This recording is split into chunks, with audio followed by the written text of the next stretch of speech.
The Cove by Catherine Coulter.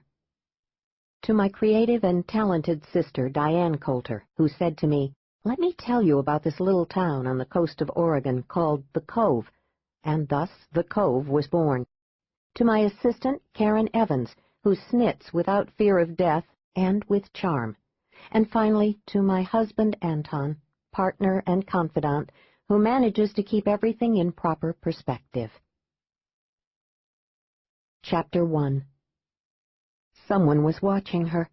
She tugged on the black wig, flattening it against her ears, and quickly put on another coat of deep red lipstick, holding the mirror up so she could see behind her. The young Marine saw her face in the mirror and grinned at her. She jumped as if she'd been shot. "Just stop it. He's harmless. He's just flirting." He couldn't be more than 18, his head all shaved, his cheeks as smooth as hers. She tilted the mirror to see more. The woman sitting beside him was reading a Dick Francis novel. In the seat behind them, a young couple were leaning into each other asleep. The seat in front of her was empty. The Greyhound driver was whistling Eric Clapton's Tears in Heaven, a song that always twisted up her insides. The only one who seemed to notice her was that young Marine who'd gotten on at the last stop in Portland. He was probably going home to see his 18-year-old girlfriend. He wasn't after her, surely, but someone was. She wouldn't be fooled again. They'd taught her so much. No, she'd never be fooled again. She put the mirror back into her purse and fastened the flap.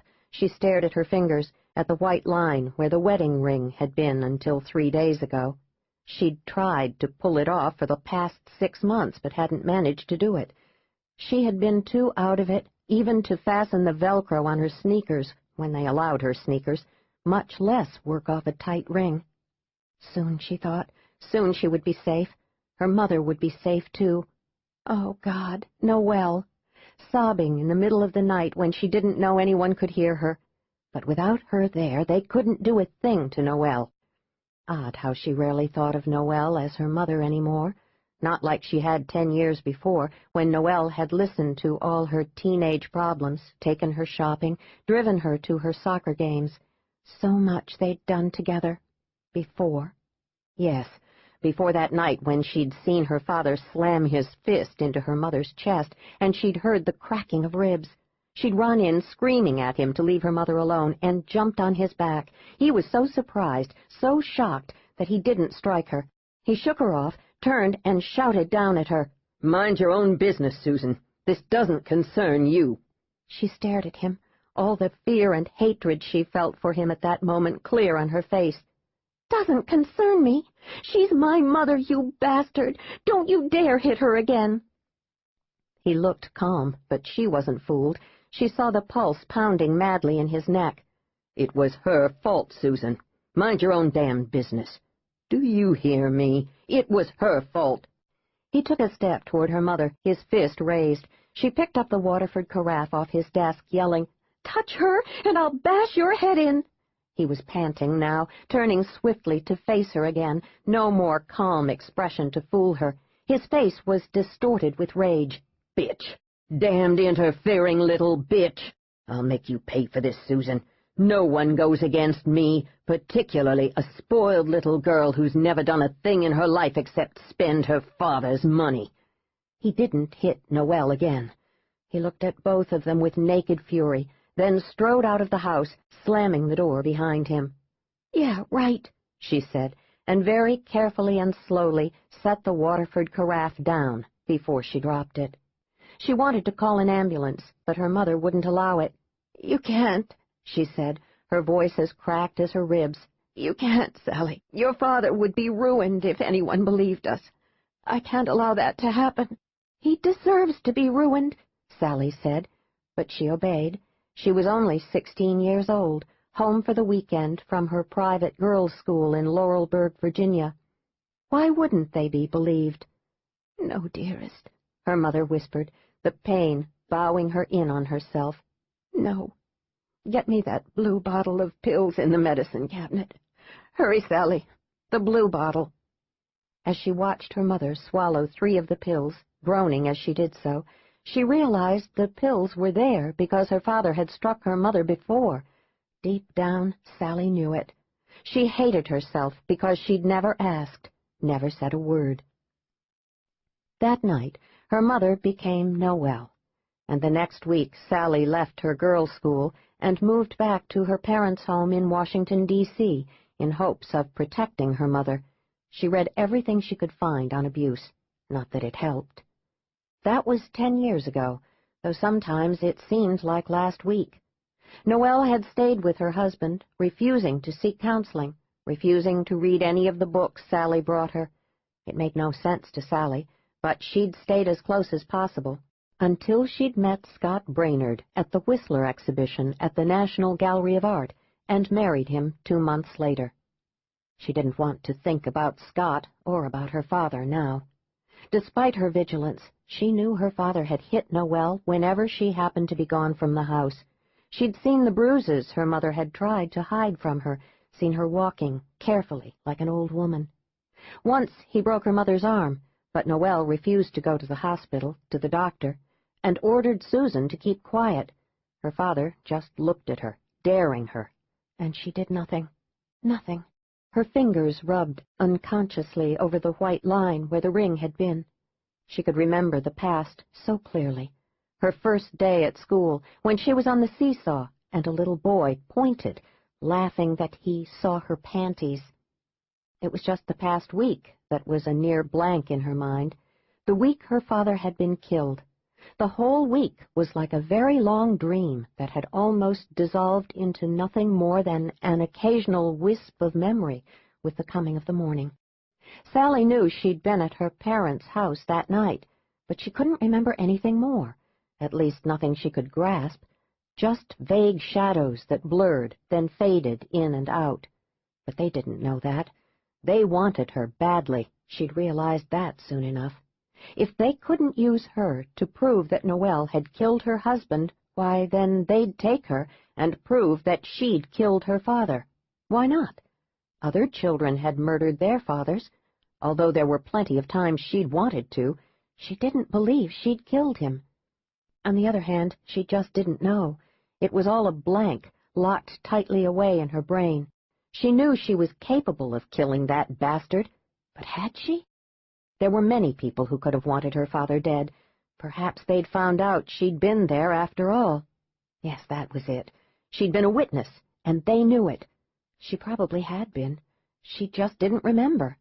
She had to stay focused on the present. She looked out the Greyhound window at the small town the bus was going through. Ugly gray exhaust spewed out the back of the bus. She bet the locals loved that. They were driving along Highway 101 southwest. Just another half hour, she thought. Just 30 more minutes, and she wouldn't have to worry any more, at least for a while. She would take any safe time she could get. Soon she wouldn't have to be afraid of anyone who chanced to look at her. No one knew about her aunt. No one. She was terrified that the young Marine would get off after her when she stepped down from the bus at the junction of Highways 101 and 101A. But he didn't. No one did. She stood there with her one small bag, staring at the young Marine, who'd turned around in his seat and was looking back at her. She tamped down on her fear. He just wanted to flirt, not hurt her. She thought he had lousy taste in women. She watched for cars, but none were coming from either direction. She walked west along Highway 101A to the Cove. Highway 101A didn't go east. Yes? She stared at the woman she'd seen once in her life when she was no more than 7 years old. She looked like a hippie, a colorful scarf wrapped around her long, curling dark hair, huge gold hoops dangling from her ears, her skirt ankle-length, and painted all in dark blues and browns. She was wearing blue sneakers. Her face was strong, her cheekbones high and prominent, her chin sharp, her eyes dark and intelligent. Actually, she was the most beautiful woman Sally had ever seen. "And Amabel?" "What did you say?" Amabel stared at the young woman who stood on her front doorstep, a young woman who didn't look cheap with all that makeup she'd piled on her face, just exhausted and sickly pale, and frightened. Then, of course, she knew. She had known deep down that she would come. Yes, she'd known, but it still shook her. "I'm Sally," she said, and pulled off the black wig and took out 6 hairpins. Thick, waving dark blonde hair tumbled down to her shoulders.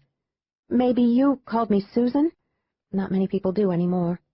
The woman was shaking her head back and forth, those dazzling earrings slapping against her neck. "My God, it's really you, Sally?" She rocked back on her heels. "Yes." "Oh, my," Amabel said, and quickly pulled her niece against her, hugged her tightly, then pushed her back to look at her. "Oh, my goodness. I've been so worried. I finally heard the news about your papa, but I didn't know if I should call Noelle. You know how she is. I was going to call her tonight when the rates go down, but you're here, Sally. I guess I hoped you'd come to me. What's happened? Is your mama all right?" "Noelle is fine, I think," Sally said. "I didn't know where else to go, so I came here. Can I stay here, Aunt Amabel? Just for a little while? Just until I can think of something, make some plans?" "Of course you can. Look at that black wig and all that makeup on your face. Why, baby?" The endearment undid her. She'd not cried, not once until now, until this woman she didn't really know called her baby. Her aunt's hands were stroking her back. Her voice was low and soothing. "It's all right, lovey. I promise you, everything will be all right now. Come in, Sally, and I'll take care of you. That's what I told your mama when I first saw you. You were the cutest little thing, so skinny, your arms and legs wobbly like a colt's, and the biggest smile I'd ever seen. I wanted to take care of you then. You'll be safe here. Come on, baby." The damnable tears wouldn't stop. They just kept dripping down her face, ruining the god-awful thick black mascara. She even tasted it, and when she swiped her hand over her face, it came away with black streaks. "I look like a circus clown," she said, swallowing hard to stop the tears, to smile, to make herself smile. She took out the green-colored contacts. With the crying, they hurt. "No, you look like a little girl trying on her mama's makeup. That's right, take out those ugly contacts. Ah, now you've got your pretty blue eyes again. Come to the kitchen, and I'll make you some tea. I always put a drop of brandy in mine. It wouldn't hurt you one little bit. How old are you now, Sally?" 26, I think." "What do you mean you think?" her aunt said, cocking her head to one side, making the gold hoop earring hang straight down almost to her shoulder. Sally couldn't tell her that, though she thought her birthday had come and gone in that place, she couldn't seem to see the day in her mind, couldn't dredge up anyone saying anything to her, not that she could imagine it anyway. She couldn't even remember if her father had been there. She just prayed he hadn't. She couldn't tell Amabel about that. She just couldn't. She shook her head, smiled, and said, not lying well, "It was just a way of speaking, Aunt Amabel. I'd love some tea and a drop of brandy." Amabel sat her niece down in the kitchen at her old pine table that had 3 magazines under one leg to keep it steady. At least she'd made cushions for the wooden seats, so they were comfortable. She put the kettle on the gas burner and turned it on. "There," she said, "that won't take too long." Sally watched her put a Lipton tea bag into each cup and pour in the brandy. Amabel said, "I always pour the brandy in first. It soaks into the tea bag and makes the flavor stronger. Brandy's expensive, and I've got to make it last. This bottle," she lifted the Christian Brothers, "is going on its 3rd month. Not bad. You'll see. You'll like it." "No one followed me, Aunt Amabel. I was really careful. I imagine you know that everyone is after me, but I managed to get away. As far as I know, no one knows about you. Noelle never told a soul. Only Father knew about you, and he's dead." Amabel just nodded. Sally sat quietly, watching Amabel move around her small kitchen, each action smooth and efficient. She was graceful, this aunt of hers, in her hippie clothes. She looked at those strong hands, the long fingers, the short, buffed nails, painted an awesome bright red. Amabel was an artist. She remembered that now. She couldn't see any resemblance at all to Noelle, Amabel's younger sister. Amabel was dark as a gypsy, while Noelle was blonde and fair-complexioned, blue-eyed, and soft as a pillow. Like me, Sally thought. But Sally wasn't soft anymore. She was hard as a brick. She waited, expecting Amabel to whip out a deck of cards and tell her fortune. She wondered why none of Noelle's family ever spoke of Amabel. What had she done that was so terrible? Her fingers rubbed over the white band where the ring had been. She said as she looked around the old kitchen with its ancient refrigerator and porcelain sink, "You don't mind that I'm here, Aunt Amabel?" "Call me Amabel, honey. That'll be just fine. I don't mind at all. Both of us will protect your mama. As for you, why, I don't think you could hurt that little bug that's scurrying across the kitchen floor." Sally shook her head, got out of her seat, and squashed the bug beneath her heel. She sat down again. "I just want you to see me as I really am," she said. Amabel only shrugged, turned back to the stove when the tea kettle whistled, and poured the water into the teacups. She said, not turning around, "Things happen to people. Change them. Take your mama. Everyone always protected your mama, including me. Why wouldn't her daughter do the same? You are protecting her, aren't you, Sally?" She handed Sally her cup of tea. She pulled the tea bag back and forth, making the tea darker and darker. Finally, she lifted the bag and placed it carefully on the saucer. She'd swished that tea bag just the way her mother always had when she'd been young. She took a drink, held the brandied tea in her mouth a moment, then swallowed. The tea was wonderful, thick, rich, and sinful. She felt less on edge almost immediately. That brandy was something. Surely she'd be safe here. Surely Amabel would take her in just for a little while until she figured out what to do. She imagined her aunt wanted to hear everything, but she wasn't pushing. Sally was immensely grateful for that. "I've often wondered what kind of woman you'd become," Amabel said. "Looks to me like you've become a fine one. This mess, and that's what it is, it will pass. Everything will be resolved, you'll see." She was silent a moment, remembering the affection she'd felt for the little girl, that bone-deep desire to keep her close, to hug her until she squeaked. It surprised her that it was still there. She didn't like it, nor did she want it. "Careful of leaning on that end of the table, Sally. Pern Davies wanted to fix it for me, but I wouldn't let him." She knew Sally wasn't hearing her, but it didn't matter. Amabel was just making noise until Sally got some of that brandy in her belly. "This tea's something else, Amabel. Strange, but good." She took another drink, then another. She felt warmth pooling in her stomach. She realized she hadn't felt this warm in more than 5 days. "You might as well tell me now, Sally.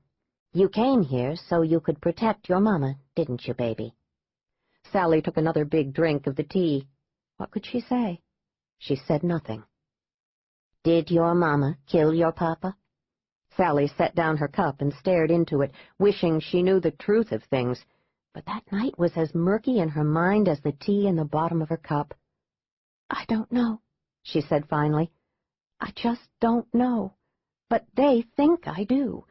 They think I'm either protecting Noelle or running because I did it. They're trying to find me.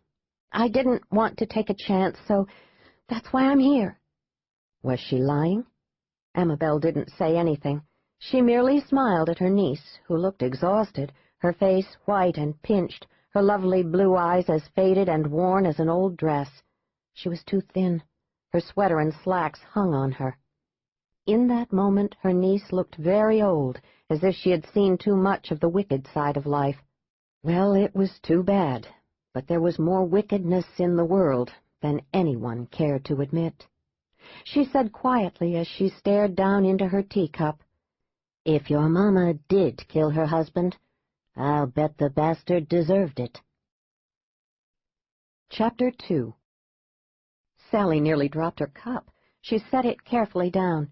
"You knew?" "Sure, all of us did. The first time I ever got to see you was when she brought you home. I was passing through. That's all our folks ever wanted me to do, pass through and not say much or show my face much, particularly to all their friends. Anyway, your mama showed up. She was running away from him, she said. She also said she'd never go back. She was bruised. She cried all the time. But her resolve didn't last long. He called her 2 nights later, and she flew back home the next day, with you all wrapped in a blanket. You weren't even a year old then. She wouldn't talk about it to me. I never could understand why a woman would let herself be beaten whenever a man decided he wanted to do it. I couldn't either. I tried, Aunt Amabel. I really tried, but she wouldn't listen. What did my grandparents say? Amabel shrugged, thinking of her horrified father, staring at beautiful Noelle, wondering what the devil he would do if the press got wind of the juicy story that his son-in-law, Amory St. John, was a wife-beater, and their mother shrinking away from her daughter as if she had some sort of vile disease. She hadn't cared either. She just didn't want the press to find out because it would hurt the family's reputation. They aren't what you'd call real warm parents, Sally. They pretended not to believe that your papa beat your mama. They looked at Noelle, saw all those bruises, and denied all of it. They told her she shouldn't tell lies like that. Your mama was a real mess, arguing with them, pleading with them to help her. But then he called, and your mama acted like nothing had ever happened. You know what, Sally? My parents were mighty relieved when she left. She would have been a loser, a failure, a millstone around their necks if she'd left your father. She was special, a daughter to be proud of when she was with him. Do you ever see your grandparents? 3 times a year. Oh, God, Aunt Amabel, I hated him. But now you're afraid the police are looking for you. Don't worry, baby. No one would know you in that disguise. He would, Sally thought, in a flash. I hope not, she said. Do you think I should keep wearing the black wig here? No, I wouldn't worry. You're my niece, nothing more, nothing less. No one watches TV except for Thelma Netro, who owns the bed and breakfast, and she's so old I don't even know if she can see the screen. She can hear, though. I know that for a fact. No, don't bother with the wig, and leave those contacts in a drawer. Not to worry. We'll just use your married name. Here you'll be Sally Brainerd. I can't use that name anymore, Amabel. All right, then. We'll use your maiden name, Sally St. John. No, don't worry that anyone would ever tie you to your dead papa. Like I said, no one here pays any attention to what goes on outside the town limits. As for anyone else, why, no one ever comes here. Except for people who want to eat the world's greatest ice cream.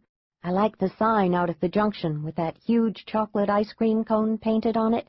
You can see it a mile away, and by the time you get to it, your mouth is watering. You painted the sign, didn't you, Amabel? I sure did. And you're right.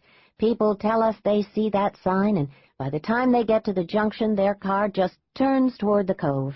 It's Helen Keaton's recipe, handed down from her granny. The ice cream shop used to be the chapel in the front of Ralph Keaton's mortuary. We all decided that since we have Reverend Voorhees's church, we didn't need Ralph's little chapel, too. She paused, looking into a memory, and smiled. In the beginning, we stored the ice cream in caskets packed full of ice. It took every freezer in every refrigerator in this town to make that much ice. I can't wait to try it. Goodness, I remember when the town wasn't much of anything, back when I came here that one time. Do you remember? I was just a little kid. I remember. You were adorable. Sally smiled, a very small smile, but it was a beginning. She just shook her head, saying, I remember this place used to be so ramshackle and down at the heels. No paint on any of the houses, boards hanging off some of the buildings, and there were potholes in the streets as deep as I was tall. But now the town looks wonderful, so charming and clean and pristine. Well, you're right. We've had lots of good changes. We all put our heads together, and that's when Helen Keaton spoke up about her granny's ice cream recipe, that 4th of July. Goodness, it will be 4 years this July. Was when we opened the world's greatest ice cream shop. I'll never forget how the men all pooh-poohed the idea, said it wouldn't amount to anything. Well, we sure showed them. I'd say so. If the world's greatest ice cream shop is the reason the town's so beautiful now, Maybe Helen Keaton should run for president. Maybe so. Would you like a ham sandwich, baby? A ham sandwich, Sally thought. With mayonnaise? Real mayonnaise, not the fat-free stuff? Real mayonnaise. White bread, and not 14 vitamins, 7-grain, whole wheat? Cheap white bread. That sounds wonderful, Amabel. You're sure no one will recognize me? Not a soul. They watched a small, very grainy black-and-white TV while Sally ate her sandwich. Within 5 minutes, the story was on the national news broadcast. Former Naval Commander Amory Davidson St. John was buried today at Arlington National Cemetery. His widow, Noelle St. John, was accompanied by her son-in-law, Scott Brainerd, a lawyer who had worked closely with Amory St. John, the senior legal counsel for Transcon International. Their daughter, Susan St. John Brainerd, was not present. We go now to Police Commissioner Howard Duzman, who is working closely with the FBI on this high-profile investigation. Amabel didn't know much of anything about Scott Brainerd. She had never met him, had never spoken to him until she had called Noelle, and he answered the phone, identified himself, and asked who she was, and she'd told him. Why not? She'd asked him to have Noelle call her back, but Noelle hadn't called her, not that Amabel had expected her to. If Noelle's life depended on it, well, that would be different. She would be on the phone like a shot, but she hadn't called her this time. Amabel wondered if Noelle would realize that Sally could be here. Would that make her call? She didn't know. Actually, now it didn't matter. She reached out her hand and covered her niece's thin fingers with hers. She saw where there had once been a ring, but it was gone now, leaving just a pale white mark in its place. She wondered for just a moment if she should tell Sally that she'd spoken to her husband. No, not yet. Maybe never. Let the girl rest for a while. Hopefully there would be time, but Amabel didn't know. Actually, if she could, she would get rid of Sally this very minute, get her away from here before... No, she wouldn't think about that. She didn't really have a choice. Everything would work out. Besides, what would it matter if Scott Brainerd did find out his wife was hiding out here? So she said nothing, just held Sally's hand in hers. I'm awfully tired, Amabel. I'll bet you are, baby. I'll just bet you are. Amabel tucked her in like she was her little girl in the small second bedroom. The room was quiet, so very quiet. She was asleep within minutes. In a few more minutes, she was twisted in the covers, moaning. There was so much daylight in that room, all of it pouring through the wide windows that gave onto an immaculate lawn stretching a good 100 yards to the edge of a copse of thick oak trees. The two men led her in, shoving her forward, nearly knocking her to her knees. They put their hands on her shoulders, forcing her to sit in front of his desk. He was smiling at her. He didn't say a word until they'd left, quietly closing the door behind them. He steepled his fingers. You look pathetic, Sally, in those gray sweats. And just look at your hair, all stringy and no makeup on your face, not even a touch of lipstick in honor of coming to see me. Next time I'll have to ask them to do something with you before bringing you to me. She heard every word, felt the hurt that every word intended, but the comprehension quickly died, and she only shrugged, a tiny movement, because it was so much work to make her shoulders rise and fall to produce a shrug. You've been with me now for nearly a week, and you're not a bit better, Sally. You're still delusional, paranoid. If you're too stupid to understand what those words mean, why then, let me get more basic with you. You're crazy, Sally, just plain crazy, and you'll stay that way. No cure for you. Now, since I've got to look at you for a while longer, why don't you at least say something? Maybe even sing a little song. Maybe a song you used to sing in the shower. Yes, I know you always sang in the shower. How about it? Oddly, even though the comprehension didn't remain long in her brain, the viciousness of the words, the utter cruelty of them, hung on. She managed to rise, lean forward, and spit in his face. He lunged around his desk as he swiped his hand over his face. He jerked her to her feet and slapped her hard, sending her reeling to the floor. The door to his office flew open, and the two men who'd brought her came banging through. They were worried about him? She heard him say, "She spit on me, and then attacked me. Bring me 3 milligrams of Haldol. No pill this time. That should calm our poor little girl down." No, she knew that if they gave her any more of that stuff, she'd die. She knew it. She staggered to her feet. She ran to those wide windows. She heard shouts behind her. She dove through the glass. For an instant she was flying, white shards of glass falling from her, letting her soar higher and higher above that beautiful lawn, flying away from the horror of this place, the horror of him. Then she wasn't flying any more. She heard screams and knew it was she who was screaming. Then she felt the pain drag at her, pulling her down, until there was blackness and beautiful nothingness. But the screaming went on. That wasn't right. She was unconscious, no longer screaming. Another scream jerked her awake. Sally reared up in bed, straining to hear those screams. They'd been here, in the Cove, in Amabel's house, not in her dream back there. She didn't move, just waited. A cat? No, it was human. A cry of pain, she knew it was. God knew she'd heard enough cries of pain in the last year. Who? Amabel? She didn't want to move, but she made herself slip out from under the 3 blankets Amabel had piled on top of her at 9 o'clock the previous evening. It was freezing in the small guest room, and black as the bottom of a witch's cauldron. Sally didn't have a bathrobe, just her long Lons flannel nightgown. Scott had hated her nightgowns. He hated... No, forget Scott. He truly didn't matter, hadn't mattered in a very long time. The room was very dark. She made her way to the door and gently shoved it open. The narrow hallway was just as dark. She waited longer, not wanting to hear that cry again, but knowing she would. It was a cry of pain. Perhaps there had been surprise in it. She couldn't be sure now. She waited. It was just a matter of time.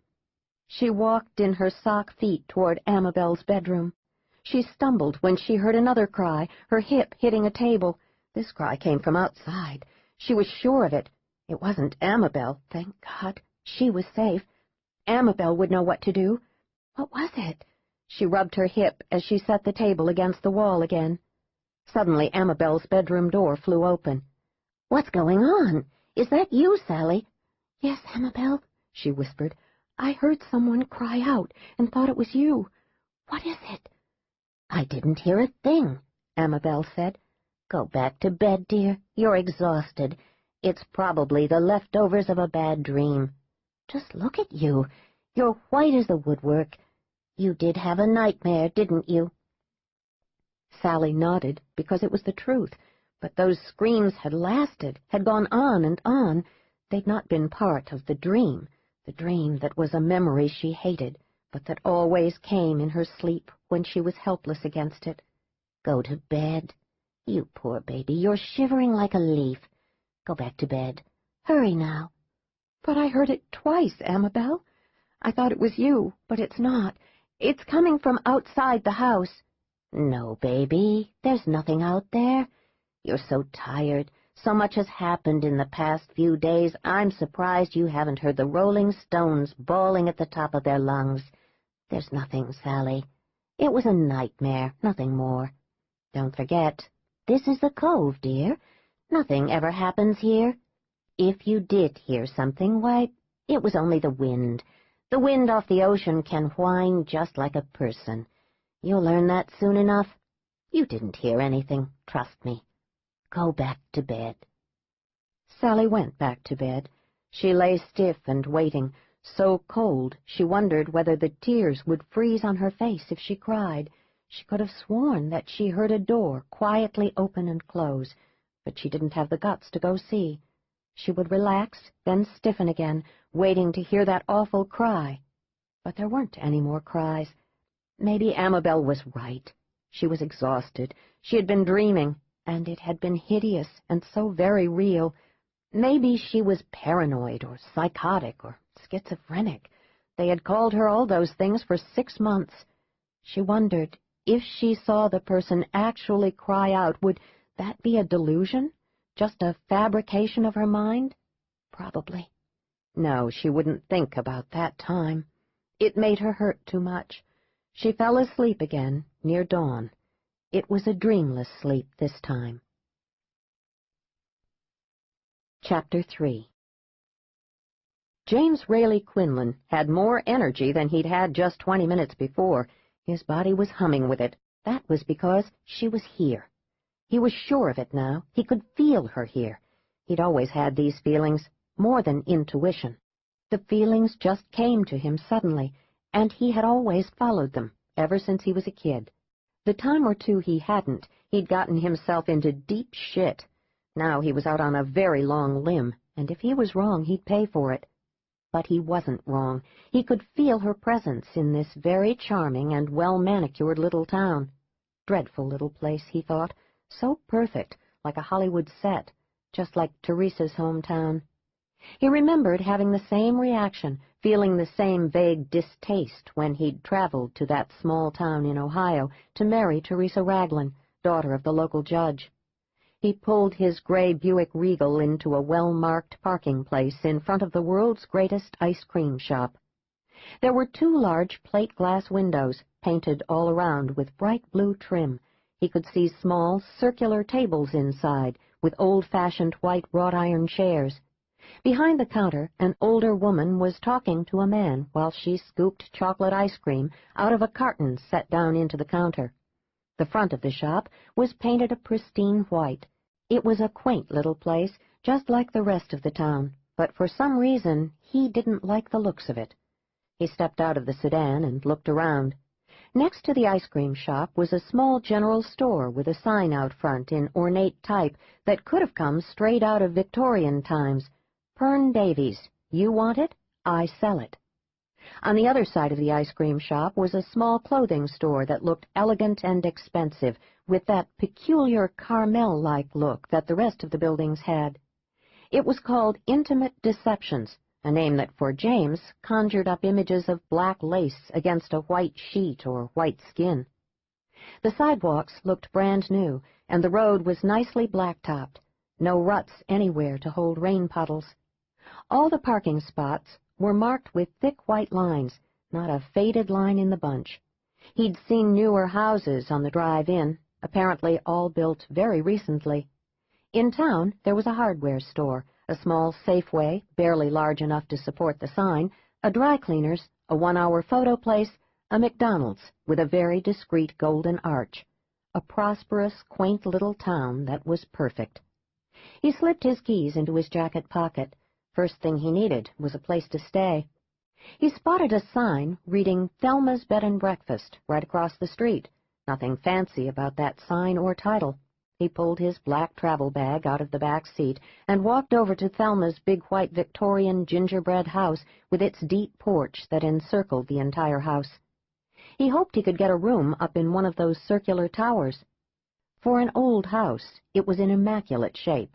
The white of the clapboard gleamed, and the pale blue and yellow trim around the windows and on cornices seemed to be fresh. The wide wooden porch planks didn't groan beneath his weight. The boards were new, the railing solid oak and sturdy.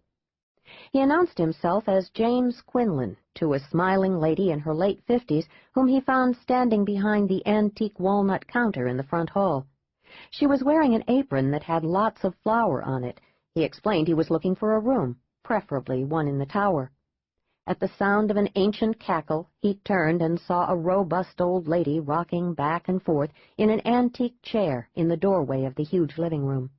She was holding what appeared to be a diary in front of her nose with one hand, and in the other she held a fountain pen. Every few minutes she wet the tip of the fountain pen with her tongue, a habit that left her with a big black circle on the tip of her tongue. "Ma'am," he said, and nodded toward the old lady. "I sure hope that ink isn't poisonous." "It wouldn't kill her even if it was," the lady behind the counter said. "She's surely built up an immunity by now. Thelma's been at that diary of hers with that black ink on her tongue ever since she and her husband first moved to the Cove back in the 1940s. The old lady cackled again, then called out, "I'm Thelma Netro. You don't have a wife, boy?" "That's a bold question, ma'am, even for an old lady." Thelma ignored him. "So what are you doing in the Cove? You come here for the world's greatest ice cream?"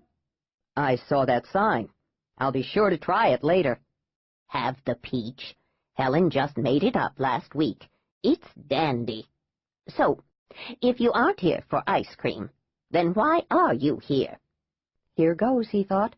"I'm a private detective, ma'am. My client's parents disappeared around this area some 3.5 years ago. The cops never got anywhere. The son hired me to find out what happened to them." "Old folk?" "Yeah. They'd been driving all over the U.S. in a Winnebago. The Winnebago was found in a used car lot up in Spokane. Looked to be foul play, but nobody could ever find anything out."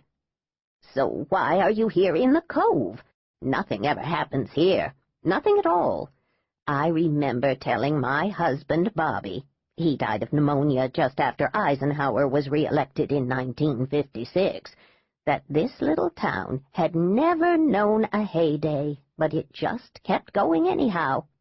Do you know what happened then? Well, I'll tell you. This banker from Portland bought up lots of coastal land and built vacation cottages. He built the 2-laner off Highway 101 and ran it right to the ocean." Thelma stopped, licked the end of her fountain pen, and sighed. "Then in the 1960s, everything began to fall apart. Everyone just upped and left, got bored with our town, I suppose. So you see, it doesn't make any sense for you to stay here." "I'm using your town as a sort of central point. I'll search out from here. Perhaps you remember these old folk coming through, ma'am." "My name's Thelma. I told you that. There's lots of ma'ams in this world, but just one me, and I'm Thelma Netro. Doc Spiver pronounced me deader'n a bat some years ago, but he was wrong. Oh, Lordy, you should have seen the look on Ralph Keaton's face when he had me all ready to lay out in that funeral home of his. I near to scared the toenails off him when I sat up and asked him what the hell he was doing. Yes, that was something. He was so scared he went shouting for Reverend Hal Voorhees to protect him. You can call me Thelma, boy." "Maybe you remember these old folk, Thelma. The man was Harv Jensen, and his wife's name was Marge. A nice older couple, according to their son. The son did say they had a real fondness for ice cream." Why not, he thought. Stir the pot a bit. Be specific. It made you more believable. Besides, everyone liked ice cream. He'd have to try it. "Harv and Marge Jensen," Thelma repeated, rocking harder now, her veined and spotted old hands clenching and unclenching on the arms of the chair.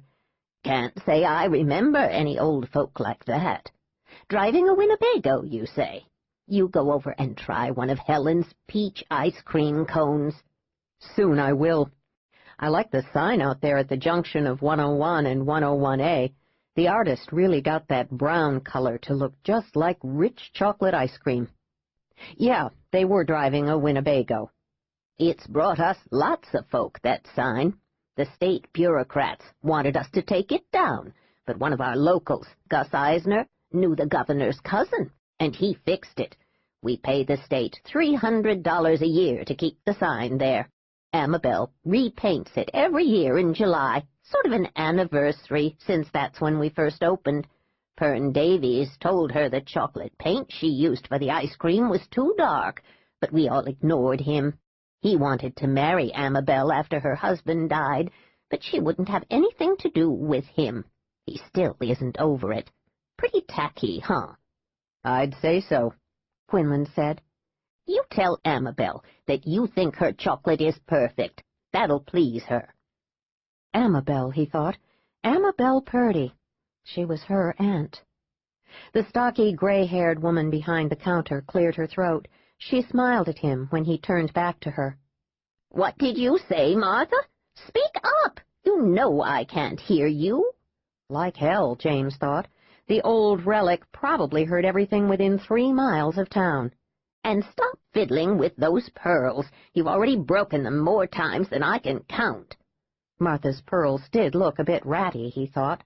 "Martha, what do you want?" I need to check Mr. Quinlan in, Thelma. And I've got to finish baking that chocolate decadence cake before I go to lunch with Mr. Draper. But I want to get Mr. Quinlan settled first. Well, do it. Don't just stand there wringing your hands. You watch yourself with Ed Draper, Martha. He's a fast one, that boy is. I noticed just yesterday that you're getting liver spots, Martha. I heard you got liver spots if you'd had too much sex when you were younger. Yes, you watch what you do with Ed Draper. Oh, yes, don't forget to put walnuts in that chocolate decadence cake. I love walnuts. James turned to Martha, such a sweet-looking lady, with stiff gray hair and a buxom bosom and glasses perched on the end of her nose. She was tucking her hands in her pockets, hiding those liver spots. James laughed and said, knowing the old lady was listening, "She's a terror, isn't she?" "She's more than a terror, Mr. Quinlan," Martha said in a whisper. "She's a lot more. Poor Ed Draper is 63 years old." She raised her voice. "No, Thelma, I won't forget the walnuts." "A mere lad," James said, and smiled at Martha, who didn't look as if she'd ever had any sex in her life. She was tugging on those pearls again. When she left him in the tower room, which gave him a panoramic view of the ocean, he walked to the window and stared out, not at the ocean that gleamed like a brilliant blue jewel beneath the full afternoon sun, but at the people below. Across the street, right in front of Pern Davies's store, he saw 4 old geezers pull out chairs and arrange them around an oak barrel that had to be as old as James's grandfather. One of the men pulled out a deck of cards. James had a feeling he was looking at a long-standing ritual. One of the men arranged his cards, then spat off the sidewalk. Another one hooked his gnarly old fingers beneath his suspenders and leaned back in the chair. Yes, James thought, a ritual of many years. He wondered if one of them was Pern Davies, the one who'd criticized Amabel's chocolate because she'd refused to marry him. Was one of them Reverend Hal Voorhees? No, surely a reverend wouldn't be sitting there spitting and playing cards. It didn't matter. He'd find out soon enough who everybody was. So there'd be no doubt in anybody's mind about why he was here. He would talk to this group, too, about Harv and Marge Jensen. He'd talk to everyone he ran into. No one would suspect a thing. He would bet his next paycheck that those old geezers saw just about everything that went on in this town, including a runaway woman who just happened to be the daughter of a big-time lawyer who had not only gotten himself murdered, but who'd also been involved in some very bad business. A woman who also happened to be Amabel Purdy's niece. James wished Amory St. John hadn't gotten himself knocked off, at least not until the FBI had finally nailed him for selling arms to terrorist nations. He turned from the window and frowned. He realized he hadn't cared at all about Harv and Marge Jensen until ancient Thelma Netro, who'd been pronounced dead by Doc Spiver but had risen from the table and scared Ralph Keaton shitless, had lied to him. Investigating the fate of the Jensens had just been a cover that one of the assistants happened to find for him to use. It was a believable cover, she'd told him, because the couple really had mysteriously disappeared along a stretch of highway that included the Cove. But why had the old lady lied? What reason could she possibly have? Now he was curious. Too bad he didn't have time. He thrived on mystery, and he was the best of the best. At least that was what Teresa had told him in bed time and again before she'd run away with a mail bomber he himself had hunted down and arrested, only to have her defend him and get him off on a technicality. He hung up his slacks and his shirts, laid his underwear in the top drawer of the beautiful antique dresser. He walked into the bathroom to lay out his toiletries and was pleasantly surprised. It was huge, all pink-veined marble, and totally modernized, right down to the water-saver toilet. The tub was huge and was curtained off so he could take a shower if he preferred. Old Thelma Netro was obviously a hedonist. No claw-footed tubs for her. He wondered how the devil she could make enough money off this place to modernize the bathrooms like this. As far as he could tell, he was the only guest. There was one restaurant in the Cove, a pretentious little cafe called the Hinterlands that had beautiful red and white tulips in its window boxes. Unlike the rest of the buildings that lined Main Street, the Hinterlands forked off to one side, faced the ocean, and looked painfully charming with its bricked walkway and gables, which, he was certain, had been added merely for decoration. They served cod and bass. Nothing else, just cod and bass, fried, baked, poached, broiled. James hated all kinds of fish. He ate everything the small salad bar had to offer, and knew he was going to have to live at the Safeway deli. But hell, the Safeway was so small he doubted it even had a deli. The waitress, an older woman decked out in a Swiss Miss outfit that laced up her chest and swept the floors, said, "Oh, it's fish this week. Zeke can't do more than one thing at a time. He says it confounds him. Next Monday you come in and we'll have something else. How about some mashed potatoes with all those greens?" He nodded to Martha and Ed Draper, who were evidently enjoying their fried cod, coleslaw, and mashed potatoes. She gave him a brilliant smile. He wondered if she recognized him. She wasn't wearing her glasses. Her left hand was playing with her pearls. After lunch, as James walked toward the four old men playing cards around the barrel, he saw at least half a dozen cars parked out in front of the world's greatest ice cream shop. Popular place. Had the place been here when Harv and Marge came through? Yeah, sure it had. That's when old Thelma's roomy eyes had twitched and her old hands had clenched big time. He might as well get to know the locals before he tracked Susan St. John Brainerd down. He wasn't quite certain yet just what he was going to do with her when he found her. The truth, he thought. All he wanted was the truth from her, and he'd get it. He usually did. Then maybe he'd work on the other mystery, if there was another mystery. 10 minutes later, James walked into the world's greatest ice cream shop, thinking that those four old men weren't any better liars than Thelma and Etro. Unlike Thelma, they hadn't said a word, just shook their heads sorrowfully as they looked at each other. One of them had spat after he repeated Harv's name. That one was Pern Davies. The old man leaning back in the chair had said he'd always fancied having a Winnebago. His name was Gus Eisner. Another one of the men said Gus could fix anything on wheels and kept them all running. The other old man wouldn't meet his eyes. He couldn't remember the names of those last two. It was telling, their behavior. Whatever had happened to Harv and Marge Jensen, everyone he'd met so far knew about it.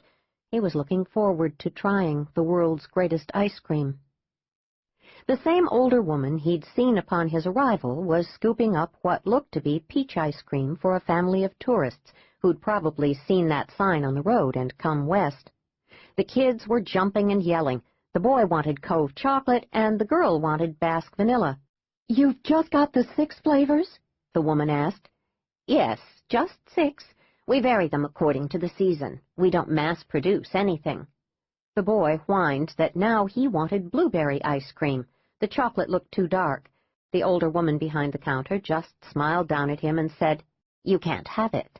Either pick another flavor or shut up." The mother gasped and stared.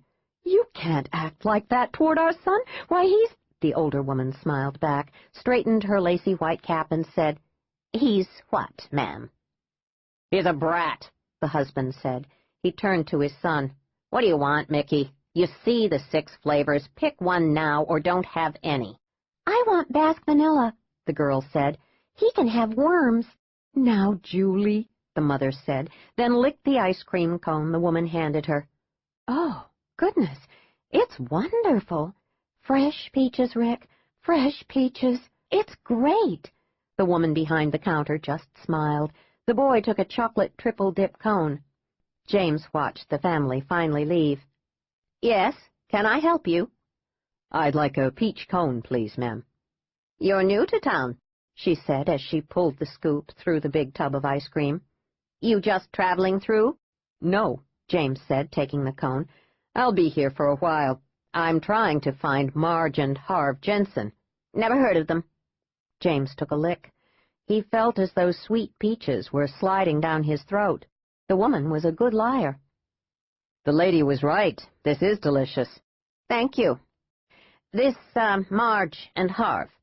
James repeated the story he'd told to Thelma and Martha and the old men. When he finished, he stuck out his hand and said, "My name's James Quinlan. I'm a private investigator from Los Angeles." "I'm Sherry Voorhees. My husband's the local preacher, Reverend Harold Voorhees. I have a 4-hour shift here most days." "A pleasure, ma'am. Can I treat you to an ice cream?" "Oh, no, I have my iced tea," she said, and sipped out of a large plastic tumbler. It was very pale iced tea. "You know, I'd like some iced tea if you don't mind," Quinlan said. Sherry Voorhees winked at him. "Sorry, sir, but you don't want my kind of iced tea, and we don't have any of the other kind." "Just ice cream, then. You've never heard of this Marge and Harv? You don't remember them coming through here some 3 years ago, in a Winnebago?" Sherry thought he was handsome, just like that Englishman who'd played in 2 James Bond films, but this man was American, and he was bigger, a lot taller. She really liked that dimple in his chin. She'd always wondered how men shaved in those tiny little holes, and now this lovely man wanted to know about these 2 old folk. He was standing right in front of her, licking his peach ice cream cone. "A lot of folk come to the Cove for the world's greatest ice cream," she said, still smiling at him. "Too many to remember individuals. And 3 years ago, why, at my age, I can barely remember what I cooked Hal for dinner last Tuesday." "Well, you think about it, please, Mrs. Voorhees. I'm staying at Thelma's bed and breakfast." He turned as the front doorbell jingled. A middle-aged woman came in. Unlike Martha, this one was dressed like a gypsy, a red scarf tied around her head, thick wool socks and Birkenstocks on her feet. She was wearing a long skirt that looked organic and a dark red wool jacket. Her eyes were dark and very beautiful. She had to be the youngest citizen in the town. "Hello, Sherry," she said. "I'll relieve you now." "Thanks, Amabel. Oh, this is James Quinlan. Mr. Quinlan, this is Amabel Purdy. He's a real private detective from Los Angeles, Amabel. He's here to try to find out what happened to an old couple who might have come through the Cove to buy ice cream. What was their name? Oh, yes, Harv and Marge." Amabel raised her dark gypsy eyebrows at him. She was very still, didn't say anything, just looked at him, completely at ease. So this was the aunt. How fortunate that she was here and not at home, where he hoped to find Sally Brainerd. Amabel Purdy, an artist, an old hippie, a former school teacher. He knew she was a widow, had been married to another artist she'd met in Soho many decades ago. His art had never amounted to much. He'd died some 17 years ago. James also knew now that she'd turned down Pern Davies. He noted she didn't look anything like her niece. "I don't remember any old folk named Harv and Marge," Amabel said. "I'm going in the back to change now, Sherry. Ring out, okay?" She was the best liar yet. He tamped down his dratted curiosity. It didn't matter. Sally Brainerd was the only thing that mattered. "How's your little niece doing, Amabel?" Amabel wished Sherry wouldn't drink so much iced tea. It made her run off at the mouth. But she said pleasantly, "She's doing better. She was just so exhausted from her trip." "Yes, of course." Sherry Voorhees continued to sip out of that big plastic tumbler and smile at James. That English actor's name was Timothy Dalton. Beautiful man. She liked James Quinlan even better. "There's not much to do here in the Cove. I don't know if you'll last out the week." "Who knows?" James said, tossed his napkin into the white trash bin, and left the ice cream shop. His next stop was Amabel Purdy's house, the small white one on the corner of Main Street and Conroy Street. Time to get it done. When he knocked on the trim white door, he heard a crash from inside. It sounded as though a piece of furniture had been knocked down. He knocked louder. He heard a woman's cry of terror. He turned the knob, found the door was locked. Well, shit. He put his shoulder against the door and pushed really hard. The door burst inward. He saw Susan St. John Brainerd on her knees on the floor, the telephone lying beside her. He could hear the buzz of the dial tone. Her fist was stuffed in her mouth. She'd probably terrified herself when she screamed. That, or she was afraid someone would hear her. Well, he had, and here he was. She stared at him as he flew into Amabel's small living room, huddled herself against the wall like he was going to shoot her, jerked her fist out of her mouth, and screamed again, really loud. Chapter 4. "Stop screaming!" he yelled at her. "What the hell's the matter? What happened?" Sally knew this was it. She'd never seen him before. He wasn't old like everyone else in this town. He didn't belong here. He'd tracked her here. He was here to drag her back to Washington or force her to go back to that horrible place. Yes, he could work for Biedermeier. He probably did. She couldn't go back there. She stared at the big man who was now standing over her, looking at her strangely, as if he was really concerned. But she knew he wasn't. He couldn't be. It was just a ruse. He was here to hurt her. "The phone," she said, because she was going to die, and it didn't matter what she said. "It was someone who called, and he scared me." As she spoke, she slowly rose and began backing away from him. He wondered if she had a gun. He wondered if she'd turn and run to get that gun. He didn't want this to turn nasty.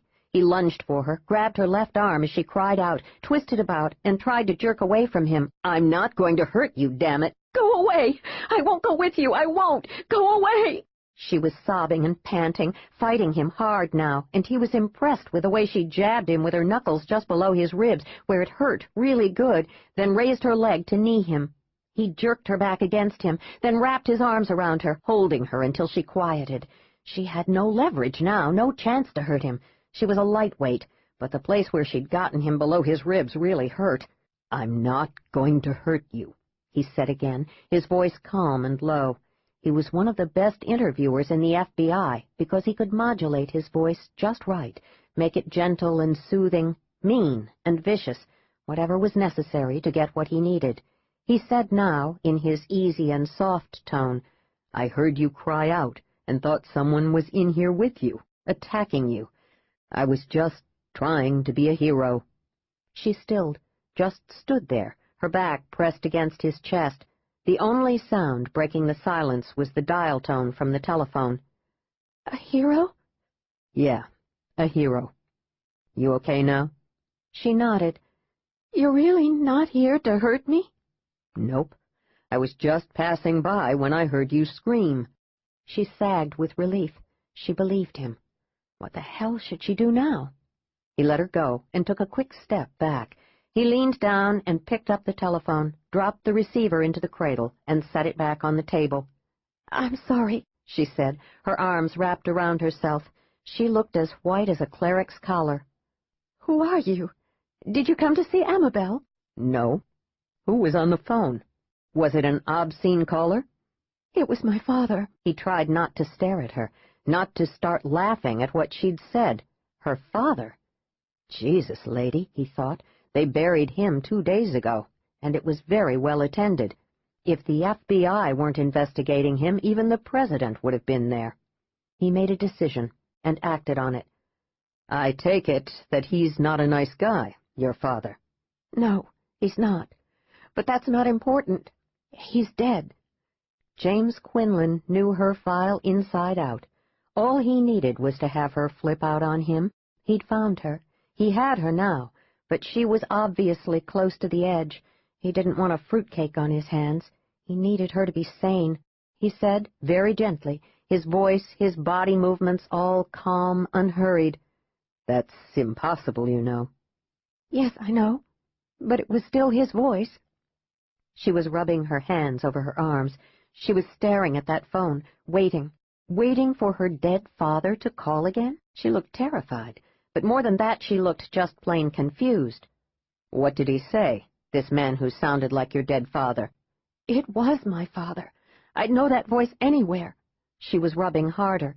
"He said that he was coming, that he'd be here with me soon, and then he'd take care of things." "What things?" "Me," she said. "He'll come here to take care of me." "Do you have any brandy?" Her head jerked up. "Brandy?" She grinned, then laughed, a small rusty sound, but it was a laugh. "That's what my aunt's been sneaking into my tea since I got here yesterday.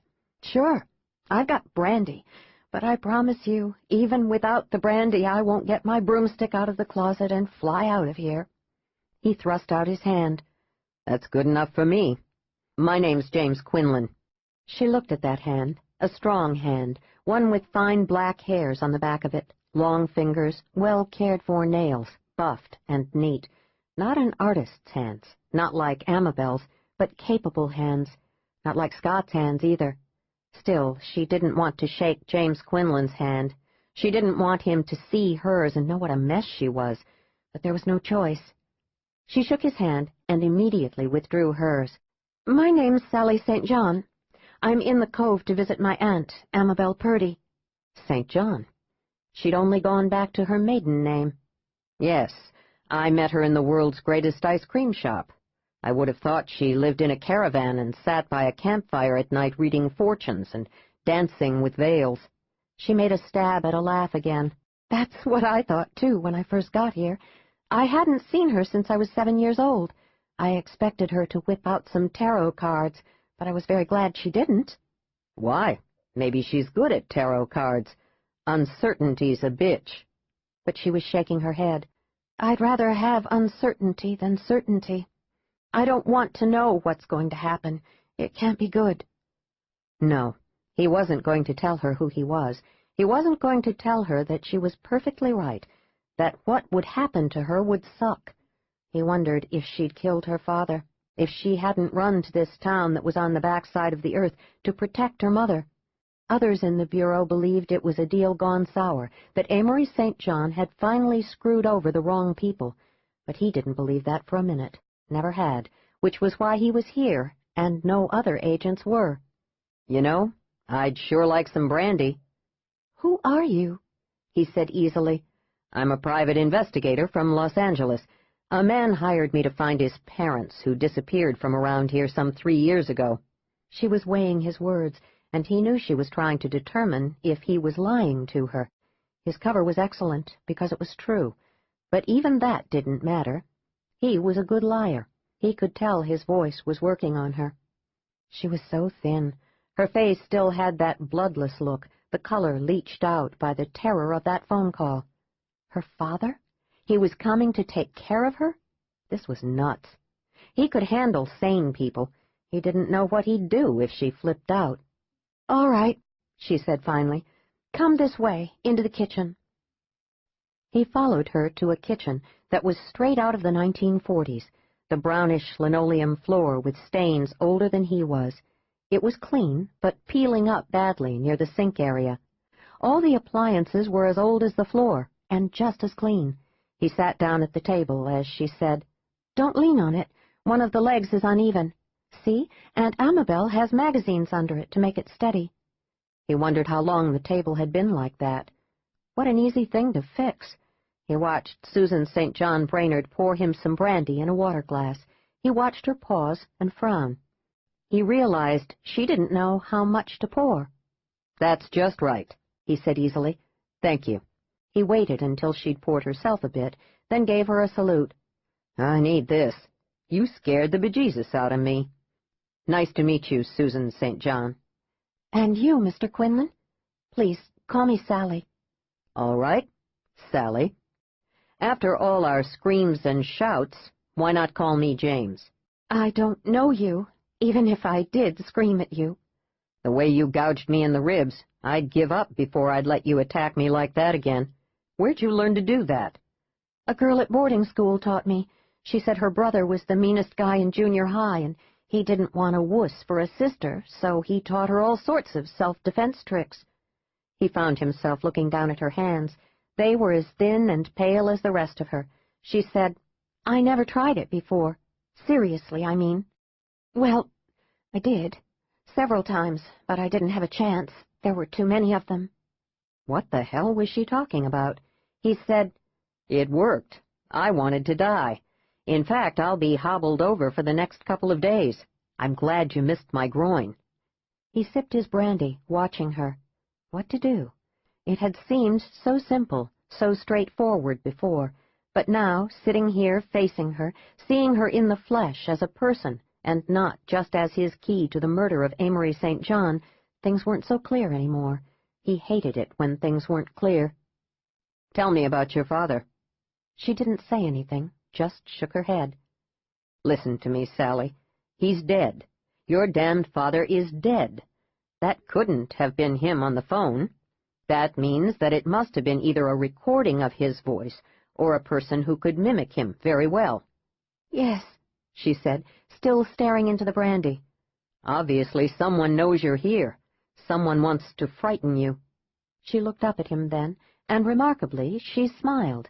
It was a lovely smile, free of fear, free of stress. He found himself smiling back at her. "That someone succeeded admirably," she said. "I'm scared out of my mind. I'm sorry I attacked you." "I would have attacked me, too, if I had burst through the front door like that." "I don't know if the call was long distance. If it was long distance, then I've got some time to decide what to do." She paused, then stiffened. She didn't move, but he got the feeling that she'd just backed a good 15 feet away from him. "You know who I am, don't you? I didn't realize it before, but you know." "Yes, I know." "How?" "I saw your photo on TV, also some footage of you with your father and your mother." "Amabel assures me that no one in the Cove will realize who I am. She says no one besides her has a TV, except for Thelma Netro, who's older than dust." "You don't have to worry that I'll shout it around. In fact, I promise to keep it to myself. I was in the world's greatest ice cream shop when I met your aunt. A Sherry Voorhees mentioned that you were visiting. Your aunt didn't say a word about who you were." Lying was an art, he thought, watching her assess his words. The trick was always to lean as much as possible toward the exact truth. It was a trick some of the town's citizens could benefit from. She was frowning, her hands clasped around the glass. Her foot was tapping on the linoleum. "Who is after you?" Again she gave him a smile, but this one was mocking, and underlaid with so much fear he fancied he could smell it. She fiddled with the napkin holder, saying, while she straightened the napkins that had dumped onto the table, "You name someone, and he'd probably be just one in a long line." She was sitting across from one of those someones. Damnation, he hated this. He'd thought it would be so easy. When would he learn that people were never what they seemed? That smile of hers was wonderful. He wanted to feed her. She said suddenly, "The strangest thing happened the first night I was here, just 2 nights ago. I woke up in the middle of the night at the sound of a person's cry. It was a person. I know it was. I went into the hall upstairs to make sure something wasn't happening to Amabel, but when the cry came again, I knew it was from outside. Amabel said I'd imagined it. It's true that I'd had a horrible nightmare, a vivid memory in the form of a dream, actually, but the screams pulled me out of the dream. I know that. I'm sure of it. Anyway, I went back to bed, but I know I heard Amabel leave the house after that. You're a private detective. What do you make of that?" "You want to be my client? It'll cost you big bucks." "My father was rich, not me. I don't have a cent." "What about your husband? He's a big tycoon lawyer, isn't he?" She stood up like a shot. "I think you should leave now, Mr. Quinlan. Perhaps it's just because you're a private detective and it's your job to ask questions, but you've crossed the line. I'm none of your business. Forget what you saw on TV. Very little of it was true. Please, go." "All right," he said. "I'll be in the Cove for another week. You might ask your aunt if she remembers 2 old folk named Harv and Marge Jensen. They were in a new red Winnebago, and they probably drove into town to buy some of the world's greatest ice cream. Like I told you, the reason I'm here is because their son hired me to find them. It's been over 3 years since they disappeared."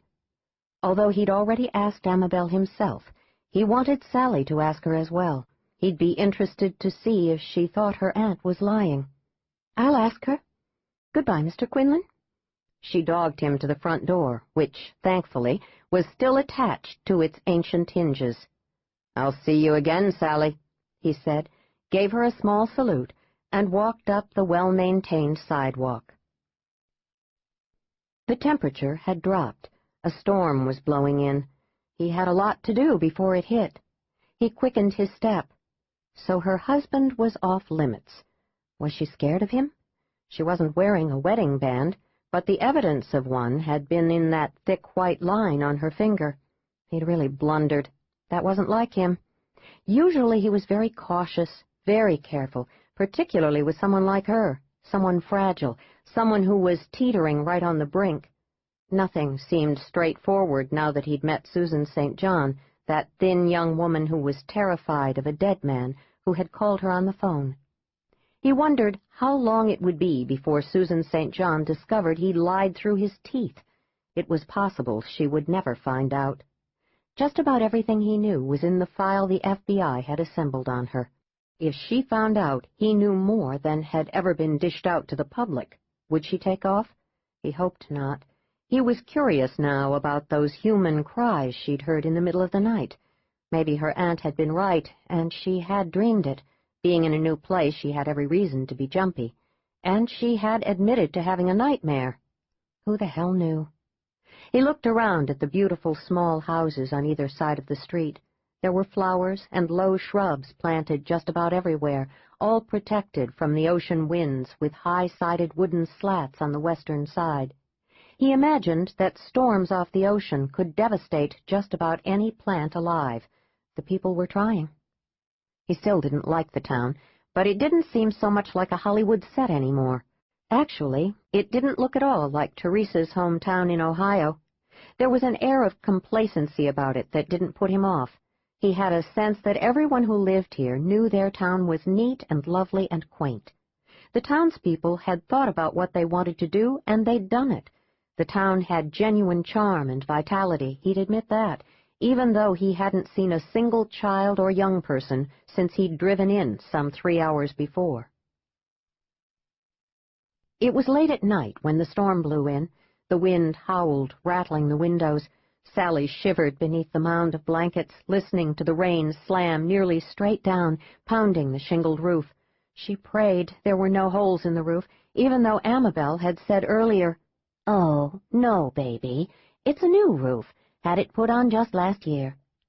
How long could she remain here with Amabel? Now that she was safe, now that she was hidden, she was free to think about the future, at least a future of more than 1 day's duration. She thought about next week, about next month. What was she going to do? That phone call, it had yanked her right back to the present, and to the past. It had been her father's voice, no question about that. A tape, just like James Quinlan had said. A tape or a mimic. Suddenly there was a scream, long and drawn out, starting low and ending on a crescendo. It was coming from outside the house. She ran toward her aunt's bedroom, not feeling the cold wooden floor beneath her bare feet. No, just running until she forced herself to draw up and tap lightly on the door. Amabel opened the door as if she'd been standing right there, waiting for her to knock. But that wasn't possible, surely. She grabbed her aunt's arms and shook her. "Did you hear the scream, Amabel? Please, you heard it, didn't you?" "Oh, baby, that was the wind. I heard it and knew you'd be frightened. I was coming to you. Did you have another nightmare?" "It wasn't the wind, Amabel. It was a woman." No, come along now, and let me help you back to bed. Look at your bare feet. You'll catch your death of something. Come on now, baby. Back to bed with you." There was another scream, this one short and high-pitched, then suddenly muffled. It was a woman's scream, like the first one. Amabel dropped her arm.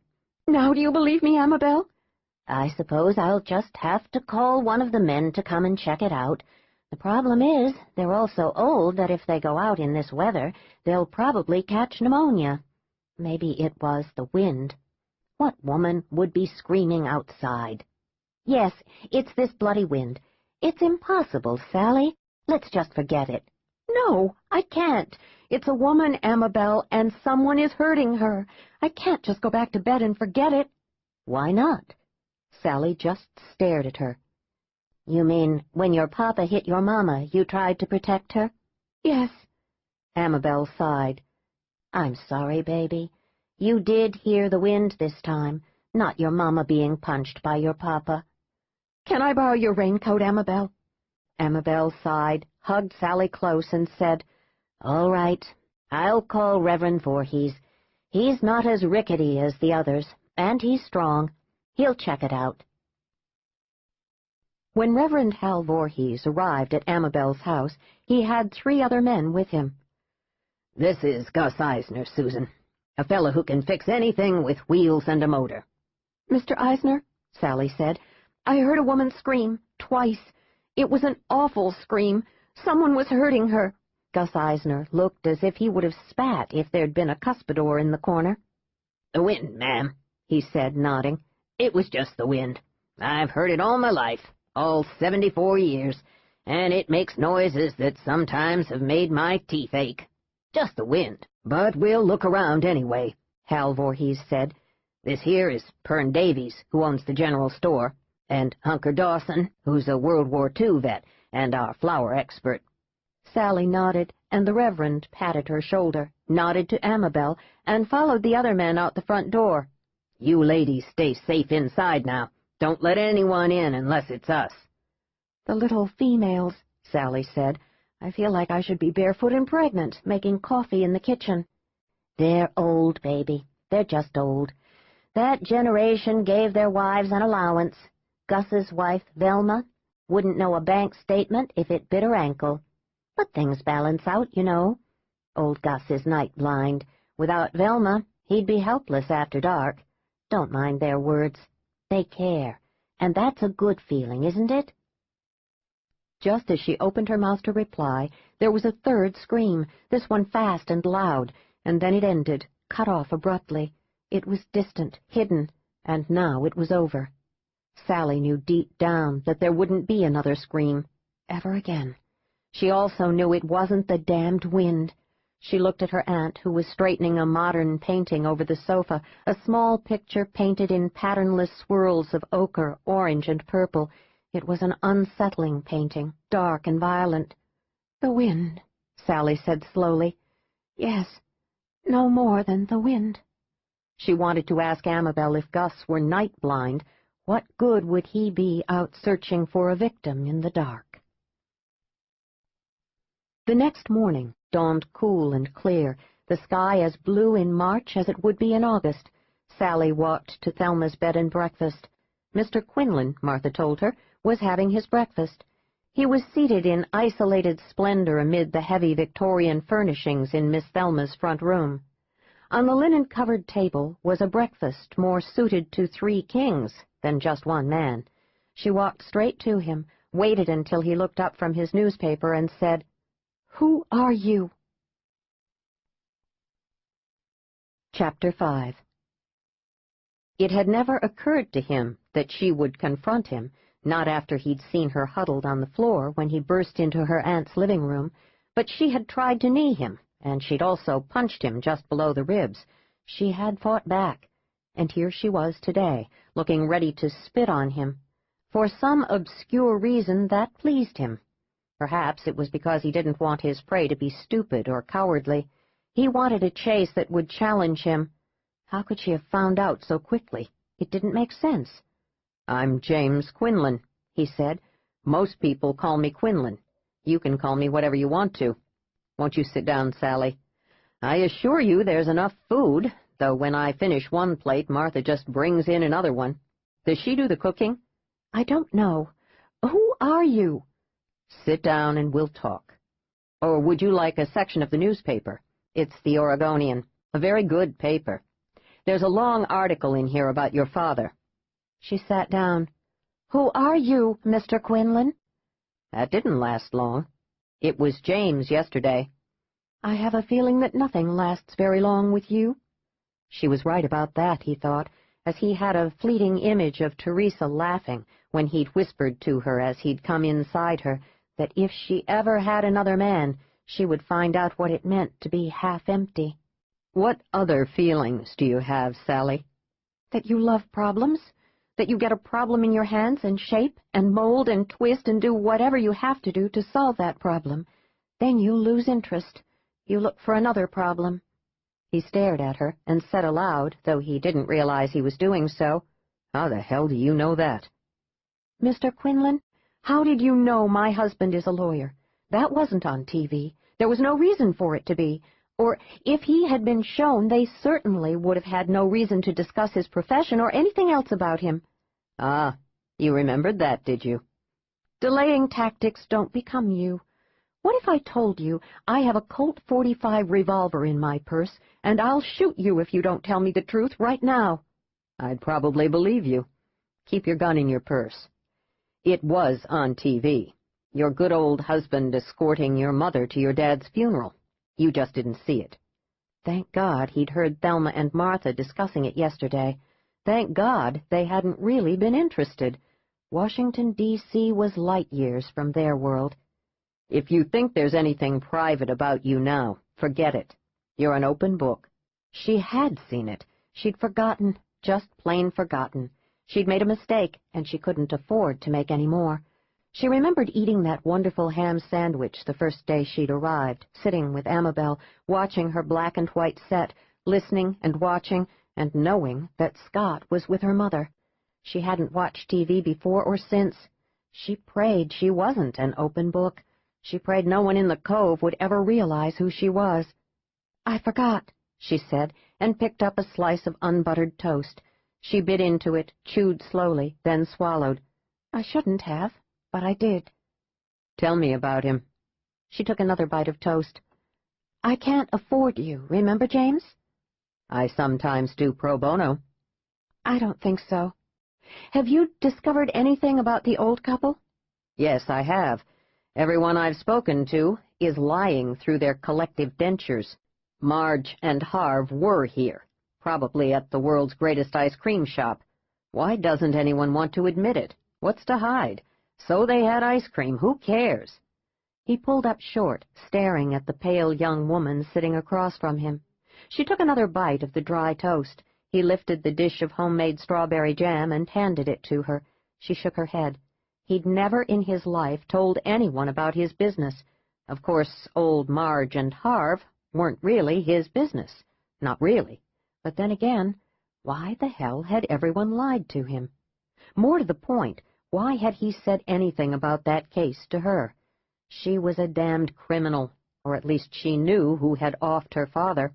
If there was one thing he was sure of, it was that. Whatever else she was, well, he'd find out. She had come to him, confronted him. It saved him the trouble of seeking her out again. "You're right. That doesn't make any sense. You're sure folk lied to you?" "Positive. It's interesting, don't you think?" She nodded, took another bite of toast, and chewed slowly. "Why don't I ask Amabel why no one admits to remembering them?" "No, I don't think so. I'm the private investigator here. I'll do the asking. It's not your job."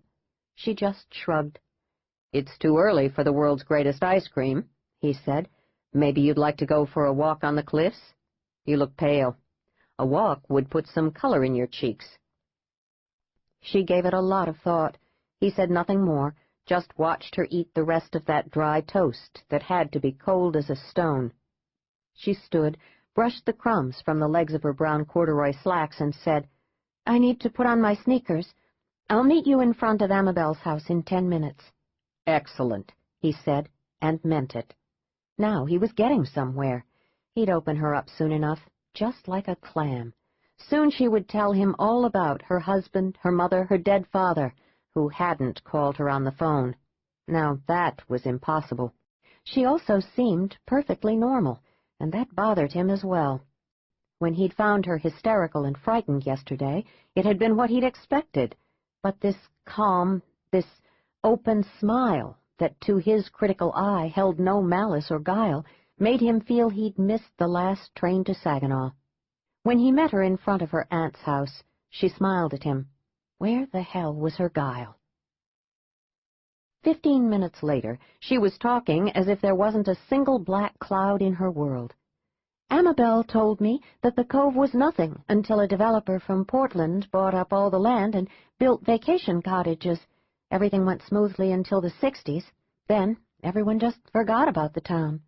"Someone sure remembered. Someone with lots of money. The place is a picture postcard." He remembered old Thelma Netro had told him the same thing. "Yes," she said, kicking a small pebble out of her path. "It's odd, isn't it? If the town died, then how was it resurrected? There's no local factory to employ everyone, no manufacturing of any kind. Amabel said the high school closed back in 1974. Maybe one of them has discovered how to tap into the Social Security computer system. That would only work in the short term. The fund only has money for, 15 months? It's scary. No one would want to count on that. They stood on the edge of a narrow promontory and looked down at the fierce white spume fanning upward when the waves hit the black rocks. "It's beautiful," she said, as she drew in a deep breath of the salt air. Yes, it is, but it makes me nervous. All that unleashed power, it has no conscience. It can kill you so easily. What a romantic thing to say, Mr. Quinlan. Not at all, but I'm right. It doesn't know the good guys from the bad guys. And it's James. You want to climb down? There's a path just over there by that lone cypress tree that doesn't look too dangerous. I don't want you fainting on me if you get too close to all that unleashed power. Threaten to knee me and I'll forget about fainting for the rest of my life. She laughed and walked ahead of him. She quickly disappeared around a turn in the trail. It was a narrow path, strewn with good-sized rocks, snaggled low brush, and it was too steep.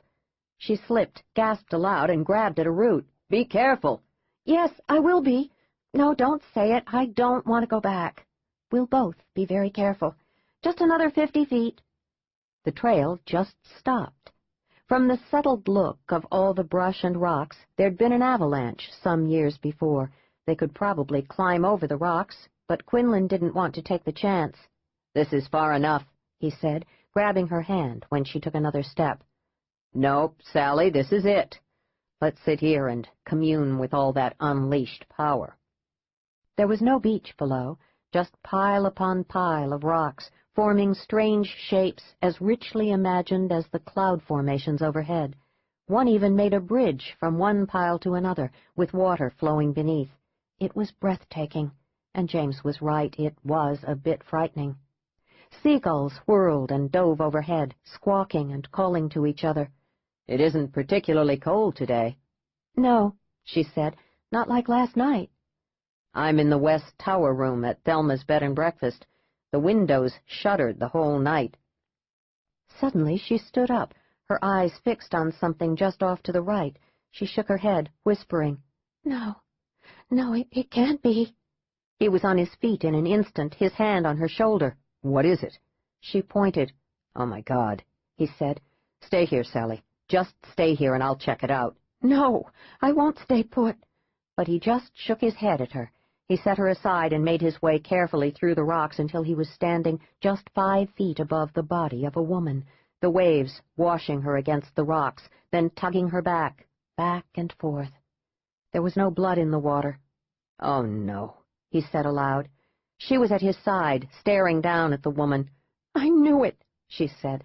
"I was right, but nobody would listen to me." "We've got to get her out before there's nothing left of her," he said. He sat down, took off his running shoes and socks, and rolled up his jeans. "Stay here, Sally. I mean it. I don't want to have to worry about you falling into the water and washing out to sea." Quinlan finally managed to haul her in. He wrapped the woman, what was left of her, in his jacket. His stomach was churning. He waved to Sally to start climbing back up the path. He didn't allow himself to think that what he was carrying had once been a living, laughing person. God, it made him sick. "We'll take her to Doc Spiver," Sally called over her shoulder. "He'll take care of her." "Yeah," he said to himself. "I just bet he will." An old man in this one-horse town would probably say that she'd been killed accidentally by a hunter shooting curlews. Doc Spiver's living room smelled musty. James wanted to open the windows and air the place out, but he figured the old man must want it this way. He sat down and called Sam North, a homicide detective with the Portland Police Department. Sam wasn't in, so James left Doc Spiver's number. "Tell him it's urgent," he said to Sam's partner, Martin Amick. "It's really urgent." He hung up and watched Sally St. John Brainerd pace back and forth over a rich wine-red Bokhara carpet. It was fairly new, that beautiful carpet. "What did you mean when you said you knew it?" "What? Oh, I heard her scream last night. There were 3 screams, and at the last one I knew someone had killed her. It was just cut off so quickly, like someone just hit her hard, and that was it. Amabel thought it was the wind, because it was howling. No doubt about that. But I knew it was a woman's scream, just like the one the first night I was here. I told you about that. Do you think it was the same woman? I don't know. Amabel called Reverend Voorhees, and he came with 3 other men, and they went on a search. When they came back, they said they hadn't found anything. It was the wind, they said. Reverend Voorhees patted me again like I was a child, an idiot. Or worse, a hysterical woman. Exactly. Someone killed her, James. It couldn't have been an accident. I heard her scream the night I arrived, 3 nights ago, and then last night. Last night they killed her. What do you mean, they? She shrugged, looking a bit confused. I don't know. It just seems right. The phone rang, and James answered it. It was Sam North calling him back. Sally listened to his end of the conversation. Yes, a woman anywhere from young to middle-aged, I guess. The tide washed her in, and she'd been battered against the rocks for a good number of hours. I don't know how long. What do you want to do, Sam? He listened, then said, A little town called the Cove, about an hour or so southwest of you. You know it? Good. The local doctor is looking her over now, but they have no law enforcement, nothing like that. Yes? All right. Done. His name is Doc Spiver, on the end of Main Street. You've got the number. Right. Thanks, Sam. He said as he hung up the phone, Sam's calling the county sheriff. He says they'll send someone over to handle things. Soon, I hope, Doc Spiver said, walking into the small living room, wiping his hands. An obscene thing to be doing, Sally thought, staring at those old liver-spotted hands, knowing what those hands had been touching. There was a knock on the front door, and Doc Spiver called out, Come along in. It was Reverend Hal Voorhees. On his heels were the 4 old men, who spent most of their time sitting around the barrel playing cards. What the hell's going on, Doc? Excuse me, ma'am, but we heard you'd found a body at the bottom of the cliffs. It's true, Gus, Doc Spiver said. Do all of you know Mr. Quinlan and Sally, Amabel's niece? Yes, we do, Doc. Pern Davies, the man who'd wanted to marry Amabel, said. Now, what's happening? Be quick telling us. I don't want the ladies to hear about it and be distressed. Sally and Mr. Quinlan found a woman's body. Who is she? Do you recognize her? This from Hal Voorhees. No, she's not from around here, I don't think. I couldn't find anything on her clothes, either. You find anything, Mr. Quinlan? No. The county sheriff is sending someone over soon, a medical examiner as well. Good, Doc Spiver said. Look, she could have been killed by anything. I'd say it was an accident, but who knows? I can't run tests, and I haven't the tools or equipment to do an autopsy. As I said, I vote for accident. No, Sally said. No accident. Someone killed her. I heard her screaming. Now, Sally, Doc Spiver said, holding out his hand to her, that hand he'd been wiping. You're not thinking that the wind you heard was this poor woman screaming? Yes, I am. We never found anything, Reverend Voorhees said. We all looked a good 2 hours. You just didn't look in the right place, Sally said. Would you like something to calm you? She stared at the old man, who had been a doctor for many more years than her mother had been alive. She'd met him the previous day. He'd been kind, if a little vague. She knew he didn't want her here, that she didn't belong here, but as long as she was with Amabel, he would continue being kind. Come to think of it, all the folks she'd met had been kind, but she still felt they didn't want her here. It was because she was a murdered man's daughter. That had to be it. She wondered if they would turn her in, now that she and James had found the woman's body, the woman Sally had heard screaming. Something to calm me, she repeated slowly. Something to calm me? She laughed, a low, very ugly laugh that brought Quinlan's head up. I'd better get you something, Doc Spiver said, turned quickly, and ran into an end table. The beautiful Tiffany lamp crashed to the floor. It didn't break. He didn't see it, James realized. The damned old man is going blind. He said easily, No, Doc. Sally and I will be on our way now. The detective from the Portland police will tell the sheriff to come here. If you'd let them know we'll be at Amabel's house? Yes, certainly, Doc Spiver said, not looking at them. He was on his knees, touching the precious Tiffany lamp, feeling all the lead seams to make certain it wasn't cracked. They left him still on the floor. All the other men were silent as death in the small living room with its rich wine-red Bokhara carpet. "Amabel told me he was blinder than a bat," Sally said as they stepped out into the bright afternoon sunlight. She stopped cold. "What's wrong?" "I forgot. I can't have the police knowing I'm here. They'll call the police in Washington. They'll send someone to get me. They'll force me to go back to that place, or they'll kill me, or they'll—" "No, they won't. I already thought of that. Don't worry. Your name is Susan Brandon. They'll have no reason to question that. Just tell them your story and they'll leave you be." "I have a black wig I wore here. I'll put it on." "Couldn't hurt." "How can you know they'll just want to hear my story? You don't know what's going on here any more than I do." "Oh, I see. You don't think they'll believe I heard a woman screaming those 2 nights," he said patiently. "Even if they don't believe you, it doesn't make a whole lot of sense that they'd then have a murdered woman on their hands, does it? You heard a woman's screams. Now she's dead. I don't think there's a whole lot of other possible conclusions. Get a grip, Sally, and don't fall apart on me now. You're going to be Susan Brandon, all right?" She nodded slowly, but he didn't think he had ever seen such fear on a face in all his years. He was glad she had a wig. No one could forget her face, and the good Lord knew it had been flashed on TV enough times recently. Chapter 6. David Mountbank had hated his name ever since he'd looked it up in the dictionary and read it meant boastful and unscrupulous. Whenever he met a big man who looked smart, and he had to introduce himself, he held himself stiff and wary, waiting to see if the guy would make a crack. He braced himself accordingly as he introduced himself to the man before him now. "I'm Sheriff David Mountbank." The man stuck out his hand. "I'm James Quinlan, Sheriff Mountbank. This is Susan Brandon. We were together when we found the woman's body 2 hours ago." "Miss Brandon?" "Won't you be seated, Sheriff?" He nodded, took his hat off, and relaxed into the soft sofa cushions. "The Cove's changed," he said, looking around Amabel's living room as if he'd found himself in a shop filled with modern prints that gave him indigestion. "It seems every time I come here, it just keeps looking better and better. How about that?" "I wouldn't know," Quinlan said. "I'm from L.A. "You live here, Miss Brandon?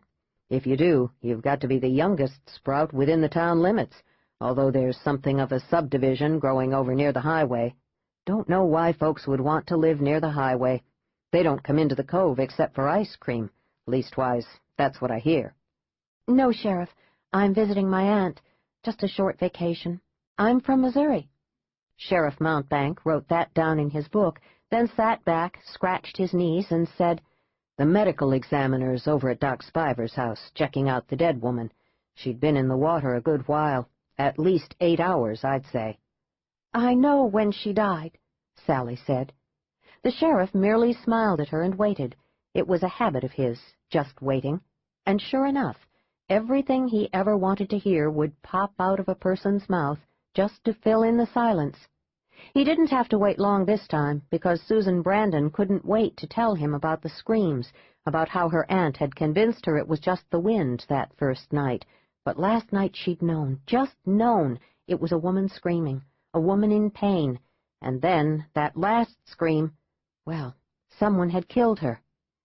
"What time was that? Do you remember, Miss Brandon?" "It was around 2:05 in the morning, Sheriff.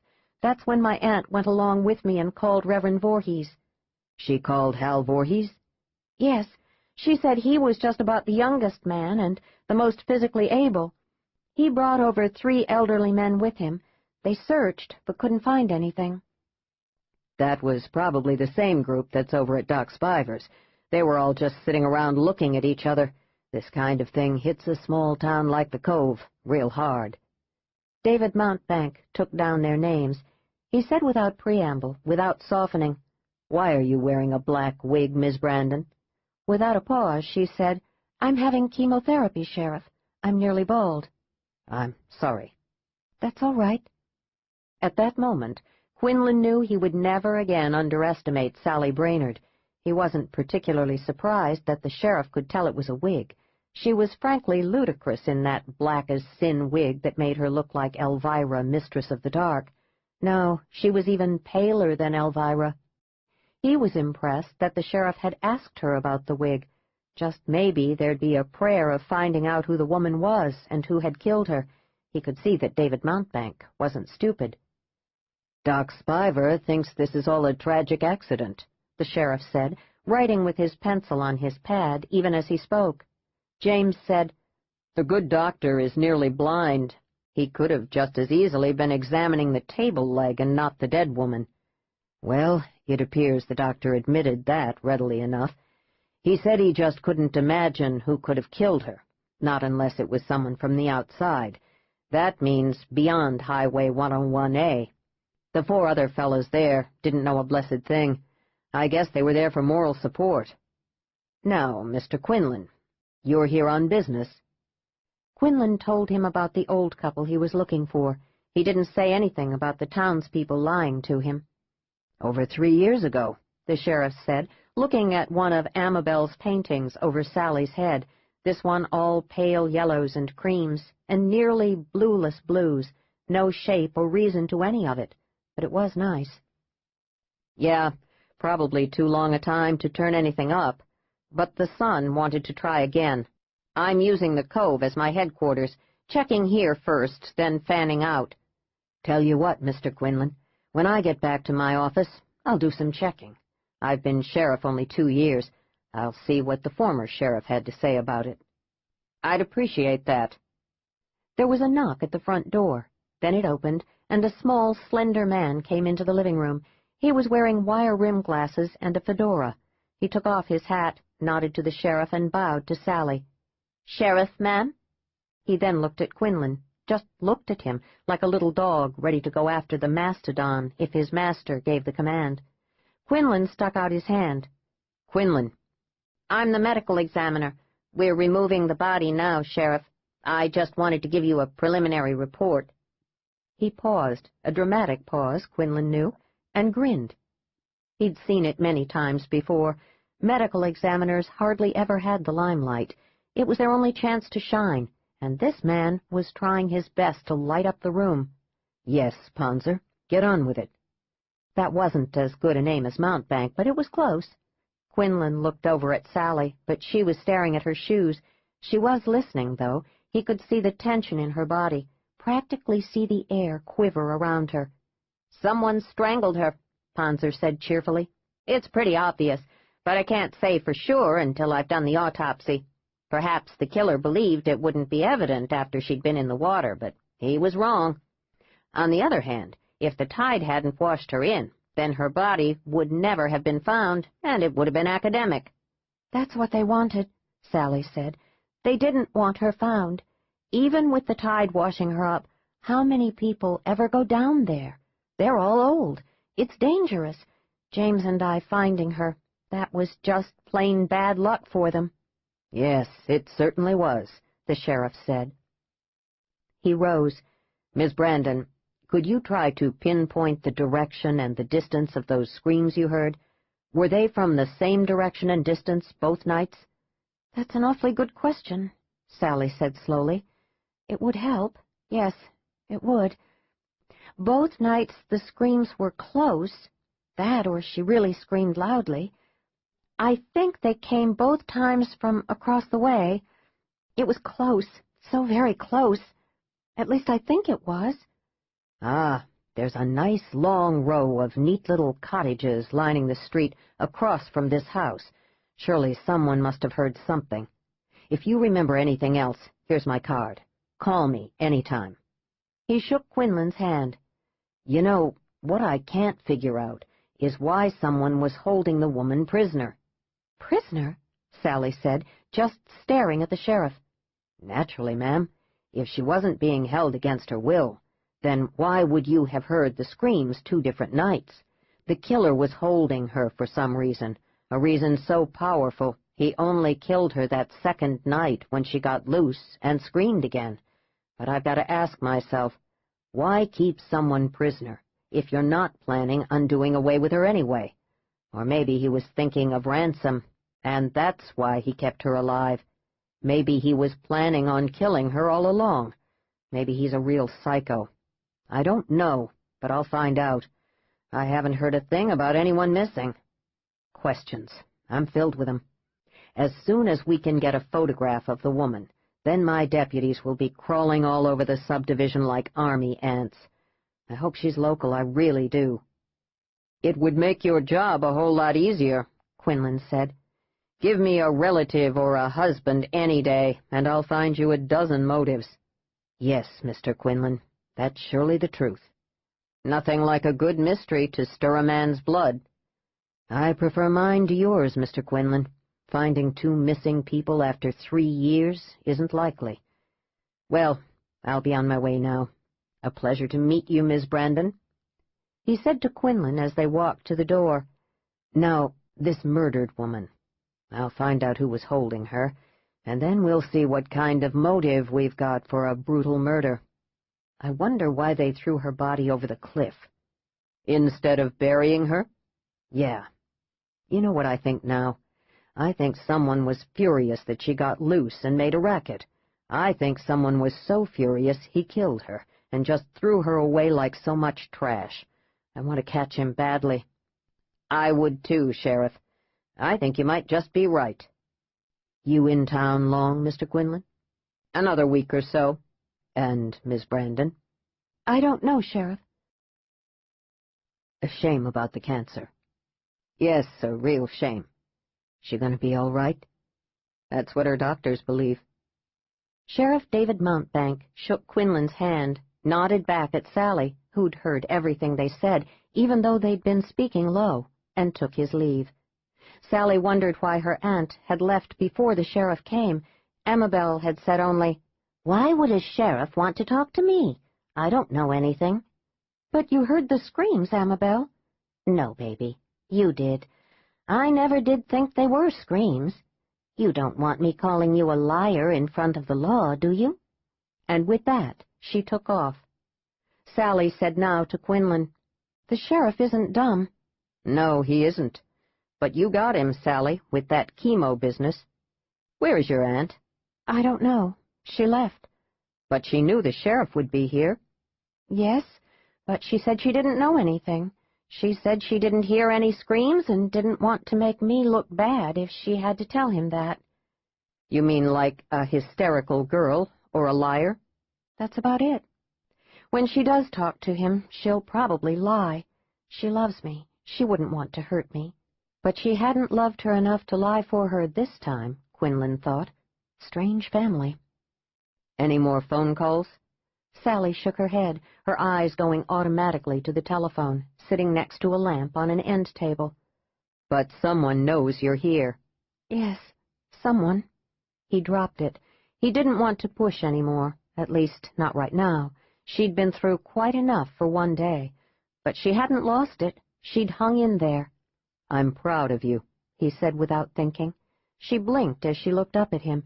He was still standing by the front door, leaning against the wall, his arms crossed over his chest. "You're proud of me? Why?" He shrugged and walked over to her. "You're a civilian, but you didn't fall apart." If only he knew, she thought, as she rubbed where that ring had been, so tight on her finger, paralyzing her. "Sally, what's wrong?" She jumped to her feet. "Nothing, James, nothing at all. It's lunchtime. You hungry?" He wasn't, but she had to be, if that single piece of dry toast was all she'd eaten so far today. "Let's go back to Thelma's and see what's cooking," he said, and she agreed. She didn't want to be alone. She didn't want to be in this house alone. The old lady was sitting in the dining room, slurping minestrone soup, her diary open and face down in her lap, the old-fashioned fountain pen beside her plate. What the hell did she write in that diary? What could be so bloody interesting? When she saw them, she yelled, "Martha, bring me my teeth. I can't be a proper hostess without my teeth." She shut her mouth, not saying another word, until poor Martha hurried into the dining room and slipped the old lady her teeth. Thelma turned, then looked back, giving them a big porcelain smile. "Now, what's all this I hear about you two finding a dead body?" James said, "We're hungry. Any chance for some of your soup?" Thelma yelled, "Martha, bring 2 more bowls of your minestrone." She waved them to 2 seats across from her. She stared at Sally, who was no longer wearing her wig. "So, you're Amabel's niece, are you?" Sally nodded. "Yes, ma'am. It's a pleasure to meet you." The old lady snorted. "You just wonder why I'm not dead yet. But I'm not, and I make sure I see Doc Spiver every day to tell him so. He pronounced me dead 3 years ago. Did you know that?" Quinlan did. He imagined everybody did, many times over. He just smiled and shook his head. He reached beneath the table and squeezed Sally's hand. She went rigid. Then, slowly, he felt her relax. Good, he thought. She was beginning to trust him. Then he felt like a shit. Martha set 2 places in front of them, then served 2 bowls of soup. "Martha always had men hanging around her, but they were rotters, all of them. They just wanted her cooking. What did you do with young Ed, Martha? Did you cook for him, or demand that he go to bed with you first?" Martha just shook her head. "Now, Thelma, you're embarrassing poor little Miss Sally here." "And me too," Quinlan said, and spooned some of the soup into his mouth. "Martha," he said, "I'm not a rotter, and I'd surely marry you. I'd do anything for you." "Go along, Mr. Quinlan." "A big man like you embarrassed James Quinlan?" Thelma Netro laughed. Sally was thankful she was wearing her teeth. "I think you've been around several blocks, boy. I bet I could take off my clothes, and it wouldn't faze you." "I wouldn't bet on it, ma'am," Quinlan said. "I'll bring in the chicken parmigiana," Martha said. "with garlic toast," she said over her shoulder. "She keeps me alive," Thelma said. "She should have been my daughter, but wasn't. It's a pity. She's a good girl." This was interesting, Quinlan thought, but not as interesting as the soup.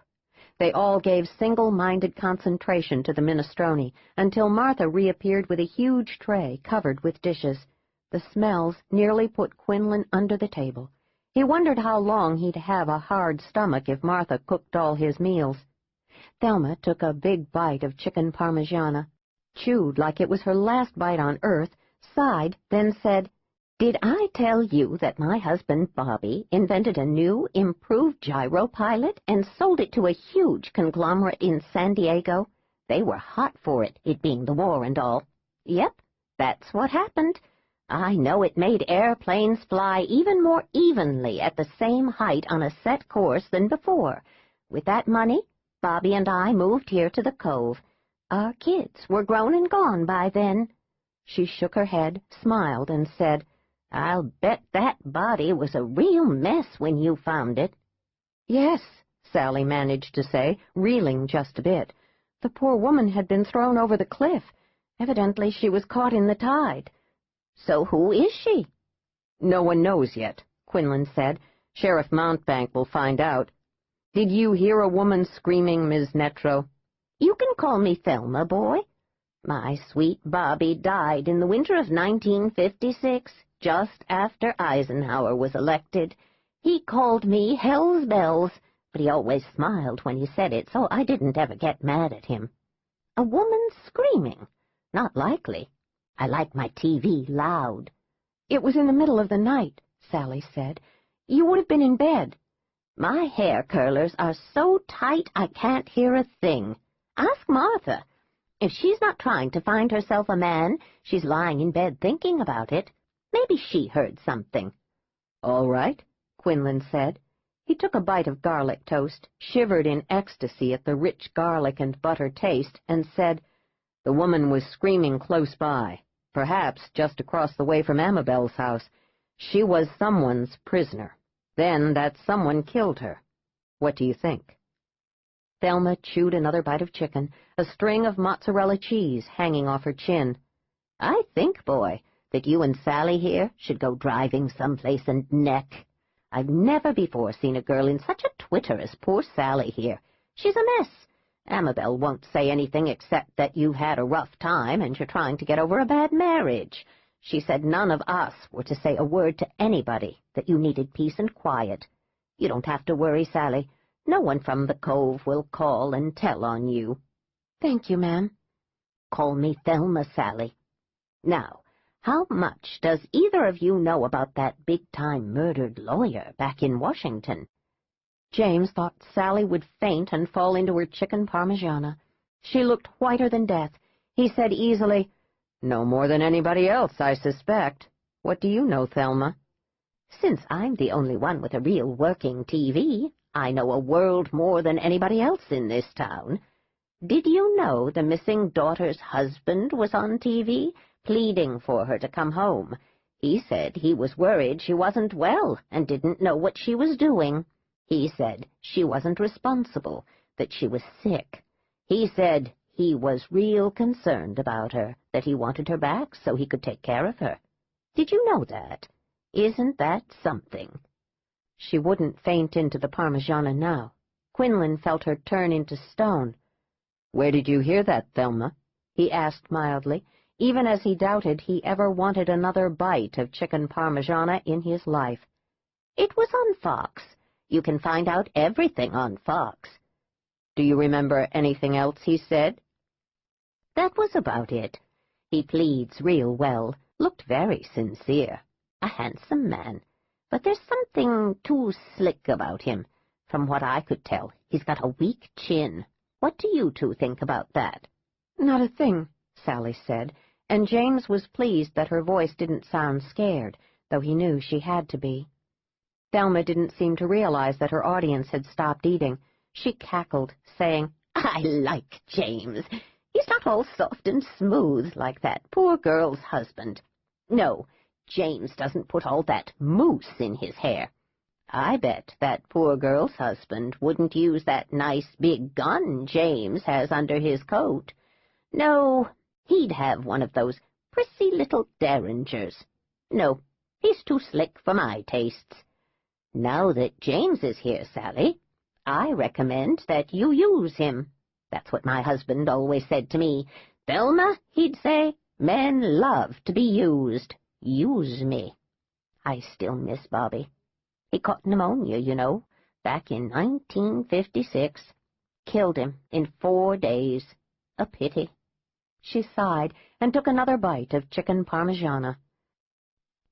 "I feel like I just swallowed 5 cloves of garlic," Quinlan said after they managed to escape, Sally pleading a stomachache. "Yes, but it was delicious until Thelma mentioned Scott." "He wants to take care of you." "Oh, I'm sure he does." He wished she'd tell him about her husband and what he'd done to her. The fear in her voice wasn't as strong as the bitterness. When she'd gotten that phone call from someone pretending to be her father, now that was fear. She turned to face him. She looked paler, if that were possible, and pinched, as if the life were being drained out of her. "You've been kind to me, and I appreciate it, but I've got to be leaving now. I can't stay here any longer. Now that he's gotten on TV about me, someone will have seen it. Someone will call. I've got to leave. And you know what else? Thelma knows. She was just playing with me." "No one will call because no one saw him. If he'd offered a reward, then I'd bet on Thelma calling up in a flash, cackling all the while. Yes, Thelma knows, but she'll stop at enjoying the hell out of taunting you. Look, Sally, no one else knows who you are. All you are is Amabel's niece. I'd even wager that if anyone did find out, they wouldn't say a word. Loyalty, you know what I mean?" "Actually," she said, "I don't." Dear God, he thought as he stepped along with her, what the hell had her life been like? He didn't remember a TV in his tower bedroom. He hoped there was one. He wanted to see Scott Brainerd pleading to his wife to return to him. "Don't go," he said to her when they reached Amabel's cottage. "You know, it isn't all that hard to be loyal if it doesn't cost you anything. There's no need to. Let things spin out. Just stay out of it. Besides, you don't have any money, do you? I have credit cards, but I'm afraid to use them. They're very easy to trace. I'm glad you didn't use them. Look, Sally, I've got some friends back in Washington. Let me put in a couple of calls and see what's really happening, okay? What friends? He smiled down at her. I can't put a thing over on you, can I? Not when it hits me in the nose, she said, and smiled back at him. It doesn't matter, James. If you want to talk to some people, go ahead. Just remember, though, I don't have any money to pay you. Pro bono, he said. I hear even government agencies do some work for free. Yeah, just like they use our taxes to pay for midnight volleyball. Basketball. That was a while back. Your friends work for the feds? Yep, and they're good people. I'll let you know what's cooking, if they know anything, of course. Thank you, James. But you know, there's still the person who called me pretending to be my father. That person knows where I am. Whoever comes, if he comes, has my big gun to contend with. Don't worry. She nodded, wished he could touch her hand, squeeze it, pat her cheek, anything to make her feel less threatened, less hunted. But he couldn't, she knew that, just as she knew she didn't know him at all. So he was her protector now, Quinlan realized, shaking his head at himself. He would protect her from any guy who came here wanting to drag her back or hurt her. That was a good joke on him, he thought, as he walked back to Thelma's bed and breakfast. He was her main hunter. Chapter 7. When the phone rang, Sally was in the kitchen slicing a turkey breast Amabel had brought home from Safeway. Her aunt called out, "It's for you, Sally." James, she thought, smiling, as she wiped her hands. She walked into the living room to see Martha with her aunt, the two of them smiling at her, saying nothing now, which was only polite, since they'd probably been talking about her before she'd come into the room. "Hello?" How's my little girl? She froze. Her heart pounded fast and painfully hard. It was him. She remembered his voice too well to believe now that it was someone pretending to be Amory St. John. You don't want to talk to me. You don't want to know when I'm going to come get you, Sally. She said clearly, "You're dead. Long dead. I don't know who killed you, but I wish I had. Go back to hell where you belong." Soon, Sally. I can't wait, can you? Very soon now I'll have you with me again. "No, you won't," she screamed and slammed down the receiver. "Sally, what is going on? Who was that?" "It was my father," she said, and laughed. She was still laughing as she walked up the stairs. Amabel called after her. "But, Sally, that couldn't have been someone trying to make you believe it was your father. That was a woman on the line. Martha said she sounded all fuzzy, but it was a woman. She even thought it sounded a bit like Thelma Netro, but that couldn't be. I didn't know of any woman who knew you were here." Sally stopped on the second step from the top. The steps were narrow and too steep. She turned slowly and looked back downstairs. She couldn't see her aunt or Martha. She didn't want to see them. A woman? Maybe Thelma Netro? No way. She ran back down the stairs into the living room. Placid Martha was looking distressed, her hands clasping and unclasping her pearls, her glasses sliding down her nose. "My dear," she began, only to stop at the ferocious look of anger on the girl's face. "Whatever is wrong? Amabel's right. It was a woman on the phone." "When I answered, it wasn't a woman on the phone. It was a man pretending to be my father." It had been her father. She knew it deep down. She was so scared, she wondered if a person could die of just being scared, nothing else, just being scared. "Baby," Amabel said, rising, "this is all very confusing. I think you and I should talk about this later." Sally turned without another word and walked slowly upstairs. She was leaving now. She didn't care if she had to walk and hitchhike. She knew all the stories about the dangers of a woman alone, but they didn't come close to the danger she felt bearing down on her now. How many people knew she was here? The man pretending to be her father, and now a woman? She thought of that nurse. She'd hated that nurse so much. Sally couldn't even remember her name now. She didn't want to. Could it have been that nurse? She stuffed her clothes in her duffel bag, and then realized she had to wait. She didn't want to fight with Amabel. She heard Amabel lock up the cottage. She heard her walk up the stairs, her step brisk and solid. Sally got quickly into bed and pulled the covers up to her chin. "Sally?" "Yes, Amabel. Oh, goodness, I was nearly asleep. Good night." "Yes. Good night, baby. Sleep well." "All right." "Sally, about that phone call." She waited, not saying a word.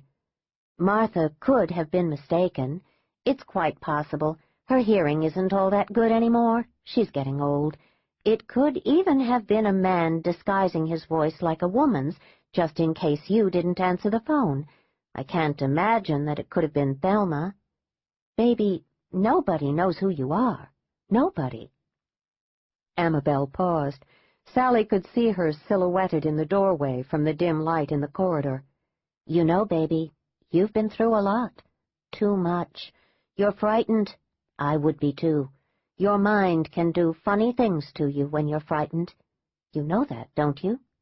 "Yes, I understand that, Amabel." She wasn't about to tell Amabel that Thelma knew who she was.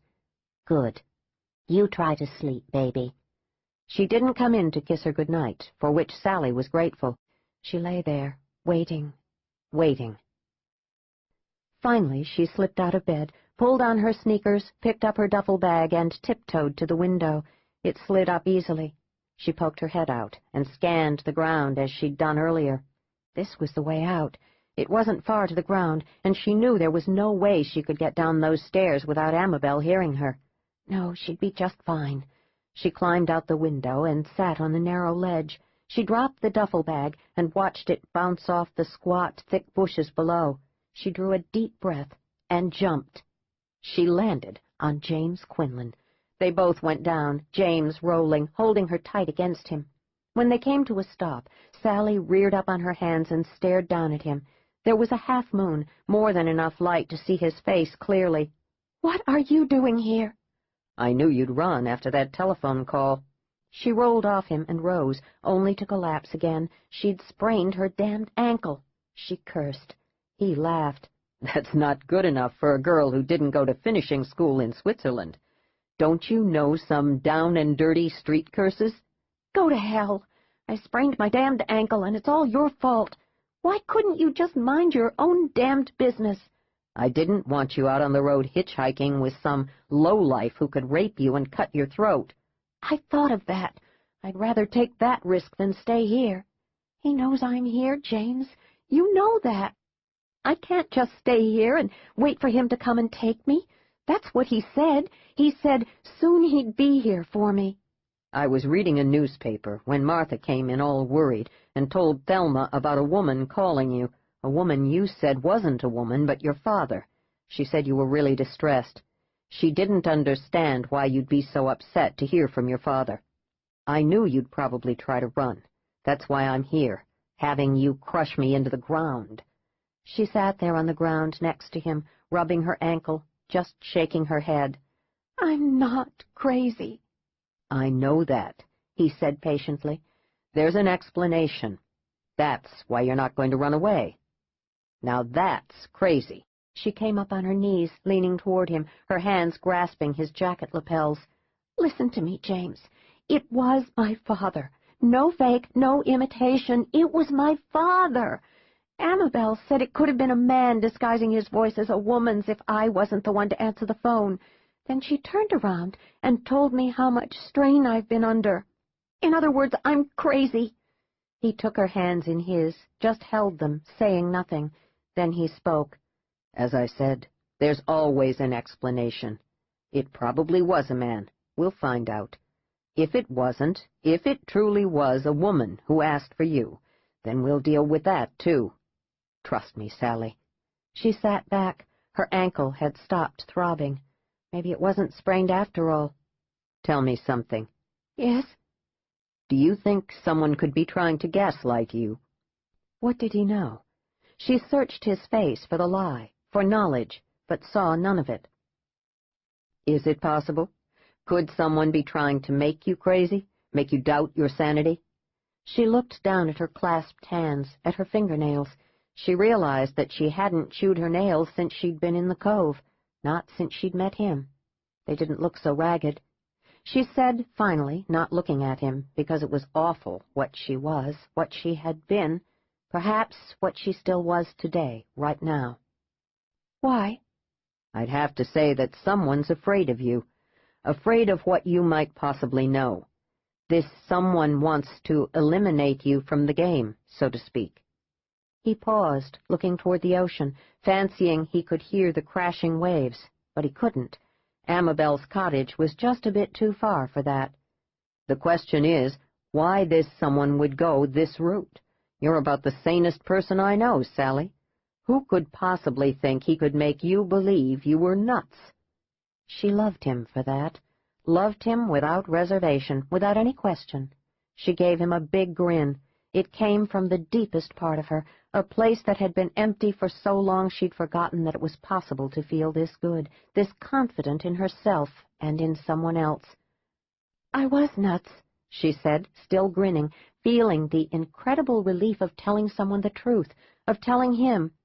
At least, that's what they wanted everyone to believe. They kept me drugged up for 6 months until I finally got it together enough to hide the medication under my tongue and not swallow it. The nurse always forced my mouth open and ran her fingers all inside to make sure I'd taken the pills. I don't know how I managed to keep the pill hidden, but I did. I did it for 2 days until I was together enough. Then I escaped, and then I got the ring off my finger and threw it in a ditch. He knew she'd been in a sanitarium, a very expensive, posh little resort sanitarium in Maryland, all very private. But this? She'd been a prisoner, drugged to her gills? He looked at her for a long time. Her smile faltered. He just shook his head at her, cupped her face in his hand, and said, How would you like to come back to Thelma's place and share my tower room with me? I'll take the sofa, and you can have the bed. I won't make any moves on you, I swear. We can't just sit here for the rest of the night. It's damp, and I don't want either of us to get sick. And then what? We'll think more about that tomorrow. If it was a woman who put the call through, then we need to figure out who it could have been. And I want to know why you were in that place for 6 months. She was shaking her head, even as he spoke. He knew she regretted spilling it to him now. After all, she didn't know him, didn't have a clue if she could trust him or not. She said, You know, I have another question. Why did Martha answer Amabel's phone, and not Amabel? That's a good one, but the answer's probably just as simple as that Martha happened to be standing next to the phone when it rang. Don't get paranoid, Sally. He carried her duffel bag, his other hand under her arm. She was limping. But it wasn't bad, not a sprain, as she'd feared. He didn't want to haul her over to Doc Spiver's. Only the good Lord knew what that old man might do. Probably want to give her artificial respiration. He had a key to the front door of Thelma's bed and breakfast. All the lights were out. They walked to his tower room without waking Thelma or Martha. James knew there was only one other guest who had come in just today, an older woman who'd been nice and smiling, and had said that she was here to visit her daughter in the subdivision, but she'd always wanted to stay here, in one of the tower rooms. Thank God, she'd said, that there were 2, which meant she was on the other side of the huge house. He switched the bedside lamp on low, only after he had closed the Venetian blinds. There. It's charming, isn't it? There's no TV. She wasn't looking at him or the window. She was moving as fast as a shot toward the door. She knew she didn't remotely love him any more. She was afraid. She was in this man's room, a man she didn't know, a man who was sympathetic. She hadn't known sympathy in so long that she'd fallen for it without thought, without question. James Quinlan was quite wrong. She was as nuts as they came. Sally, what's wrong? She was tugging on the doorknob, trying to turn it, but the door didn't open. She realized the key was still in the lock. She felt like a fool. He didn't make any movement of any kind. He didn't even stretch out his hand to her. He just said in his calm, deep voice, "It's all right. I know you're scared. Come now, and sit over here. We'll talk. I won't hurt you. I'm on your side." A lie, he thought. Another damned lie. The chance of his ever being anywhere near her side was just about nil. She walked slowly away from the door, stumbled against a small end table, and sat down heavily on the sofa. It was chintz, with pale blue and cream flowers. She was rubbing her hands together, just like Lady Macbeth, she thought. She raised her face. "I'm sorry." "Don't be dumb. Now, would you like to try to sleep, or talk a while?" She'd already told him too much. He was probably reconsidering his comment that she was the sanest person he knew, and he wanted to know why she'd been in that place. No, she couldn't bear that. Thinking about it was too much. She couldn't imagine talking about it. If she did, he'd know she was paranoid, delusional. "I'm not crazy," she said, staring at him, knowing he was in the shadows and so was she, and neither of them could read the other's expression. "Well, I just might be. I still haven't found out what happened to Harv and Marge Jensen, and you know what? I'm not all that interested anymore. Now, I called a friend at the FBI. No, don't look like you're going to dive for the door again. He's a very good friend, and I just got some information from him." Lies mixed with truth. It was his business, his lies having to be better than the bad guy's lies. "What's his name?" "Dylan Savage. He told me that the FBI is looking high and low for you, but no sign as yet. He said they're convinced you saw something the night of your father's murder, that you probably saw the person who killed him, that it was probably your mother, and you ran to protect her. If it wasn't your mother, then it was someone else, or you. Your dad wasn't a nice man, Sally. Turns out he was being investigated by the FBI for selling weapons to terrorist countries on our no-way list, like Iraq, Iran, and Syria. In any case, they're convinced you know something." He didn't ask her if it was true. He just sat there on the other end of that chintz sofa with its feminine pale blue and cream flowers and waited. "How do you know this, Dylan Savage?" He realized then that she might be scared half out of her mind, but she wasn't stupid. He'd managed to say everything that needed to be said without blowing his cover, but she hadn't responded. She still didn't trust him, and he admired her for that. "We went to Princeton together in the 90s. He always wanted to be an agent, always. We've kept in touch. He's good at his job. I trust him." "It's difficult to believe he just spilled all this out to you." Quinlan shrugged. "He's frustrated. They all are. They want you, and you're gone without a trace. He was probably praying that I knew something and would tell him if he whetted my appetite." "I didn't know about my father being a traitor, but on the other hand, I'm not surprised. I guess I've known for a very long time that he was capable of just about anything." She was sitting very quietly, looking toward the door every couple of seconds, but not saying anything. She looked exhausted. Her hair was ratty. There was a smudge of dirt on her cheek from her jump, and a huge grass stain on the leg of her blue jeans. He wished she'd tell him what she was thinking. He wished she'd just come clean and tell him everything. Then, he thought, it might be a good idea to take her to dinner. He laughed. He was the crazy one. He liked her. He hadn't wanted to. He'd only wanted to see her as the main piece to his puzzle, the linchpin that would bring it all together. "Did you tell this Dylan Savage anything?" "I told him I wouldn't go out with his sister-in-law again. She's always popping bubble gum in her mouth." She blinked at him, then smiled, a small, tight smile, but it was a smile. He rose and offered her his hand. "You're exhausted. Go to bed. We can deal with this in the morning. The bathroom's through there. It's a treat, all marble and a water-saver toilet in pale pink. Take a nice long shower. It'll help bring down the swelling in your ankle. Thelma even provides those fluffy white bathrobes." He had let her off the hook, even though he guessed he could have gotten more out of her if he'd tried even a little bit.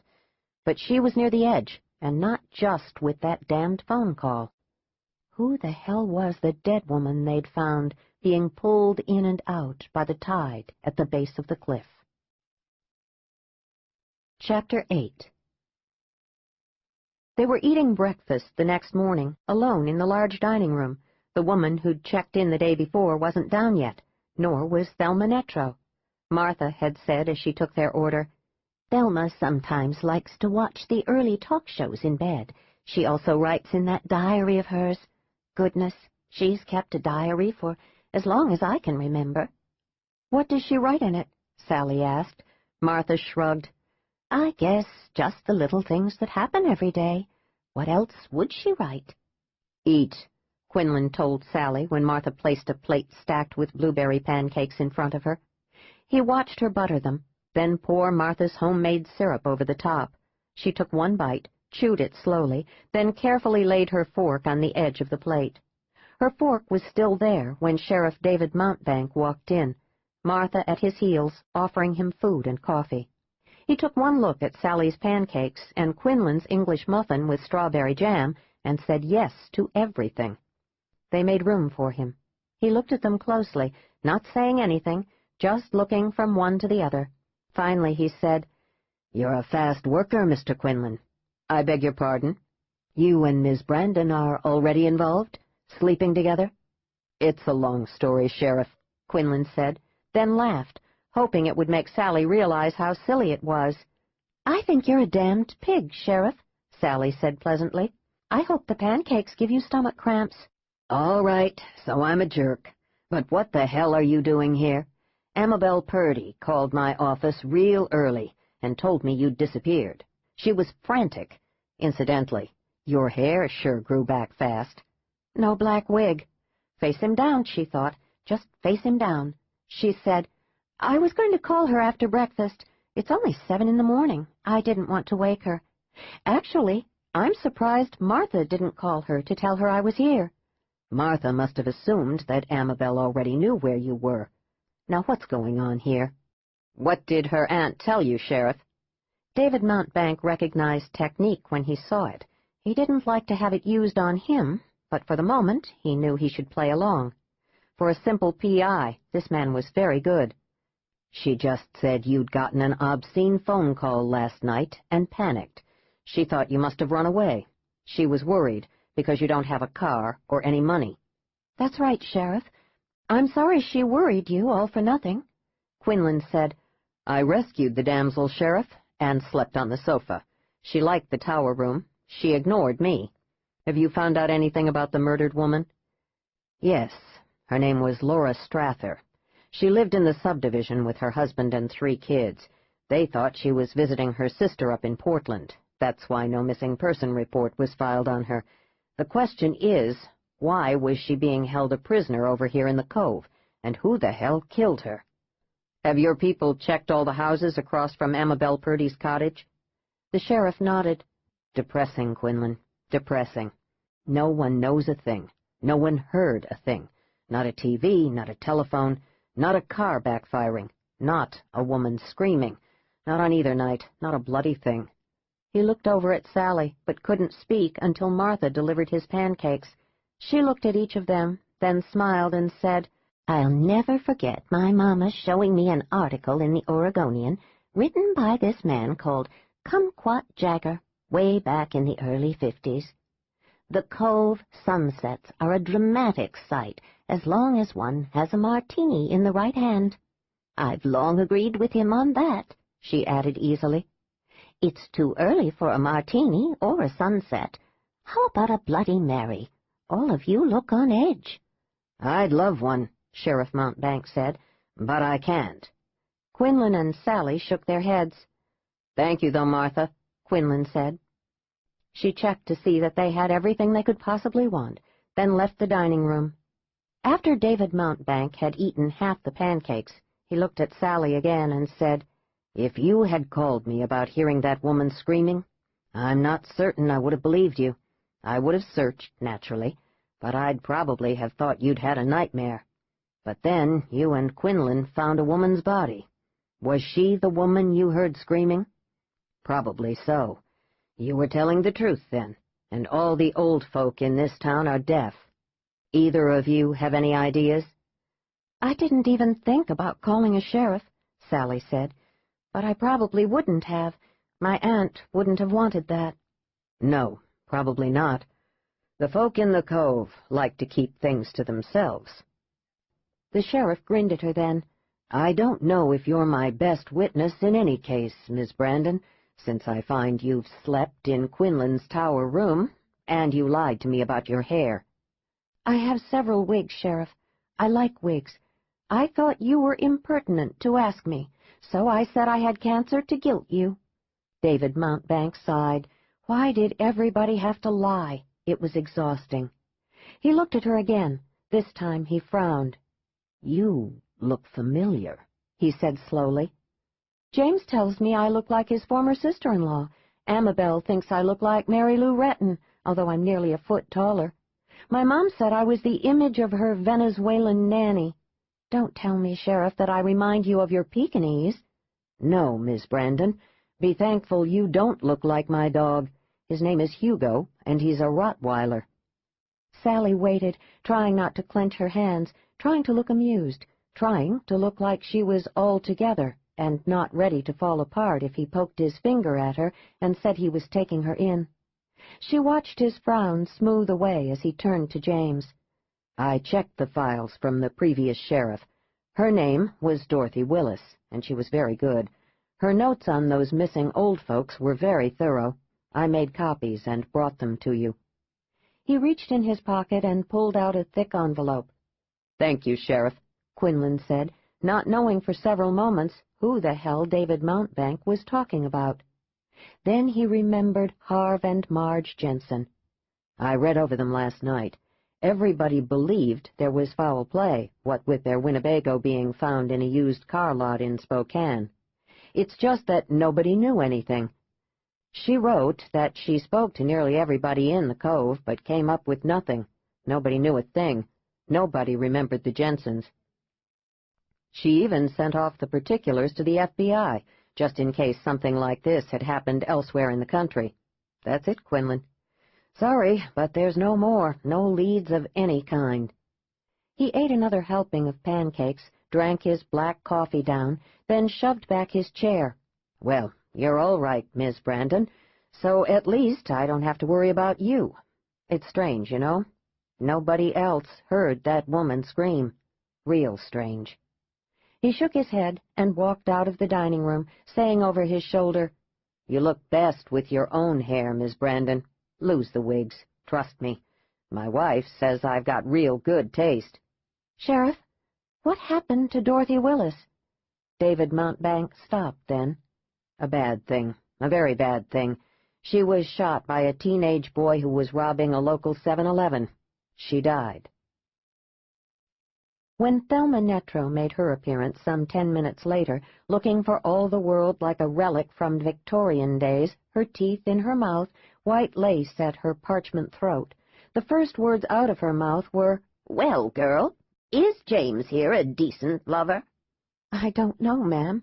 He wouldn't even kiss me. He said he was too tired. He even hinted at a headache. What could I do?" Old Thelma threw her head back, and that scrawny neck of hers worked ferociously to bring out fat, full laughs. "Here I thought you were a wimp, Sally. That's good. Now, what's this Martha tells me about how a woman who was really your dead daddy called you at Amabel's last night?" "There was no woman when I got on the line." "This is very strange, Sally. Why would anyone do this? Now, if it had been James on the phone, well, that would have been another matter. But if he gets all that tired, well, then maybe you'd just best forget him." "How many husbands did you have, Thelma?" Quinlan asked, knowing that Sally was reeling, giving her time to get herself together. "Just Bobby, James. Did I tell you Bobby invented a new improved gyropilot? Yes, well, that's why I've got more money than any of the other poor sods in this place, all because of Bobby's invention." "It looks to me like everyone has money," Sally said. "The town is charming. Everything looks new, planned, like everyone put money in a pot and decided together what they wanted to do with it. It was something like that, Thelma said. It's all barren by the cliffs now. I remember back in the 50s there were still some pines and firs, even a few poplars close to the cliffs, all bowed down, of course, from the violent storms. They're all gone now, like there'd never been anything there at all. At least we've managed to save a few here in town. She then turned in her chair and yelled, "Martha, where's my peppermint tea? You back there with young Ed? Leave him alone and bring me my breakfast." James waited 2 beats, then said easily, "I sure wish you'd tell me about Harv and Marge Jensen, Thelma. It was only 3 years ago, and you've got the sharpest mind in town. Hey, maybe there was something interesting about them, and you wrote about it in your diary. Do you think so?" "That's true enough, boy.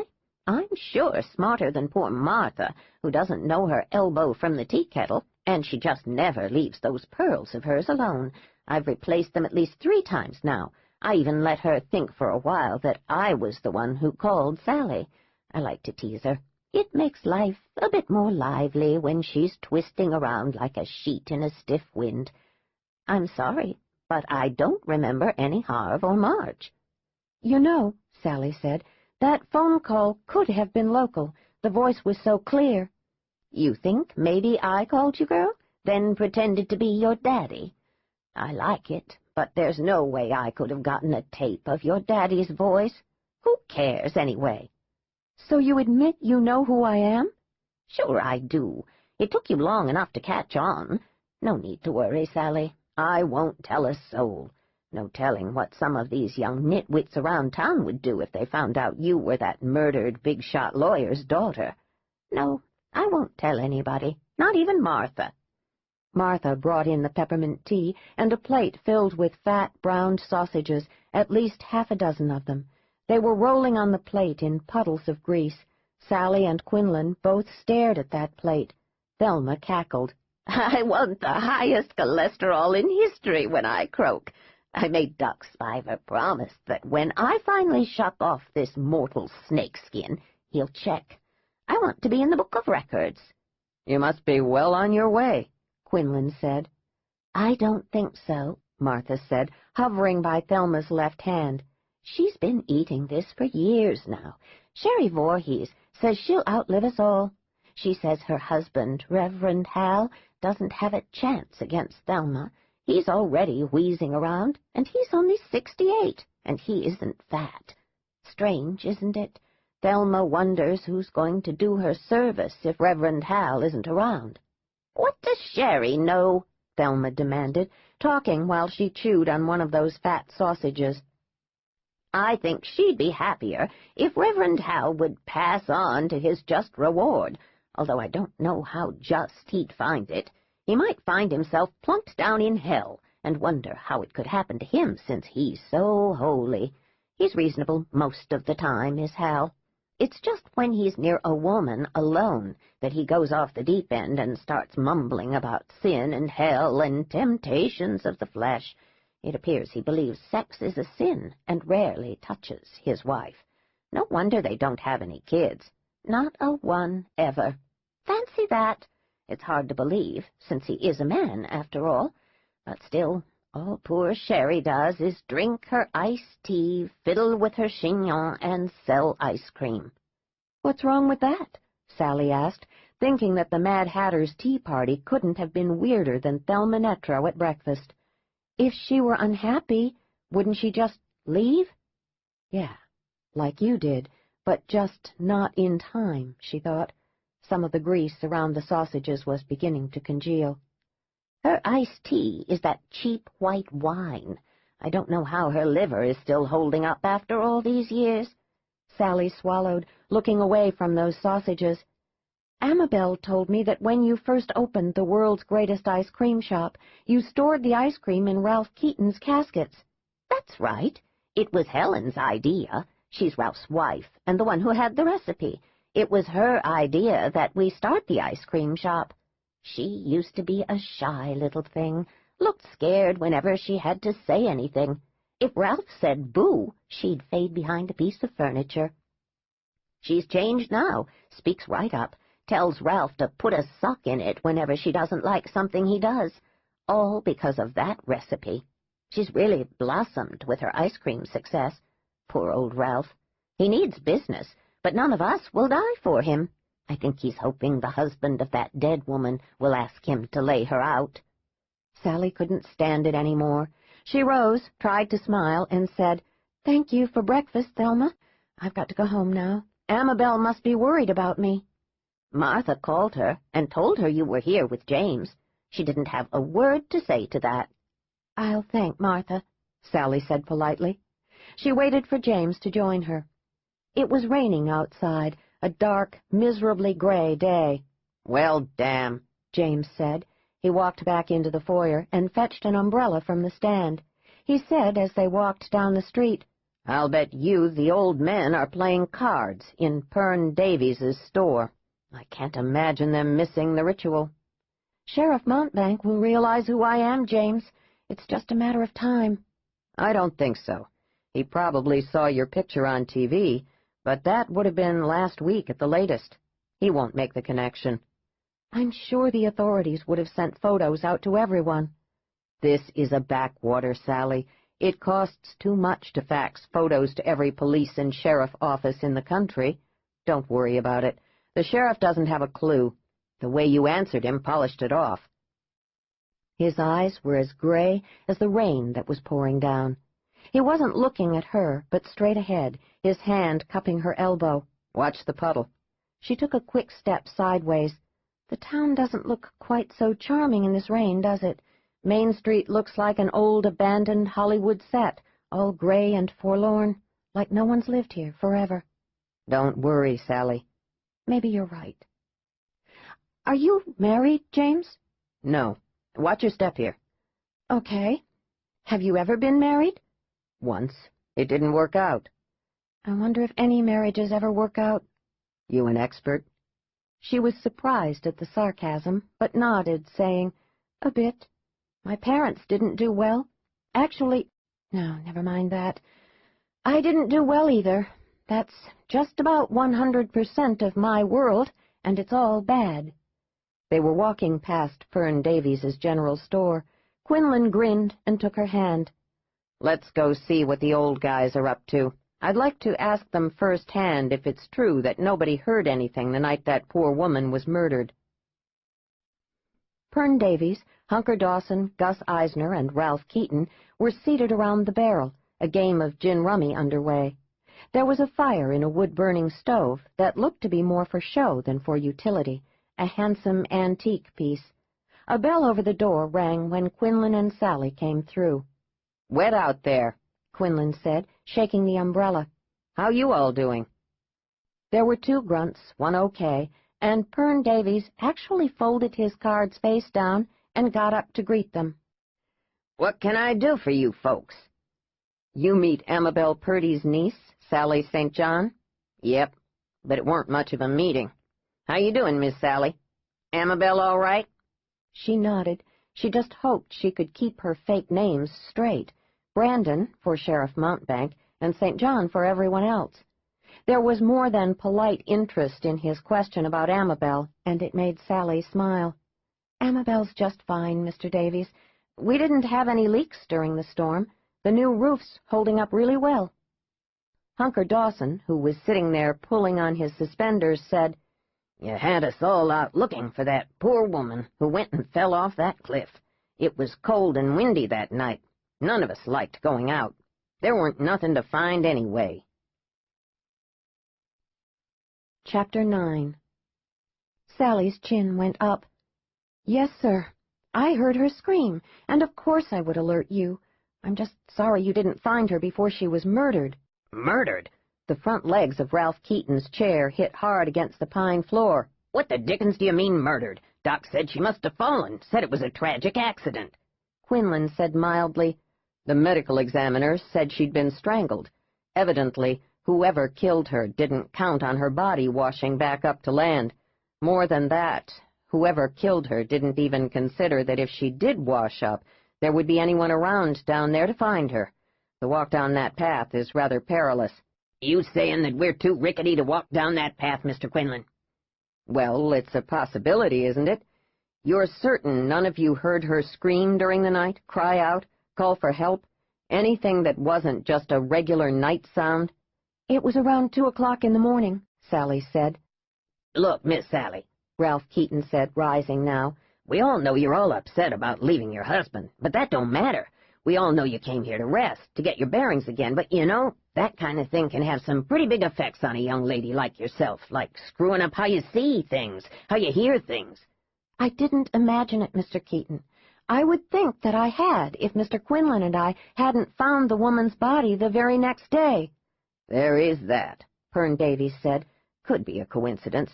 You having a dream because of you leaving your husband. That's what Amabel told us.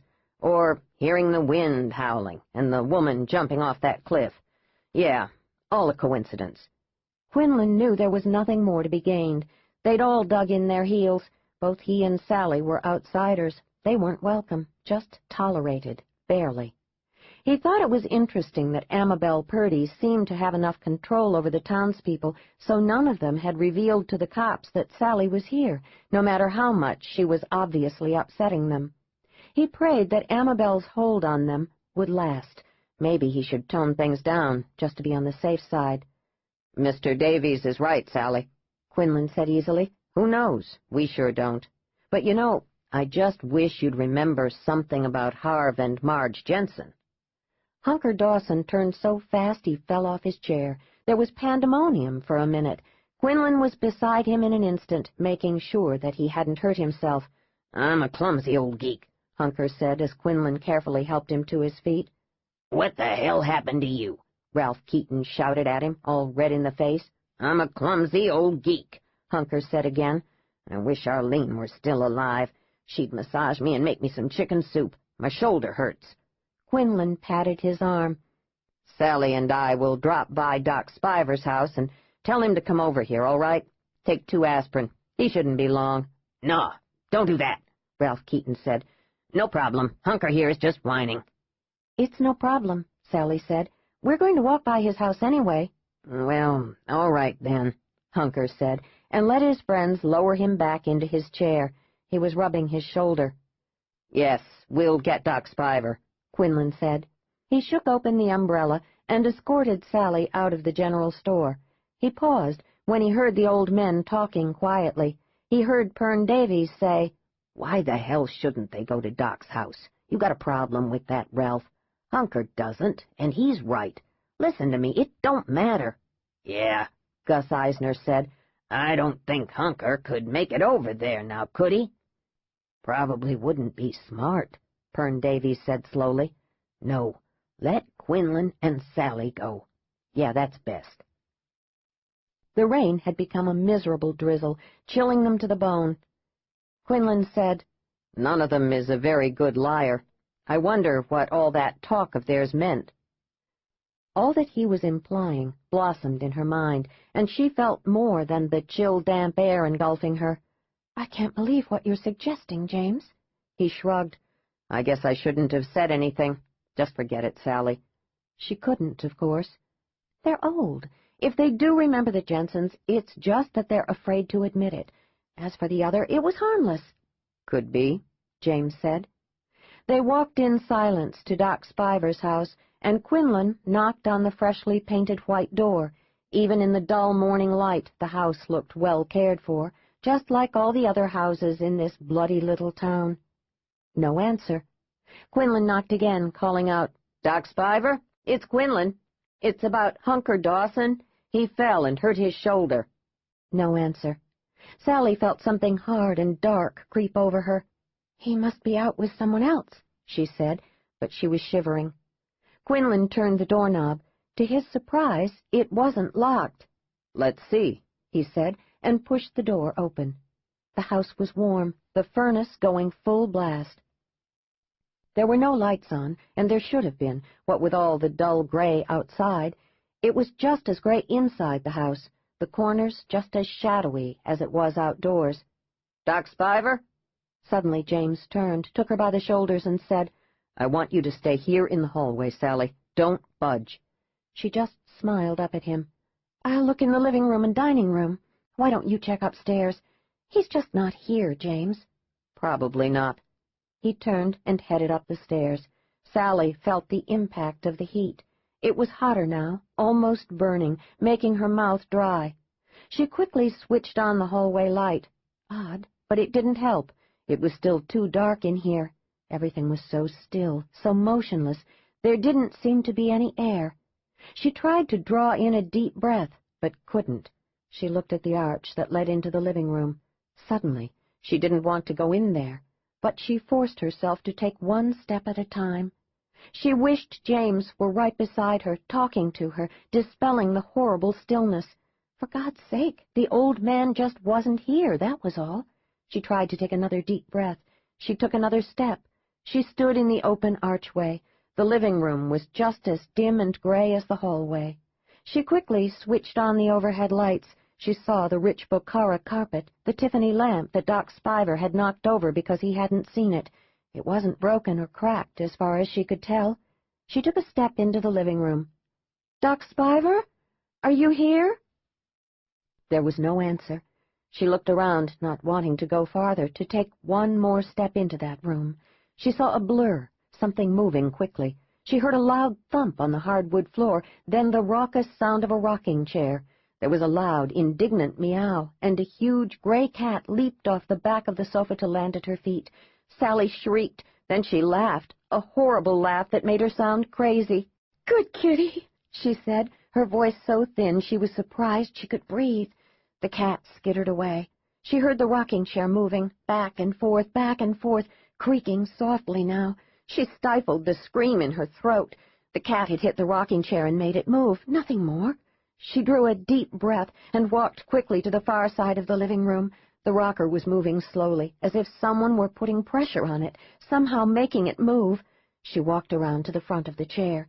The air was as still and dead as the old man slumped low in the old bentwood rocker, one arm hanging to the floor, his head bowed to his chest. His fingernails scraped gently against the hardwood floor. The sound was like a gun blast. She stifled a scream behind the fist pressed against her mouth. Then she took several fast breaths. She stared in fascination at the drops of blood that dripped, slowly, inexorably, off the end of his middle finger. She turned on her heel and ran back into the hallway. She yelled, her voice hoarse with terror and the urge to vomit. "James! Doc Spiver is here! James!" "One wonders if you weren't here, Miss Brandon. Would there have been 2 deaths? Sally sat on the edge of Amabel's sofa, her hands clasped in her lap, rocking gently back and forth, just like old Doc Spiver had in that rocking chair. James was sitting on the arm of the sofa, as still as a man waiting in the shadows for his prey to pass by. Now where, David Mountbank wondered, had that thought come from? James Quinlan was a professional, he knew that for sure now, knew it from the way Quinlan had handled the scene at Doc Spiver's house, more professionally than David would have, the way he had kept calm, detached. All of it screamed training that had been extensive, had been received by someone who already had all the necessary skills and that easy, calm temperament. Quinlan was worried about Sally Brandon, David could see that, but there was something else, something more that was hidden, and David hated that, hated the not knowing. "Don't you agree, Miss Brandon?" he asked again, pressing now, gently, because he didn't want her to collapse. She was too pale, too drawn, but he had to find out what the devil was going on here. She said finally, with great simplicity, "Yes." "All right." He turned to Quinlan and gave him a slow smile. "Actually, you and Sally arrived at nearly the same time. That's rather an odd coincidence, isn't it?" He was too close, James thought, but he knew David Mountbank couldn't possibly know anything. All he could do was guess. "Yes," he said. "It's also one that I would have willingly forgone. Amabel should be back soon. Sally, would you like some tea?" His fingernails scraped against the hardwood floor. It scared me silly. "It would scare me silly, too," David said. "So, both of you were there just because Hunker Dawson fell off his chair and hurt his shoulder." "Yes," James said. "That's it. Nothing sinister, just being good neighbors. Nothing more except what a couple of the old men said when we were leaving. Something about it didn't matter, that Hunker shouldn't go, to let us go, that it was time. You aren't saying that they knew he was dead and wanted you and Sally to be the ones to find him? I have no idea. It doesn't make any sense, really. I just thought I'd pour out everything. Do you think he killed himself? Quinlan said, if you look at the angle of the shot, at how the gun fell, at how his body crumpled in, I think it could go either way. Your medical examiner will find out, don't you think? Panzer is good, but he isn't that good. He didn't have the greatest training. I'll let him have a go at it, and if it turns out equivocal, then I'll call Portland. Sally looked up then. You really think he could have killed himself, James? He nodded. He wanted to say more, but he knew he couldn't, even if the sheriff weren't here. He had to rein in all the words that wanted to speak themselves to her. It was too much. Why would he do that? Quinlan shrugged. Perhaps he had a terminal illness, Sally. Perhaps he was in great pain. Or maybe he knew something and couldn't stand it. He killed himself to protect someone. Where did that come from, Miss Brandon? I don't know, Sheriff. It's all just hideous. Amabel told me after we found that poor woman that nothing ever happened here, at least nothing more than Doc Spiver's cat, Forceps, getting stuck in that old elm tree in his backyard. What will happen to the cat? I'll make sure Forceps has a new home. I'll just bet one of my kids will beg me to bring the damn cat home. David, Quinlan said, why don't you just break down and call her Sally? All right, if you don't mind, Sally.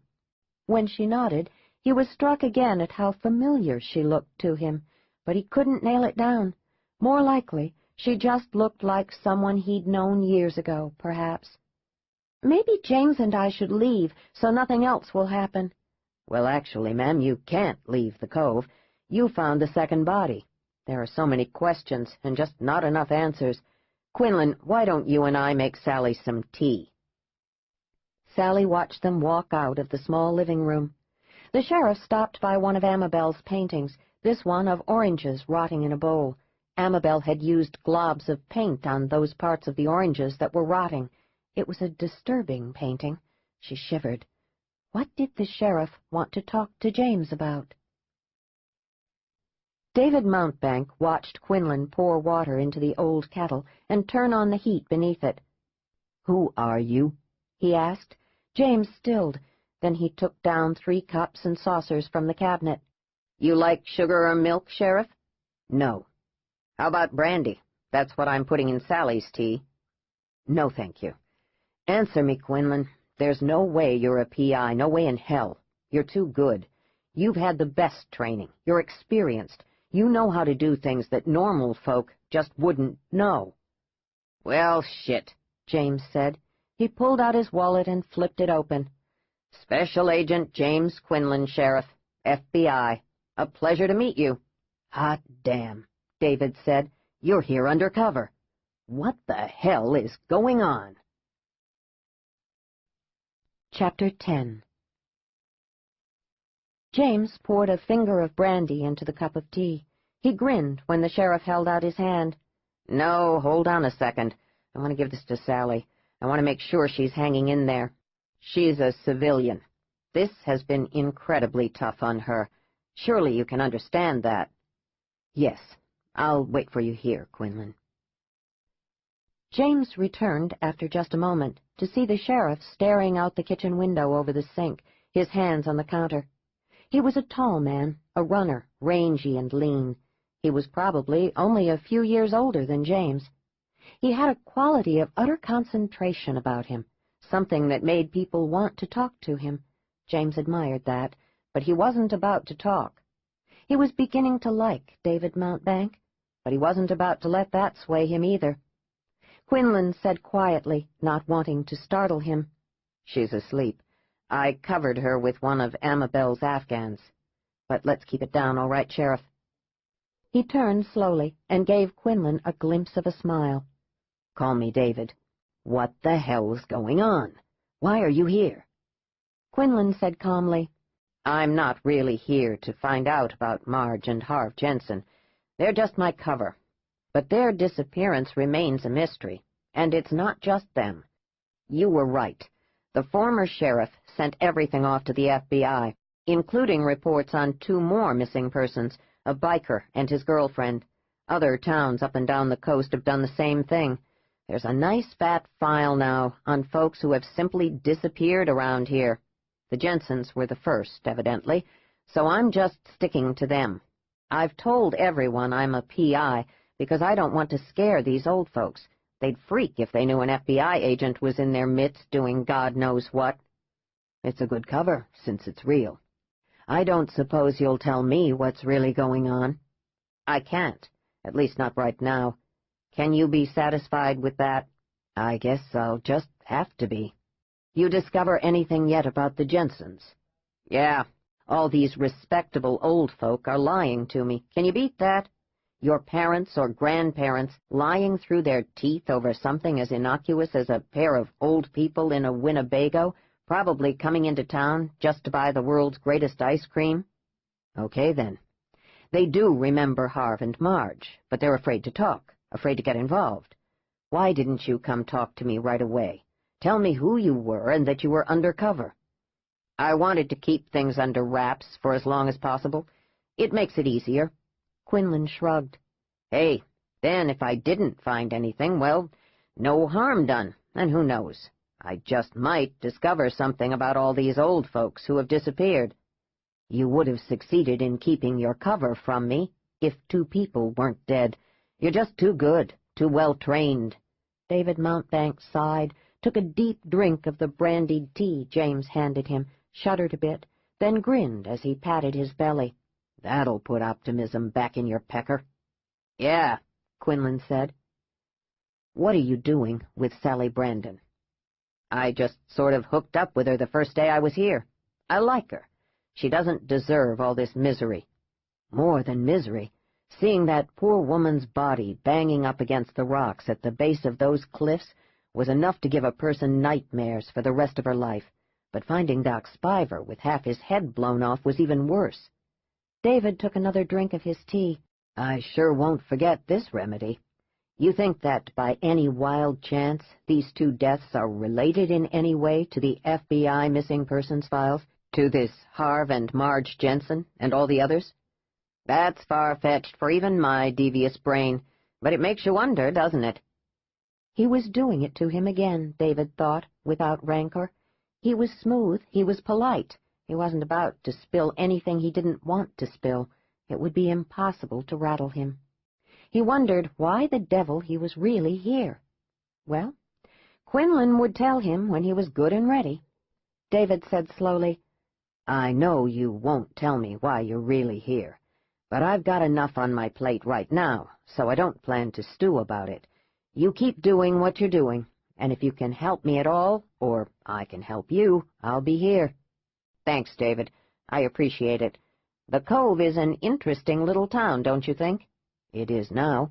You should have seen it 3 or 4 years ago. It was as ramshackle as you could imagine. Everything run down. Only old folks here. All the young ones high-tailed it out of town as soon as they could get. Then prosperity. Whatever they did it well and with admirable planning. Maybe some relative of one of them died and left a pile of money, and that person gave it to the town. Whatever. The place is a treat now. Yep. It shows that folk can pull themselves out of a ditch if they put their minds to it. You got to respect them. David set his empty cup in the sink. Well, I'm back to Doc Spiver's house. I've got exactly nothing, Quinlan. If I uncover something, I'll call. I won't hold the lines open. I just realized that these 2 deaths have got to be real hard on the townsfolk. Here I am, just about accusing one of them of holding the woman prisoner before killing her. Hey, I was even thinking those 4 old men already knew that Doc Spiver was dead when you volunteered to go fetch him for Hunker Dawson, that maybe they'd had something to do with it. That's just crazy. They're good people. I want to get this cleared up as soon as possible. As I said, I'll tell you if I find something. David didn't know if that was the truth, but Quinlan sounded sincere enough. Well, he should. He'd been trained by the best of the best. David had a cousin, Tom Nyber, who had washed out of Quantico back in the late 80s, only gotten through the 4th week out of 16. He'd thought his cousin had what it took, but he hadn't made it. David turned in the kitchen doorway. It's funny, but inescapable. Sally wasn't expected here. Whoever killed Laura Strather was already holding her prisoner. If Sally hadn't heard the woman scream that first night she was here, you can bet no one else would have. But that's exactly what happened. If you and Sally hadn't been out there on the cliffs, that woman's body would never have been found. There would never have been a crime. Nothing. Just another missing persons report put out by the husband. Now, Doc Spiver, that's different. The killer didn't care if Doc was found. Just didn't care. Don't forget, it could be suicide. I know, but it doesn't smell right, you know? No, I don't know. But you keep smelling, David. I do wonder that nobody heard a blessed thing. Hardly seems possible, does it?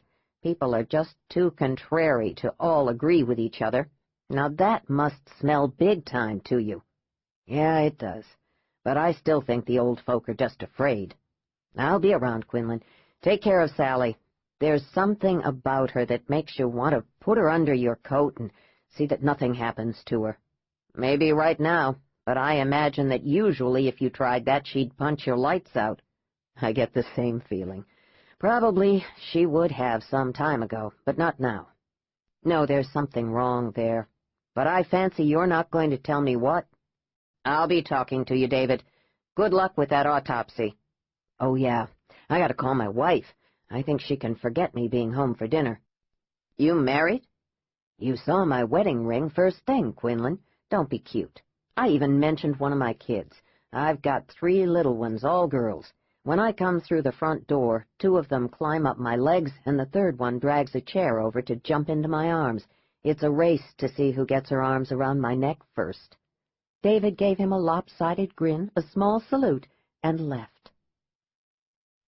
No one could talk about anything else, just Doc Spiver and how 2 outsiders had found him lying in his rocking chair, blood dropping off his fingertips, half his head blown off.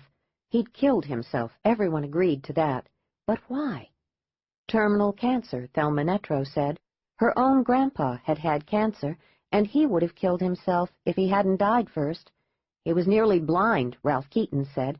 Everybody knew he was pleased because when they got the body back, Ralph would lay him out. Yeah, Ralph said, Doc couldn't stand it that he wasn't really an honest-to-goodness doctor anymore. He was hurt because some woman rejected him, Pern Davies said.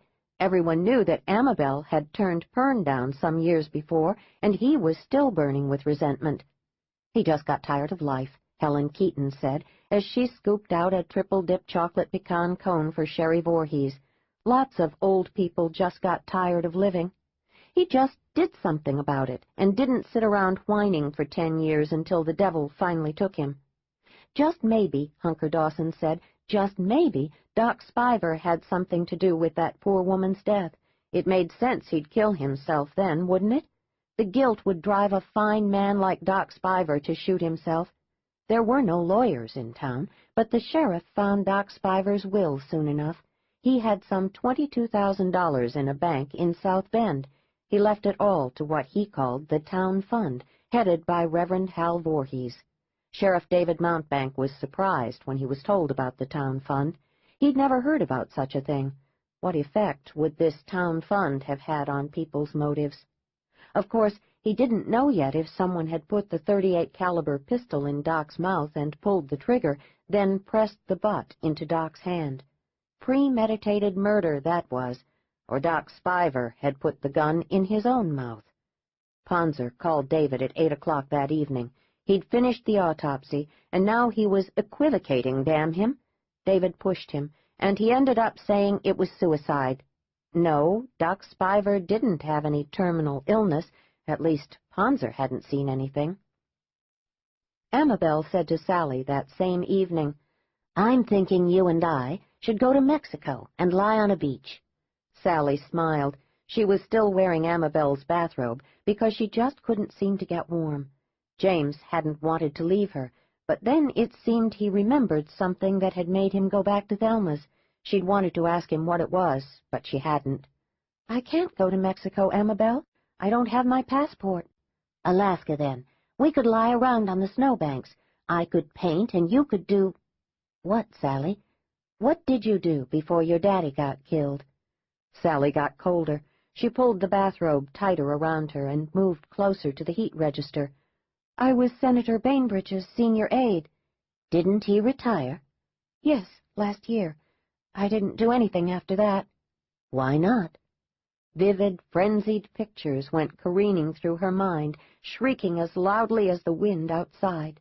She clutched the edge of the kitchen table. "It's all right, baby. You don't have to tell me. It really doesn't matter. Goodness, what a day it's been. I'm going to miss Doc. He's been here forever. Everyone will miss him." "No, Amabel, not everyone." "So you don't think it was suicide, Sally?" "No," Sally said, drawing a deep breath.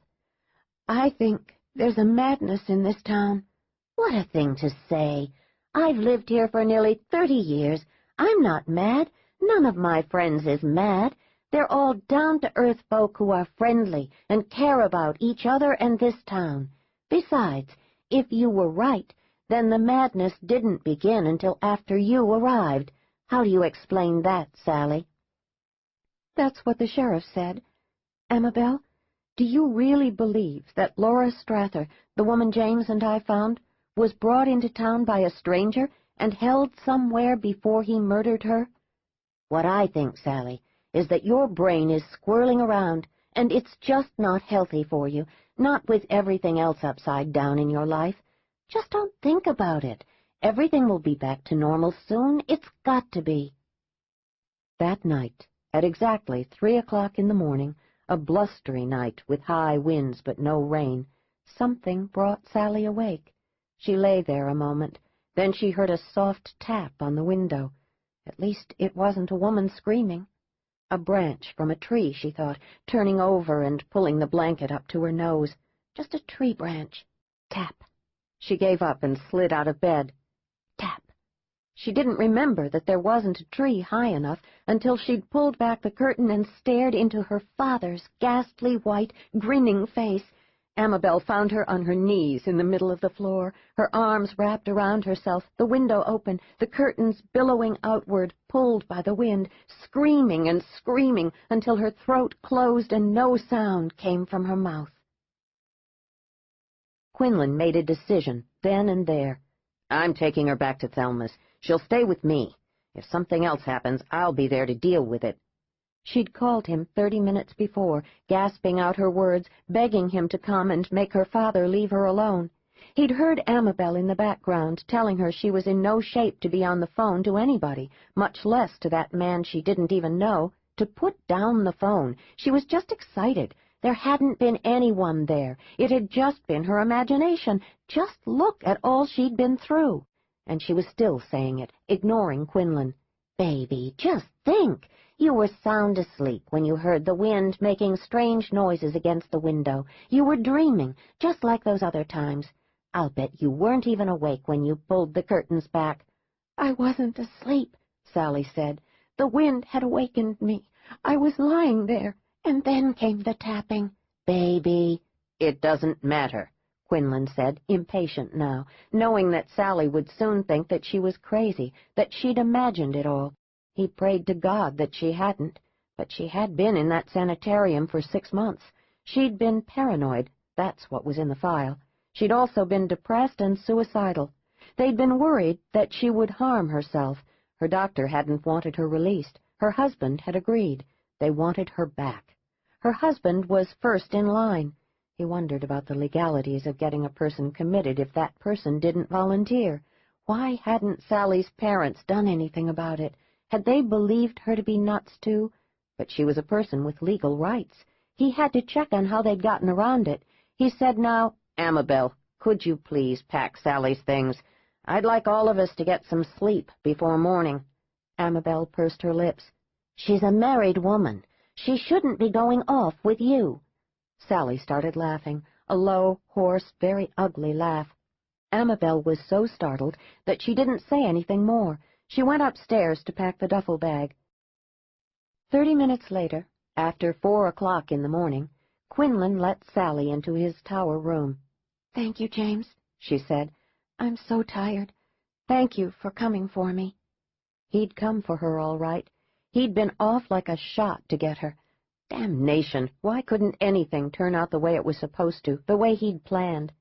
He was in the middle of a puzzle, and all he had was scattered pieces that didn't look like they would ever fit together. He put her to bed, tucked the covers around her, and without thinking about it, kissed her lightly on the mouth. She didn't respond, just looked up at him. "Go to sleep," he said, gently pushing her hair back from her face. He pulled the string on the bedside lamp. "We'll work it all out.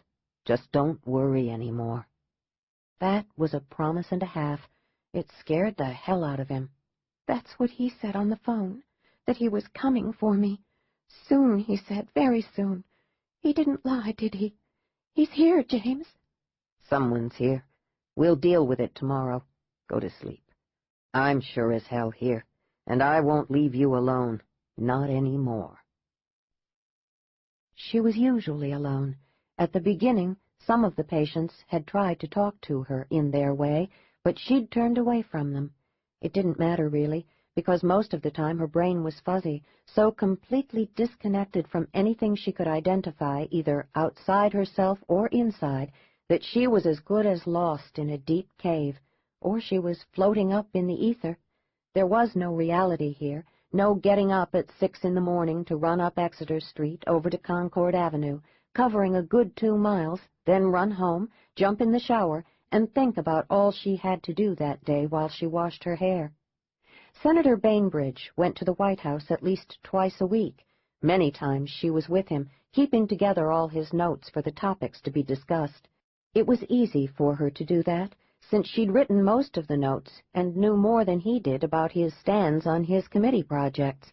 She'd done so much, been involved in so many things, press releases, huddling with staff and the senator when a hot story broke and they tried to determine the best position for the senator to take. There were always fundraisers, press parties, embassy parties, political parties.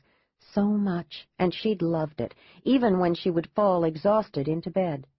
At first, Scott had told her how proud he was of her. He'd seemed excited to be invited to all the parties, to meet all the important players. At first. Now she did nothing. Someone washed her hair twice a week. She scarcely noticed, unless they let water run down her neck. She didn't have any muscles anymore, even though someone took her for long walks every day, just like a dog. She'd wanted to run once, just run, and feel the wind against her face, feel her face chapping, but they didn't let her. After that, they gave her more drugs, so she wouldn't want to run again. And he came, at least twice a week, sometimes more. The nurses adored him, saying behind their hands how devoted he was. He would sit with her in the common room a few minutes, then take her hand and lead her back to her room. It was a stark white room with nothing in it to use in attempting suicide, nothing sharp, no belts. He had furnished it for her, she'd heard once, with the advice of Dr. Biedermeier. It was a metal bed covered with fake wood, fake so that it wouldn't splinter, so she could stick a fragment through her own heart.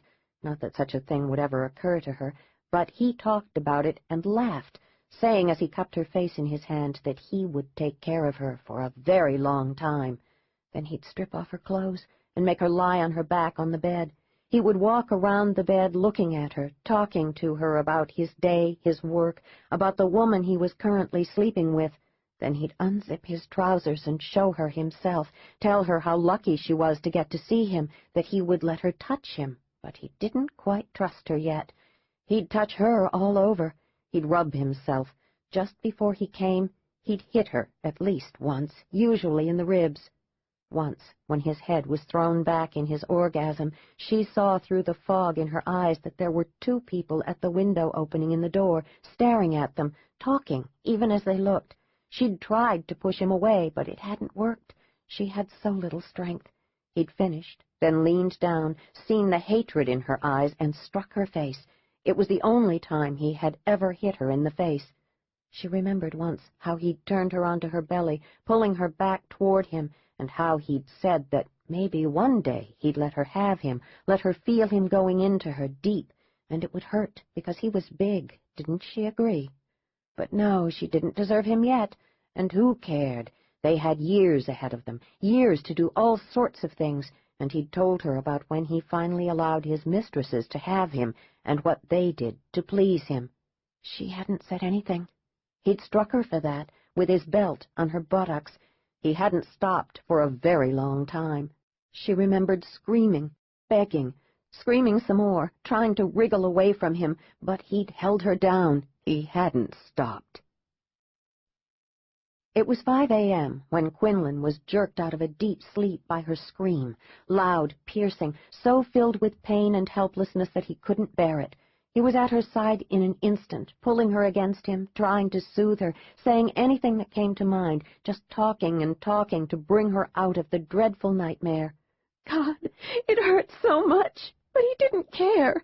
He just kept hitting and hitting, holding me down so I couldn't move, couldn't escape. I screamed and screamed, but nobody cared, nobody came.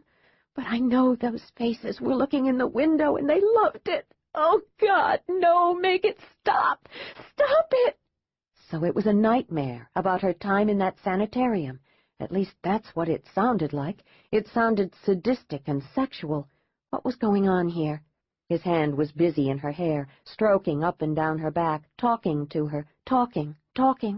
Her horrible, gasping breaths slowed. She hiccuped. She leaned back, wiping her hand across her nose. She closed her eyes a moment, then began to tremble. "No, Sally, just stop it. I'm here. It's all right. Just relax against me. That's it. Just breathe real slow. Good. That's just fine."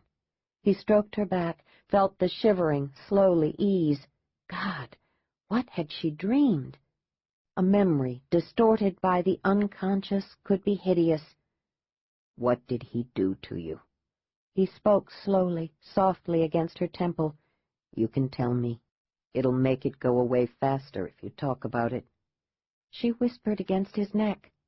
He came at least twice a week, and every time he took off my clothes and looked at me and touched me and told me things he'd done that day, the women he'd taken. People watched through that window in the door, the same people, as if they had season tickets or something.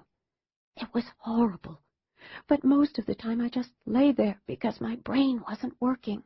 But that one time, it hurt so badly. I remember having my thoughts and feelings come together enough to feel the humiliation, so I tried to get away from him, to fight him. But he just kept hitting me and hitting me, first with his hand, then with his belt. It pleased him that he'd made me bleed. He told me maybe sometime in the future, when I'd earned the honor, he'd come into me. I wouldn't have to worry because he wasn't HIV positive. Not that I would, anyway, because I was fucking crazy. That's what he said. "You won't remember a thing, will you, Sally? Because you're fucking crazy." Even though Quinlan was so tense he imagined that if someone hit him he would just shatter into myriad pieces, Sally was now leaning limp against him, her breathing low, calmer. He'd been right. Talking about it out loud had eased her, but not him, good Lord, not him.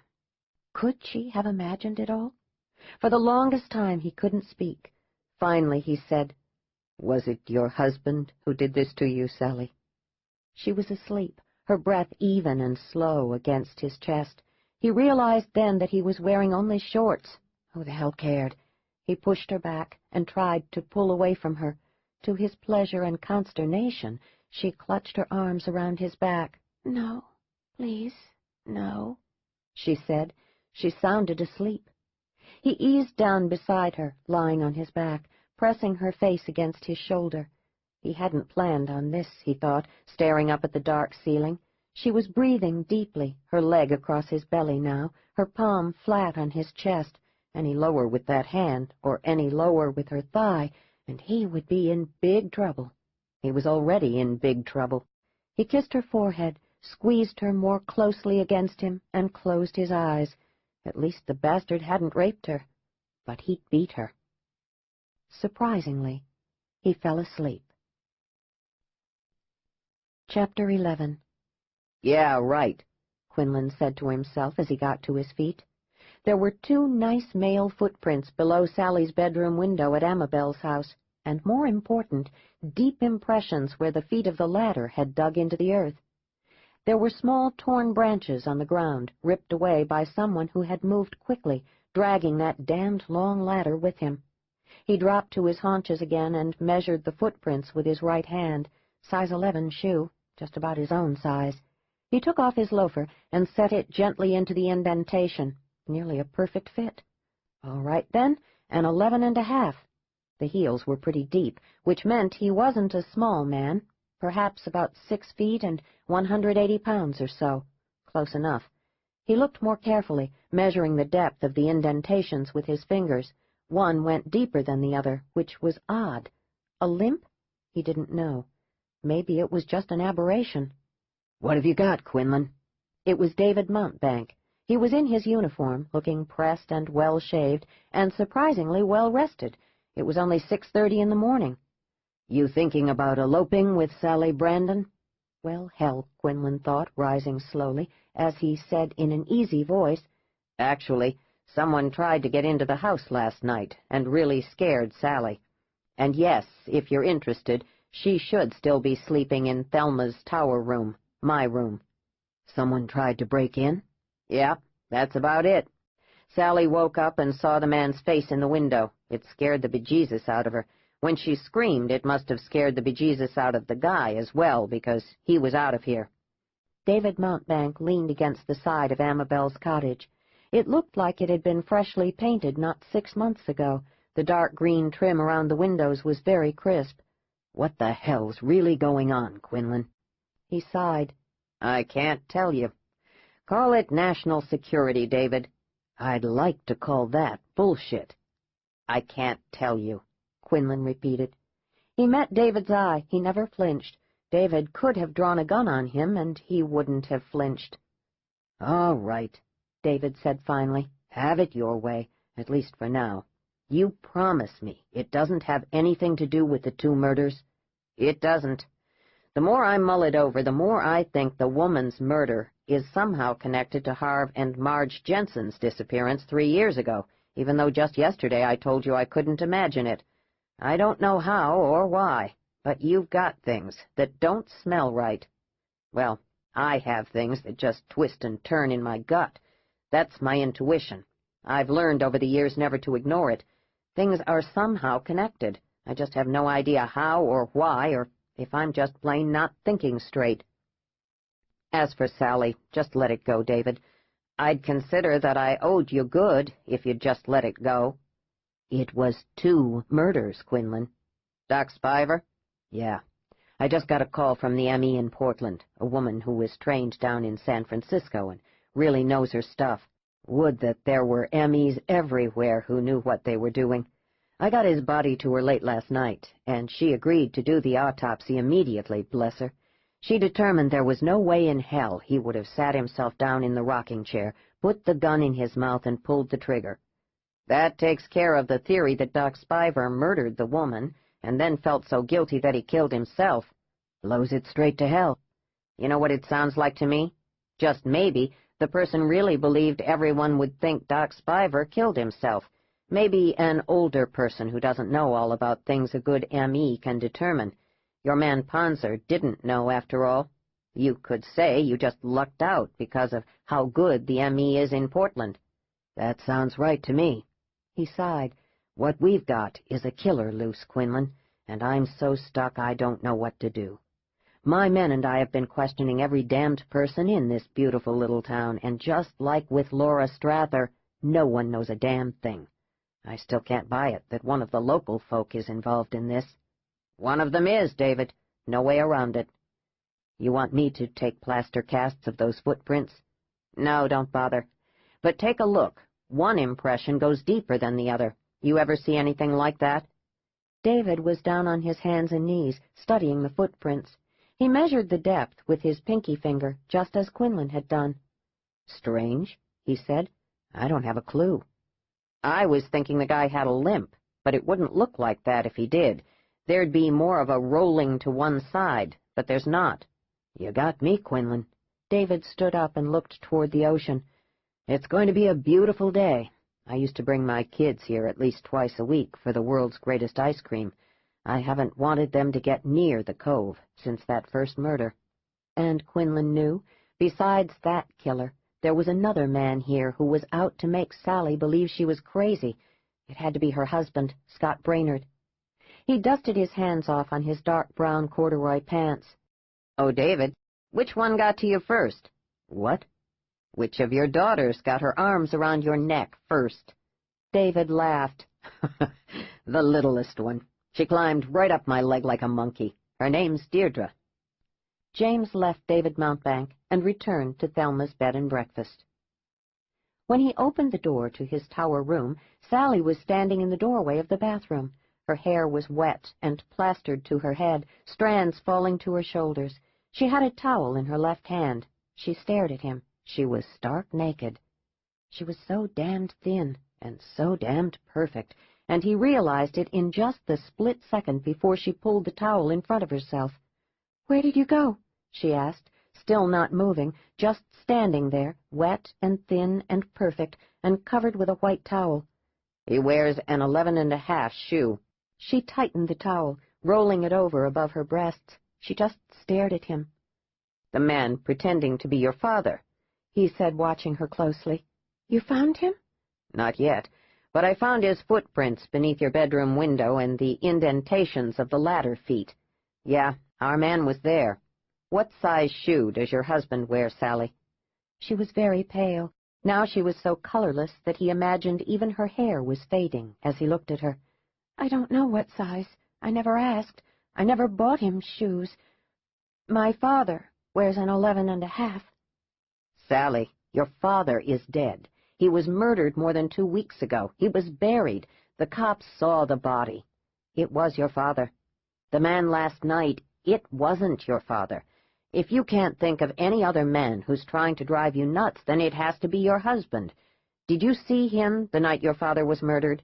"No," she whispered, backing away from him, retreating into the bathroom, shaking her head, wet strands of hair slapping her cheeks. "No, no." She didn't slam the door, just quietly pushed it closed. He heard the lock click on the other side. He knew he would never look at her in quite the same way again. She could be wearing a bear coat, and he knew he would still see her, standing naked in the bathroom doorway, so pale and beautiful that he'd wanted to pick her up and very gently lay her on his bed. But that would never happen. He had to get a grip. "Hi," he said when she came out a while later, wrapped in one of the white robes, her hair dry, her eyes not meeting his. She just nodded, her eyes still on her bare feet, and began to collect her clothing. "Sally, we're both adults." "What's that supposed to mean?" At least she was looking at him now, and there wasn't an ounce of fear in her voice or in her eyes. He was pleased. She trusted him not to hurt her. "I didn't mean as in consenting adults. I just meant that you're no more a kid than I am. There's no reason for you to be embarrassed." "I suppose you'd be the one to be embarrassed, since I'm so skinny and ugly." "Yeah, right." "What does that mean?" "It means I think you're very— Now, never mind that. Now smile." She gave him a ghastly smile, but again there was no fear in it.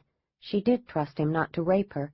He heard himself say, completely unplanned, "Was it your husband who humiliated you and beat you in that sanitarium?" She didn't move, didn't change expressions, but she withdrew from him. She just shut down. "Answer me, Sally. Was it your damned husband?" She looked at him straight on and said, "I don't know you. You could be the man calling me, mimicking my father. You could be the man last night at my window. He could have sent you. I want to leave now, James, and never come back here. I want to disappear. Will you help me do that?" Jesus, he wanted to help her. He wanted to disappear with her. He shook his head. "That's no answer to anything. You can't run forever, Sally." "I wouldn't bet on it." She turned, clutching her clothes to her chest, and went back into the bathroom. He started to shout through the bathroom door that he liked the small black mole on the right side of her belly, but he didn't. He sat down on the chintz sofa and tried to figure things out. "Thelma, he said after he'd swallowed a spoonful of the lightest, most beautifully seasoned scrambled eggs he'd ever tasted in his life. "If you were a stranger, and you wanted to hide here in the Cove, where would you go?" Thelma ate one of her fat sausages, wiped the grease off her chin, and said, "Well, let me see. There's that dilapidated little shack just up on that hillock behind Doc Spiver's house. But I tell you, boy, I'd have to be real desperate to hole up in that place, all filled with dirt and spiders, and probably rats. Nasty place that probably leaks real bad when it rains." She ate another sausage, just forked the whole thing up and stuffed it into her mouth. Martha came up beside her and handed her a fresh napkin. Thelma gave her a nasty look. "You think I'm one of those old ladies who will dribble on themselves if a handmaiden isn't right on the spot to keep her clean? Now, Thelma, you've been twisting the other napkin around until it's a crumpled ball. Here, take this one. Oh, look, you've got some sausage grease on your diary. You've got to be more careful. I need more ink. Go buy me some, Martha. Hey, you got young Ed back there in the kitchen? You're feeding him, aren't you, Martha? You're buying my food with my money, and you're feeding him just so he'll go to bed with you." Martha rolled her eyes and looked at Sally's plate. "You don't like the toast? It's a little on the pale side. You want it better toasted?" No, it's fine, truly. I'm just not hungry this morning." "No man wants a skinny post, Sally," Thelma said, taking a noisy bite of toast. "A man's got to have something he can hang on to. Just look at Martha, bosom so big young Ed can't even walk past without seeing her poking out at him." "Young Ed has prostate trouble," Martha said, raising a thick black eyebrow, and she left the dining room, saying over her shoulder, "I'll buy you some black ink, Thelma." "I'm coming with you." "But—" Sally just shook her head and walked across the street toward the world's greatest ice cream shop. She was limping only slightly today. A bell tinkled when she opened the door. Amabel, dressed like a gypsy with a cute white apron, stood behind the counter, scooping up a peach double-dip cone for a young woman who was talking a mile a minute. "I heard that 2 people have been murdered here in the last several days. That's incredible. My mama said the Cove was the quietest little place she knew about. She said nothing ever happened here, that it had to be one of those gangs from down south come up here to stir up misery." "Hello, Sally. James, how are you this morning, baby?" As she spoke, she handed the cone to the young woman, who immediately began licking and moaning in ecstasy. "I'm fine," Sally said. "That will be $2.60, Amabel said. "Oh, it's wonderful," the young woman said. She alternately dug in her wallet and ate the ice cream. Quinlan smiled at her. "It is excellent ice cream. Why don't you just keep eating, and I'll treat you." "Taking ice cream from a stranger is okay," Sally said. "Besides, I know him. He's harmless." Quinlan paid Amabel. Nothing else was said until the young woman left the shop. "There hasn't been another call," Amabel said, "either from Thelma or from your father." "He knows that I've left your house," Sally said thoughtfully. "That's good. I don't want you in any danger." "Don't be ridiculous, Sally. There's no danger for me." "There was for Laura Strather and Doc Spiver," Quinlan said. "You be careful, Amabel. Sally and I are going exploring. Thelma told us about this shack up the hill behind Doc Spiver's house. We're going to check it out." "Watch for snakes," Amabel called after them. Which kind, Quinlan wondered. Once they were rounding the corner to Doc Spiver's house, Sally said, "Why did you tell Amabel where we were going?" "Seeding," he said. "Watch your step, Sally. You're not all that steady on your ankle just yet." He held back the stiff, gnarly branch of a yew tree. There was a barren hill behind the house, and tucked into a shallow recess was a small shack. "What do you mean, seeding?" "I don't like the fact that your dear auntie has treated you like you're so high-strung no one should trust what you say. I told her that, just to see if, perhaps, something might happen. Then if it does—" "Amabel would never hurt me, never." He looked down at her and then at the shack. "Is that what you believed about your husband when you married him?" He didn't wait for her to answer him, just pushed open the door. It was surprisingly solid. "Watch your head. he said over his shoulder as he stooped down and walked into the dim single room. Yuck, Sally said. This is pretty bad, James. Yeah, I'd say so. He didn't say anything else, just began to look around as he imagined the sheriff had done only days before. He found nothing. The small space was empty. There were no windows. It would be pitch black when the door was closed. Just plain nothing. A modicum of hope. That was all he'd had. But still, he was more than a modicum disappointed. I'd say that if Laura Strather was kept prisoner here, the guy holding her was very thorough cleaning up. There's nothing, Sally. Not a trace of anything. Well, hell. He's not hiding in here either, she said. And that's what we're really doing here, isn't it? Both, really. I have a feeling that your father wouldn't lower himself to stay in this place. There aren't even any free bathrobes. That afternoon, they ate lunch at the Hinterlands. This week, Zeke was serving Spam burgers and variations on meatloaf. They both ordered Zeke's original recipe meatloaf. The smells make me salivate, Quinlan said, inhaling. Zeke puts garlic in his mashed potatoes. Breathe deeply enough and no vampire will come near you. Sally was toying with the curved slice of carrot in her salad. I like garlic.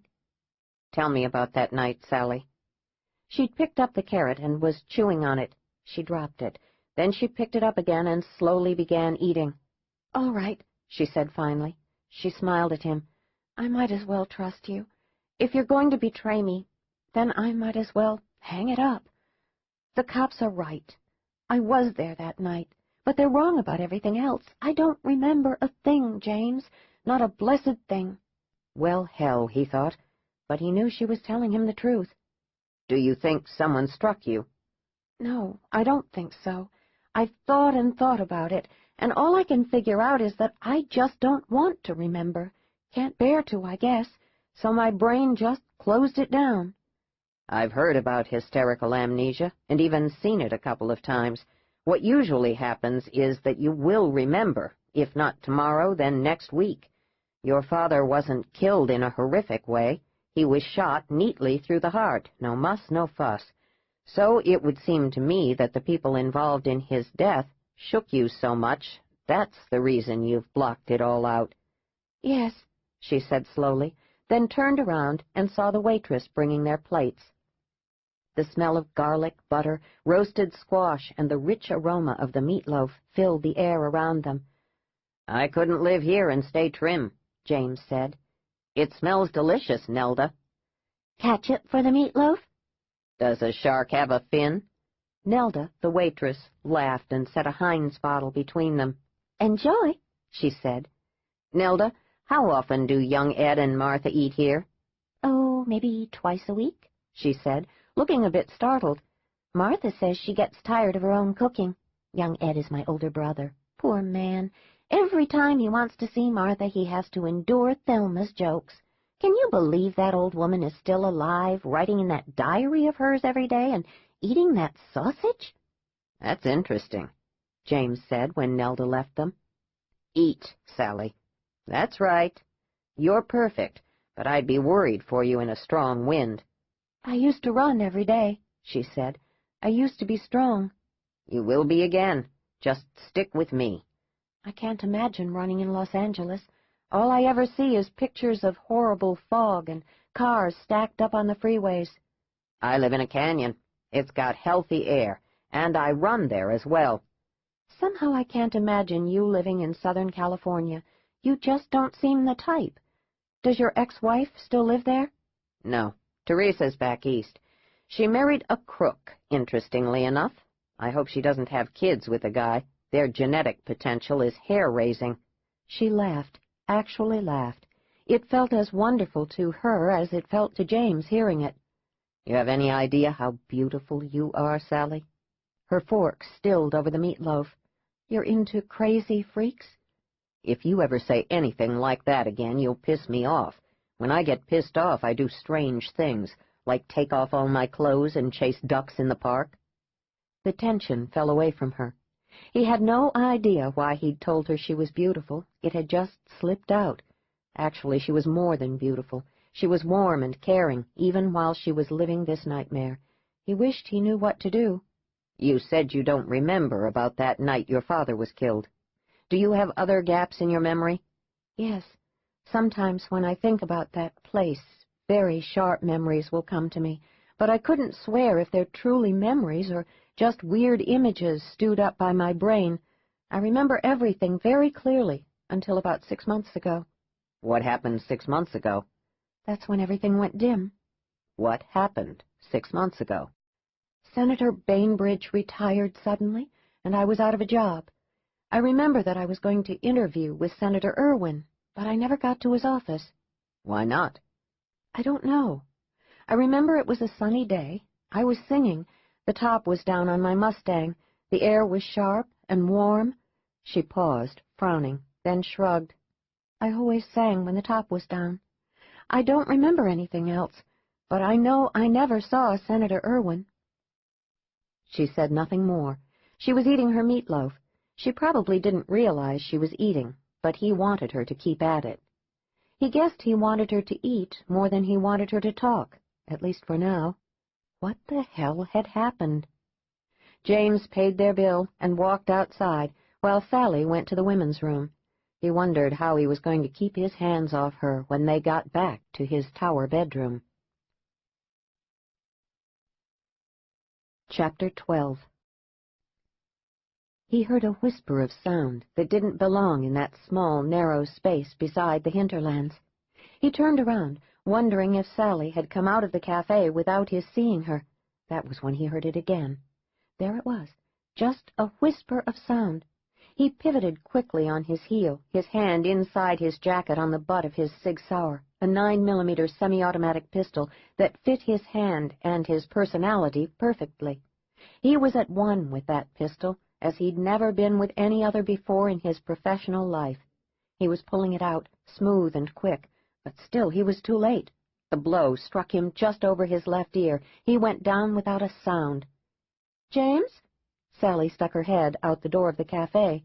There was no one around. She waved to Nelda, then turned back. Where was James?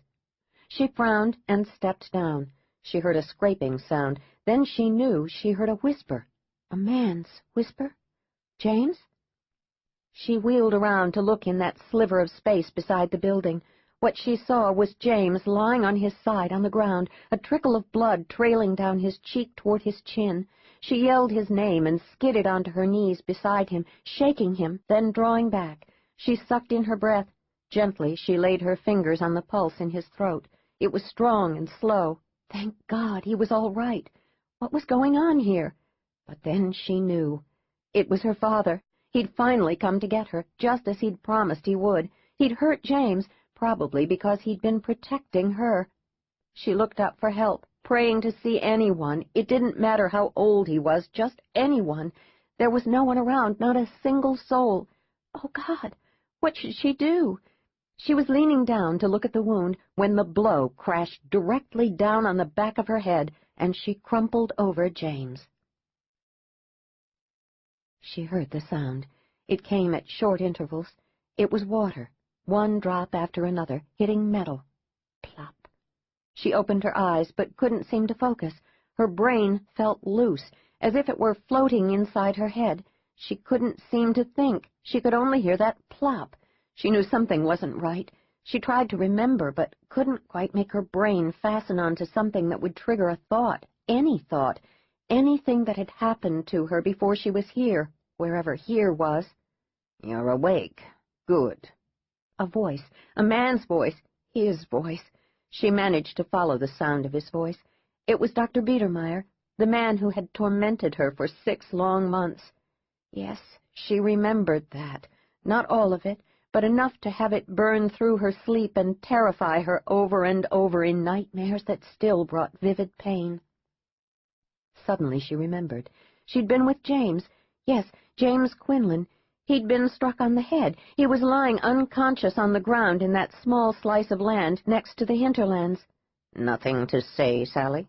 I cut back on the dosage so you could talk to me." She felt a sharp slap on her cheek. "Look at me, Sally.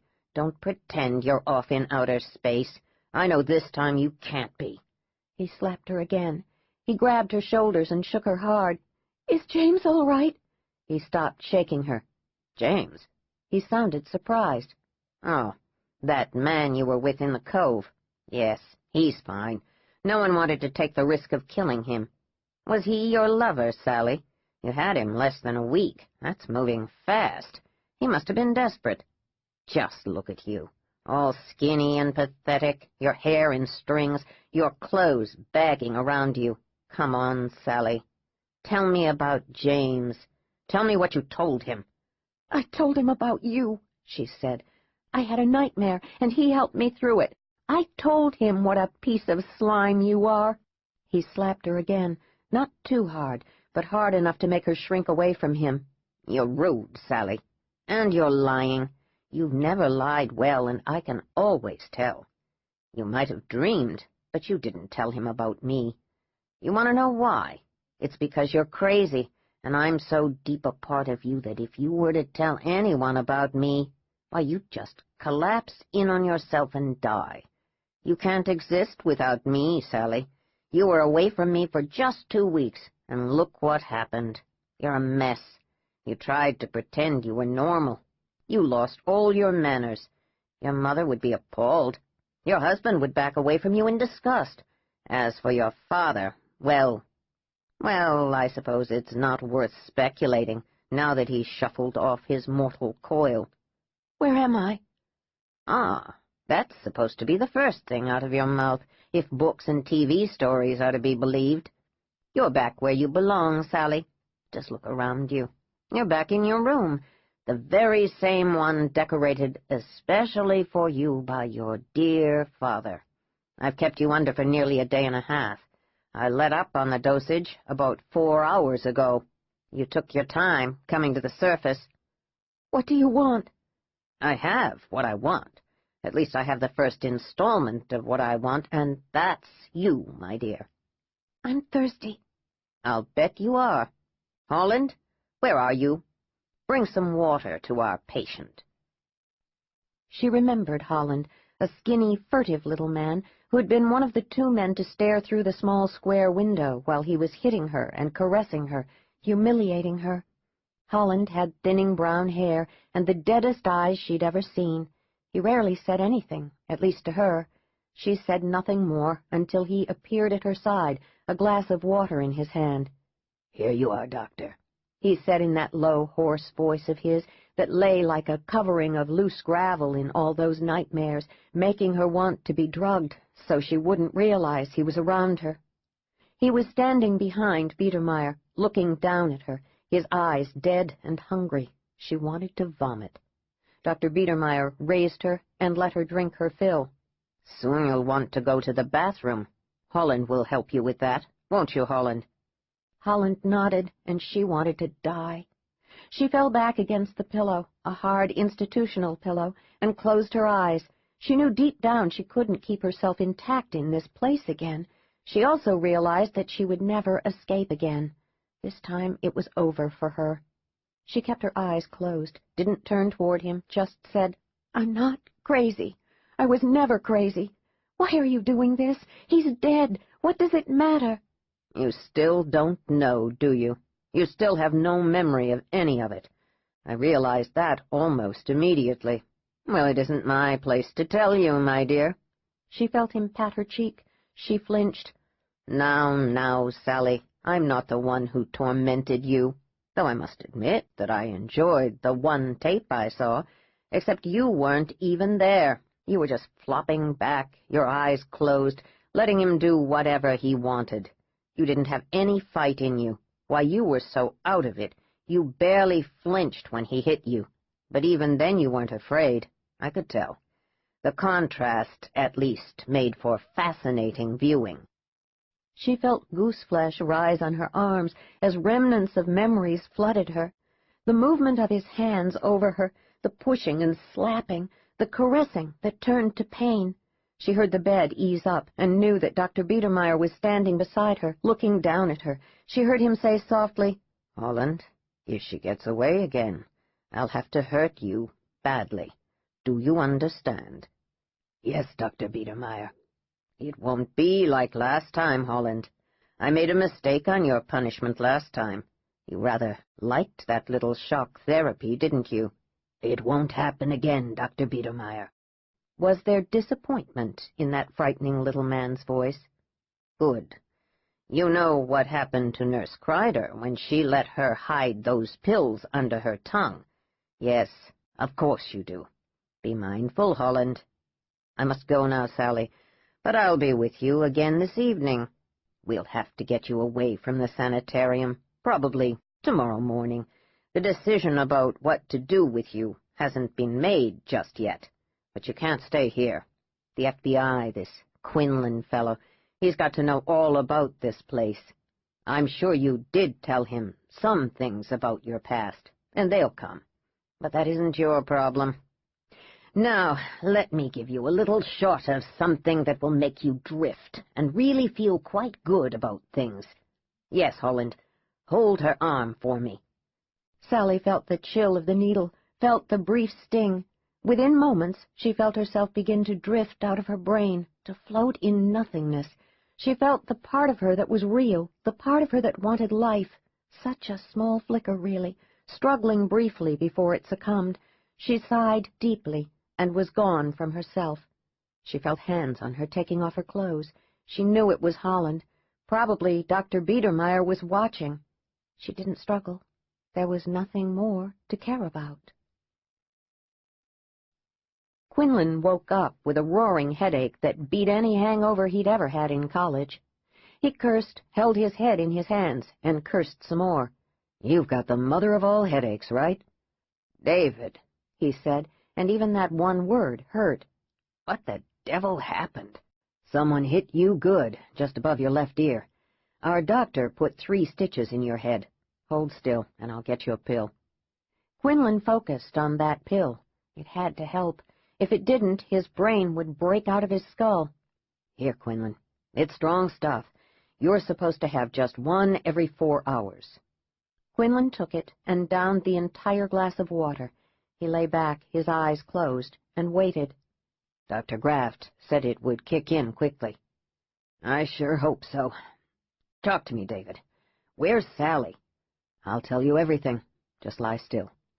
I found you unconscious in that little narrow strip of alley beside the hinterlands. Thelma Netro had reported you and Sally missing, so I started looking. You scared the shit out of me. When I found you lying there, I thought you were dead. I slung you over my shoulder and brought you to my house. Dr. Graft met me here and stitched you up. I don't know about Sally. She's just gone, Quinlan. No trace, nothing. It's like she was never even here." If he didn't hurt so badly, Quinlan would have yelled. Instead, he just lay there, trying to figure things out, trying to think. For the moment, it was beyond him. Sally was gone. That was all that was real to him. Gone, not found dead. Gone. But where? He heard children's voices. Surely that couldn't be right. He heard David say, "Deirdre, come here and sit on my lap. You've got to keep very quiet, okay? Mr. Quinlan isn't feeling well, and we don't want to make him feel worse." He heard a little girl whisper, but he couldn't make it out. He remembered that Deirdre meant sorrow. He slept. He awoke to see a young woman with a pale complexion and very dark red hair looking at him. She had the sweetest face he'd ever seen. "Who are you?" "I'm Jane, David's wife. You just lie still, Mr. Quinlan." He felt her cool palm on his forehead. "I've got some nice hot chicken soup for you. Dr. Graft said to keep it light until tomorrow. You just open your mouth, and I'll feed you. That's right." He ate the entire bowl and began to feel human. "Thank you," he said, and slowly, her hand under his elbow, he sat up. "Your headache?" "It's just a dull thud now. What time is it? Rather, what day is it?" "You were hurt early this afternoon. It's 8 o'clock in the evening now. I hope the girls didn't disturb you." "No, not at all. Thank you for taking me in." "Let me get David. He's tucking the girls into bed. He should be just about through with the bedtime story."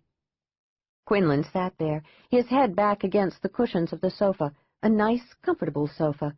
The headache was gone now. He could get out of here soon. He could find Sally. He realized he was scared to his socks. What had happened to her? Her father had come for her just as he'd promised he would. No, that was ridiculous. Amory St. John was long dead. You want some brandy and hot tea? Nah, my pecker doesn't need optimism. Quinlan opened his eyes and smiled at David Mountbank. Your wife fed me. Great soup. I appreciate you taking me in, David. I couldn't leave you with Thelma Netro now, could I? I wouldn't leave my worst enemy there. That old lady gives me the willies. It's the weirdest thing. She always has that diary of hers with her and that fountain pen in her hand. The tip of her tongue is practically tattooed from the pen tip. Tell me about Sally. Every man I could round up is talking to everybody in the Cove and looking for her. I've got an APB out on her. No APB, James said, sitting up straight now, his face paling. No, David, cancel it, now. It's critical. I won't buy any more of this national security shit, Quinlan. Tell me why, or I won't do it. You're not being cooperative, David. Tell me, and let me help you. She's Sally St. John Brainerd. David just stared at him. She's Amory St. John's daughter? The daughter who's nuts and who ran away from that sanitarium? The woman whose husband is frantic about her safety? I knew she looked familiar. Damn, I'm slipping fast. I should have made the connection. Ah, that's the reason for the black wig. Then she just forgot to put it on, didn't she? Yeah, that, and I told her to relax, that you would never connect her to Susan Brainerd. At least I prayed you wouldn't. I wish I could say I would have, but I probably never would have, unless I saw her in person, and then saw her again on TV. What were you doing with her, Quinlan? Quinlan sighed. She doesn't know I'm FBI. She bought that story about me being a PI and looking for those old folks who disappeared around here 3 years ago. I came here because I had this feeling she would run here to her aunt. I was just going to take her back. But why is the FBI involved in a homicide? It's not just a homicide at all. That's only part of it. We're in it for other reasons. I know. You're not going to tell me the rest of it. I'd prefer not to just yet. As I was saying, I was going to take her back, but then... Then what? Her father phoned her twice. Then she saw his face at her window in the middle of the night. And you found her father's footprints on the ground the next morning. Her father's dead, murdered. Quinlan, what's going on here? I don't know, but I've got to find her. Someone was trying to scare the hell out of her, make her believe she was crazy, and that aunt of hers didn't help a bit. Kept telling her, in an understanding, tender voice, that she'd be hearing things and seeing things too, if she'd been through all that Sally had, and she had been in that sanitarium for so long, and that would make her think differently, wouldn't it? Then the 2 murders. I've got to find her. Everything else is nuts, but not Sally. When you feel well enough, you and I will go see her aunt. I already spoke to her, but she just said that she hadn't seen Sally, that she was staying with you at Thelma's bed and breakfast. We searched your tower bedroom. Her duffel bag was gone, and all her clothes, her blow-dryer, everything. It's like she was never there. Look, Quinlan, maybe when she saw you unconscious, she got really scared and ran. No, James said, looking David straight in the eye. I know she wouldn't leave me. Not if I were lying there unconscious. She just wouldn't. It's like that, is it? God only knows, but she has a thick streak of honor, and she cares about me. She wouldn't have left. Then we've got to find her. Another thing, I'm an officer of the law. Now that I know who she is, it's my duty to report her. I'd appreciate it if you'd wait, David. There's more at stake here than just Amory St. John's murder, lots more. Trust me on this. David looked at him for a long time. Finally he said, All right. Tell me what I can do to help. Let's go see Aunt Amabel Purdy. Dr. Alfred Biedermeier was enjoying himself. Sally didn't know the small new mirror in her room was two-way. No one knew. At least he didn't think so. He watched her sit up slowly, obviously trying to coordinate her arms and legs. Since her brain was fuzzy, it was difficult for her, but she just kept trying. He admired that in her, and at the same time he wanted to destroy it. It seemed to take her several moments to realize she was naked. Then, very slowly, as if she were an old woman, she rose and walked to the small closet. She pulled out a nightgown she'd left there before she escaped. She didn't know it, but he had bought it for her. She slipped it over her head, teetering a bit, but managing finally. Then she walked back to sit on the edge of the bed. She held her head in her hands. He was getting bored. Wouldn't she do anything? Wouldn't she start yelling? Something? He had nearly turned to go, when at last she raised her head and he saw tears streaming down her cheeks. This was better. Soon she would be ready to listen to him. Soon now. He would hold off on another shot for an hour or so. He turned away and unlocked the door of the tiny room. Sally knew she was crying. She could feel the wet on her face, taste the salt when it trickled into her mouth. Why was she crying? James. She remembered James, how he lay there, blood streaming from the wound over his left ear. He'd been so still, so very still. Biedermeier had promised he wasn't dead. How could she believe that devil? He had to be all right. She looked at the soft silk gown that slithered against her skin. It was a lovely peach color, with wide silk straps over her shoulders. Unfortunately, it bagged on her now. She looked at the needle marks in her arm. There were 5 pinpricks. He'd drugged her 5 times. She felt her head begin to clear, slowly, so very slowly. More things, memories, began to filter through, take shape and substance. She had to get out of here before he either killed her or took her someplace else, someplace where nobody could find her. She thought of James. He could find her if anyone could. She forced herself to her feet. She took one step, then another. Soon she was walking, slowly, carefully, but naturally. She stood in front of the narrow window and stared out onto the sanitarium grounds. The mowed lawn stretched a good 100 yards before it butted against a heavily wooded area. Surely she could walk that far. She had before. She just had to get to those woods. She could get lost in those woods, just as she had before. Eventually she'd found her way out. She would again. She walked back to the closet. There was a bathrobe and 2 more nightgowns, a pair of slippers. Nothing else. No pants, no dresses, no underwear. She didn't care. She would walk in her bathrobe to the ends of the earth if necessary. Then another veil lifted in her brain, and she remembered that she'd stolen one of the nurse's pantsuits that first time, and her shoes. Would it be possible to do that again? Who had done this to her? She knew it wasn't her father. He was long dead. It had to be the man pretending to be her father, the man who'd called her, who'd appeared at her bedroom window. It could have been Scott. It could have been Dr. Biedermeier. It could have been some man either of them had hired. But not her father, thank God. That miserable bastard was finally dead. She prayed there really was a hell. If there was, she knew he was there in the deepest pit. She had to get to her mother. Noelle would help her. Noelle would protect her once she knew the truth. But why hadn't Noelle ever come to see her during the 6 months here? Why hadn't she demanded to know why her daughter was here? As far as Sally knew, Noelle hadn't done anything to help her. Did she believe her daughter was crazy? Had she believed her husband? Had she believed Sally's husband? How to get out of here? Amabel said, "Would either of you gentlemen care for a cup of coffee?" "No," Quinlan said curtly. "Tell us where Sally is." Amabel sighed and motioned the 2 men to sit down. "Listen, James, I already told the sheriff here that Sally must have gotten scared when she saw you were hurt, and she ran. That's the only explanation. Sally's not a strong girl. She's been through a lot. She was even in an asylum. You don't look shocked. I'm a bit surprised that she told you about it. Something like that shouldn't be talked about. But listen, she was very ill. She still is. It makes sense that she would run again, just like she ran away from what happened in Washington. If you doubt me, just go to Thelma's. Martha told me that all of Sally's things were gone from your room. Isn't that odd?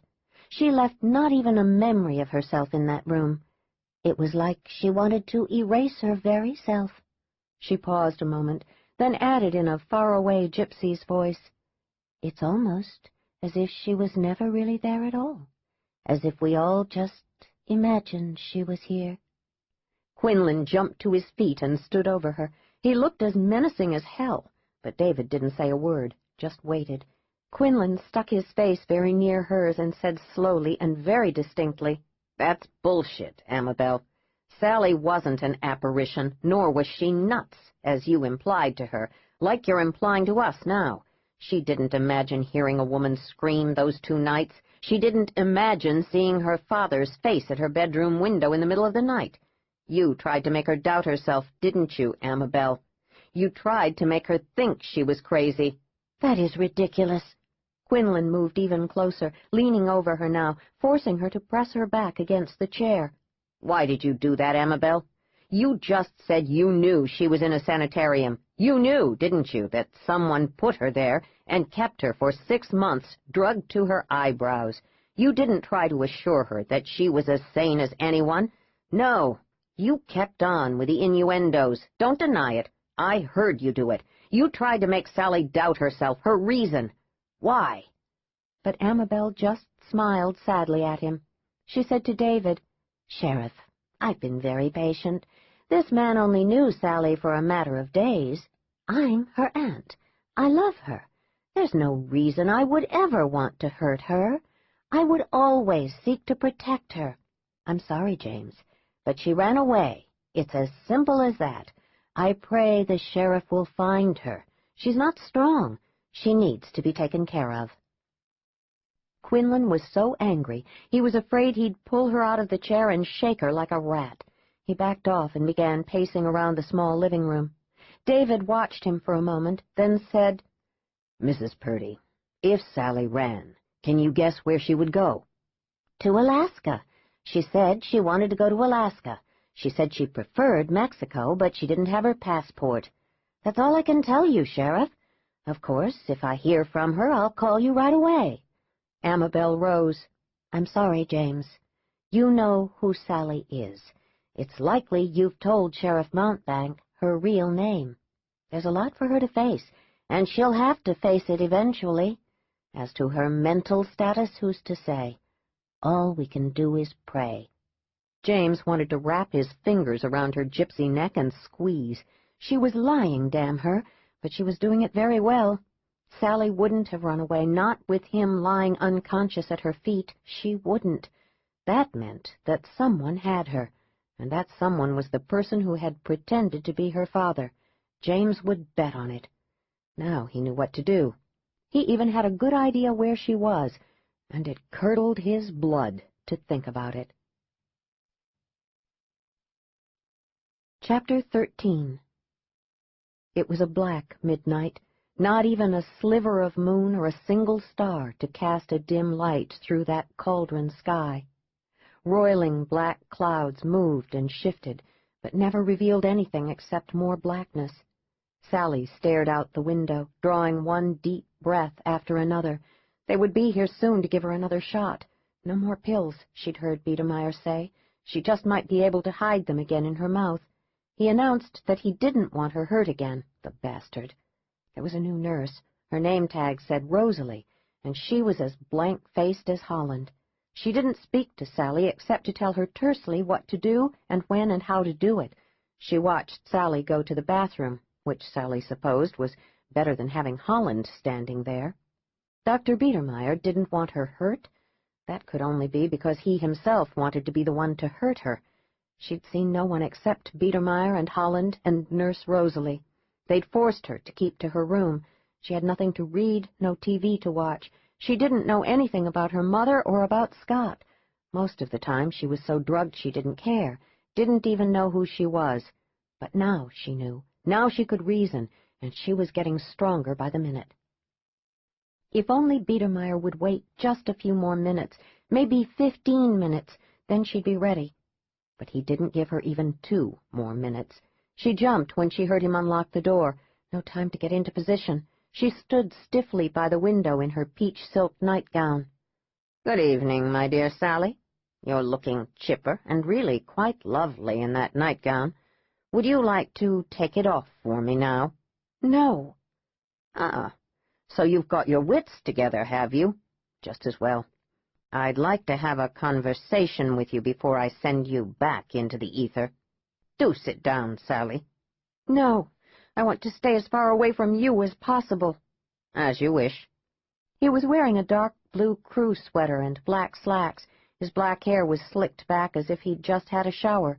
His teeth were white, the front two top teeth overlapping. "Your teeth are ugly," she said now. "Why didn't you wear braces as a kid?" She'd spoken without thinking, another indication that her mind wasn't completely clear yet. He looked as if he wanted to kill her. Without conscious thought, he raised his fingers to touch his teeth, then dropped his arm. There was only a thin veil of shadow separating them now, but she recognized the anger in him, knew he wanted to hurt her. He got control of himself. "Well, you're a little bitch tonight, aren't you?" "No," she said, still watching him, her body tensed, knowing he wanted to attack her, hurt her badly. She didn't know she could hate a person as much as she hated him, other than her father, other than her husband. Finally, he sat down in the single chair and crossed his legs. He removed his glasses and put them on the small circular table beside the chair. There was a carafe of water and a single glass on the table, nothing more. "What do you want?" The carafe was plastic. Even if she struck him squarely on the head, it wouldn't hurt him. But the table was sturdy. If only she were fast enough, she could grab it and smash him with it. But she knew she would have to be free of the drugs for at least another hour to be fast enough, strong enough to bring him down. Could she keep him talking that long? She doubted it, but it was worth a try. "What do you want?" she said again. She couldn't bring herself to take a step closer to him. "I'm bored," he said.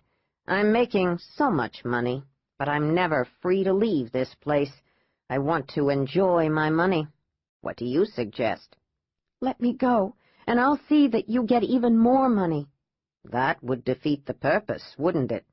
"Do you mean that you have other people in here who are perfectly sane? Other people you're holding prisoner? Other people you're being paid to keep here?" "This is a very small, very private place, Sally. Not many people know about it. I gain all my patients through referrals, carefully screened referrals. Just listen to me. This is the first time I've ever talked to you as an adult. 6 months I had you with me, 6 whole months, and you were always as interesting as a jointless doll, except for that time you jumped through the window in my office. If anything, you proved to your dear mother that you were nuts. That story did. That made me sit up and take notice of you, but not for long. This is much better. If only I could trust you not to try to escape me again, I would keep you just as you are now." "How do you imagine that I can escape?" "Unfortunately, Holland is quite stupid, and he's the one who tends you most often. I do believe Nurse Rosalie is a bit afraid of you. Isn't that odd? As for Holland, he begged me to let him take care of you, the pathetic creature. Yes, I can imagine you waiting behind that door for him to come in. What would you do, Sally? Hit him on the head with this table? That would stun him. Then you could strip off his clothes, though I doubt you'd enjoy stripping him as much as he enjoys stripping you. No, you see, I'm in a bind, and please don't move. Remember, I'm not Holland. Stay where you are, or you get a nice big shot right now." "I haven't moved an inch. Why am I here? How did you find me? Amabel had to call to tell you where I was, but why? And who wanted me back here? My husband? Were you the one who pretended to be my father, or was it Scott?" "You speak of your poor husband as if he's a stranger to you. It's that James Quinlan, isn't it? You slept with him, you enjoyed him, and now you want to dump poor Scott. I would never have taken you for such a fickle woman, Sally. Wait until I tell Scott what you've done." "When you speak to Scott Brainerd, tell him I fully intend to kill him when I'm free of this place, and I will be free soon, Dr. Biedermeier." "Ah, Sally, I'm sure that Scott wants me to make you more malleable. He doesn't like women who are aggressive, all tied up in their careers. Trust me to see to it, Sally." "Either you or Scott called me up in the Cove pretending to be my father. Either you or Scott came to the Cove and climbed that silly ladder to scare the hell out of me, to make me think I was crazy. There's no one else. My father is dead." "Yes, Amory is dead. I think personally that you killed him, Sally. Did you?" I don't know if you really want the truth. I have no memory of that night. It will come back, though. It has to. Don't count on it. One of the drugs I'm giving you is excellent at suppressing memory. No one really knows yet what the long-term side effects will be, and you will be taking it forever, Sally. He rose and walked to her. Now, he said. He was smiling. She couldn't help herself. When he reached for her, she cracked a fist as hard as she could against his jaw. His head flew back. She hit him again, kicked him in the groin with all her strength, and ran to grab that table. But she stumbled, her head spinning, nausea flooding through her. Her legs collapsed beneath her. She fell to the floor. She heard him panting behind her. She had to get to that table. She struggled to her feet, forced one foot in front of the other. He was close behind her now, panting, panting. He was in pain. She'd hurt him. If she didn't knock him out, he would take great pleasure in hurting her. Please, God, please, please. She clutched the table, lifted it, turned to face him. He was so close, his arms stretched out toward her, his fingers curved, coming toward her throat. Holland! No, she said, and swung the table at him. But it was a puny effort, and he blocked it with his shoulder. Holland! The door flew open, and Holland ran into the room. Hold the little bitch! Hold her! No, no! She backed away from the men, but there was no room, just the narrow bed and the table she held as a shield in front of her. Dr. Biedermeier was holding his crotch, his face still drawn in pain. Good. She'd hurt him. Anything he did to her would be worth it. She'd hurt him. That's enough, Sally. Holland's voice, soft and hoarse, terrifying. I'll kill you, Holland. Stay away from me. But it was an empty threat. Her arms were trembling, her stomach roiling now. She tasted bile. She dropped the table, fell to her knees, and vomited on Dr. Biedermeier's Italian loafers. You either help me or you don't, Savage, but you don't tell a soul about this. Damnation, Quinlan. Do you know what you're asking? Dillon Savage leaned back in his chair, nearly tipping it over, but not quite, because he knew exactly how far to go. His computer screen was bright with the photo of a man's face, a youngish man who looked like a yuppie broker, well-dressed, easy smile, well-groomed hair and clothes. Yes, you're going with me to that sanitarium, and we're going to rescue Sally. Then we're going to clean up this mess. We'll be heroes. You won't be gone from your computer for more than a couple of hours, maybe 3 hours if you want to be a hero. Take your laptop and the modem. You can still hook into any system you want. Marvin will cut our balls off. You know he hates it when you try to go off on your own without talking to him. James said, We'll give Marvin all the credit. The FBI will shine. Marvin will be grinning from ear to ear. He'll give the credit to his boss, Mr. Maitland, so he won't cut Marvin's balls off. Mr. Maitland will be happy as a loon, and on it goes.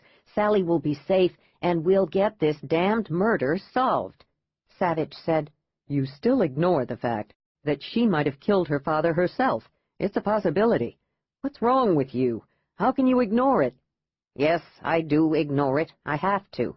But we'll find out, won't we? You're involved with her, aren't you? It was only 1 bloody week you were with her. What is she, some sort of siren? No, she's a skinny little blonde who's got more grit than you can begin to imagine. I don't believe this. No, shut up, Quinlan. I've got to think. Savage leaned forward and stared fixedly at the man's photo on the computer screen. He said absently, This creep is probably the one who's killing the homeless people in Minneapolis. Leave the creep for the moment. Think, brood, whatever. You're going to try to figure all the odds. You're going to weigh every possible outcome with that computer brain of yours. Have you developed a program for that yet? Not yet, but I'm close. Come on, Quinlan. My brain is why you love me. I've saved your butt at least 3 times. You wouldn't trade me for any other agent. Shut up. I've got to make an important decision here. You've got 10 minutes, not a second more. I've got to get to her. God knows what they're doing to her, what they're giving her. Jesus, she could be dead, or they could have already moved her. If the guy who hit me bothered to check my ID, then they know I'm FBI. We haven't got much time, even if they didn't check. I know they'll move her. It only makes sense. Why are you so sure she's at the sanitarium? They wouldn't take the chance of taking her anywhere else. They who? No, you don't know. 10 minutes, then. No, shut up, Quinlan. Thank God you've already been to the gym this morning, or I'd have to wait for you to lift your bloody weights. I'm getting some coffee. Quinlan walked down to the small lounge at the end of the hall. It wasn't that the 5th floor was ugly and inhospitable. It couldn't be, since they let tourists get within a floor of them. It didn't look all that institutional, just tired. The linoleum was still pale brown with years of grit walked deep into it. He poured a cup of coffee, sniffed it first, then took a cautious sip. Yep, it still made his Adam's apple shudder, but it kept the nerves finely tuned. Without it, an agent would probably just fold up and die. He needed Savage. He knew that Savage would set up an appropriate backup in case it turned out they couldn't handle the job. He'd been tempted to go directly from Dulles to Maryland to that sanitarium, but he'd given the matter a good deal of thought. He was in this up to his neck, and he wanted to save Sally's neck as well. He had no idea about the security at Biedermeier's sanitarium, but Savage would find out, and then they'd get over there. He couldn't take the chance of alerting his boss, Brammer. He couldn't take the chance that Sally could be plowed under in this damned mess. He drank more coffee, felt the caffeine jolt hit his brain and stomach at about the same time. He wandered back into Savage's office. It's been 10 minutes. I've been waiting for you, Quinlan. Let's go. Just like that? No more arguments? No more telling me there's a 13% chance that one of us will end up in a ditch with a knife in his throat? Nope, Savage said cheerfully. He pulled several sheets out of his printer and rose. Here's the layout for the sanitarium. I think I've found exactly where it's safest for us to go in. You made up your mind before you even kicked me out. Sure. I wanted to get a look at the plans. Didn't really know if I could get my paws on them, but I did. Come here and let me show you the best way into this place. Tell me what you think. Did you make her brush her teeth and wash her mouth out? Yes, Dr. Biedermeier. She spit the mouthwash on me, but she did get a bit of it in her mouth. I hate the smell of vomit, Biedermeier said as he looked down at his shoes. He'd cleaned them as best he could. Just thinking about what she'd done made him want to hit her again, but it wouldn't gain him any pleasure. She was unconscious. She'll be out of it for a good 4 hours. Then I'll lighten the dose to keep her pleasantly sedated. I hope the dose isn't too high. Don't be a fool. I have no intention of killing her, at least not yet. I just don't know yet what will happen. I'm taking her out of here tomorrow morning. Yes, before he comes to get her. Why do you say that, Holland? How the hell do you know anything? I was sitting beside her after you gave her the shot, and she was whispering that she knew he'd come here. She knew it. She's fucking crazy. You know that, Holland. Yes, Doctor. Damnation. Quinlan could find out everything he wanted to know about the sanitarium within computer minutes. He felt the wet of his own sweat in his armpits. Damn, this shouldn't have happened. He wondered if he should get her out of there tonight, right now. They should have killed that damned agent while they'd had him, and because they'd been afraid to, now he would have to deal with it. If he was smart, if he wanted to make sure he was safe, he'd get Sally out of there now. Where to take her? Jesus, he was tired.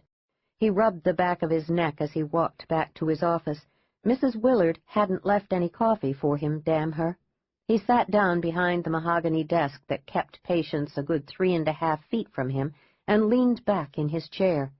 When would Quinlan and his FBI buddies show up? He would show up. Biedermeier knew it. He'd followed her to the Cove. He would come here for sure. But how soon? How much time did he have? He picked up the telephone and dialed. They would have to make a decision now. There was no more time for playing games. The night was black as pitch. Quinlan and Savage left the Oldsmobile sedan about 20 yards down the road from the wide gates of the Biedermeier Sanitarium. The words were scrolled in fancy script letters on top of the black iron gates. Pretentious bastard. Yeah, Savage said. Let me think if there's anything more to tell you about our doctor. First of all, I don't think many people have this information. He's brilliant and unscrupulous. Word has it that if you're rich enough and discreet enough, and you want someone under wraps badly enough, then Biedermeier will take that person off your hands. It's just rumors, of course, but who knows? Who did Sally piss off enough to get her sent here? Look, Quinlan, maybe she's really sick. She isn't sick. Who sent her here? I don't know. She never would tell me. She never even mentioned Biedermeier by name, but it has to be him. Keep that flashlight down, Savage. Yeah, better. Who knows what kind of security he has? That I couldn't find out. But hey, the fence isn't electrified. They were both wearing black, including heavily lined black gloves. The 12-foot-high fence was no problem. They dropped lightly to the spongy grass on the other side. So far, so good, Quinlan said, keeping the flashlight low and moving it in a wide arc. Let's stay close to the tree line. The two men moved quickly, hunkered down, the flashlight sending out a low beam just in front of them. Not good, Savage said.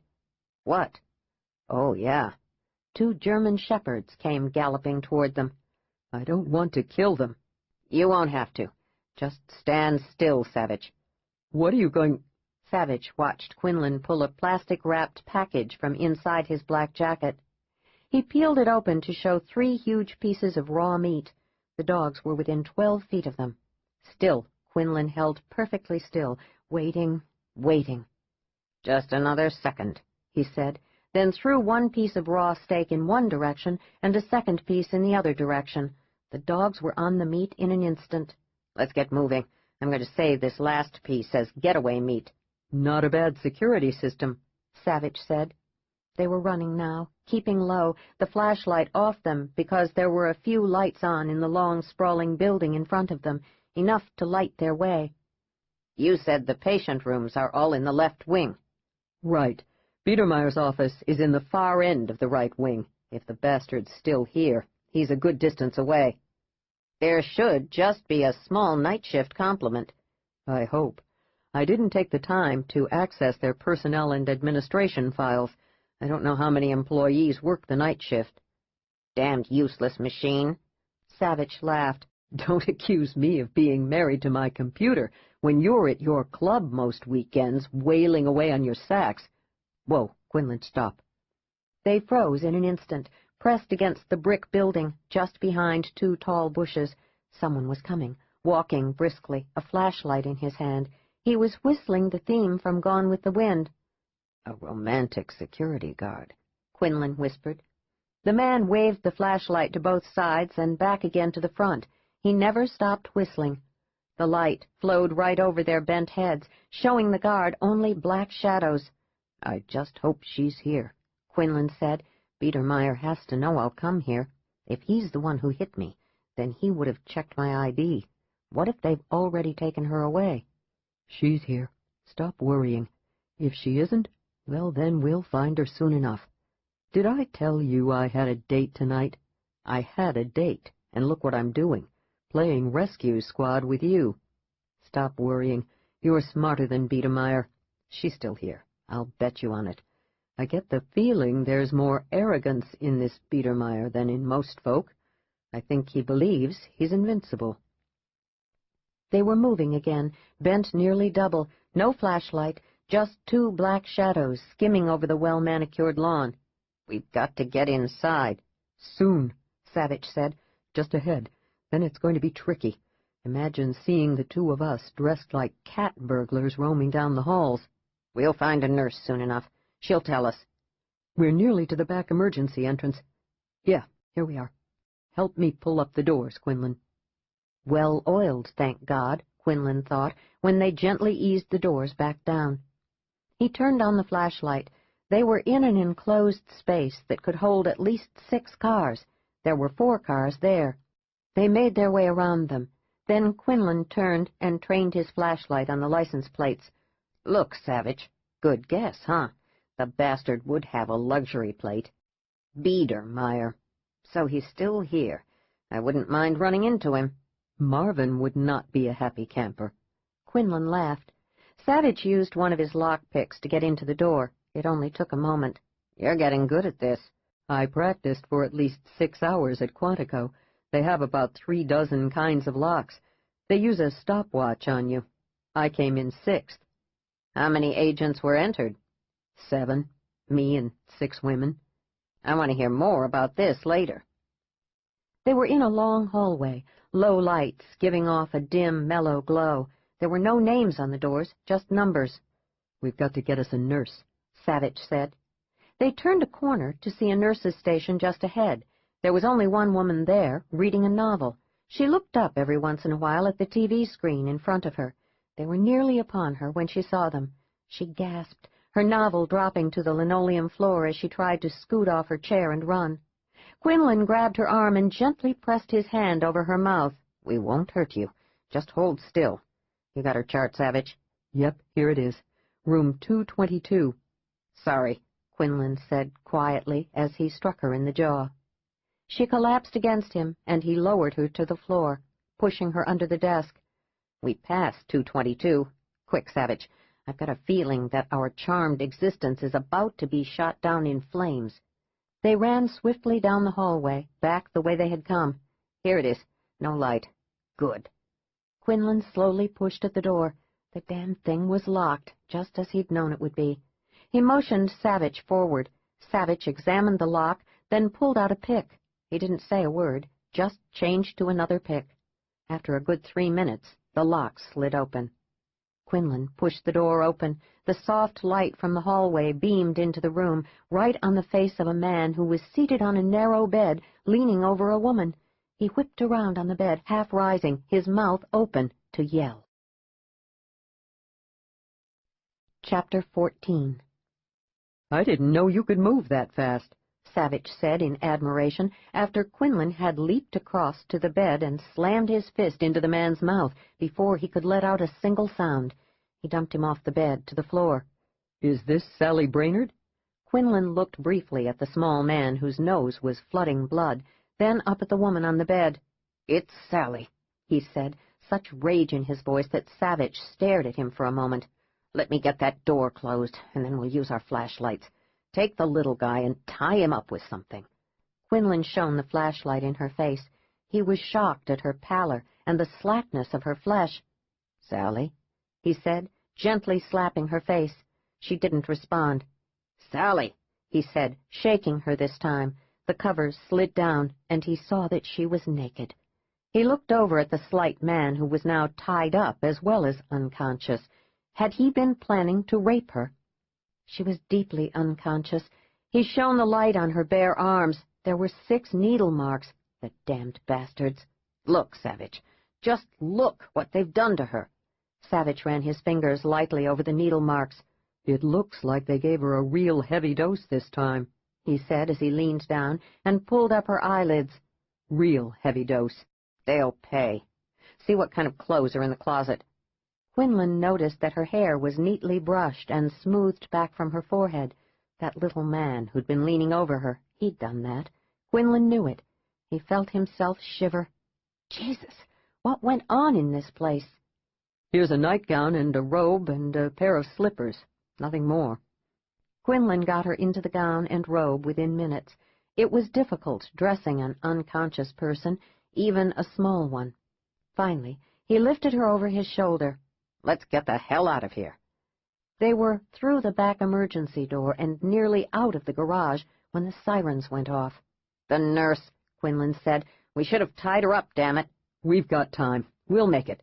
When Quinlan tired, Savage took Sally. They were almost to the fence when the German shepherds, barking louder than the hounds of Baskerville, came racing smoothly toward them. Quinlan tossed out the other piece of meat. They didn't stop to see what the dogs did with it. When they got to the fence, Quinlan climbed it faster than he'd ever climbed anything in his life. At the top, he straddled the fence on his belly and leaned back toward Savage as far as he could. "Hand her up to me." "She's like a boneless Foster Farms chicken," Savage said, trying to get a firm grip on her. On the third try, Quinlan got hold of her wrists. He slowly pulled her up. He held her around the waist until Savage was on top of the fence beside him. His arms were cramping by the time Savage swiveled around and leaped to the ground. He brought her around and began to lower her. Hurry, Quinlan, hurry! Okay, just another couple of inches. There, I've got her. Get down here. The dogs were barking louder. The meat had stopped them for all of 45 seconds. They heard several men yelling. Guns fired. One bullet sparked off the iron fence so close to Quinlan's head that he felt the searing heat from it. A woman's sharp yell sounded behind the men. Let's get the hell out of here, Quinlan said, as he hefted Sally over his shoulder and ran as fast as he could toward the Oldsmobile. The guns didn't stop until they'd raced around the bend and were out of sight. If they let the dogs out on us, we're in trouble, Savage said. Quinlan hoped they didn't. He didn't want to shoot those beautiful dogs. He was relieved when they slammed the car doors some 2 minutes later. Thank God for good-sized favors. You've got that right. Hey, that was fun. Now, your apartment, Quinlan? Oh, no. We're going to Maryland. Just another hour up the road, Savage. I'll give you directions. What surprises me is that they took her back to this place at all. They must have figured I'd come here first thing. I'll just bet you she would have been gone tomorrow morning. So I'm not going to be as stupid. No way we're going back to my place. You're right. When someone hit you over the head in the Cove, he would have searched your pockets. They know you're FBI. That's why they didn't kill you. I'd bet my Stairmaster on it. It would have been too big a risk for them. Yeah. We're going to my parents' lake cottage. It's safe. No one knows about it except you. You haven't told anyone, have you? Savage shook his head. What are you going to do with her, Quinlan? This is highly irregular. Quinlan was holding her in his lap, her head cradled on his arm. He'd covered her with his black jacket. It was warm in the car. We're going to wait until she comes out from under this drug. Then we'll see what she knows. Then we're going to clean everything up. How's that sound to you? Like we'll be a couple of damned heroes. Savage sighed. Marvin won't like it. He'll probably try to transfer us to Alaska for not being team players. But hey, don't sell a hero short. She woke up to see a strange man looking down at her, his nose not more than 6 inches from hers. It took her a moment to realize that he was indeed flesh and blood, and not some specter dredged up from a drugged vision. Her lips felt cracked. It was hard to make herself talk, but she did. "If Dr. Biedermeier sent you, it won't matter." She spit on him. Savage jerked back, wiped the back of his hand across his nose and cheek. I'm a hero, not a bad guy. Biedermeier didn't send me. Sally tried to sift through his words, make some sense of them. Her brain still felt like it wanted to sleep, like parts of it were numb, like an arm or leg that had been in a single position for too long. "You're a hero?" Yeah, a real live hero. "Then James must be here." You mean Quinlan? "Yes, he's a hero, too. He was the first hero I ever met. I'm sorry I spit on you, but I thought you were another one of those horrible men." It's okay. You just lie still and I'll get Quinlan. What did he think she would do? Jump up and race out of here? Wherever here was? "Good morning, Sally. Don't spit on me, okay?" She stared up at him, so thirsty she could barely squeak out another word. Her brain was at last knitting itself back together, and all she could do was throw up her arms and pull him down to her. She said against his throat, "I knew you'd come. I just knew it. I'm so thirsty, James. Can I have some water?" "You all right? Really? Let me up, just a little, okay?" "Yes. I'm so glad you're not dead. Someone hit you, and I was bending over you." She pulled back from him, her fingers lightly tracing over the stitched wound over his left ear. "I'm okay. Don't worry about it." "I didn't know who'd done it to you. Then someone hit me over the head. I woke up with Biedermeier leaning over me. I was back in that place." "I know, but you're with me now, and no one can possibly find you," he said over his shoulder. "Savage, how about some water for the lady?" "It's the drugs he gives me. They make my throat feel like a desert." She felt the tightening in him at her words. "Here, I'll hold the glass for you." She drank her fill, then lay back and sighed. "I'll be back to normal in about 10 more minutes. At least that's my best guess. James, who is that man I spit on? He's a good friend of mine, name of Dylan Savage. He and I got you out of the sanitarium last night. Savage, come and say hello to Sally. Ma'am? He said he was a hero, just like you, James. It's possible. You can trust him, Sally. She nodded, such a slight movement, really, and he watched her eyes close again. You're not ready to eat something? No, not yet. You won't leave, will you? Not ever. He would have sworn that the corners of her mouth turned up just a bit into a very slight smile. Without thinking, he leaned down and kissed her closed mouth. I'm glad I've got you again. When I woke up in David Mountbank's house, my head pounding like a watermelon with a steak in it, he told me you were gone. I've never been so scared in my life. You're not going to be out of my sight again, Sally. That sounds good to me, she said. In the next moment, she was asleep. Not unconscious, but asleep. Real sleep. Quinlan rose and looked down at her. He straightened the light blanket over her chest. He smoothed her hair back on the pillow. He thought of that little man they'd found in her room, and knew that if he ever saw him again, he'd kill him. And Biedermeier. He couldn't wait to get his hands on Dr. Biedermeier. How does it feel to be the most important person in the whole universe, Quinlan? Quinlan kept smoothing down the blanket, his movements slow and calm. Finally he said, It scares the shit out of me. You want to know something else? It doesn't feel bad at all. How much credit am I going to have to give you? That evening, the three of them were sitting on the front veranda of Quinlan's cottage, looking out over Louise Lynn Lake. For an evening in March, it was balmy. The cottage faced west. The sun was low on the horizon, making the water ripple with golds and startling pinks. Quinlan said to Sally, It's narrow, not all that much fun for boaters, unless you're a teenager and like to play chicken. And you can see at least 4 different curves from here. Well, the sucker has so many curves that... So many curves that what? Savage asked, looking up from the smooth block of maple he was carving. We are not a comedy routine, Quinlan said, grinning to Sally. Come on now. The lake has so many curves that it very nearly winds back onto itself. Savage said as he watched a curling sliver of maple drift to the wooden floor. You sometimes don't know if you're coming or going. You're very good friends, Sally said. You know each other quite well, don't you? Yeah, but we're not going to get married. Quinlan snores like a pig. She smiled. It was a good smile, Dylan thought, not a forced smile. Now that showed she knew she was safe here. You want some more iced tea, Sally? No. I like sucking on the ice. There's plenty. Quinlan lifted his legs and put his feet on the wooden railing that circled the front veranda.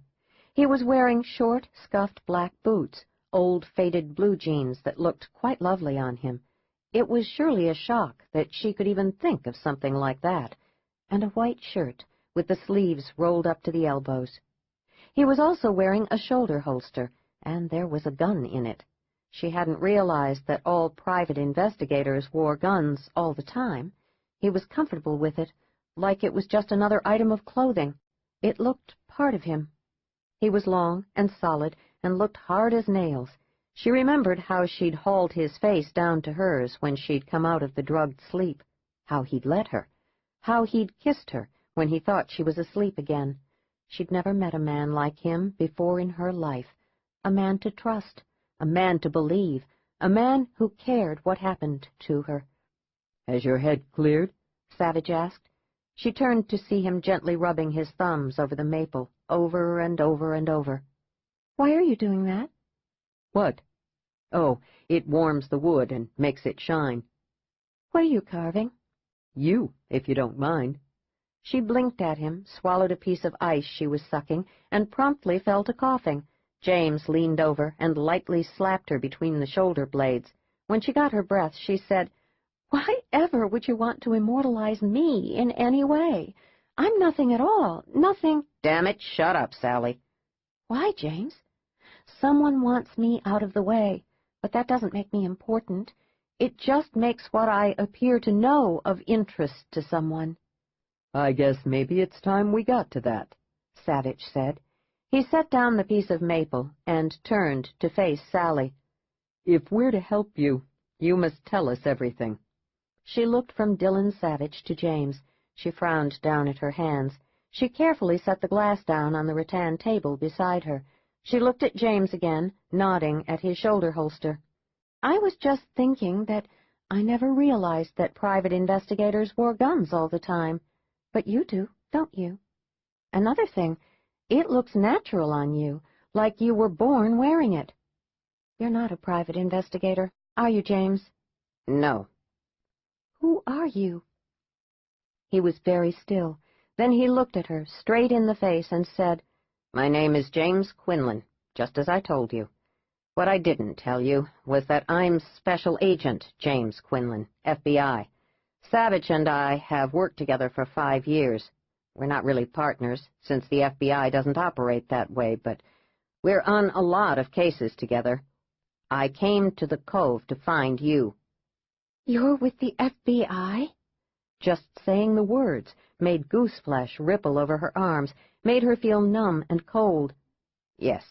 I didn't tell you immediately because I knew it would spook you. I wanted to get your confidence and then bring you back to Washington and clear up all the mess." "You certainly succeeded in gaining my confidence, Mr. Quinlan." He winced at her use of his surname. He saw that Savage wanted to say something and held up his hand. "No, let me finish it. Look, Sally, I was doing my job. Things got complicated when I got to know you. And then there were the 2 murders in the Cove, your dear father calling you on the phone, and then appearing at your bedroom window. I decided not to tell you, because I didn't know what you'd do. I knew you were in possible danger, and I didn't want you running away. I knew I could protect you." "You failed at that, didn't you?" "Yes." Damn, but she was angry. It was sharp and clear in her voice. He wished he could change things, but he couldn't. He just had to try to make her understand. If he didn't get her to come around, then what would happen? She rose slowly to her feet. She was wearing blue jeans that looked like a second skin. Savage had misjudged and bought her a pair of girls' jeans at the Kmart in the closest town, Glenburg. Even the blouse was tight, the buttons pulling apart. The look on her face was remote, distant, as if she really weren't standing on the old veranda any longer between the 2 of them. She said nothing for a very long time, just stared at the lake. Finally she said, "Thank you for getting me out of that place last night. He wouldn't leave my head clear enough so I could figure out how to escape again. I don't think I would ever have gotten free. I owe you both a lot for that. But now I'm leaving. I have a good number of things to resolve. Goodbye, James." Chapter 15. "You're not leaving, Sally. I can't let you leave." She gave him a look that was so immensely damning of what he was and what he'd done, he couldn't stand it. "Listen, Sally, please. I'm sorry. I did what I believed was right. I couldn't tell you. Please understand that. You were coming to trust me. I couldn't take a chance that you'd react the way you're reacting now."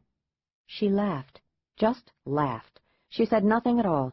Savage rose, saying, "I'm going for a walk. I'll be back to make dinner in an hour." Sally watched him stride down the narrow trail toward the water. She supposed he was a fine-looking man. Not as fine-looking as James, of course. She didn't like all his big muscles, but she supposed some people did. "Sally?" She didn't want to turn back to him. She didn't want to speak to him any more, give him any of her attention, listen to his damning words that made so much sense to him and had utterly destroyed her. No. She'd rather watch Dylan Savage or the 2 boats that were rocking lazily in the smooth evening waters. It would be sunset soon. The water was beginning to turn the color of cherries. "Sally, I can't let you leave. Besides, where would you go? I don't know where you'd be safe. You thought you'd have a refuge in the Cove. You didn't. Your dear Auntie Amabel was in on it." "No, that's impossible." "Believe it. I have no reason to lie to you. David and I both visited her after I got on my feet again. She claimed you'd seen me unconscious and decided to run away. She said that you had probably run to Alaska, that you couldn't go to Mexico because you didn't have a passport. She said that you'd been ill, in an institution as a matter of fact, and that you were still unstable, still very weak in the head. My gut tells me that your auntie is in this mess up to her eyeballs. She welcomed me. She was sincere. You're wrong, James. Or you're just plain lying. Maybe she was sincere at first, but then someone got to her. What about the 2 murders in the Cove, Sally? The woman's screams you heard, that Amabel claimed were a result of the wind. That, or the result of you being so bloody nuts.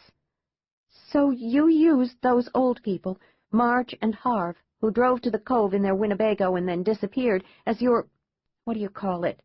Oh, yes, your cover. The sheriff believed you completely, didn't he? Yes, he did. And what's more, the investigation will open again, since a whole bunch of other folk have disappeared in that area as well.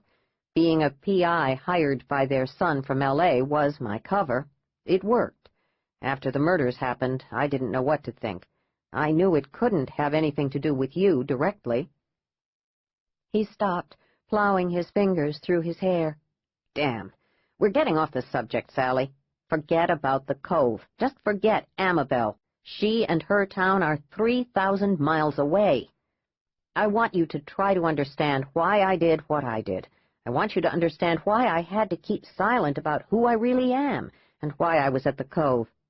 You want me to agree that it was fine for you to lie to me, to manipulate me? Yes. You lied to me as well, if you'll recall. All you had to do was scream your head off when your so-called father called you, and I was manipulated up to my ears. A beautiful woman appealing to my macho side. Yeah, I was hooked from that moment. She was staring at him as if he'd lost his mind. Jesus, Sally, I came flying into the room like a madman to see you on the floor, staring at that damned phone like it was a snake ready to bite you, and I was a goner. She waved away his words. Someone was after me, James. Nobody was after you. It didn't matter. She began to laugh. Actually, there were 2 someones after me, and you were the second. Only I was too stupid, too pathetically grateful to you to realize it. I'm leaving, James. I don't want to see you again. I can't believe I thought you were a hero. God, when will I stop being such a credulous fool? Where will you go? That's none of your business, Mr. Quinlan. None of what I do is any of your business anymore. The hell it isn't. Listen, Sally, tell me the truth about something. When Savage and I got into your room at the sanitarium, there was this pathetic little guy who looked crazy as a loon sitting on the bed beside you, looking down at you. Did he ever hurt you, beat you, rape you? Holland was there in my room? Yeah. You were naked and he was leaning down over you. I think he'd combed and straightened your hair. Did he rape you? No, she said in a remote voice. No one raped me. As for Holland, he did other things that Biedermeier told him to do. He never hurt me, just... Well, that's not important. Then who the hell did hurt you? That bloody Biedermeier, your husband? Who was that man you told me about in your nightmare? She gave him a long look, and again that look was filled with quiet rage. You are nothing more to me. None of this is any of your business. Go to hell, James. She turned away from him and walked down the wooden steps. It was chilly now. She wasn't wearing anything but that too small shirt and jeans. Come back, Sally. I can't let you go. I won't let you go. I won't see you hurt again. She didn't even slow down, just kept walking, in sneakers that were probably too small for her as well. He didn't want her to get blisters. He'd planned to go shopping for her tomorrow, to buy her some clothes that fit her to... Damn, he was losing it.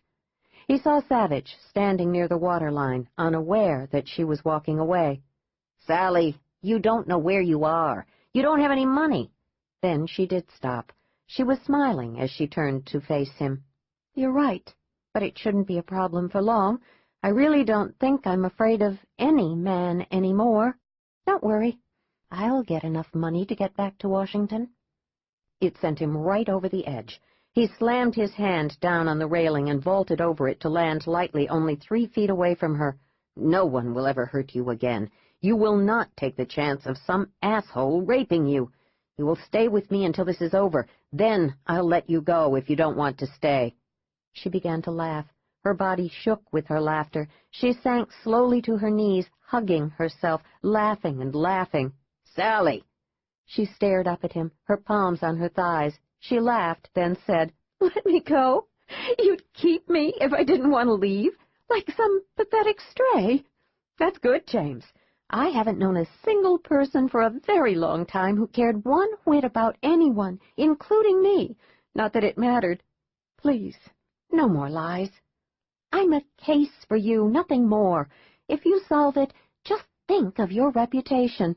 The FBI will probably make you director. They'll kiss your feet. The president will give you a medal." She gasped, out of breath now, hiccuping through the laughter that welled up from her throat. "You should have believed my file, James. Yes. I'm sure the FBI has a very thick file on me, particularly my stint in the loony bin. I'm crazy, James. No one should believe I'm a credible witness, despite the fact that you want very badly to have someone to lock up. Anyone. I won't tell you anything. I don't trust you, but I do owe you for rescuing me from that place. Now let me go, before something horrible happens." He came down on his knees in front of her. Very slowly he pulled her arms to her sides. He brought her forward until her face was resting against his shoulder. He rubbed his hands up and down her back. "It's going to be all right. I swear it to you. I swear I won't fuck up again." She didn't move, didn't settle against him, didn't release the terrible rage that had been deep inside her for so long. She didn't know if she could ever confront it or speak about it, because it could very well destroy her, and the sheer magnitude of it would destroy others as well. It bubbled deep, that rage, and now, with it, was a shattering sense of betrayal. She'd trusted him, and he'd betrayed her. She felt stupid for having believed him so quickly, so completely. Sally marveled that she felt such passion, such a hideous need to hurt as she'd been hurt. She'd thought he'd drained such savage feelings out of her long ago. It felt incredible to feel rage again, to feel sweat rise on her flesh, to want to do something, to want vengeance. Yes, she wanted vengeance. She just lay against him, thinking, wondering, calming herself, and in the end of it all, she still didn't know what to do. "You've got to help me now, Sally." "If I don't, then you'll take me to the FBI dungeon, and they'll give me more drugs to make me tell the truth?" "No, but the FBI will get all the truth sooner or later. We usually do. Your father's murder is a very big deal. Not just his murder, but lots of other things that are connected to it. Lots of folk want to be in on catching his murderer. It's important for a lot of reasons. No more crap about you not being credible. If you'll just help me now, you'll be free of all this evil." "Funny that you call it evil." "I don't know why I did. That sounds a bit melodramatic, but somehow it just came out. Is it evil, Sally?" She said nothing, just stared ahead, her thoughts far away from him, and he hated it. He wanted to know what was going through her mind. He imagined it wasn't pleasant. "If you help me, I'll get your passport and take you to Mexico." That brought her back for a moment. She said with a quirky smile that she probably hadn't worn on her face in a very long time, "I don't want to go to Mexico. I've been there 3 times and got vilely sick all 3 times. "There's this drug you can take before going. It's supposed to keep your innards safe from the foreign bugs. I used it once when I went down to La Paz on a fishing trip with my buddies, and I never got sick, and we were on the water most of the time." "I can't imagine you ever getting sick from anything. No bug would want to take up residence inside you. Too little to show for it." "You're talking to me." "Oh, yes. Talking calms me. It makes all that bile settle down a bit. And just listen to you, talking to the little victim, trying to soothe and calm her, gain her trust. You're really very good, the way you use your voice, your tone, your choice of words. Forget it, James. I've got even more to say. In fact, I think I've got it all together now. If you'll notice, Mr. Quinlan, I've got your gun pointed at your belly. Try to squeeze me or hurt me or jerk it away from me with one of your fancy moves, and I'll pull the trigger. He felt then the nose of his Sig Sauer pressing against his gut. He hadn't felt it even a second before. How the hell had she gotten it out of his shoulder holster? The fact that she'd gotten it without his realizing it scared him more than knowing the pistol had a hair trigger and her finger was on it. He said against her hair, "I guess this means you're still pissed at me, huh?" "Yes." "I guess this means you don't want to talk about Mexico anymore? You don't like deep-sea fishing?" "I've never done it. But no, the time for talking is over." He said very quietly and slowly, "That gun is perfectly balanced and will respond practically to your thoughts. Please be careful. Sally, don't think any violent thoughts, okay?" "I'll try not to, but don't push me. Now, James, just fall over onto your back, and don't even think about kicking out with your feet. No, don't stiffen up like that, or I'll shoot you. I've got nothing to lose. Don't ever forget that." "It's not a good idea, Sally. Let's talk some more." "Fall on your back!" "Well, hell." He dropped his arms to his sides as he keeled over backward. He could have tried kicking up, but he couldn't be sure that he wouldn't hurt her badly. He lay on his back, watching her rise to stand over him, the pistol in her hand. She looked very proficient with that damned gun. She never looked away from him, not even for an instant. "Have you ever fired a gun before?" "Oh, yes.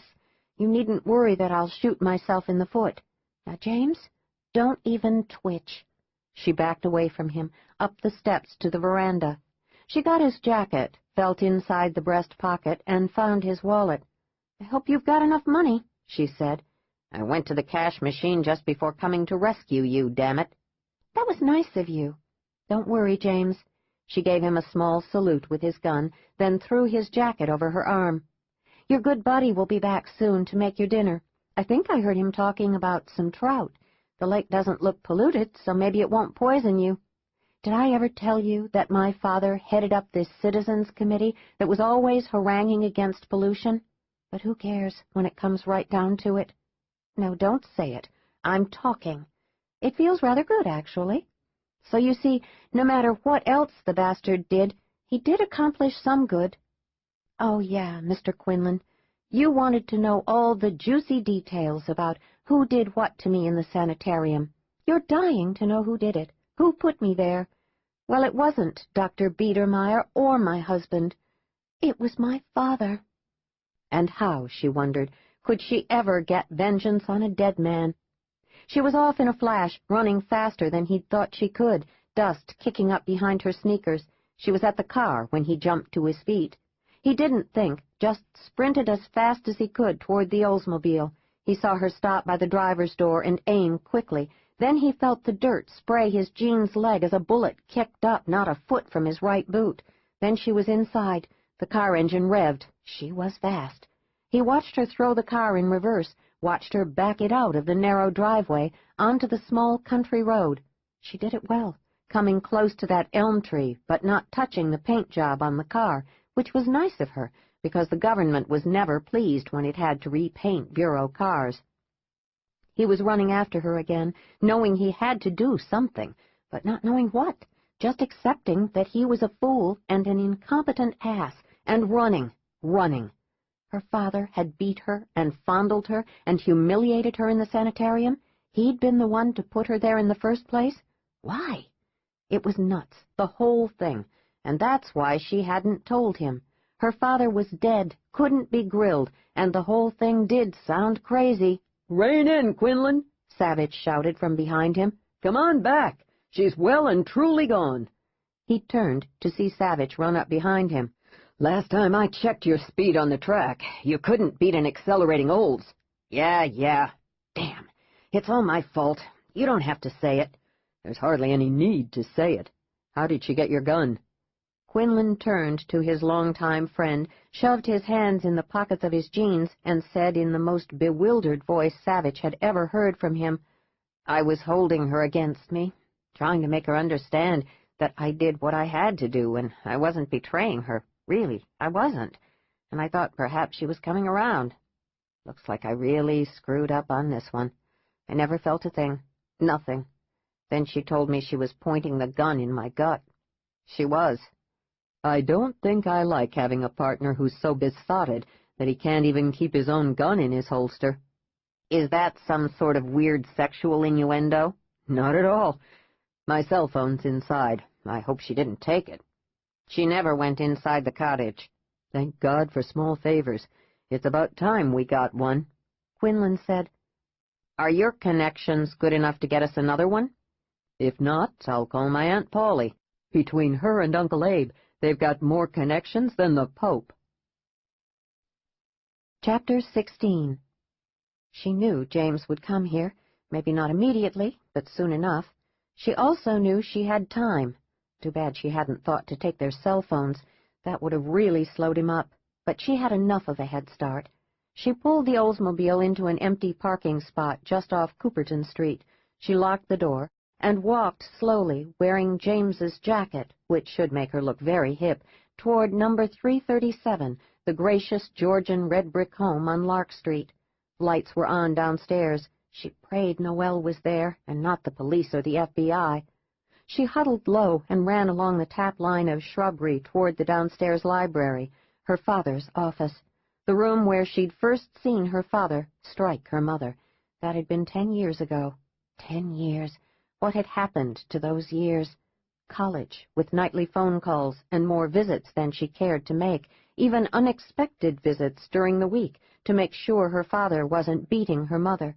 She'd sensed the festering anger in her father at her interference, but his position, more highly visible by the year, his absolute horror of anyone finding out that he was a wife-beater, kept him in line, at least most of the time. As it turned out, she found out that if he was pissed off, he would beat her mother as soon as Sally left to go back to college, not that her mother would ever have told her. On one visit, she'd forgotten a sweater and had gone quickly back home to get it. She'd opened the front door with her key and walked into the library, in on a screaming match with her mother cowering on the floor and her father kicking her. "I'm calling the police," she said calmly from the doorway. "I don't care what happens. This will stop, and it will stop now."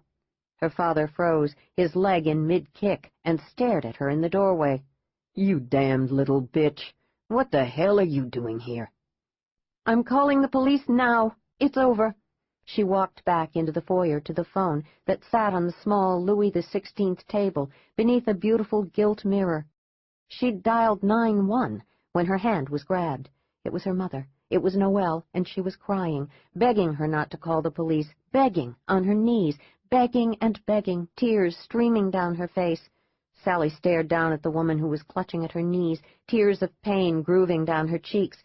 Then she looked at her father, who was standing in the doorway to the library, his arms crossed over his chest, his ankles crossed, tall and slender, beautifully dressed in cashmere and wool, his hair thick and dark, with brilliant gray threading through it, looking like a romantic lead in the movies. He was watching her. "Go ahead. Do it," he said. "Do it and just see what your mother will do when the cops get here. She'll say you're a liar, Sally, that you're a jealous little bitch, that you don't want her to have my affection, that you've always resented her, resented your own mother. Isn't that why you're coming home all the time from college? Go ahead, Sally, do it. You'll see." He never moved, just spoke in that intoxicating, mesmerizing voice of his, one that had swayed his colleagues and clients for the past 30 years. He kept a hint of a southern drawl, knowing it added just the right touch when he deftly slurred the word he wanted to emphasize. "Please, Sally, don't. Don't. I'm begging you. You can't. It would ruin everything. I can't allow you to. It's dangerous. It's all right, Sally. Just don't call. Please don't call." She gave her mother and her father one last look and left. She did not return until after her graduation, 7 months later. Maybe her father was beating her mother less, simply because Sally wasn't coming home anymore. Funny that she hadn't been able to remember that episode until now. Not until she'd gone to the Cove and met James, and her life had begun to seem like a life again, despite the murders, despite her father's phone calls, despite everything. She must really be nuts. The damned man had betrayed her. There was no way around that. He'd saved her, too, but that didn't count. It was just more of the job. She still marveled at her own simplicity. He was FBI. He'd tracked her down and lied to her. She huddled down even more as she neared the library windows. She looked inside. Her mother was reading a book. She was sitting in her husband's favorite wing chair, reading a book. She looked exquisite. Well, she should. The bastard had been dead for a good 3 weeks. No more bruises. No more chance of bruises. Still, Sally waited. No one else was in the house. "You're sure she's going home, Quinlan?" Not home. She's going to her mother's house, not her husband's house. You know my intuition, my gut. But to be honest about it, I know her. She feels something for her mother. That's the first place she'll go. I'll bet you both her father and her husband put her in that sanitarium in the first place. Why? I haven't the foggiest idea. I do know, though, that her father was a very evil man. I assume you'll tell me what you mean by that later. Drive faster, Savage. The house is number 337 on Lark. Yeah, I'll tell you. But not now. Let's get going. Hello, Noelle. Noelle St. John slowly lowered her novel to her lap. Just as slowly, she looked up at the doorway to see her daughter standing there, wearing a man's jacket that came nearly to her knees. Her mother didn't move, just stared at her. When she was younger, her mother was always holding her, hugging her, kissing her. She wasn't moving now. Well, if she believed Sally was crazy, then it made sense. Did Noelle think her daughter was here to shoot her? She said in a soft, frightened voice, "Is it really you, Sally?" "Yes. I got away from the sanitarium again. I got away from Dr. Biedermeier." "But why, darling? He takes such good care of you, doesn't he? Why are you looking at me like that, Sally? What's wrong?" Then nothing mattered, because her mother was smiling at her. Her mother jumped to her feet and ran to her, enfolding her in her arms. Years were instantly stripped away. She was small again. She was safe. Her mother was holding her. Sally felt immense gratitude. Her mother was here for her, as she'd prayed she would be. "Mama, you've got to help me. Everyone is after me." Noelle stood back, smoothing Sally's hair, running her hands over her pale face. She hugged her again, whispering against her cheek, "It's all right, sweetheart. I'll take care of everything. It's all right." Noelle was shorter than her daughter, but she was the mother, and Sally was the child, and to Sally she felt like a goddess. She let herself be held, breathed in her mother's fragrance, a scent she'd worn from Sally's earliest memories. "I'm sorry, Noelle. Are you all right?" Her mother released her, stepping back. "It's been difficult, what with the police, and not knowing where you were, and worrying incessantly. You should have called me, Sally. I worried so much about you." "I couldn't. I imagined that the police had your phone bugged. They could have traced me." "I don't think there's anything wrong with the phones. Surely they wouldn't dare plant devices like that in your father's home." "He's dead, Noelle. They'd do anything. Now listen, I need you to tell me the truth. I do know that I was here the night that he was murdered, but I don't remember anything about it.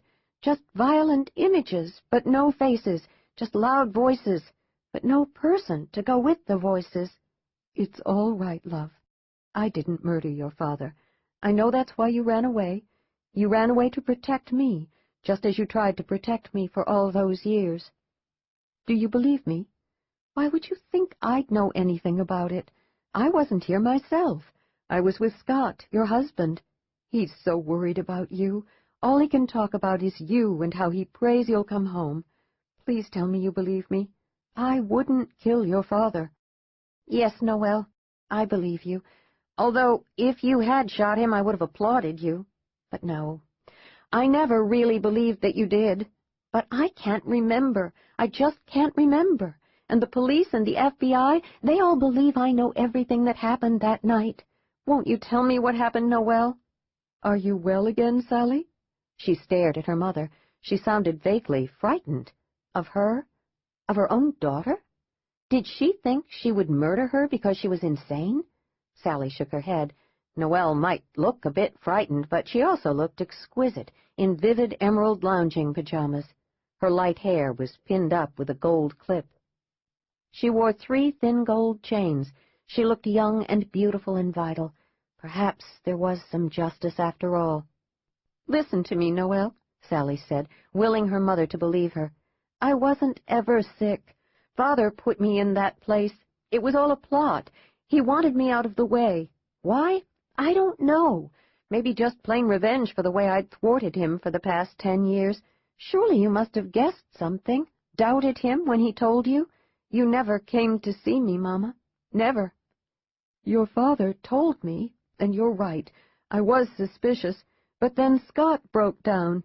He was in tears, and he told me about all the things you'd done, how you simply weren't yourself anymore, and there hadn't been any choice but to put you in the sanitarium.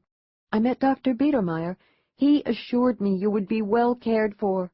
Oh, Sally, Dr. Biedermeier told me it would be better if I didn't see you just yet, that you were blaming me for so many things, that you hated me, that you didn't want to see me, that seeing me would just make you worse, and he feared you'd try to commit suicide again."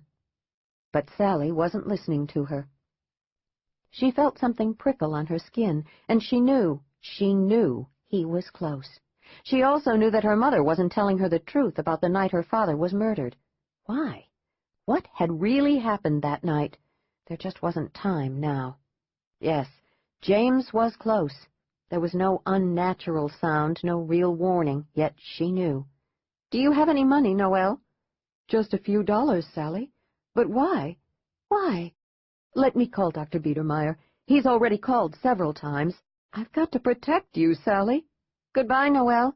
If you love me, if you've ever loved me, please keep the FBI agent talking as long as you can. His name is James Quinlan.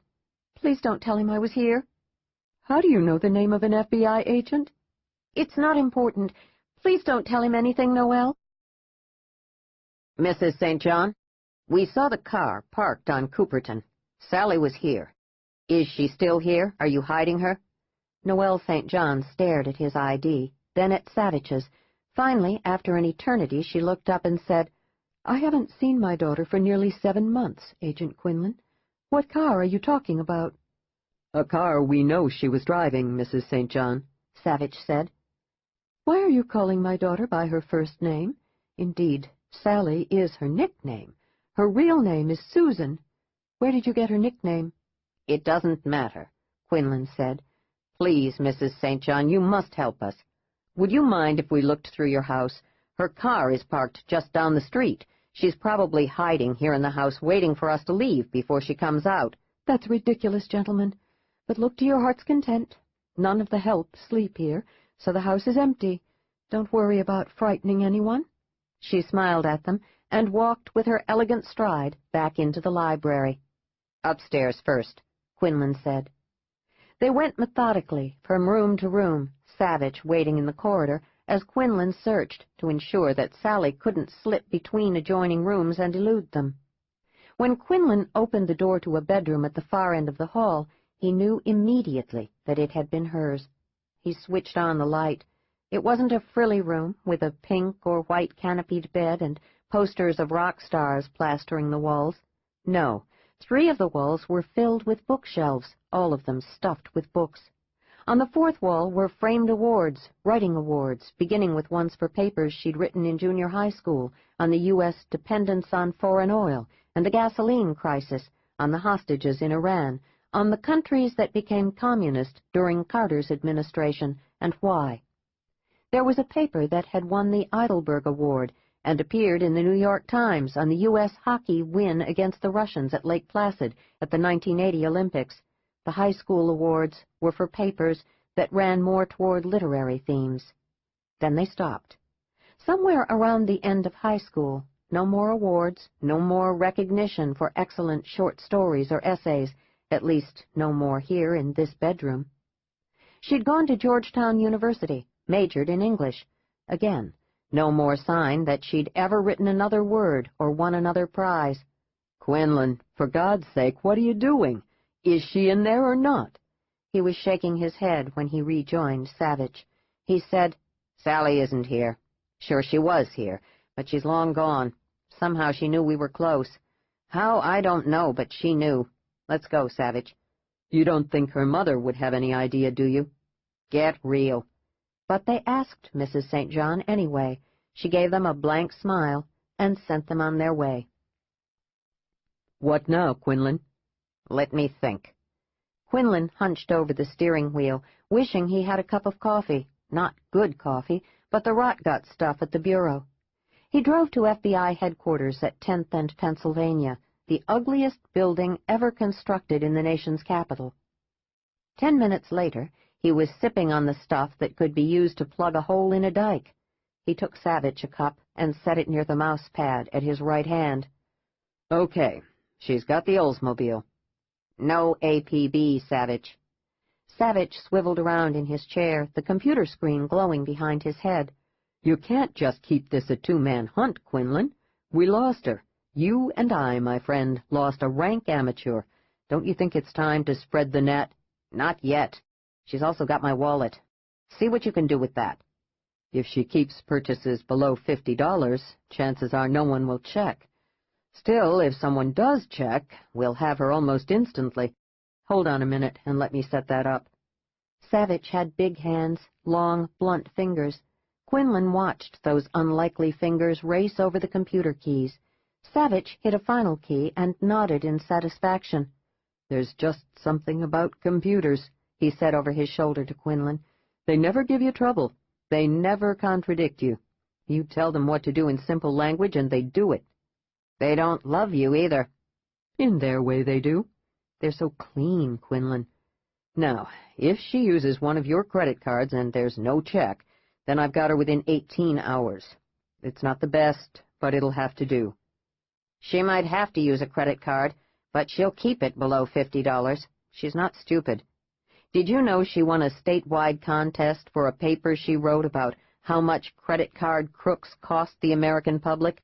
You better believe she knows she's bought 18 hours, and she might figure that's just enough, thank you." "How do you know that? Surely you had other things to talk about with her. You had 2 murders in that little picturesque town, and the 2 of you found both bodies. Surely that's enough fodder for conversation for at least 3 hours. "When I was in her bedroom, I saw that the walls are loaded with awards for papers, short stories, essays, all sorts of stuff that she wrote. That credit card essay was one of them. She must have been all of 16 when she wrote it." "So she's a good writer, even a talented writer. She's still a rank amateur. She's scared. She doesn't know what to do. Everyone is after her, and we're probably the best meaning of the lot. But it didn't matter to her. She still poked your own gun in your belly." "Don't whine.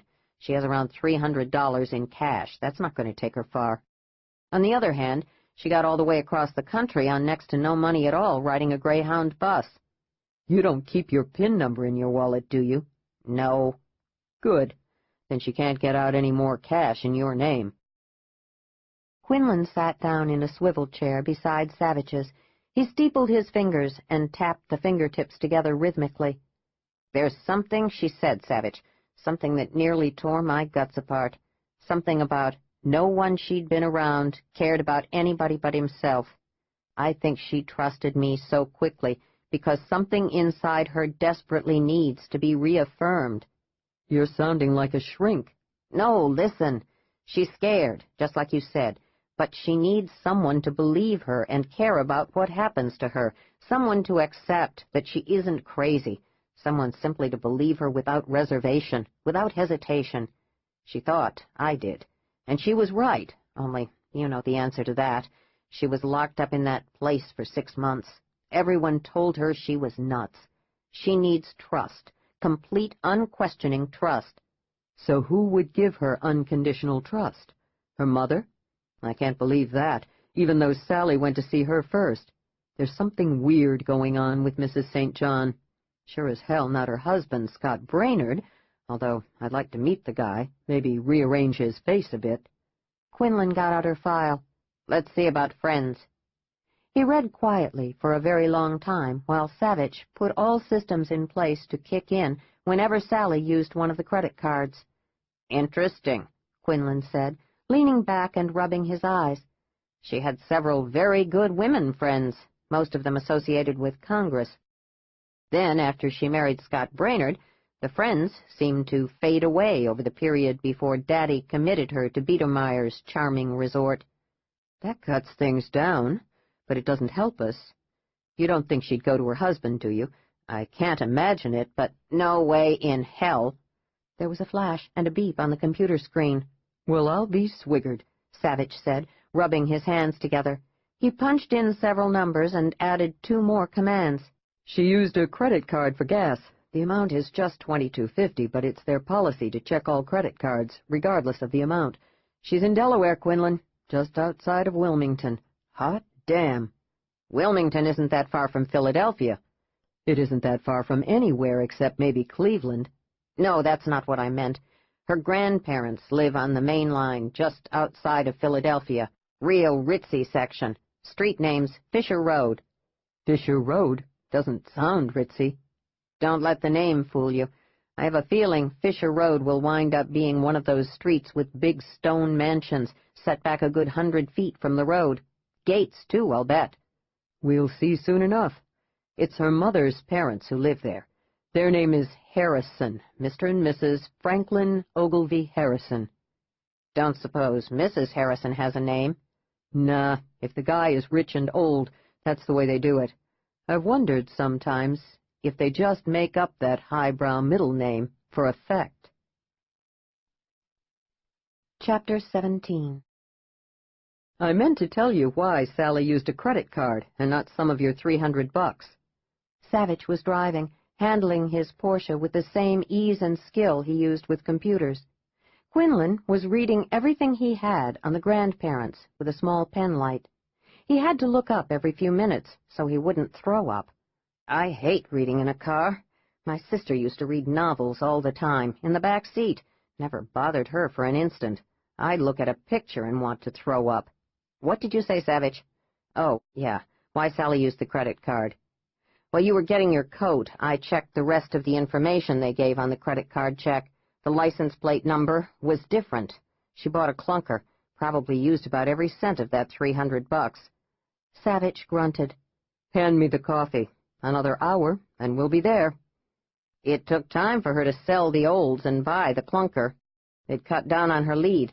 Let's say she's got 2 hours on us. That's not too bad." "Let's hope she doesn't realize you're anywhere in the vicinity, like you seem to believe she did last time at her mother's." "She did know. Listen to this. Mr. Franklin Ogilvy Harrison is the president and CEO of the First Philadelphia Union Bank. He owns 3 clothing stores called the Gentleman's Purveyor. His father owned the 2 largest steel mills in Pennsylvania, got out before the bottom fell out, and left his family millions. As for Mrs. Harrison, she comes from the Boston Thurmans, who are all in public office, lots of old money from shipping. 2 daughters, Amabel and Noelle, and a son, Jeffrey, who's got Down's syndrome and is kept at a very nice private place near Boston." "You want to stop at that gas station in Wilmington? We'll be there in half an hour." "Let's do it. Someone will remember the kind of car she was driving." "If she got something for $300, it would really stand out." But the guy who'd sold her the gas had gone home. They drove straight on to Philadelphia. Sally looked from her grandfather Franklin to her grandmother Olivia. She'd seen them 2 or 3 times a year, every year of her life, except this past year. Their downstairs maid, Cecilia, had let her in, not blinked an eye at her huge men's coat over the too tight blouse and jeans, and calmly led her to the informal study at the back of the house. Her grandparents were watching Friends on TV. Cecilia didn't announce her, just left her there and quietly closed the door. Sally didn't say anything for a long time. She just stood there, listening to her grandfather give an occasional chuckle. Her grandmother had a book on her lap, but she wasn't reading. She was watching TV as well. They were both 76, in excellent health, and enjoyed the Jumbie Bay private resort island off Antigua twice a year. Sally waited for a commercial, then said, Hello, Grandfather. Grandmother. Her grandmother's head jerked around, and she cried out, "Susan!" Her grandfather said, "Is that really you, Susan? By all that's holy, my poor child, whatever are you doing here?" Neither of them moved from the sofa. They seemed nailed to their seats. Her grandmother's book slid from her lap to the beautiful Tabriz carpet. Sally took a step toward them. I hoped you could give me some money. There are a lot of people looking for me, and I need to hide someplace. I only have about $17. Franklin Harrison rose slowly. He was wearing a smoking jacket and an ascot. She hadn't known those things were still even made. She suddenly had an image of him wearing the same thing when she'd been a very young girl. She remembered how he'd held her and let her stroke the soft silk of the ascot.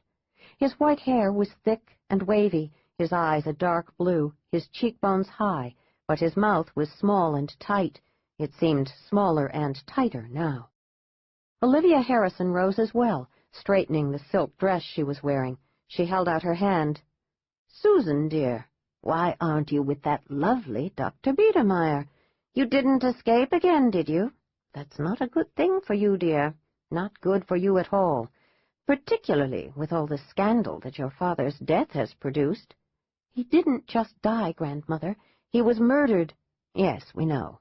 All of us have suffered. But now we're concerned about you, Susan. Your mother has told us how much Dr. Biedermeier has done for you, how much better you've gotten. We met him once, and were very impressed with him. Wasn't that nice of him to come to Philadelphia to meet us? You are better, aren't you, Susan? You aren't still seeing things that aren't there, are you? You're not still blaming people for things they didn't do?" "No, Grandmother. I never did any of those things." Strange how neither of them wanted to come close to her.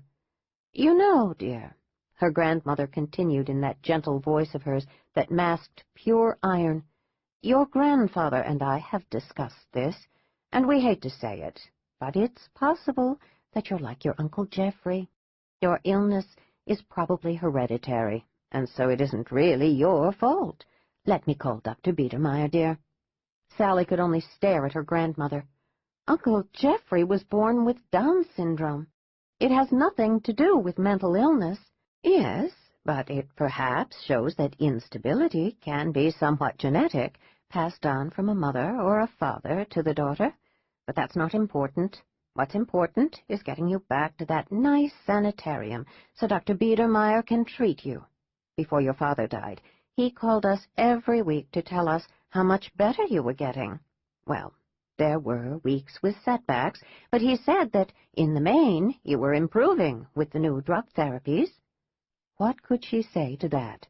Tell them all the truth as she remembered it, and watch their faces go from disbelief to fury on her account? Not likely. She saw the years upon years of inflexibility, the utter rigidity in her grandmother. She remembered what Aunt Amabel had told her about when Noelle had come home, beaten by her husband when Sally was just a baby. How they hadn't believed Noelle.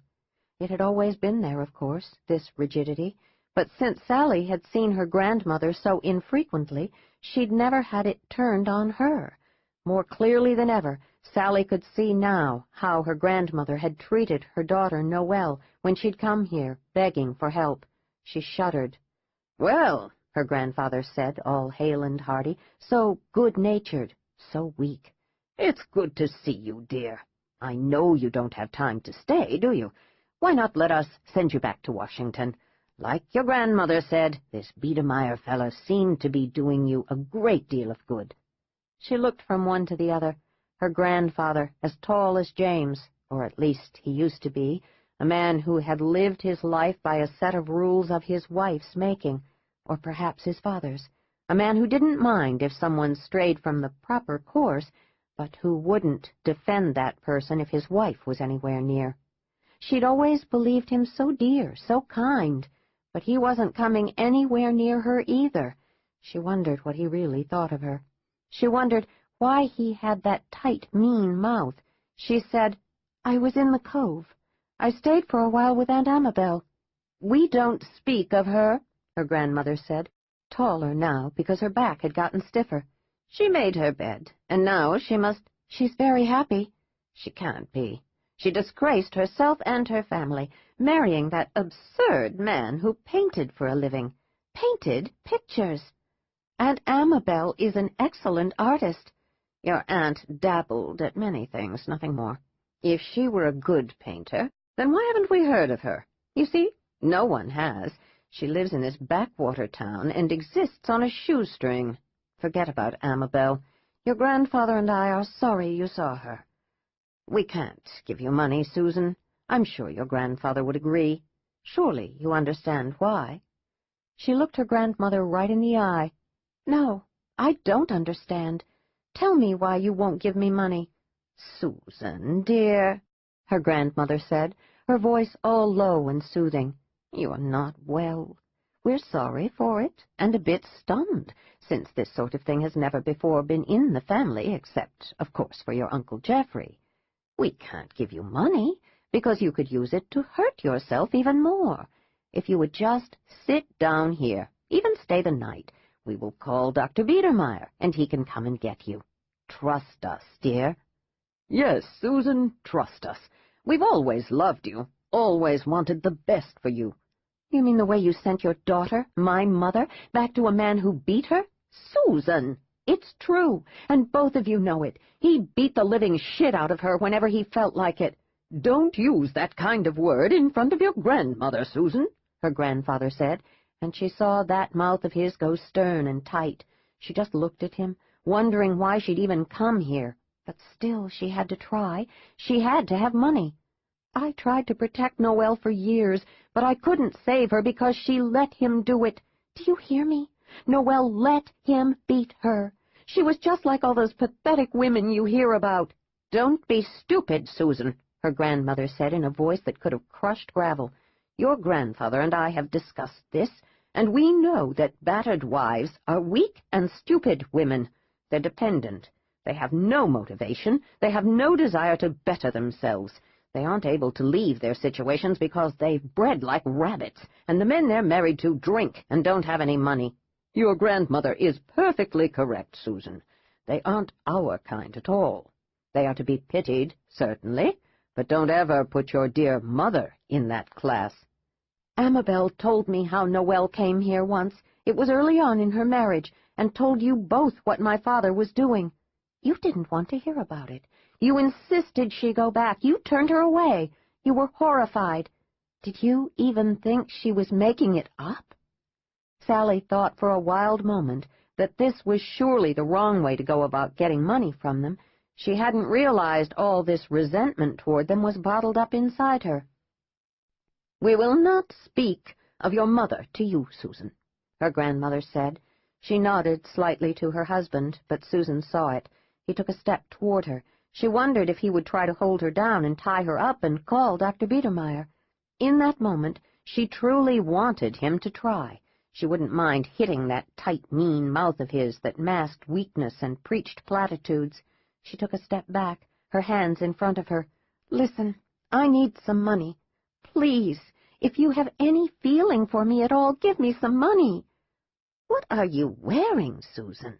That's a man's jacket. What have you done? You haven't harmed some innocent person, have you? Please, what have you done?" She'd been a fool to come here. What had she expected? They were so set in their ways that a bulldozer couldn't budge them. They saw things one way, only one, her grandmother's way. "You're not well, are you, Susan? If you were, you wouldn't be wearing those clothes that are so distasteful. Would you like to lie down for a while, and we can call Dr. Biedermeier?" Her grandfather was moving toward her again, and she knew then that he would try to hold her here. She had a trump card, and she played it. She even smiled at the two old people who perhaps had loved her once in their way. "The FBI is after me. They'll be here soon.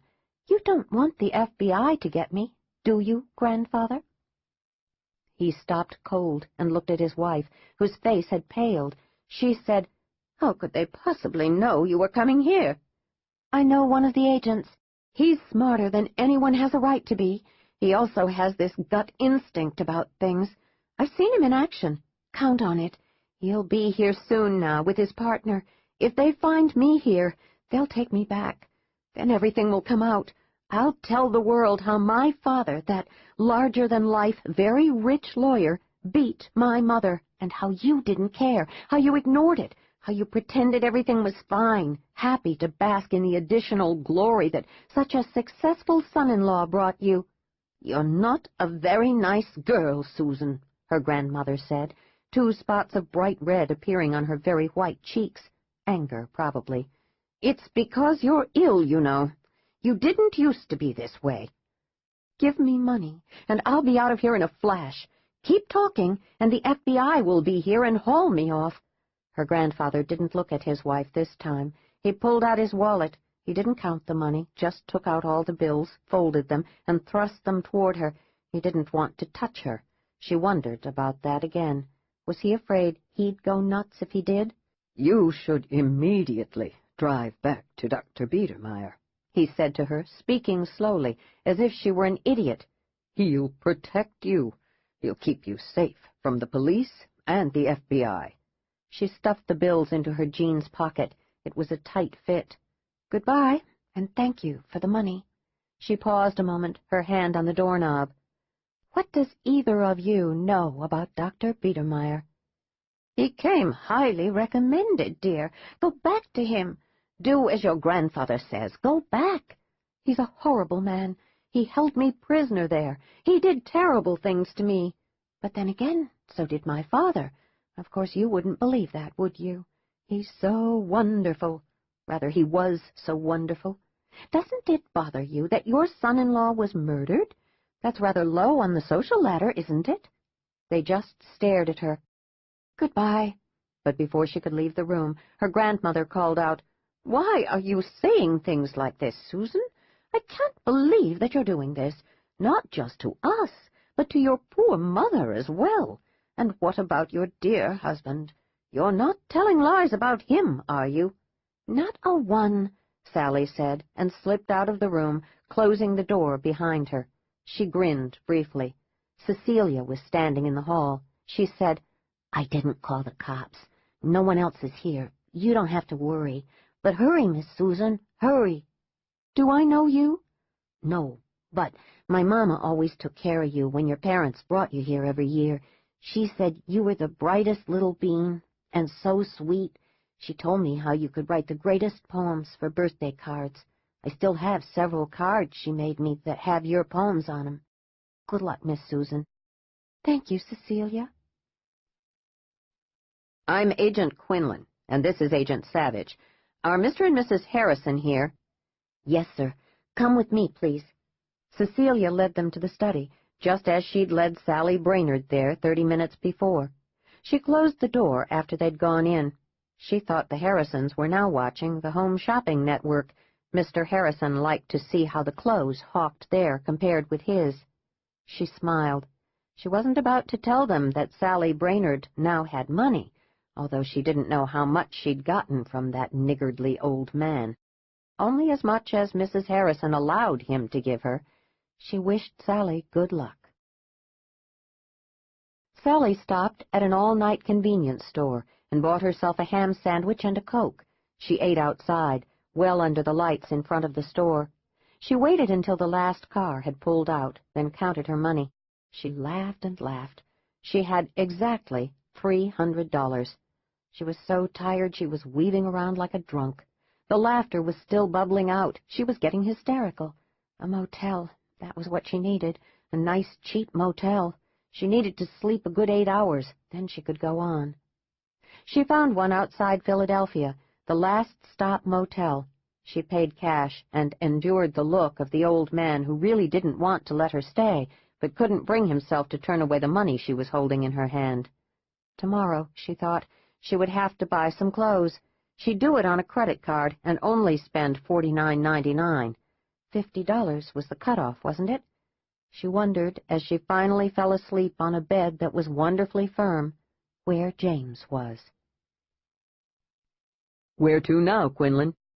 Let me stop thinking violent thoughts. Damn them. Sally was there. Why wouldn't they help us? "They love her and want to protect her?" Bullshit. I got cold when I got within 3 feet of them. "It was interesting what Mrs. Harrison said," Savage said as he turned on the ignition in the Porsche. "About Sally being ill, and she hoped soon she would be back with that nice Dr. Biedermeier.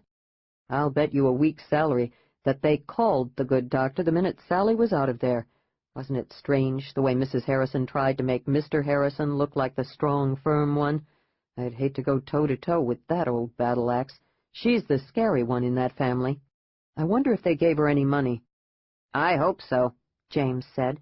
"It makes my belly knot up to think of her driving a clunker around without a dime to her name." "She's got your credit cards. If they didn't give her any money, she'll have to use them." "I'll bet you Sally is dead on her rear.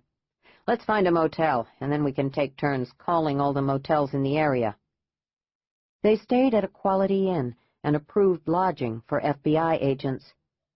30 minutes later, Quinlan was staring at the phone, just staring, so surprised he couldn't move. "You found her? This fast?" "She's not 5 miles from here, at a motel called The Last Stop. She didn't use her real name, but the old man thought she looked strange, what with that man's coat she was wearing.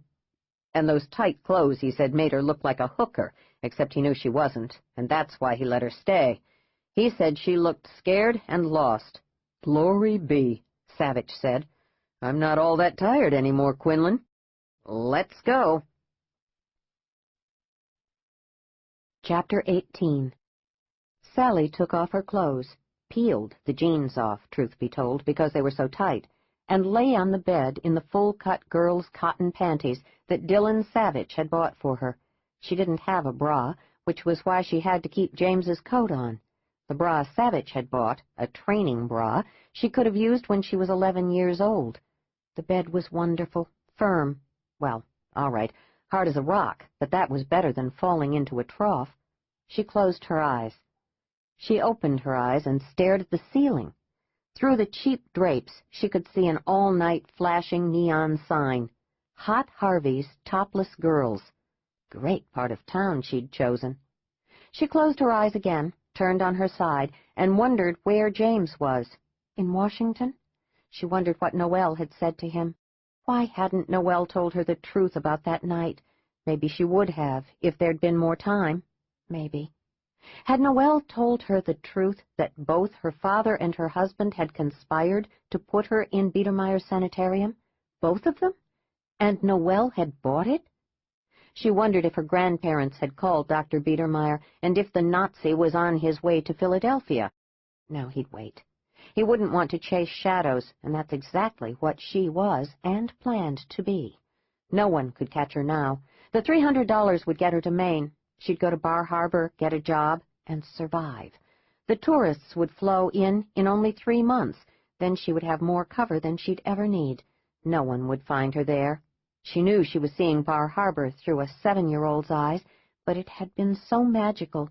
Surely it couldn't be all that different now. Where was James? He was close. She just knew it. She hadn't exactly felt him close, but as she'd told her grandparents, he was smarter than he had a right to be. She devoutly hoped he was at home in Washington, in bed fast asleep, the way she should be right now, but wasn't. How close was he? "Damnation," she said aloud. She thought about it a few more minutes, then got out of bed. She would just get to Bar Harbor sooner than expected. Still, she had spent $27.52 on this room. To waste that money was appalling, but she couldn't sleep.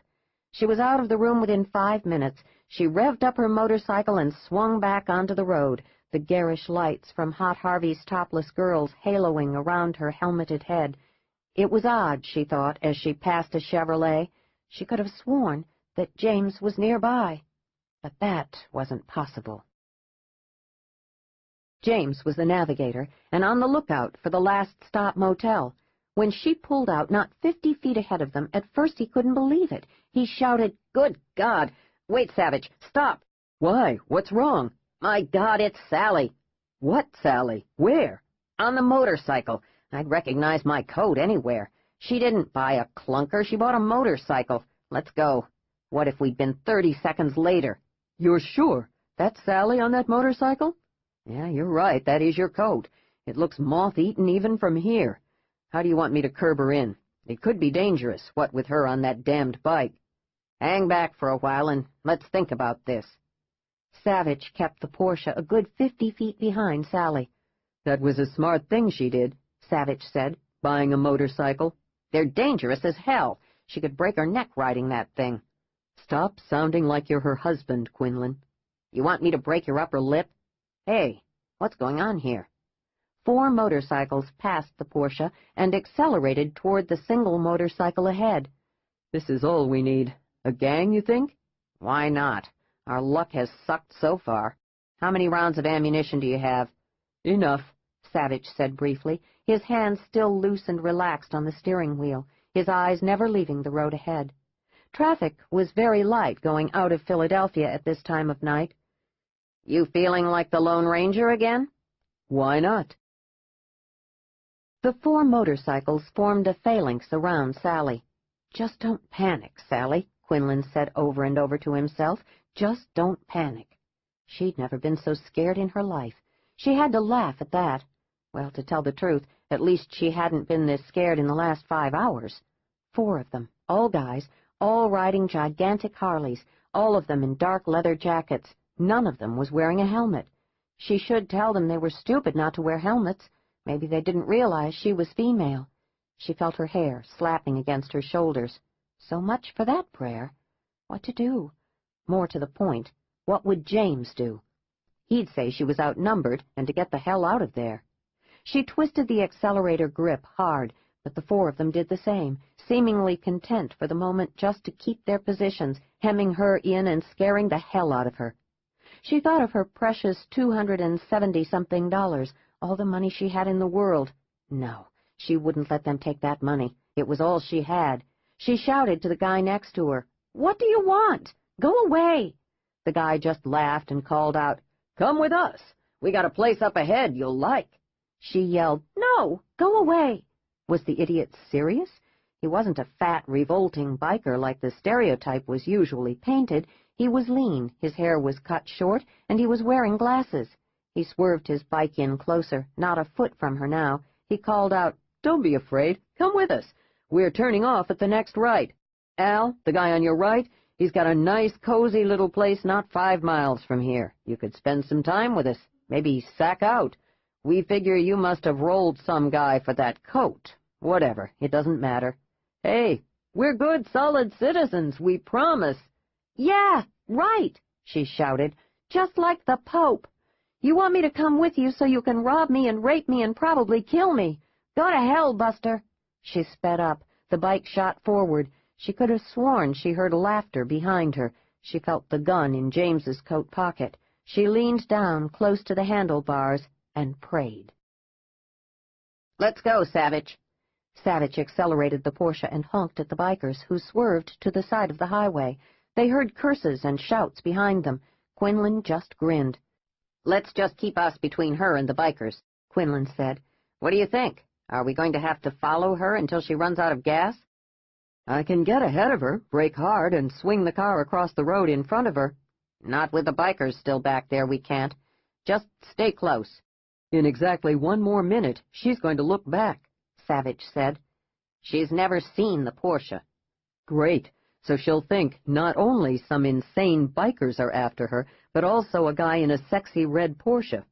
"If I were her, I'd opt for you." Why didn't the car pass her? She pulled even farther over toward the shoulder. Still the car didn't pull around. There were 2 bloody lanes. There were no other cars around. Did the idiot want 3 lanes? Then something slammed into her belly. The guy in that Porsche was after her. Who was he? He had to be connected with Quinlan. She'd bet her last dime on it. Why hadn't she stayed in her motel room, quiet on that nice hard bed, and counted sheep? That's probably what James would have done. But no, she had to come out on a motorcycle after midnight. Then she saw a small gaping hole in the guardrail that separated the eastbound lanes from the westbound. She didn't think, just swerved over in a tight arc and flew through that opening. There was a honk behind her from a motorist who barely missed her. He cursed at her out his window as he flew by. There was lots of traffic going back into Philadelphia. She was safer now. "Jesus, I can't believe she did that," Quinlan said, his heart pounding so loud in his chest that it hurt. "Did you see that opening? It couldn't have been more than a foot.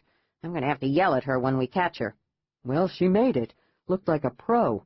You told me she had grit. I'd say more likely she's got nerves of steel, or the luck of the Irish. And yeah, you're sounding like you're her husband again. Stop it, Quinlan. It scares me." "Nothing short of a howitzer firing would scare you. Pay attention now, and stop analyzing everything I say.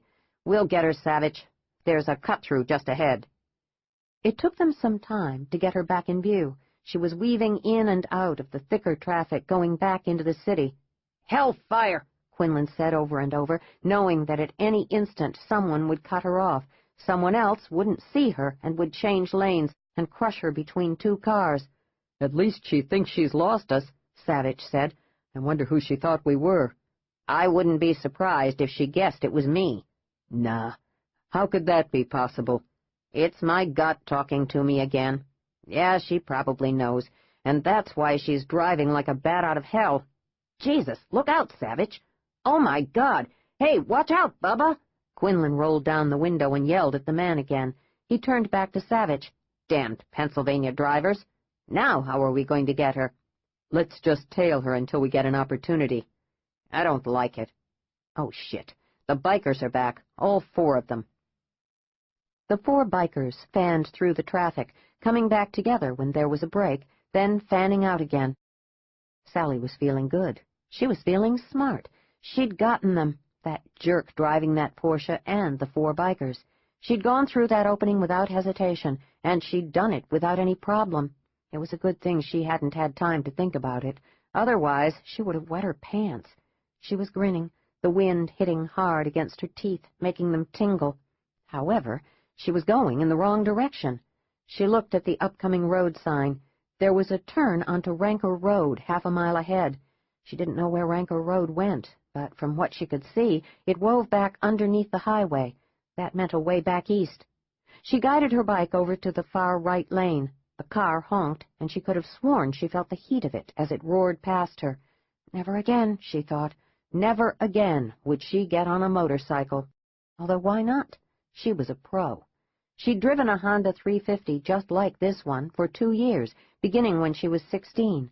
When she told her father she was moving back home, he refused to buy her the car he'd promised. The motorcycle was for the interim. She saved her money and got the red Honda, a wonderful bike. She remembered how infuriated her father had been.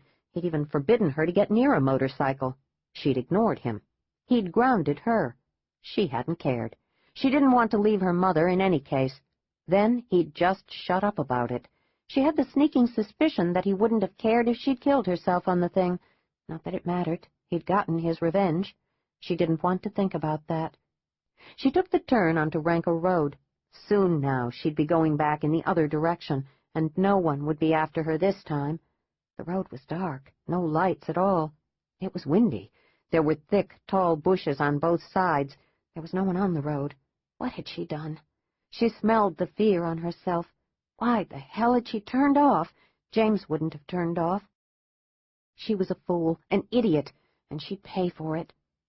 It happened so fast, she didn't even have time to yell or feel scared. She saw the lead biker on her left waving to her, calling to her, but she couldn't understand his words. She jerked her bike to the right, hit a gravel patch, slid into a skid, and lost control.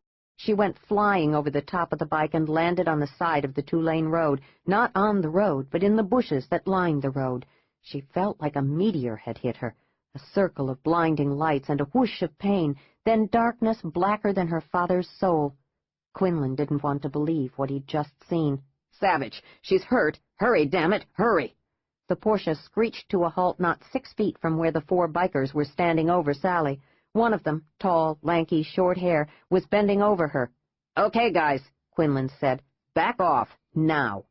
3 of them twisted around to see 2 guns pointed at them. "We're FBI, and we want you out of here in 3 seconds." "Not yet." It was the lead biker, who was now on his knees beside her. "What are you doing to her?" "I'm a doctor. Well, not fully trained, but I am an intern. Simpson's the name. I'm just trying to see how badly hurt she is." "Since you're the one that knocked her off the road, that sounds weird." "We didn't force her off the road. She went into a skid."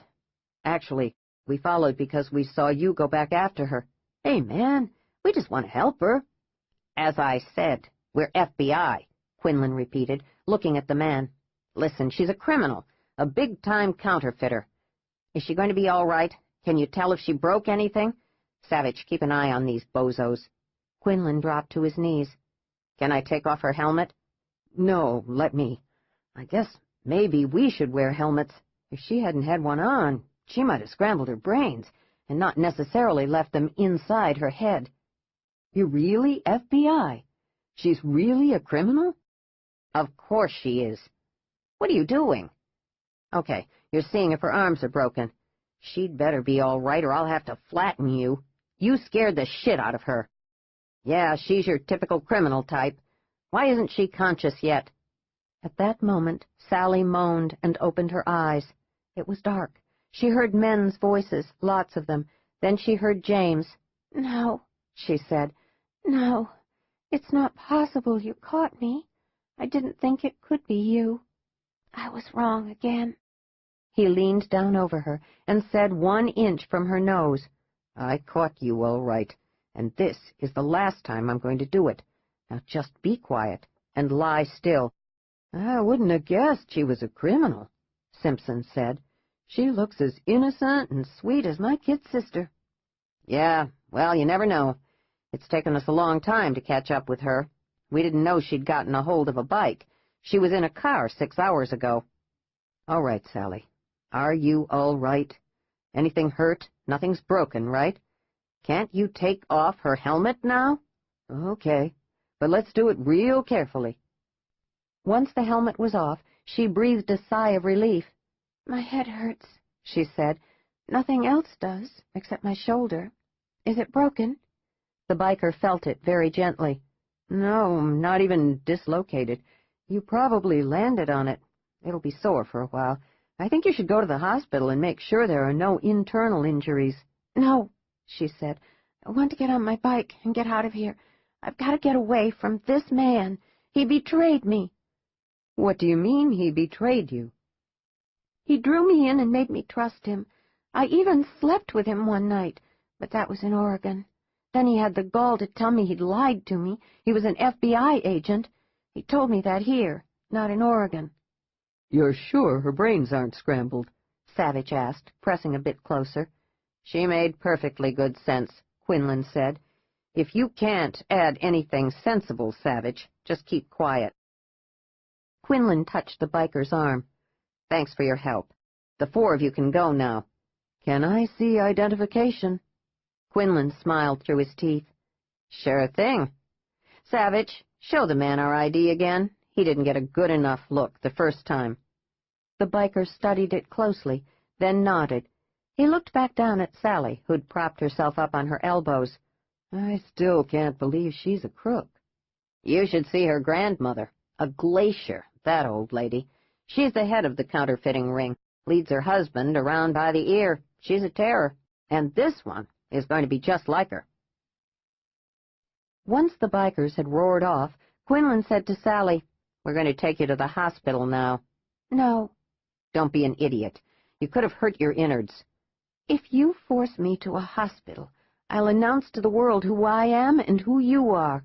"No, you won't." "Try me."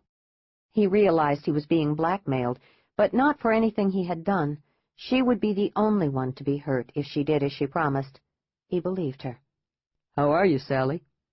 "Agent Savage, you were the jerk driving the Porsche, and James was sitting right beside you telling you what to do.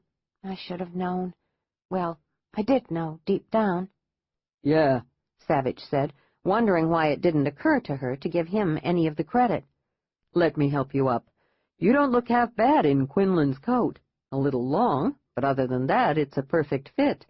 Anyone who can ride a motorcycle like you do has to have the broadest shoulders in the land." "How did you find me?" "Oh, dear, my head." Sally shook her head, then blinked her eyes.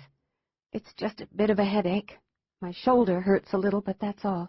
No hospital." Quinlan couldn't stand to see her weaving around, his coat torn at the left shoulder, 2 buttons popped on her blouse. "You're not wearing a bra." Sally looked down at the gaping blouse. There was no way she could pull it together. She just buttoned James's coat.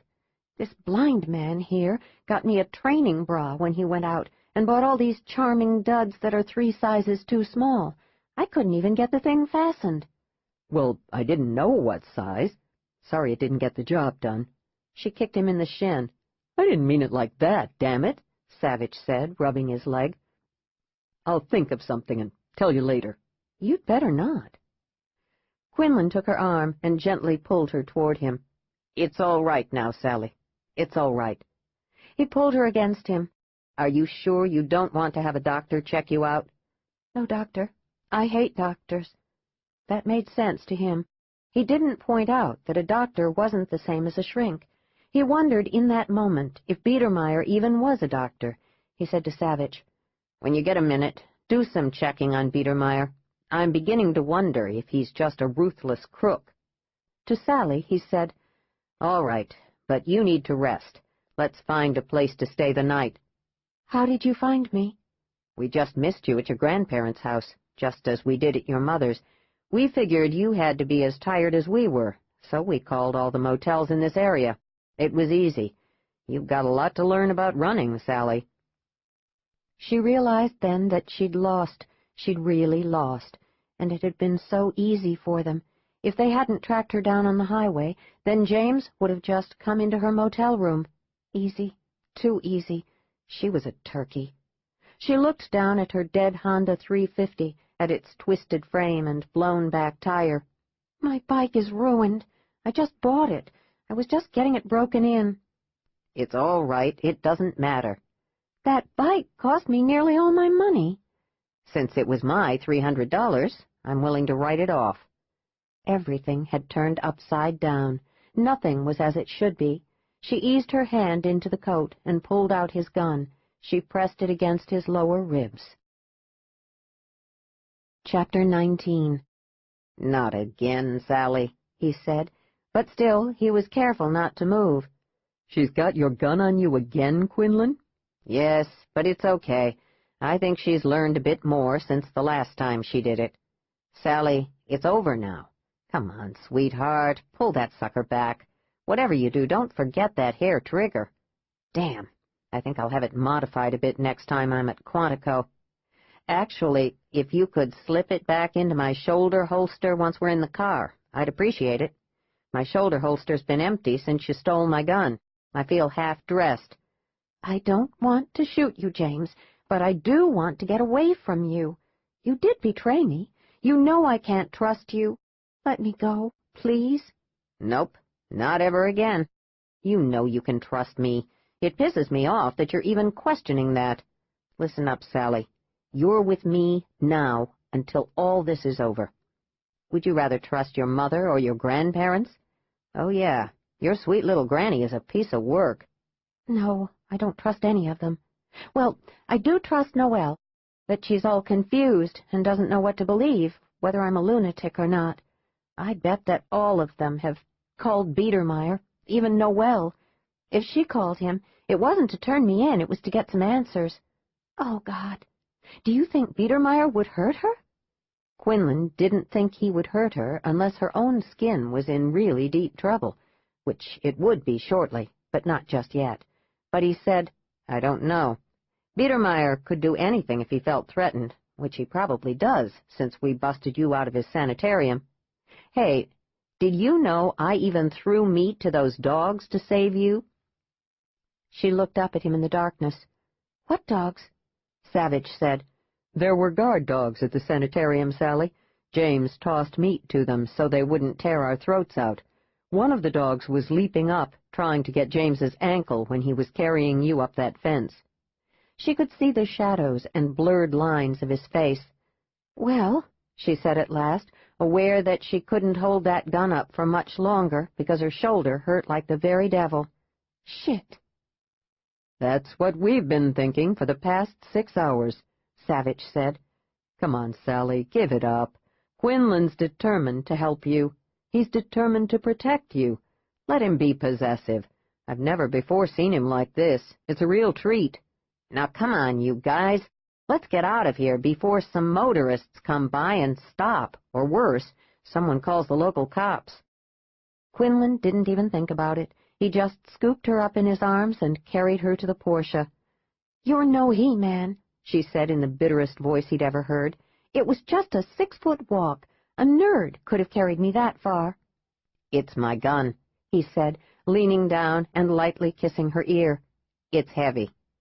When he settled her on his lap in the passenger side of the Porsche, he held out his hand for the gun. She looked at him for a very long time. "You really feeling possessive about me?"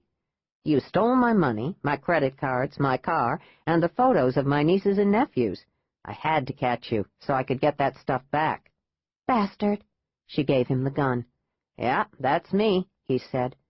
"Thanks, Sally." "No more trying to run away from me?" he asked as he tossed the gun into the back seat. "I don't know." "Tell you what, I won't strain your options. I'll handcuff you to me. How's that?"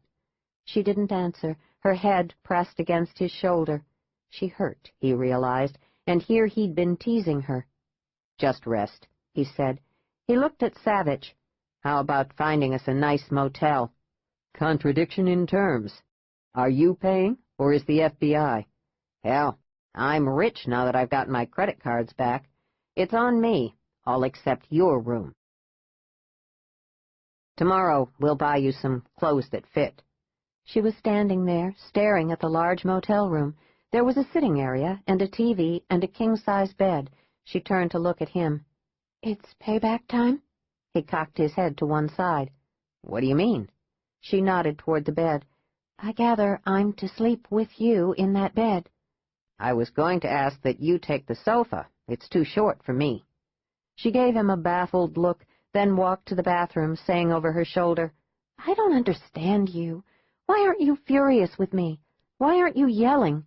I'm not used to reasonable people, particularly reasonable men. Just look at you, the very image of long-suffering Job." A bruise was coming up along her jaw. He wondered just how badly her shoulder was hurt. "I would be pissed at you if I hadn't seen you go flying off that motorcycle. You gave me a gray hair with that stunt." "I hit gravel. There was nothing I could do." "Take a nice long shower. It should help your aches and bruises." 5 minutes later, there was a knock on the adjoining door. Quinlan opened it up. "She's in the shower. Come on in." Savage was carrying a big bag from Burger King and a container holding 3 big soft drinks. He set them down on the table and sat down on the sofa. "What a mess. At least it seems like she's not going to try to run again. I didn't know you had such charm. Hang around, and maybe you'll get a few pointers." "What are we going to do, Quinlan?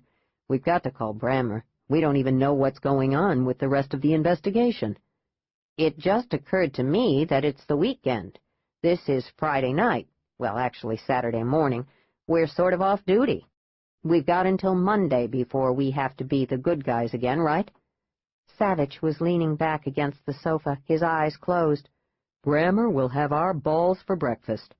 "Nah, he would have had our balls if we'd lost Sally, but we didn't.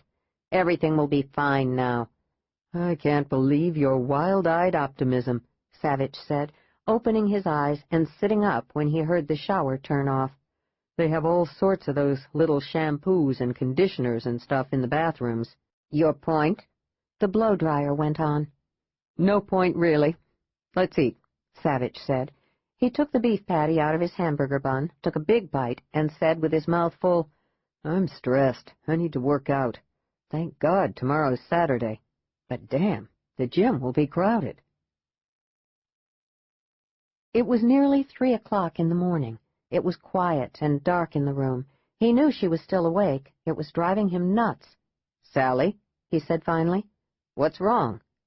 "What's wrong?" She started to laugh. "You have the feelings of a rhino. You ask me what's wrong?" "Okay, you have a point, but you need to sleep, and so do I. I can't go to sleep until you do." "That's nonsense. I haven't made a sound." "I know. That's what's so crazy about it. I know you're scared to death, but if you'll remember, I promised you I'd protect you. I promised that we'd get this mess all cleared up. You know I can't do it without you."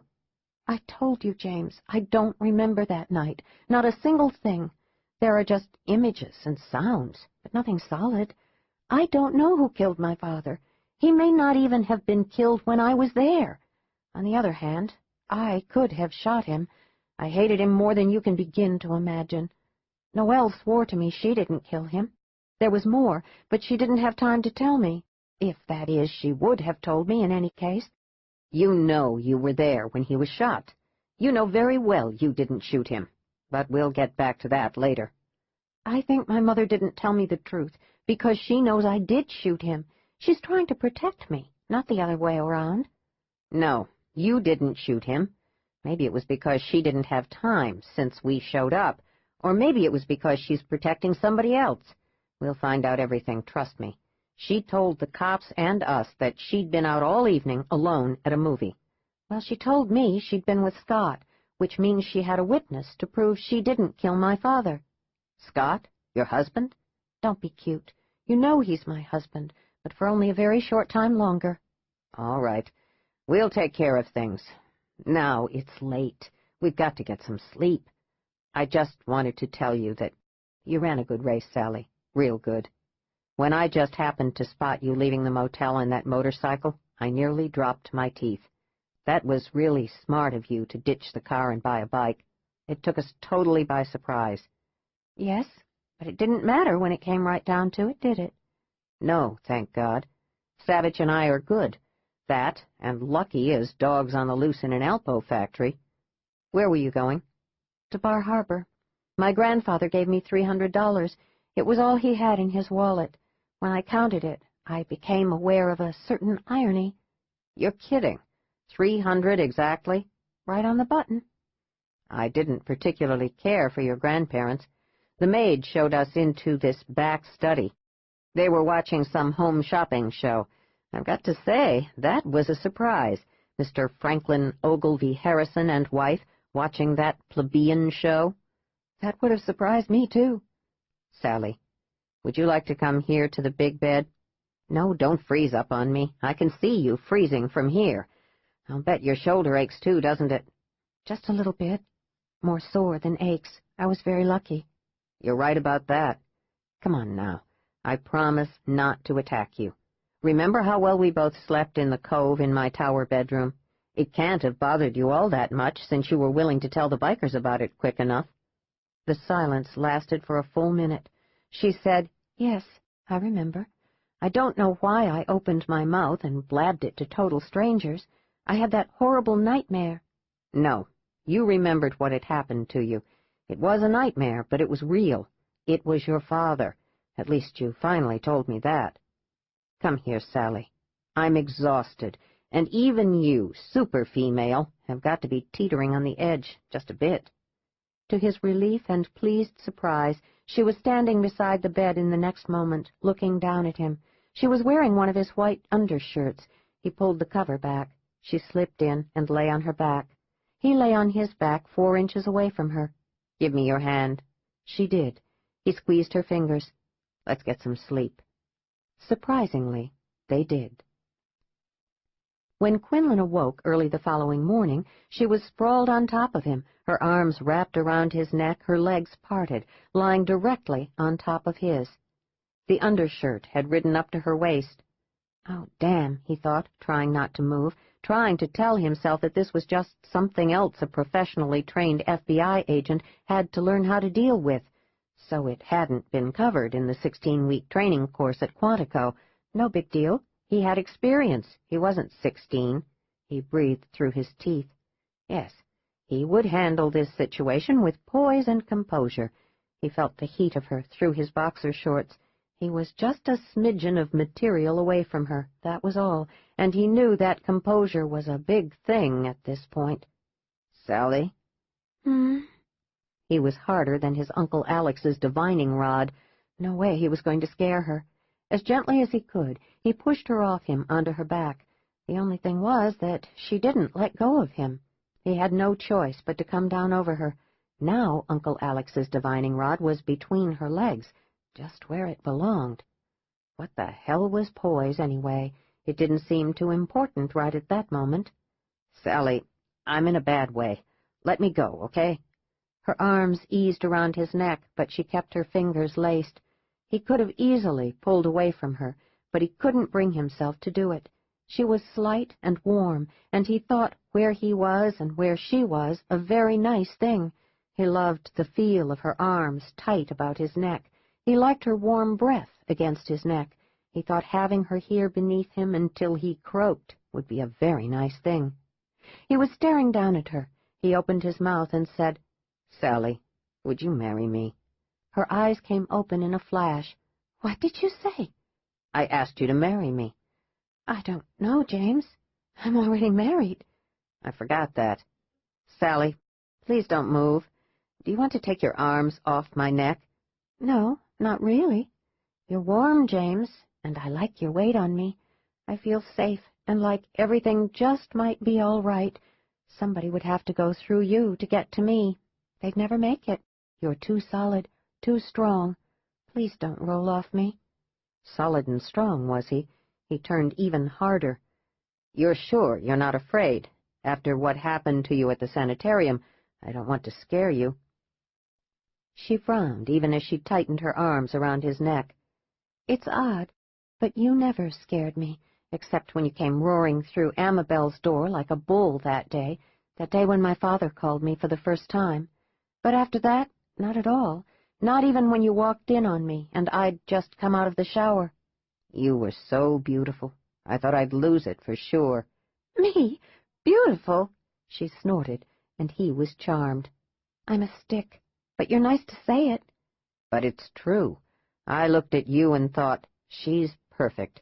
I really like that little black mole on the side of your belly, just beside your left pelvic bone." "Oh, dear. You saw that much of me?" "Oh, yes. A man's eyes can move real fast when the motivation is there. Why don't you dump Scott Brainerd, and then you can marry me?" "I don't think he'll mind at all," she said after a moment. "Actually, he's already dumped me, despite those pleas he made on TV." She was rubbing her hands over his shoulders and upper back. His skin was warm and smooth. "Shortly after we were married, I knew it had been a mistake. I was as busy as he was, always on the go, always going out to meetings and parties and functions in the evenings, always talking to people on the phone, always having people over. I loved it, and he seemed to at first. Then he told me he'd thought I would give all that up when we got married. Evidently he expected me to sit around until he got home, and then feed him, and probably rub his back, and listen to him talk about his day, and then strip if he wanted sex. At least, that's what he'd expected. Where he got that idea, I'll never know. I tried to talk to him about it, but he would just shake his head and tell me over and over that I was a crummy wife, that I was unreasonable. He said I'd lied to him. That wasn't true. It came as a total shock to me after we were married when he started pitching fits over my schedule. While we were dating, it had been just the same, and he never said a word. Once he even told me how proud he was of me. When I finally told him that I knew he was having an affair and that I wanted out, he said I was imagining things. He said I was being silly. At least, at first he said that. Then, just days later, he said I was losing it, that I was paranoid, but that he wouldn't divorce me because I was going crazy. It wouldn't be right. No, he wouldn't do that to me. I didn't understand what he was talking about until 4 days later. He was sleeping with another woman, James. I would bet my life on it. After I was locked away in Biedermeier's sanitarium, I don't know what he did. I was kind of hoping that I'd never have to see him again. And I didn't. Just my father came out. But Scott had to be in on it with my father. He was and is my husband, after all, and he had told me I was nuts. Interesting, he thought. Yes, he said. He was in on it, up to his little shyster's ears. Who was he having an affair with? I don't know. Probably someone at work at Transcon. Scott's big into power. I'm sorry, he said, and dipped down and kissed her ear. But you're going to have to see him again, at least one more time. Good thing is, I'm your hero, and I'm even official, so you don't have to worry. Sally, maybe Scott killed your father. Maybe your mother is protecting him. No, Scott's a worm. He's a stingy, cowardly little worm. He wouldn't have the guts to kill my father. All right. so much pain, he thought. Too much. It would all work out. It just had to. He leaned down and kissed her mouth this time. Her lips parted, and he wanted more than anything to go deep into her mouth, just as he wanted to go deeply inside her body. But he realized her world was spinning out of control right now. He didn't want to add any more confusion to her life. Good Lord, he'd asked her to marry him. Perhaps that would be good, she said, and pulled him down so she could kiss him. What would be good? He said in her mouth. To get married to you. You're so normal, so big and normal. You didn't have a screwed-up childhood, did you? No. I've got 2 older sisters and an older brother. I was the baby of the family. Everyone spoiled me rotten. My family wasn't particularly dysfunctional. No one hit anyone. We kids beat the crap out of each other, but that's normal enough. I was big into sports, any and every sport, but my passion was and still is football. Sundays were created for football. I always go into withdrawal after the Super Bowl. Do you like football? Yes. I had a woman gym teacher at my school who was from San Francisco. She was nuts about football and taught us the game. We got very good. The only problem was that there wasn't another girls' team around for us to play. I don't like basketball or baseball. I can live with that. I'll even play touch football with you. She kissed his neck. He shuddered as he felt her opening even more beneath him. He said quickly, My big screw-up was marrying Teresa Raglan when I was 26. She was from Ohio, seemed just perfect for me. She's a lawyer, just like your husband and dear old Dad. It turned out she fell in love with a guy in the Navy who was selling secrets to whomever was interested. I was the one who caught him. She defended him. She got him off, then left me and married him. That's pretty amazing, James. What happened to her? They live in Annandale, Virginia. The guy is some sort of lobbyist. Gets paid really well, and they seem to be doing just great. I see them every once in a while. No, don't romanticize it and pretend that I was a broken-hearted wreck. I wasn't. I was shocked and furious for a while before Savage pointed out the absurdity of it all. The good guy catches the bad guy. The good guy's wife defends the bad guy and gets him off, and then marries him. Pretty deep stuff to walk in. He was right. The whole thing was like a bad melodrama or a TV soap. James, you're wonderful. Even in all this mess, you can laugh and make me laugh. And you weren't angry that I poked a gun in your stomach and stole your car. I had to just ditch the car, James. Then I bought the motorcycle. I had to get away. I think if you could forget who you are and come to Bar Harbor with me, everything would be better than what it's going to be soon. I used to love life, James, before... Well, that's not important right now. It is important. You want to know something else? Something else that will prove how great I am? What's that? I didn't even get pissed when you pulled my gun on me the second time. Well, that settles it then, doesn't it? She moved beneath him, and he thought he'd lose it for sure. He was hard against her, and his heart was pounding deep and fast against her chest. He hadn't intended to let things get this out of hand.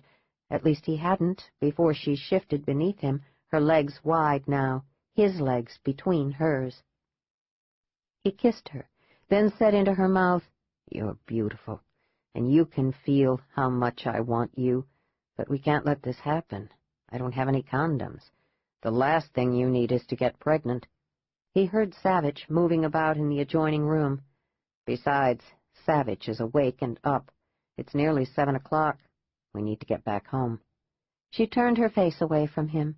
Her eyes were closed. He thought she must be in pain from either her head or her shoulder. Without thinking, he reared back and pulled his undershirt over her head. She blinked up at him and made a move to cover herself. No, he thought she wasn't ready for this. It's all right. I want to see how badly your shoulder is hurt. Hold still. He was on his knees between her legs, bending over her, his hands gentle as they lightly touched her left shoulder. She winced. There. Okay, hold still. Let me feel around just a bit more. She looked like the Italian flag, the bruises raw and bright, slashing downward to her breasts and over her shoulder cap to her upper arm. Some of the colors were smearing into each other, green, the predominant one. He leaned down and kissed her shoulder. He felt her hands clenching his arms.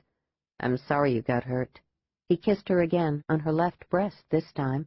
He laid his cheek against her breast and listened to her heartbeat, so clear and strong, and now it was speeding up. Why not, he thought. He raised his head and smiled at her. "A woman who's lived with as much stress as you must have release. It's the best medicine." He kissed her again and eased off her onto his side. He slid his palm down her body, lightly caressing her belly. Then his fingers found her. He caressed her even as he kissed her, knowing that she was scared, nervous, but he didn't stop. His fingers went deeper, changing rhythm, even as his breath speeded up, as he felt her relax, as he felt the excitement of what he was doing to her break through her embarrassment. He lifted his head and smiled at her dazed face. "It's all right, sweetheart. You need this. God knows I do, too." He began kissing her again, talking into her mouth, sex words that were crude and raw and exciting. When she came, he took her cries in his mouth, held her tightly against him, and wished like mad that he could come inside her. He hurt. He was pressing hard as a board against her thigh, but he couldn't. Savage knocked lightly on the adjoining door. "Quinlan? Sally? You guys awake?" He looked down at the bluest eyes he'd ever seen. She was just staring at him as if she couldn't believe what had happened. "You okay?" She just stared at him, mute. "Hey, Quinlan, you up?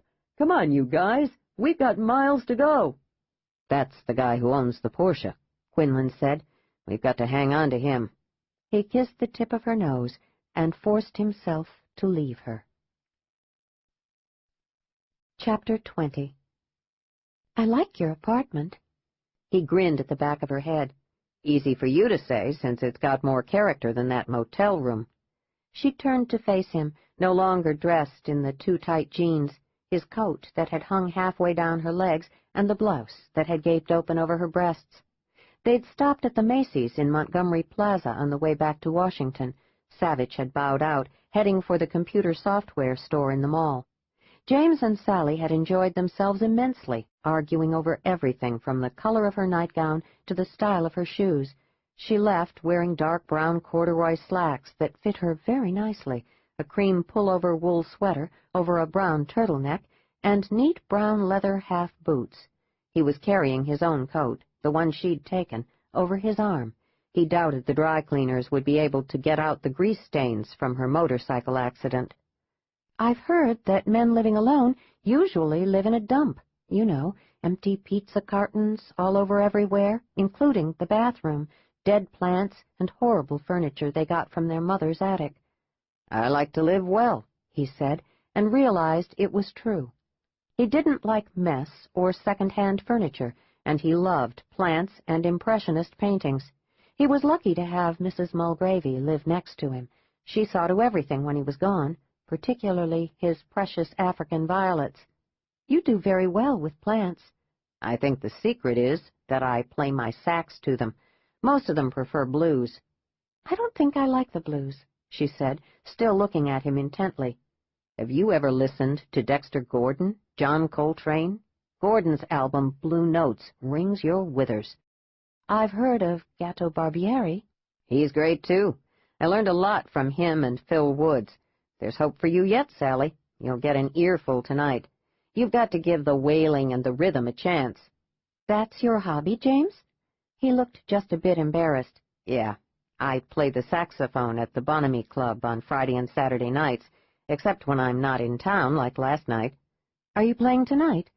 "Yes, but no, not now. You're here." "I'd love to hear you. Why can't we go?" He gave her a slow smile. "You'd really like to go?" "I'd really like to go." "Okay. The chances are nobody would even begin to recognize you, but let's get you a wig anyway and big dark glasses." He knew that tomorrow he, Sally, and Savage would leap into this mess feet first. He couldn't wait to meet Scott Brainerd. He couldn't wait to meet Dr. Biedermeier. He hadn't told Sally yet. He wanted to give her today, with no hassles from him, from anybody. He wanted to see her smile. "James, Do you think I could call a couple of my friends?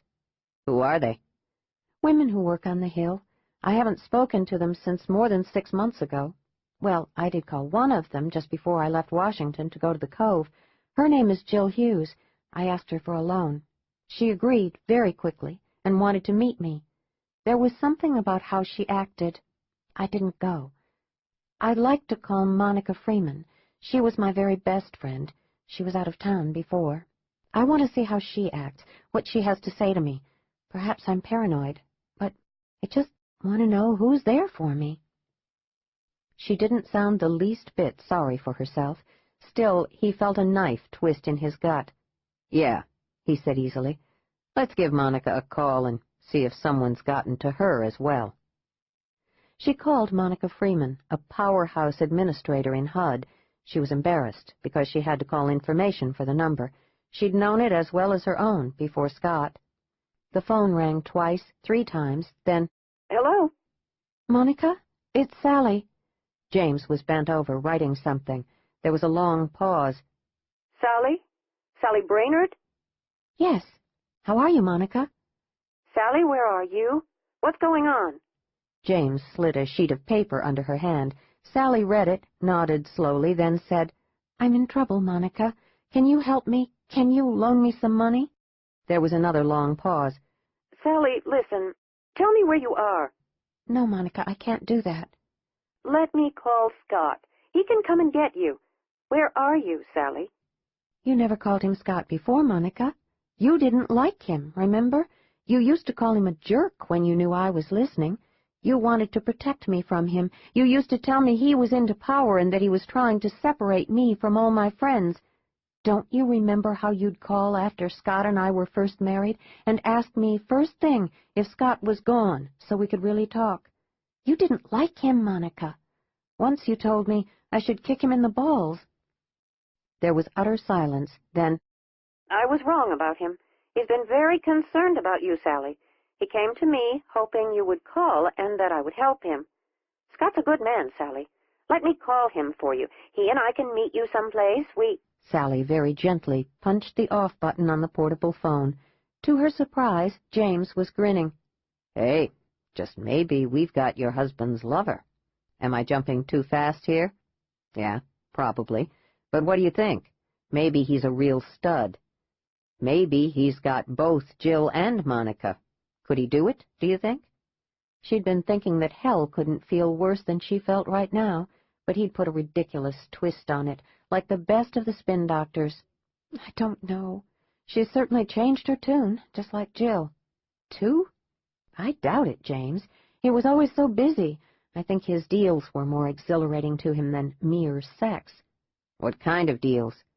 "He was in my dad's law firm, something I didn't know until after we were married. That sounds weird, but it's true. He didn't want me to know, obviously, until after we were married. He was in international finance, working primarily with the oil cartel. He would come home rubbing his hands together, telling me how this deal or that deal would impress everybody, how he'd gotten the better of such and such a sheik and had just brought in a cool $500,000. Deals like that." "How long were you married to him?" 8 months. She blinked and fiddled with the leaves of a healthy philodendron. "Isn't it odd? I don't count the 6 months in the sanitarium." "That's not a very long time for a marriage, Sally. Even mine, a semi-unmitigated disaster, lasted 2 years. "I realized right after we were married that my father was as much a part of the marriage as we were. I'm willing to bet he offered me up to Scott as part of a deal between the two of them." She drew a deep breath. "I think my father put me in the sanitarium as revenge for all those years I protected Noelle. I'm willing to bet that another part of the revenge was to get Scott to marry me. He got to Scott, and Scott did what he was told. All revenge. When I told Scott I wanted a divorce, he told me I was crazy. I told him that he could marry my father if he wanted a St. John so badly. Maybe 2 days after that, I was in that sanitarium. At least I think it was 2 days. The time still gets all scrambled up." "But he had a lover. Perhaps Monica, perhaps Jill, perhaps someone we don't know at all. How quickly were you sure about this affair?" "About 3 months after we were married. I'd decided to try to make a go of it, but when I found a couple of love notes, unsigned, and 2 motel receipts, I didn't care enough to try. Between that and my father, always in the background, I just wanted to get out. But your father didn't let you get out. No. Obviously your father knew everything about your marriage. Scott must have told him immediately when you asked for a divorce for your father to have taken action so quickly. Who knows? Maybe it was Scott's idea. Do you want to call anyone else?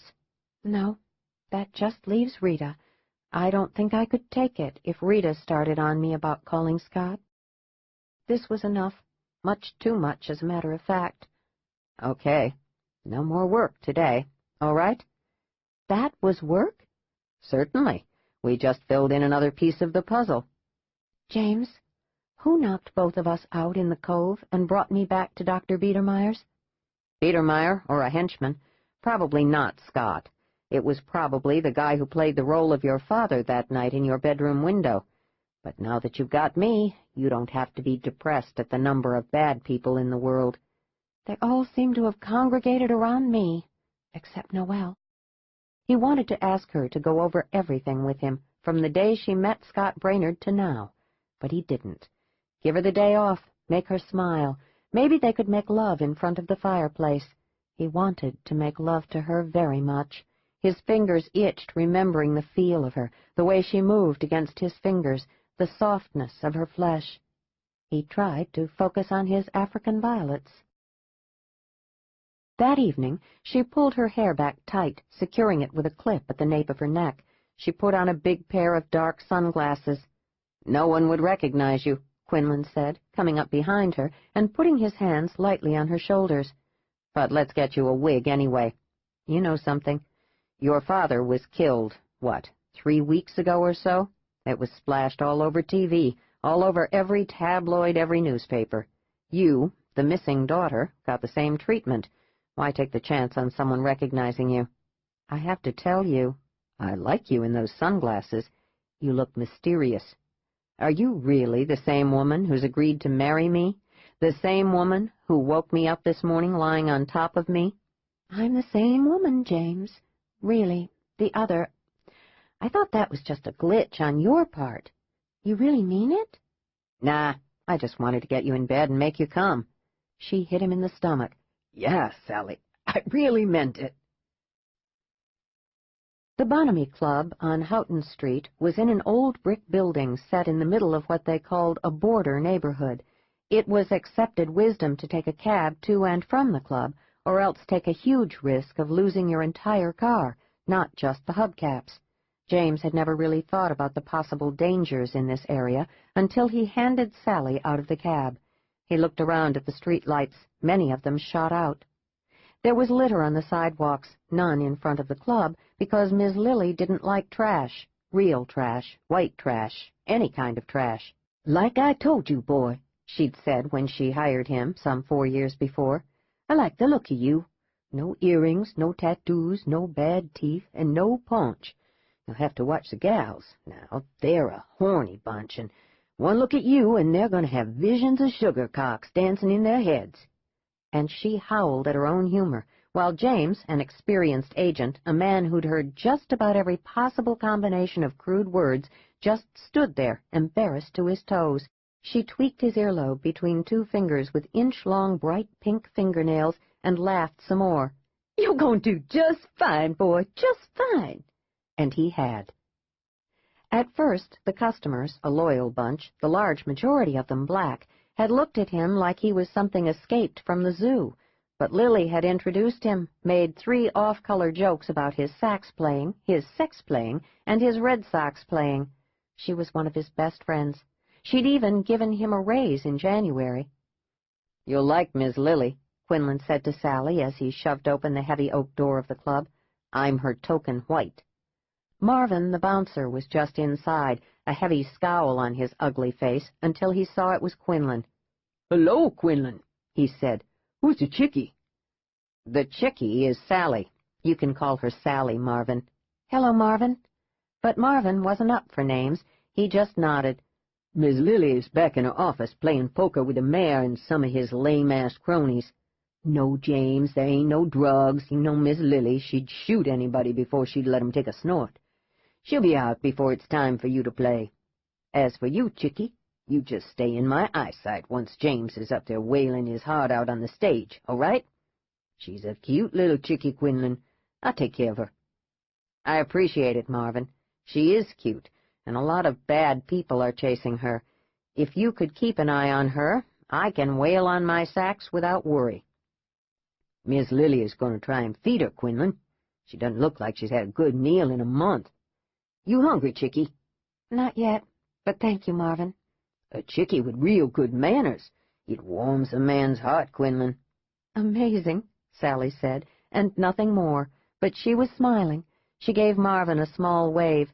He'll watch over you, not to worry. Actually, I hadn't even thought about it. I can't believe you just spit out the truth to him. Ah, Marvin didn't believe me. He thought I was worried some guy would try to pick you up, that's all. Sally looked around the dark, smoky interior of the Bonhomie Club. It's got lots of character, James. It gains more by the year. I think it's because of the aging wood. That bar is over 100 years old. It's Lily's pride. She won it in a poker game from a guy up in Boston. She always calls him Mr. Cheers. Lots of character. He grinned down at her. Tonight's just for fun, all right? You look gorgeous, you know that? I like that sexy little top. You're into jet beads, are you? But she was pleased. He'd insisted on buying it for her at Macy's. She actually smiled. She felt good, light and easy. Tonight, she thought, tonight was for fun. It had been so long. Fun. She'd simply forgotten. Nightmares could wait for tomorrow. Maybe when James took her home, he'd want to kiss her some more, maybe even make love to her. She could still feel the warmth of his fingers on her. You want a drink? I'd love a white wine. It's been so long. He raised an eyebrow. I don't know if Fuzz the bartender has ever heard of such a thing. You sit down and let the atmosphere soak into your bones. I'll go see what Fuzz has got back there. Fuzz the bartender, she thought. This was a world she'd never imagined. She'd cheated herself.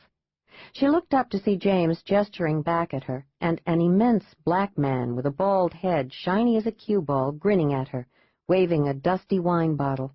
She waved back and gave a thumbs up. Where did the name Fuzz come from?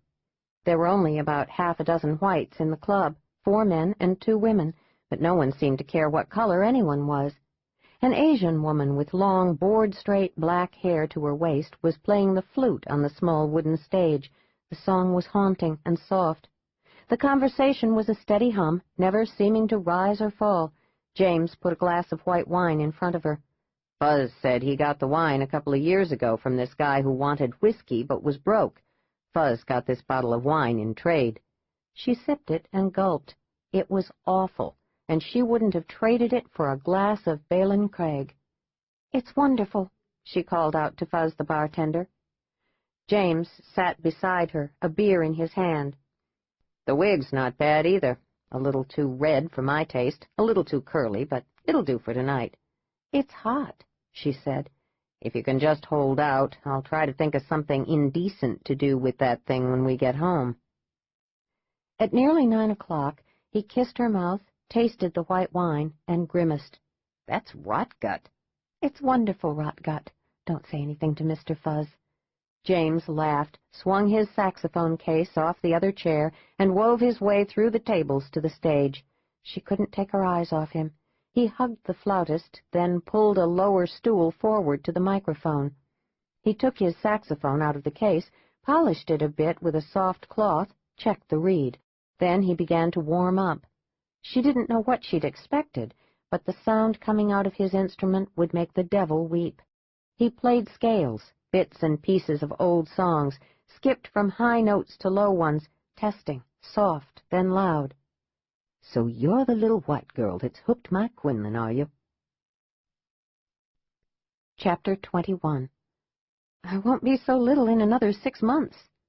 "Why's that?" "I'm not usually so skinny. I'll fatten up." "Maybe my Quinlan will even get you pregnant. You just watch out, Sally. All the ladies salivate while he's playing. Poor boy. He tells himself it's because of his beautiful music, and he does look so soulful while he's playing." She shook her head, her voice mournful. "I don't have the heart to tell him it's his sexy body and gorgeous eyes. Now he's playing Sonny Rollins, my favorite. Well, aren't I forgetful? I'm Lily," the huge black woman said, grinned wide, and pumped Sally's hand. "I'm Sally." "I know. Fuzz told me. Then Marvin told me. They said it looks like my Quinlan has got it real bad. He's never had it even mild before. This should be interesting. Hey, you aren't planning on having your way with him, then kissing him off, are you?" "Kiss him off? Kiss off James?" "What I mean is, you aren't married, are you? You're not using my Quinlan just to take care of your needs. I hear he's a treat in bed, so that would make sense, even though I don't like it." "Actually, no, I'm not going to kiss him off," Sally said. She sipped at Mr. Fuzz's white wine. "I like your dress. It's magnificent." Miss Lily preened and pressed her huge arms against her even more impressive breasts. The resulting cleavage made Sally stare. She'd never seen so much outside of a Playboy magazine. "You like the white satin?" "So do I. I hear tell that a woman built along statuesque lines like I am isn't supposed to wear white. But hey, I like it. It makes me feel young and virginal. It makes me feel ready to go out and try a man for the first time. Now you just sit here and listen to my Quinlan. That Stan Getz he's playing now.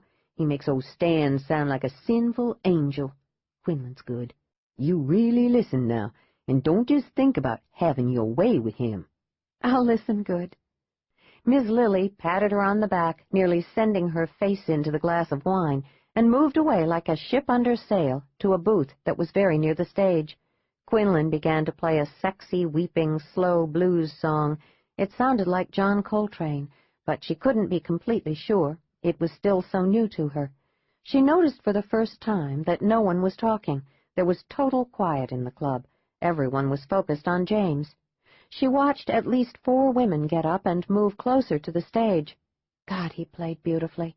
His range was excellent, each note full and sweet, enough to break your heart. She felt a lump in her throat and swallowed. The song he was playing cried torrents, the notes sweeping lazily from a high register to low, deep notes that tore at the soul. His eyes were closed. His body was swaying slightly. She knew she loved him, but she wasn't about to admit it here and now, knowing that it was his damned music that was making her feel as mushy as the grits Noel had tried to make for her once. Men in uniforms and men playing soul music, a potent combination. James spoke into the microphone. He said, "This one's for Sally. It's from John Coltrane's A Love Supreme." If she'd ever doubted what he felt about her, that damned song put an end to it. She gulped down Mr. Fuzz's white wine and her tears. 2 more women moved closer to the stage, and Sally smiled. When James finished, he waved to her. Then he cleared his throat and called out, "I got a request for Charlie Parker." She listened, took a last sip of Mr. Fuzz's wine, and realized she had to go to the bathroom. She slipped out of her chair, looked at Fuzz the bartender, who was pointing to an open door just beside the bar. She smiled and walked past him, saying, "Can I have another glass when I come out, Mr. Fuzz?" "You sure can, Sally. I'll have it waiting." When she came out of the women's bathroom, she was smiling. She could hear James getting into his next song, one she recognized, a soft, searching song she hadn't realized was blues. Suddenly she knew she wasn't alone. She felt someone very close to her, just behind her. She heard breathing, a lot of soft breathing. The corridor was narrow. There hadn't been any other women in the bathroom, but that was silly. It had to be another woman, she thought on the edge of her brain, her attention on the song James was playing. But it wasn't a woman. It was Dr. Biedermeier. There were 2 men standing just behind him. One of them was holding a needle in his hand. He took her arm with a lover's light grasp. It changed quickly enough. She felt her skin pulling and sinking in at the increasing pressure of his fingers. With his other hand, he grabbed her jaw to hold her still. He leaned over and lightly kissed her. "Hello, Sally. How lovely you look, my dear. You shouldn't be drinking, you know. It doesn't go well with the kind of drugs your body is used to. I watched you drinking that dreadful stuff. Why are you here?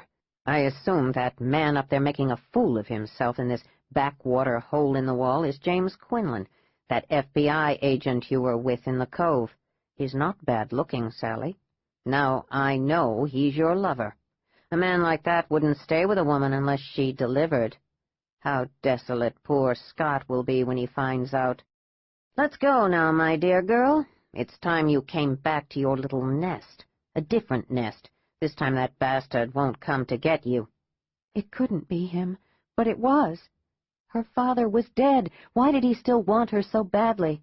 I'll hold her. Bring the needle. Let's get out of this God-forsaken place. I wouldn't go to heaven with you. Of course you will, my dear girl. He was gripping her arm hard now, pulling her back against him, one hand over her mouth. She shoved her right elbow hard into his stomach. He sucked in his breath and she jerked free. "James! Marvin!" Then she screamed, just once before a hand smashed down over her mouth. Damn it, grab her.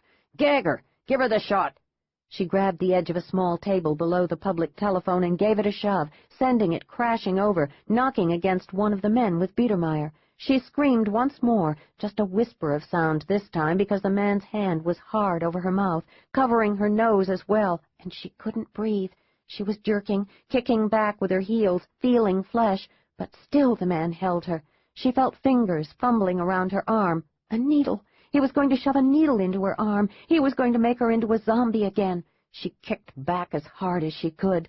For an instant the man's hand loosened over her nose and mouth. She leaned down and bit the man's hand, the hand that held the needle, and yelled again, "James!" The hand went back over her mouth. A man was cursing. Another man was jerking at her other arm, but she managed to send her left arm back hard, hitting him in the belly. The touch of the needle fell away. She heard a thunk on the wooden floor. He dropped the needle. I should have known you two goons would fuck it up. Pick up the damn needle, you idiot. Jesus, it's dark in here, but not dark enough. I knew I should have just knocked her out, or shot the little bitch. Damn. Let's just get out of here. Forget the needle. Forget her. It was Dr. Biedermeier, and he was furious. Then she heard Fuzz, the bartender, yelling the ripest obscenity she'd ever heard. The man released her. She staggered, then screamed, "You've lost, you damned bastard! Run, and take your 2 dogs with you, or James will kill you." He was panting, hard, and raged. I thought it would be easy, just to slip a needle into your arm. You've changed, Sally, but this isn't the end of it. "Oh, yes, it is. I'm going to put you out of business, you Nazi worm. I'm going to put you in jail, and I hope every one of those big inmates takes a fancy to you." He raised his arm to hit her, but his 2 men crashed into him as they tried to get down the narrow hallway to the exit. "Stop it, you fools!" he screamed at them. Then they were all racing toward the back emergency exit. The door pounded open, then slammed shut. She looked up to see Marvin the bouncer bolting toward her like a runaway train. She heard Fuzz the bartender crashing through the tables, yelling even riper obscenities. She realized the whole incident had taken only seconds. It had seemed longer than a winter blizzard. She took 2 steps forward. She saw James leaping off the stage. She saw him pull out his gun. She saw Miss Lily pick up a baseball bat and stride toward her like an Amazon angel. It had all happened so quickly, yet she'd felt the fear of a lifetime. To have a needle shoved into her arm again. No, she couldn't have borne that, not again. Then she realized that the fear was dimming, releasing her, and she shook her head. She'd won. She'd beaten him. She wished she could have shot him, or stuck a knife in his guts. Marvin, the bouncer, took one quick look at her, then slammed open the emergency exit door and ran outside.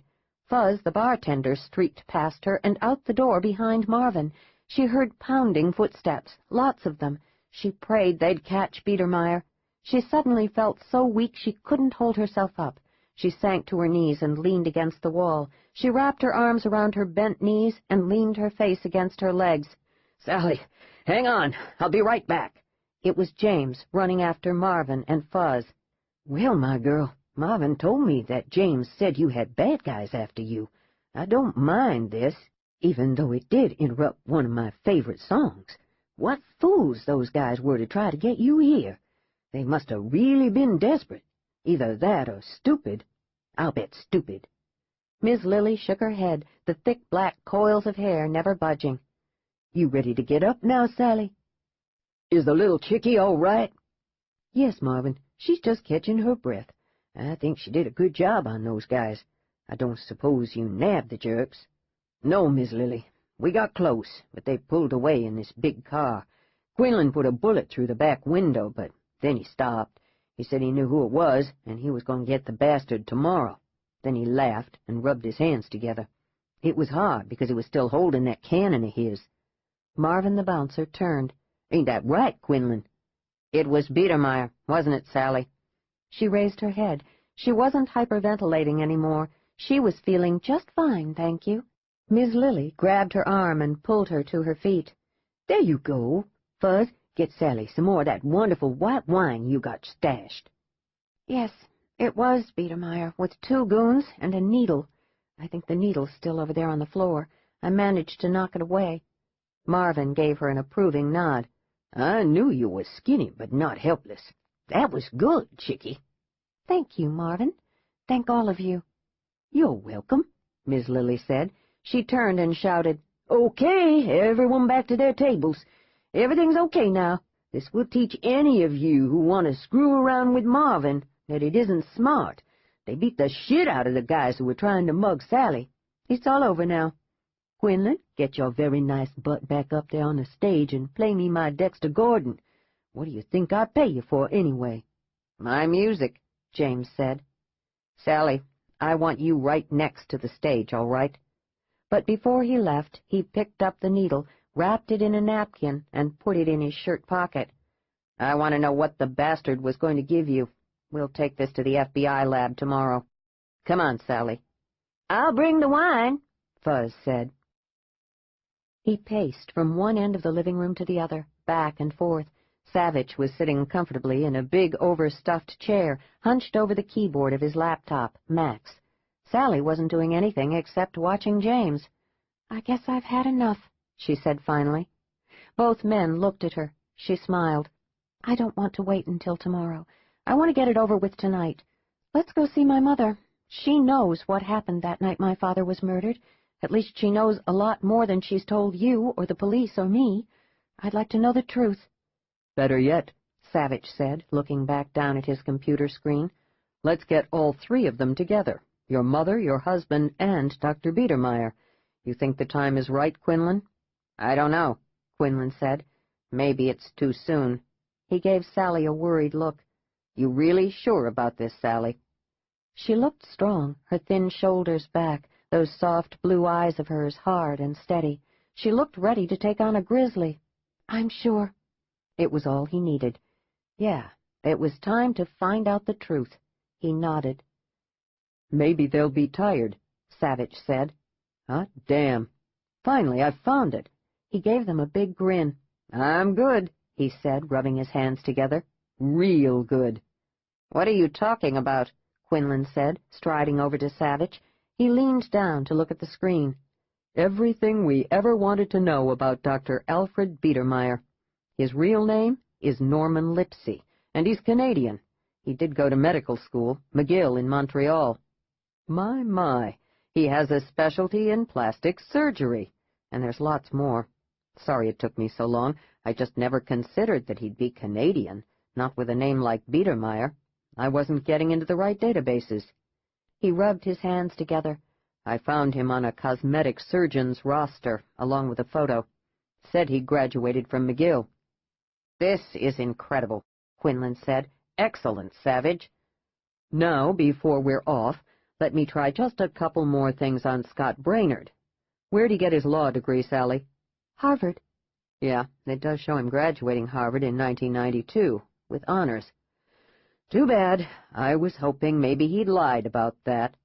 Quinlan said, "You're still sure, Sally? You ready to see Scott Biedermeier after what he tried tonight? You're sure?" "Yes, I'm sure. No more. It's crazy. It's got to end. If I killed my father, I want to know. If Noel or someone else did, then let's find out. I won't fall apart, James. I can't stand this fuzziness anymore, this constant mess of blurred images, the voices that are all melting together. Quinlan said very slowly, in that wonderful, soothing voice of his, "Before we leave, I want to go over some more things with you. You up to it?" "Oh, yes," she said. "I'm ready. We already talked about Scott and my father." She stopped, her fingers rubbing the pleats in her corduroy slacks. "What is it?" "It's about my father and my mother." She looked down at her hands, thin hands, skinny fingers, short fingernails. At least she hadn't bitten them since she'd met James. "What is it, Sally? Come now, no more secrets." "He beat my mother viciously. I caught him doing it when I was just 16. That was when I moved back from the girls' school in Virginia. I tried to protect her." Savage's head came up. "You're saying your father, the senior legal counsel of Transcon International, was a wife-beater?" "Why am I not surprised?" Quinlan said. He sat beside her and took one of her hands and waited, saying nothing more, just holding her hand. She'd lived through that. My mother, Noelle, she wouldn't do anything about it. She just took it. I guess since he was so well known and respected and rich, and she was part of it, she couldn't bear the humiliation or losing all she had. I remember I always looked forward to parties, diplomatic gatherings. He was invited to all of them, those lavish lobbyist banquets, intimate little power lunches where wives were trotted out to show off, magazine interviews, things like that, because I knew he wouldn't dare hit Noelle then. There'd be photos taken of the two of them together. He knew that I knew, and that made him hate me even more. When I didn't leave the district to go to college, I thought he would kill me. He'd really counted on my leaving. He hadn't dreamed that I'd still be at home watching him. He actually raised his hand, but then he lowered it, very slowly. I'll never forget the hatred in his eyes. He was very handsome, you know. Thick, dark hair with white threaded through, dark blue eyes, tall and slender, high cheekbones sculpted elegantly to make him look like an aristocrat. Actually, he's just an older version of Scott. Isn't that strange, that I thought I fell in love with a man who looked like my father? "Yeah," Savage said. "I'd say that's plain not good. It's a good thing that Quinlan here doesn't look like anybody except himself." I came home at random times. He knew I would. Once when I'd been visiting Noelle, after I left to go back to my apartment, I realized I'd forgotten my sweater. I went back into the house, and there he was, kicking my mother. I went to the phone to dial 911. As far as I was concerned, it was the last straw. I just didn't care anymore. He was going to pay. You won't believe it, but my mother crawled to me, grabbed my leg, and begged me not to call the cops. My father stood there in the library doorway and dared me to do it. He dared me, all the while watching my mother sobbing and pleading on her knees, her nails digging into my jeans. Jesus, it was horrible. I put down the phone and left. I never went back. I just couldn't. Nothing I did mattered, not really. If I was there for a while, he just waited until I left. Then he probably beat her more viciously than if I'd never been there at all.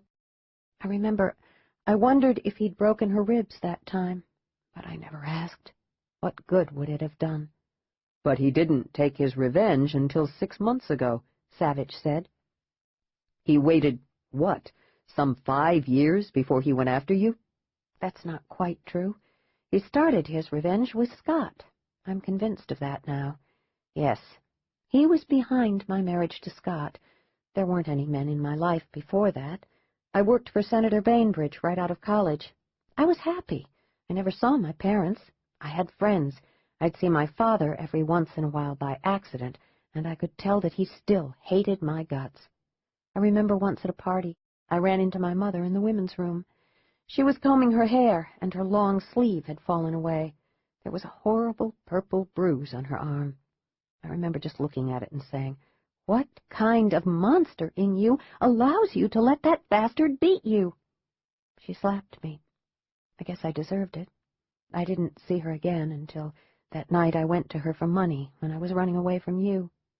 "You do remember actually going to your parents' house the night your father was killed?" Yes, but nothing else is clear. How was I sure my father was dead? I don't know, but I did know. and I guess I must have believed that Noel finally couldn't stand the beatings anymore. Yes, that's what I must have thought, although all that isn't particularly clear. She began to rub her temples with the palms of her hands. No, I don't know, James. I remember screams. I think I can see a gun, but nothing else, just these images, and maybe blood. I remember blood. But my father? Dead? Was Noel there? I just can't swear to anything. I'm sorry.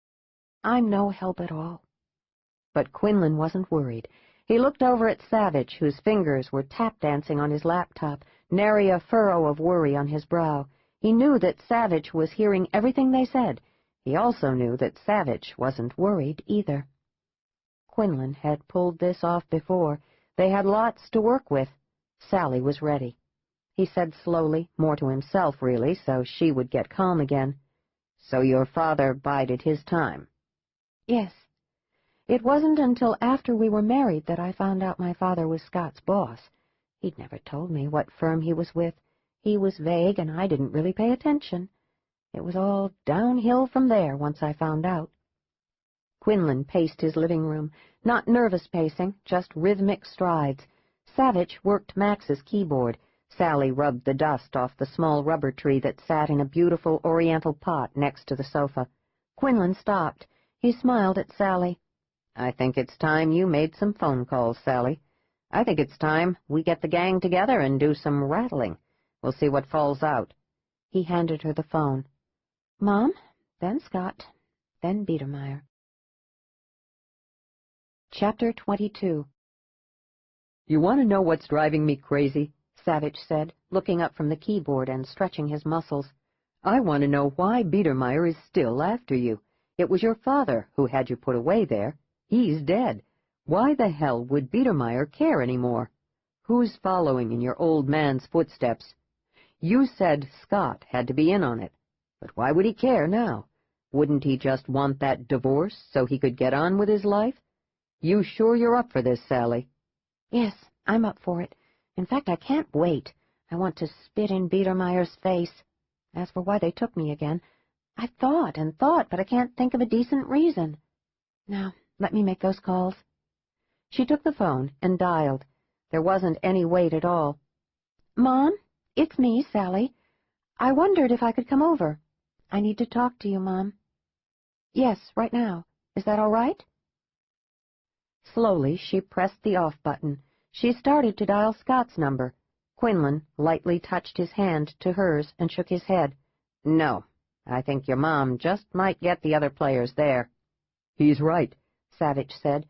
"If she doesn't, then we'll talk to her alone. We need to anyway. We need to know exactly where she stands in all of this mess." James is right, Sally said, and swallowed hard. The others will be there. But know this, she was protecting me. I'd bet my life on it. He wanted to hug her, but he didn't. He watched her blink back the tears and swallow until she had control again. Sally had guts. She also had him. He said, "Okay, let me make some phone calls. Then we'll get this show on the road." 30 minutes later, James tapped the griffin head knocker of the St. John home. Noelle St. John answered the door herself. She was wearing a silk dress in a pale blue. Her hair, blonder than Sally's, was twisted up in a neat chignon. She looked elegant, tense, and very pale. She hesitated a moment, then held out her arms to her daughter. Sally didn't move. Noelle St. John looked as if she was ready to burst into tears. She lowered her arms to her sides. She said quickly, her words running together as if she couldn't get them out fast enough. "Oh, Sally, you've come. I've been so worried. When your grandparents called me, I didn't know what to do. Come in, love, come in. We'll get this all straightened out."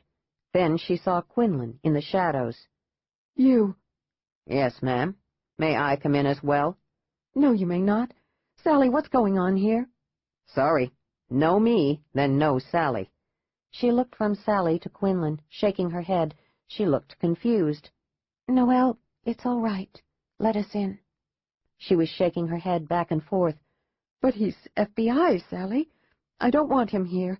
He was here before with another man, and they searched the house looking for you. Why would you want him with you? It doesn't make sense. The last person you want around you is a cop. He's lied to you. He's manipulating you. He's just making you more confused." "No, Noel, I'm not confused at all about this." "But, Sally, when your grandparents called me, they told me he was right behind you, and you claimed you knew he would be. You said he was smart, but they said you wanted to escape and go into hiding. You said the same thing to me. Why are you with him? Why do you want to be with him?" "He caught me. I'm an amateur, and he's not. And trust me, you want him with me, too." Sally took a small step forward and lightly laid her fingertips on her mother's arm. "That's me, ma'am. Real smart.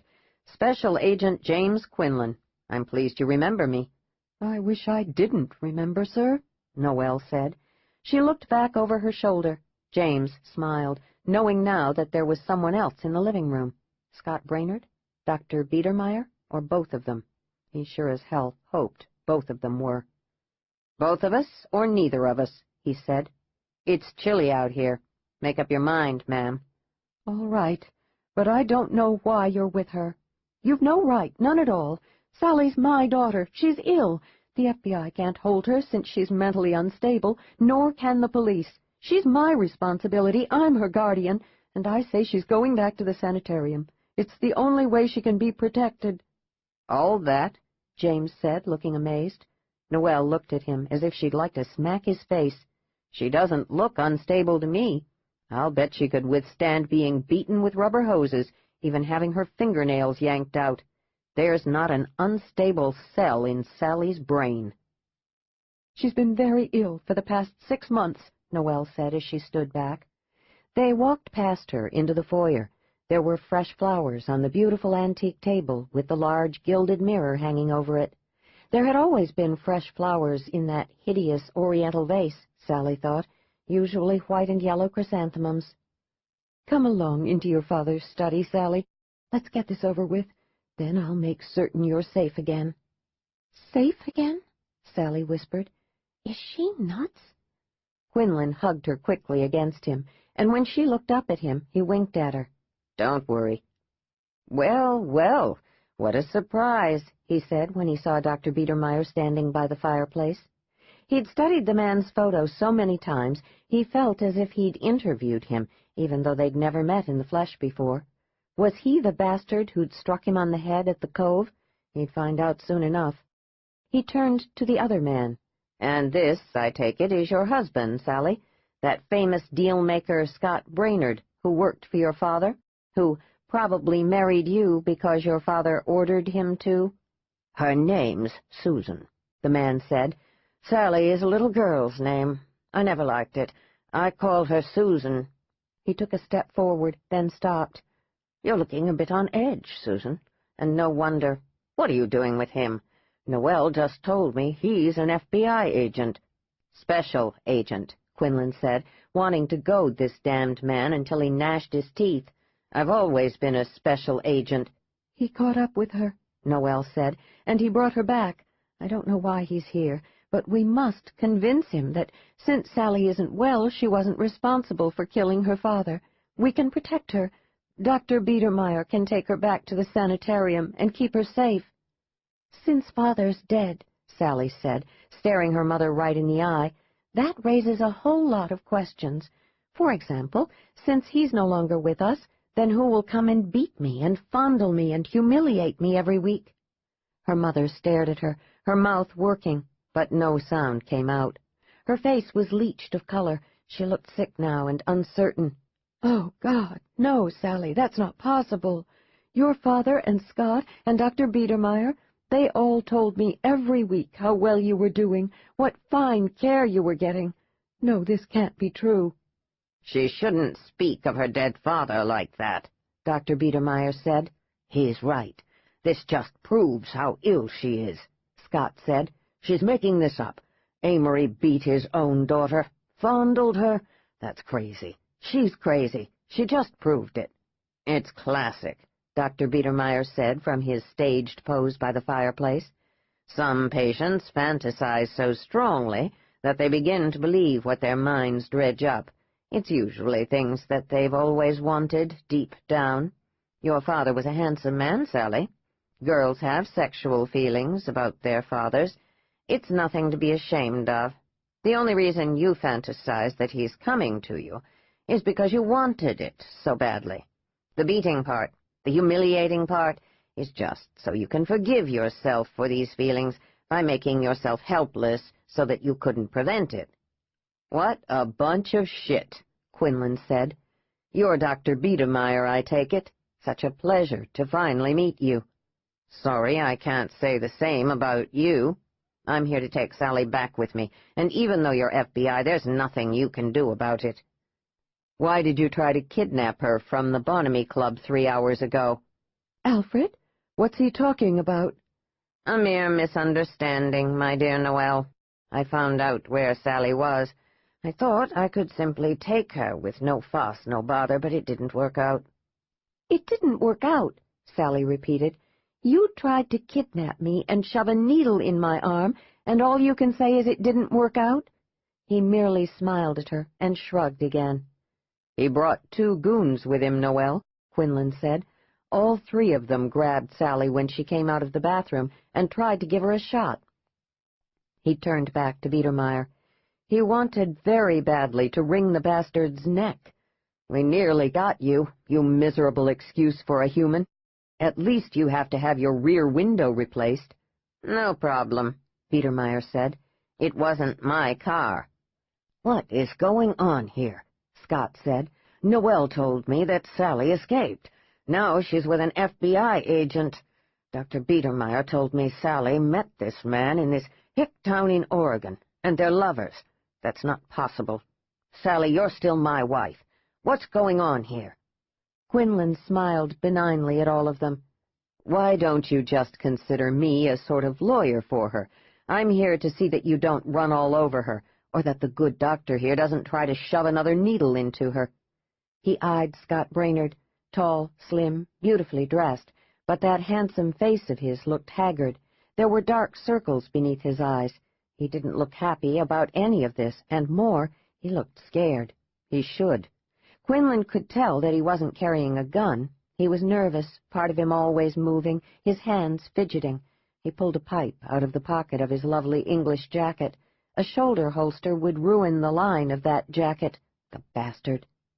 Quinlan said nothing more, just watched him light his pipe. He imagined that he used the delay to good advantage when he was in negotiations. It also gave his hands something to do when he was nervous or scared shitless. You're the man who took Sally away from me, aren't you? You're the one who broke into the sanitarium. James smiled at Biedermeier. Yeah, right on both counts.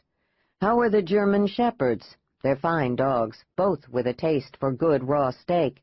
You had no right to break into my facility. I'll sue your butt off. Just be quiet, Alfred, Noelle said. And you too, Mr. Quinlan. Sally, why don't you sit down?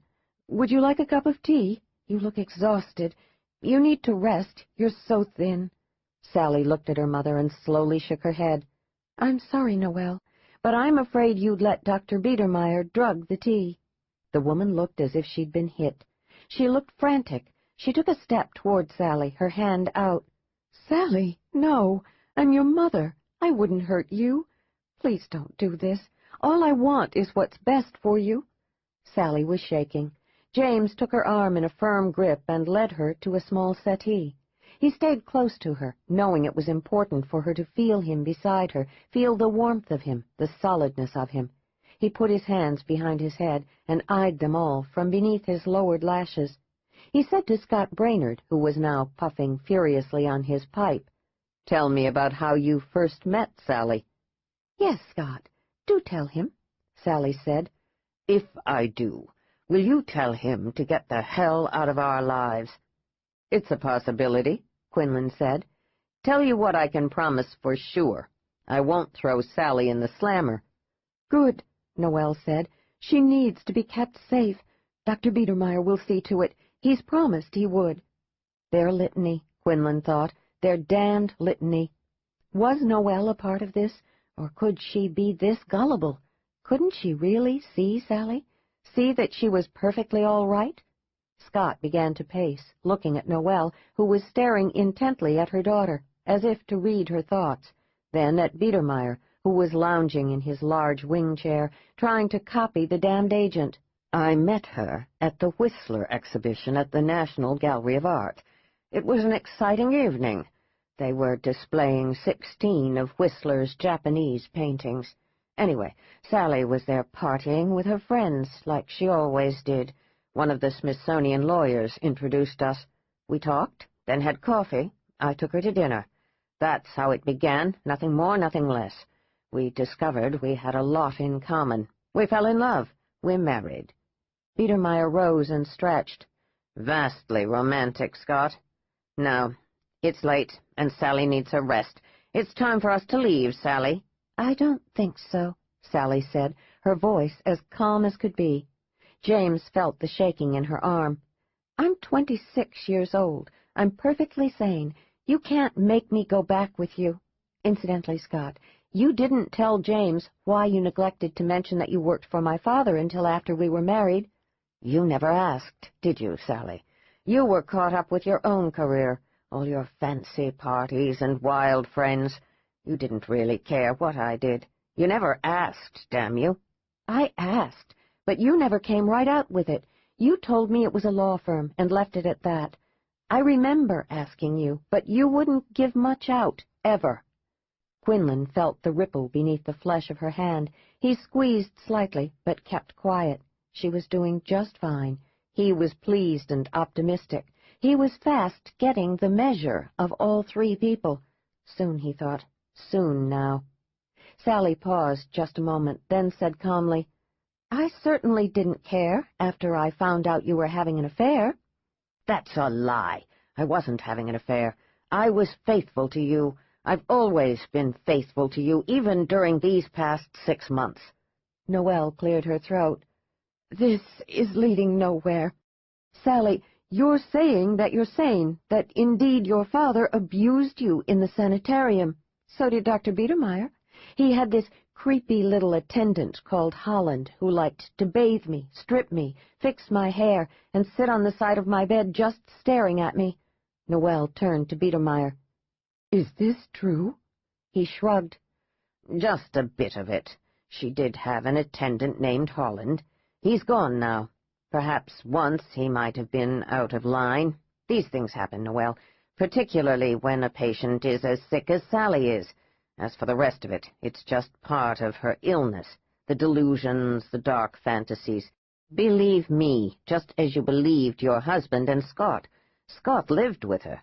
He saw the disintegration. Isn't that right, Scott? Scott nodded.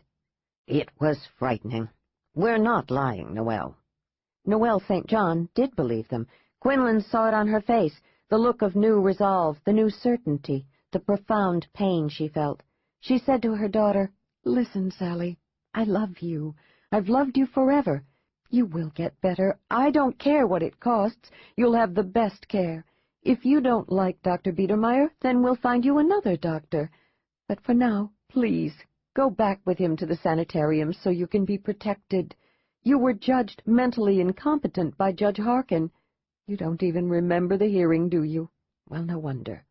You were so ill you just sat through the whole thing, didn't say a thing, just stared straight ahead. I spoke to you, but you just looked through me. You didn't even recognize me. It was horrible.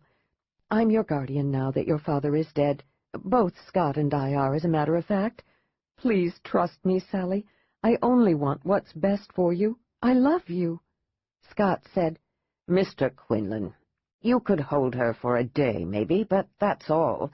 The judge has already ruled that she isn't responsible for her actions. You can't do anything to her.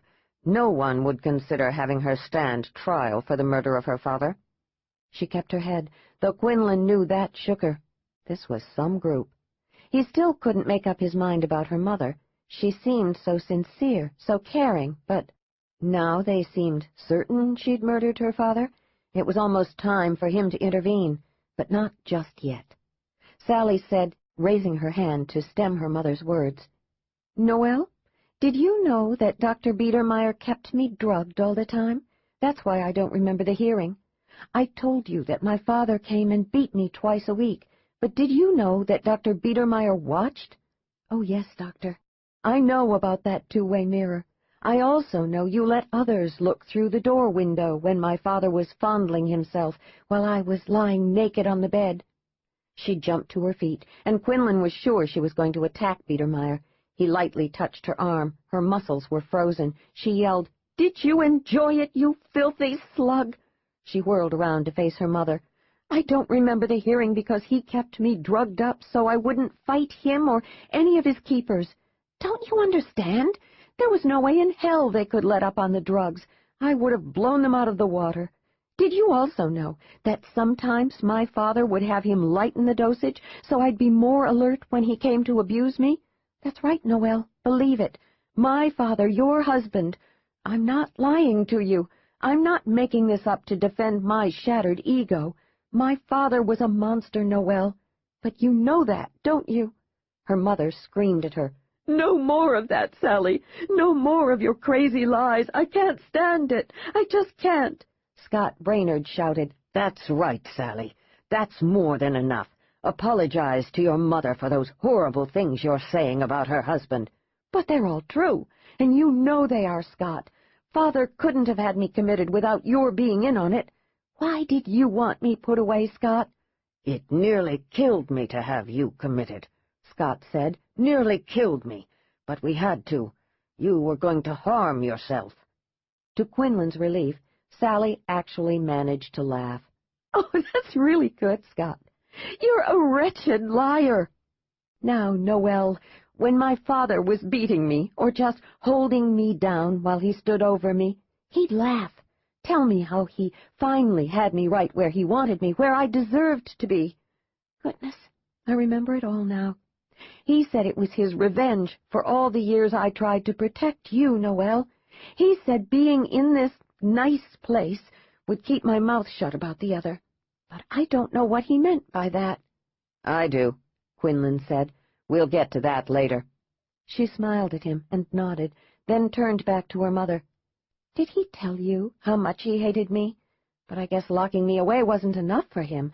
I guess he wasn't beating you enough, Noelle, since he had to come and beat me as well, twice a week, like clockwork.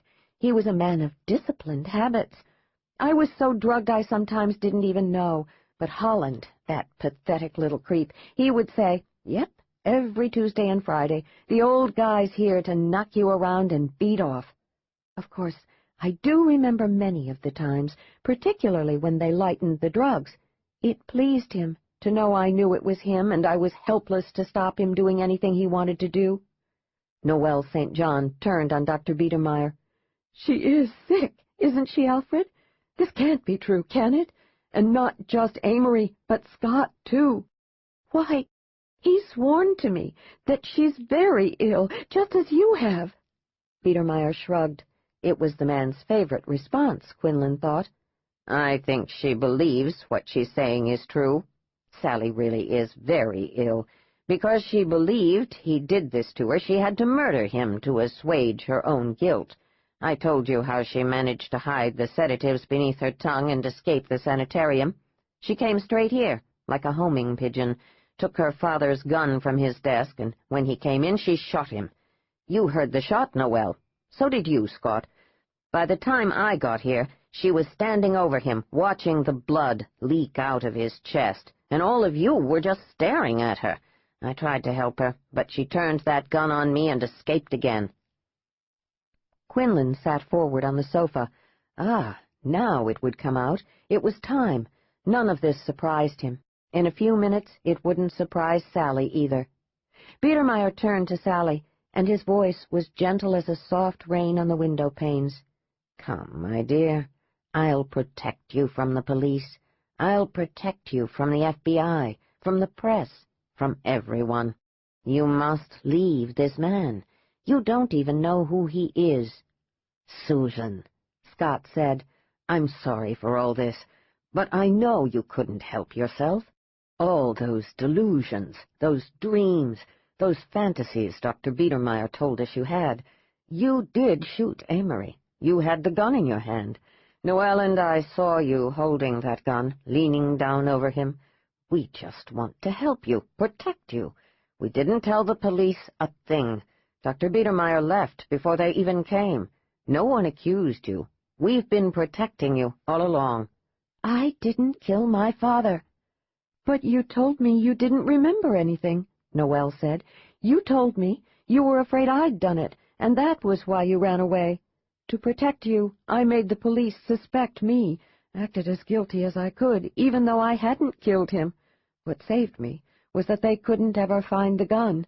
Neither Scott nor I ever told the police that we were practically witnesses to the shooting. In fact, Scott didn't even tell them he was here. That made me a better suspect. They couldn't find you. The police are certain that you know I did it, and that's why you ran. But I didn't, Sally. I didn't. You did." "And I know she didn't, Susan," Scott Brainerd said, his pipe dangling loose in his right hand, cold now. "I met her in the hallway, and we came into the living room together. You were there, leaning over him, the gun in your hand. You have to go with Dr. Biedermeier, or else you'll wind up behind bars." "Ah, yes," said Quinlan, "the good Dr. Biedermeier.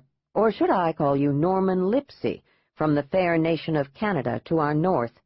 "I prefer Dr. Biedermeier," the man said with exquisite calm. He lounged more comfortably in his chair, a man without a care, relaxed, at ease. "What's he talking about?" Scott said. "Your good doctor here is a fake," Quinlan said. "That little hideaway of his is nothing more than a prison where he keeps folks that family or others want out of the way. I wonder how much money Sally's father paid him to keep her. Maybe you know, Scott. Maybe some of it was your money. I'll just bet it was." "I am a doctor, sir. You are insulting. I will sue you for libel."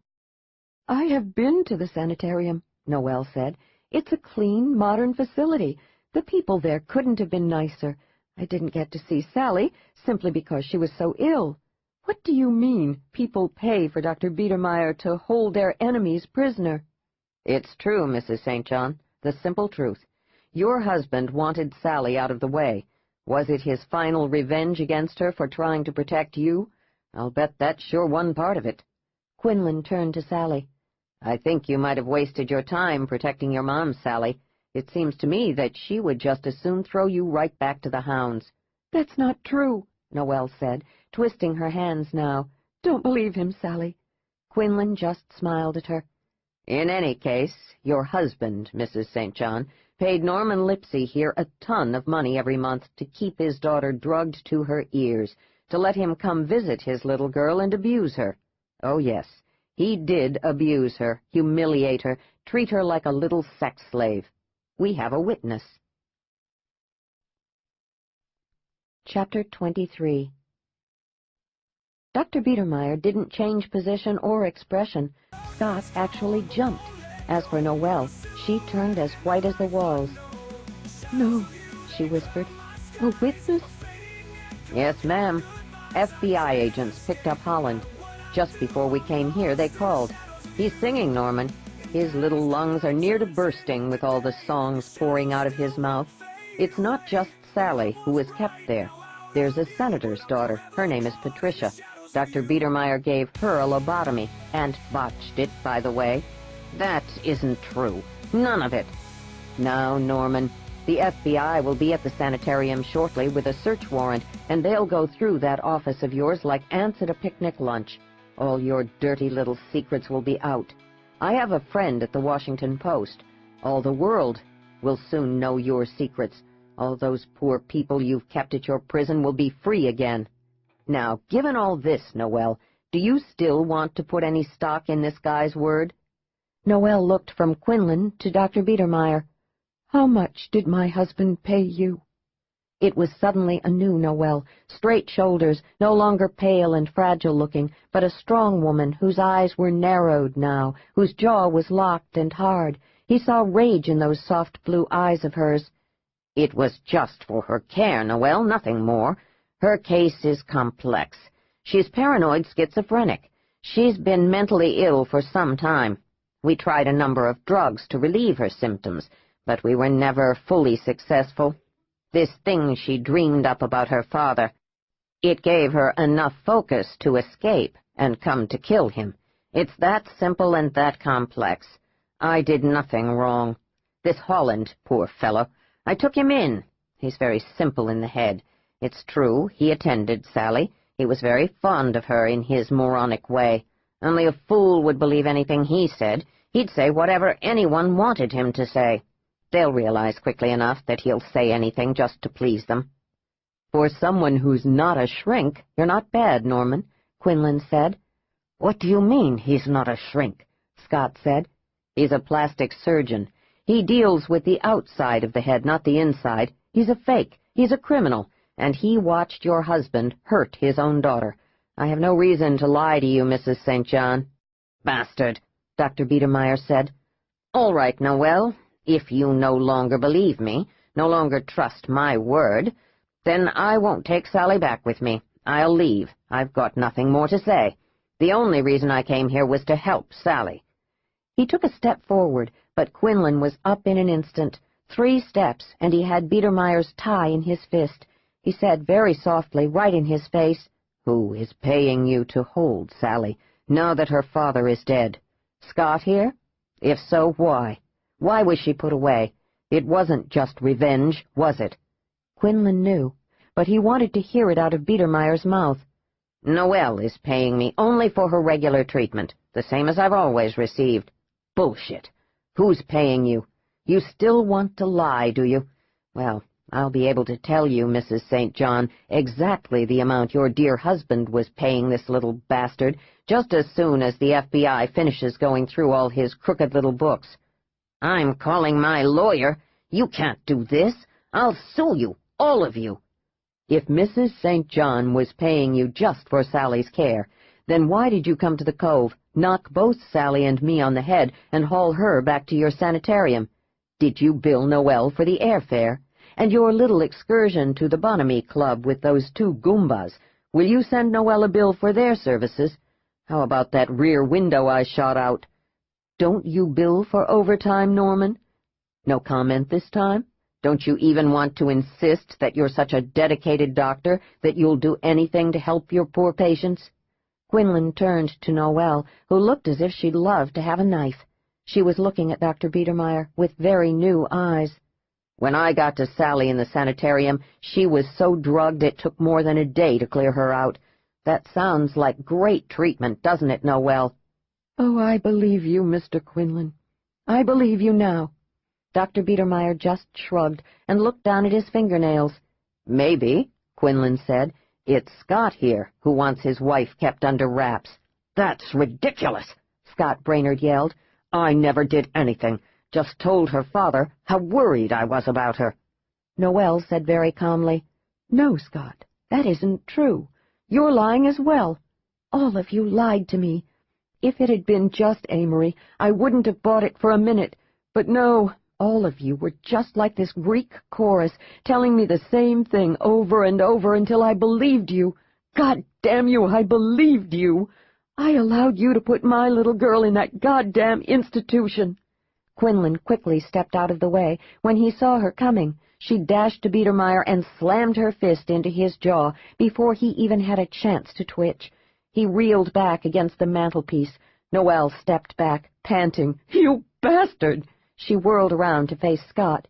You vicious little shit! Why did you do this to my daughter? How much did my husband pay you?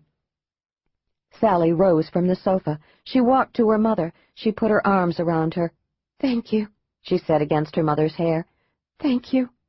I hope I can hit Biedermeier myself before this is all over. Sally wiped her damp hands on her pants legs.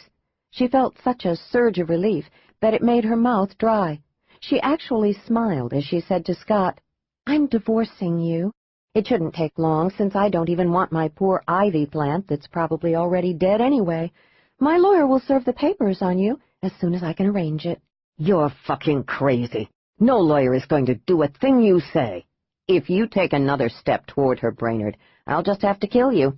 That or I'll let Noelle at you. Look at poor Norman. His lip is bleeding. You know, I like the thought of Sally as a widow. Quinlan walked calmly up to Scott Brainerd, pulled back his fist, and rammed it into his stomach. "That's for Sally, Noelle, and me." Scott yelped, bent over, breathing like he'd been shot, his arms clutching his middle. "Sally?" Quinlan said, rubbing his knuckles, wanting to hit Scott Brainerd again, but knowing it wouldn't be smart. "One of my sisters-in-law is a lawyer. She'll handle the paperwork on the divorce. Severing ties with this slug shouldn't be difficult. It takes 6 months. Maybe I should kill him. You want to try running away, Scott? Oh, yes, I forgot to tell you guys, the FBI is also all over the private books in Amory St. John's firm. They've been doing that for a while now. That's the real reason the FBI got involved in the first place. It's all delicate stuff, so that's why we've kept it under wraps. But there's no reason for you not to know. Selling arms to places like Algeria, Iraq, and Libya. Well, we do tend to frown on stunts like that. And that's got to be the other reason, Sally, that your father and your husband locked you away. They must have believed that you would say something incriminating, something to prove that they were traitors. But I never saw a thing. Never, Sally said. Is that it, Scott? No, damn you. I didn't have a thing to do with that. And her father manipulated you into coming on to Sally, into marrying her. No, that's not true. All right, so I did agree to have her put away. That's because I believed she was sick. Why did you believe I was sick, Scott? He didn't say anything, just waved his pipe at her. You weren't a good wife. Your dad swore to me that your career was just something for you to do until you got married. He said you were just like your mother, a woman who really wanted a husband to take care of and children to look after. I wanted a wife to stay home and take care of me, but you wouldn't do it. I needed you there to help me, to understand me. But no, you never stayed there for me. That doesn't make her sick, Scott, Quinlan said. I refuse to say anything more about it, Scott said. Why am I not surprised that he was a traitor, said Noelle. But I'm not. Then maybe one of his clients murdered him. Maybe it wasn't Sally after all. Such a pity it wasn't Scott who murdered him. That's what you were, isn't it, Scott, you pathetic jerk? Good, Quinlan thought. She was trying to explain her husband's murder another way. He was pleased. He said, That's what he was, Mrs. St. John. Now, you said you walked in here with Scott and found Sally literally standing over him with the smoking gun. Noelle was frowning, her mouth working. She was thinking, real hard. Well, yes, but she said that she'd heard the shot and come running. She said she had picked the gun up. She said she was here to get money from me and leave. Quinlan pulled a folded piece of paper out of his breast pocket. He unfolded it and scanned it. This is your statement to the cops, Noelle. No mention of Sally. Too bad a neighbor reported seeing her running from the house. But you tried, Noelle. You tried. Were you really with Scott that night? Did you really run in here with him to see Sally over your husband's body? Scott threw his pipe at the fireplace. It fell with a loud crack against the marble hearth. Damn you! Of course I was with her. I was with her all evening. Scott was still rubbing his belly, and that made Quinlan feel good, that damned bloody little worm. He turned back to Noelle. I'm pleased you tried to protect Sally. But I did wonder if you weren't in on it, along with these other sterling characters. I don't blame you, Noelle said. I'd think I was a jerk, too, but I'm not. I'm just plain stupid. Sally smiled at her mother. I'm stupid, too. I married Scott, didn't I? Just take a good look at him.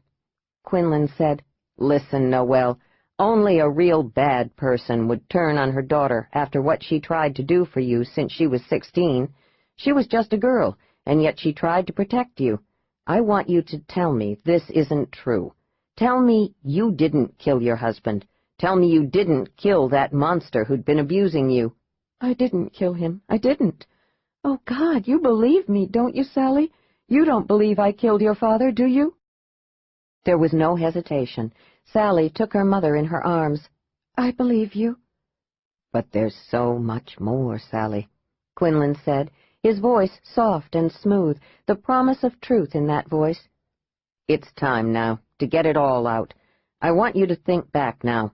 Look at Noelle and think back to that night. Sally drew back, her eyes on her mother.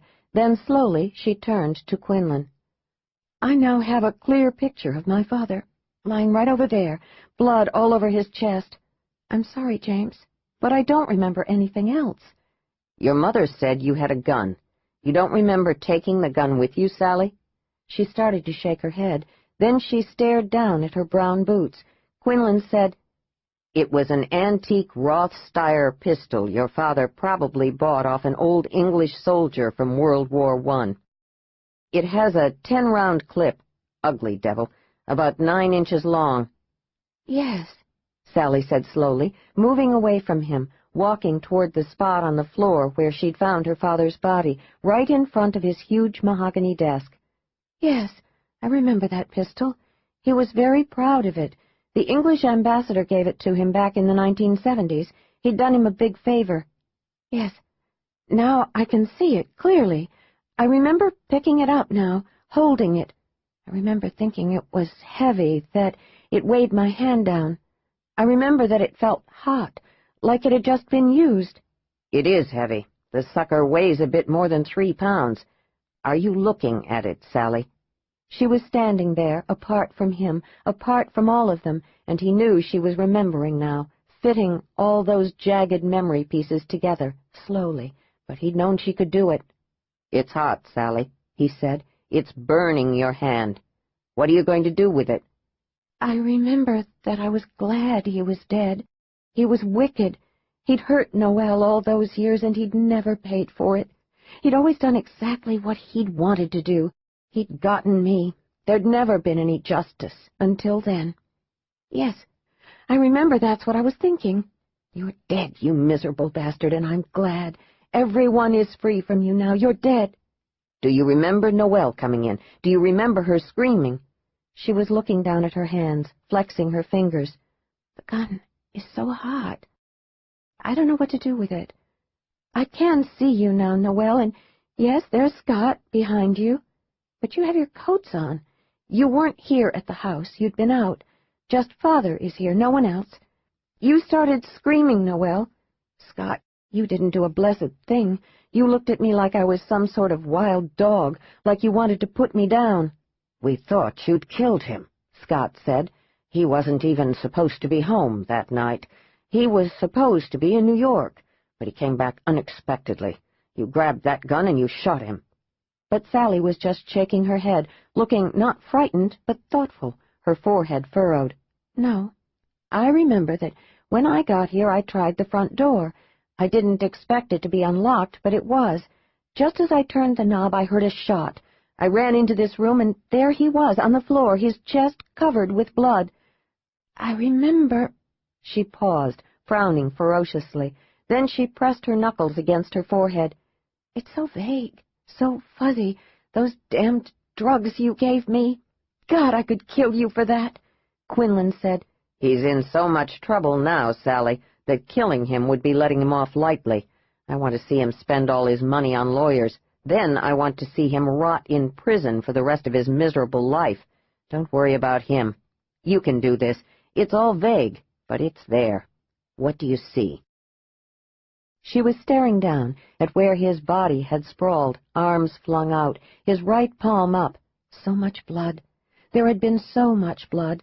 Noelle had laid a new carpet, but there'd been something strange, something she couldn't quite put her finger on, something— "There was someone else there," she said. "Yes, there was someone else in the room." "How did you get the gun?" she said without hesitation. "It was on the floor. He was bending down to pick it up when I came into the room. He straightened up real fast and ran to the French doors." She turned slowly and looked at the floor-to-ceiling windows that gave onto a patio and yard. There were high bushes and a fence between this house and the one next door. "You're sure it was a man?" "Yes, I'm sure.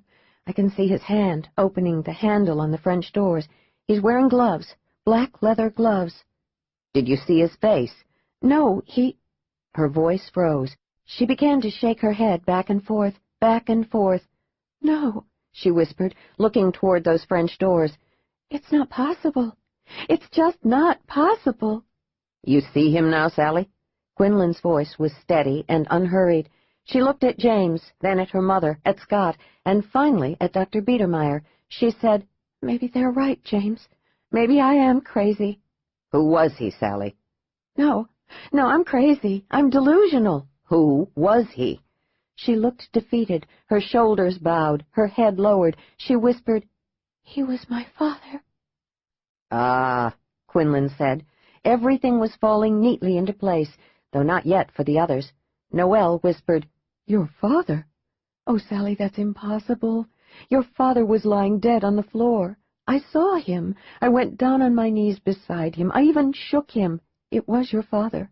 I couldn't be wrong about that." Scott waved his pipe at her, shaking his head, saying, "She's bloody crazy. Crazier than we thought. Your father's dead, Sally, just like Noelle said. I saw him dead, too. Don't forget, there were the two of us." Dr. Biedermeier said, "It's all right, Sally. It's another symptom of your illness. Will you come with me now? I'll call your father's lawyer, and he can come and make sure this man doesn't take you to jail." Quinlan let all their voices float over him for a moment. He stood up and walked to Sally. He took her hands in his. "Well done," he said, leaned down and kissed her. "You bastard! That's my wife. I don't want her, but she still is my wife." He kissed her again. "Everything makes sense now." He turned to Dr. Biedermeier. "Now it all fits. You're a plastic surgeon, Norman. You must be very good at it.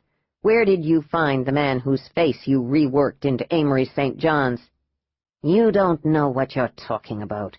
The murdered man was Amory St. John. No one doubted it. Why should they? There were no questions." "That's because there was no reason to doubt it. Why would anyone check dental records, for example, if the wife of the deceased identified the body, if the face on the body looked like all the faces on all the photographs on the desk? It does bother me, though, that the medical examiner didn't see the scars from the surgery. You must be very good, Norman." "God, did you really do that, Dr. Biedermeier?" Scott said. "Did you really plan with Amory St. John to kill another man and have him take Amory's place? Was he planning to leave me to take the fall? Damn it, it's the truth, isn't it? I'd be the one blamed because he was supposedly dead. And I didn't do all that much, I swear. There was Sally, but that was necessary because we knew she'd read several short messages that I'd forgotten were in my briefcase. There wasn't any choice. I went along with him because I had to." Quinlan hit him again, this time in the jaw. He rather hoped he'd broken it. Biedermeier looked down at Scott, who was now lying on his side, unconscious. "What a piece of nothing he is, but that's not my problem. Now, Quinlan, all this is nuts. Amory St. John was the one who died. I've had enough of this. I'm sorry, Sally. I've tried to help you, but now I just don't care. I'm leaving." "When the devil leaves hell, Dr. Biedermeier," she said, "that's when I'd go with you." "Best you find another comparison, Sally," Quinlan said. "I know for a fact that the devil roams all over the world. We've got 2 of his minions right here. So Sally's father is still paying you. That surely answers the rest of my questions. I'm leaving," Dr. Biedermeier said, and walked toward the door. "I don't think you want to leave just yet," Savage said, stepping into the room. "When that worm wakes up, I want to hit him," Noelle St. John said. "Well, maybe I won't wait." She walked over to Scott and kicked him in the ribs. "As for you," she said to Dr. Biedermeier, "if only Mr. Quinlan will give me a rubber hose, I'll work you over but good. What all of you did to my daughter, Jesus, I'd like to kill you." "I'll make sure you get that rubber hose, Noelle," Quinlan said. "I'm going to sue all of you. Police brutality, that's it, and libel. Just look at poor Scott." Sally went over and kicked Scott in the ribs. Then she walked into her mother's arms. Chapter 24. Savage nodded to Quinlan and smiled at Sally. "That was well done. Quinlan's good at helping people remember." He turned to Dr. Biedermeier. "I don't think you want to leave just yet. I've got lots more buddies coming any minute now, and they're all special agents, which means they can shoot off the end of your pinky finger at 50 yards and make you sing out every secret you've had since you were 2 years old. They're really very good, so it's best that you just stay put, Dr. Biedermeier." Noelle was staring at Dr. Biedermeier. "I hope you rot in the deepest pit they can find to throw you in. Now, you miserable ass, where is my husband? Who was the poor man both of you murdered?" "That's an excellent question," Quinlan said. "Tell us, Norman." It happened quickly. Dr. Biedermeier pulled a small revolver out of his coat pocket. "I don't have to tell you anything, you son of a bitch. You've ruined my life, Quinlan. I have no home, no money, damn you, nothing. God, I'd love to kill you, but then I'd never know peace, would I?" They heard several car doors slam. "It's too late to whine, Norman," Quinlan said. "Now you're going to the slammer. You might consider cutting a deal. Tell us where Amory St. John is hiding. Tell us the name of that guy whose face you rearranged. Tell us the whole sordid story. Go to hell, Quinlan." "Not for many years yet, I hope," Quinlan said. "So it was Amory St. John who was continuing to pay you to keep Sally a prisoner. Was it indeed her father who followed her to the Cove and peered at her through her bedroom window that night? Were you with him? Did the two of you knock us out and take Sally back to your wonderful sanitarium?" "Yeah, that sounds right. It was Amory St. John on the phone to his daughter, his own face staring in at her through the bedroom window." "It's all a lie, all of it. I'm leaving now. Come here, Noelle. I don't think anyone will shoot if you're with me." Sally said, "My father must have been furious when I saw him run out of this room. He would have thought I'd shout it to the world. That's why he wanted you to keep me in the sanitarium." "Don't be ridiculous, Sally," Dr. Biedermeier said. "You're crazy. You escaped from a mental institution. Even if you'd spouted all this out as soon as the cops got here, no one would have believed you, not a single soul." "But it would have raised questions," Quinlan said. "I would have wondered and chewed on it. I'm a real FBI nerd when it comes to things like that. I wouldn't have let it go. Sally's right. That's why you and her father wanted to keep her locked up. She was out of the way permanently, and her father still believed she knew he was a traitor, or at least suspected that he wasn't a solid citizen." "Shut up. Come here, Noelle, or I'll shoot your bloody daughter." "How much money are we talking here, Norman? A couple million? More? It just occurred to me why you wanted Sally so badly. She was your insurance policy, wasn't she? With her, you didn't have to worry that Amory St. John would kill you. Of course, he could have killed Sally, too, but that would have raised questions, inevitably. No, better for him to just keep paying you off until he came up with a bright idea to rid himself of you. Have I gotten anything wrong, Norman?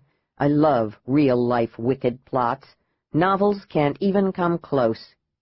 Dr. Biedermeier waved the gun. "Come here, Noelle."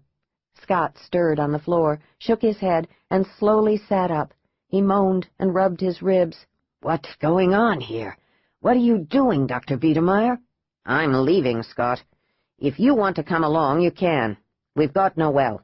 The cops won't take a chance of shooting because they just might hit her. Come here, Noelle." He pointed the revolver at Sally. "Now." Noelle walked slowly to where he stood. He grabbed her left arm and pulled her tightly against him. "We'll just go out through the French doors. Nice and slow, Noelle, nice and slow. Ah, Scott, why don't you just stay put? I never really liked you. Always thought you were a no-account worm. Yes, you just stay here."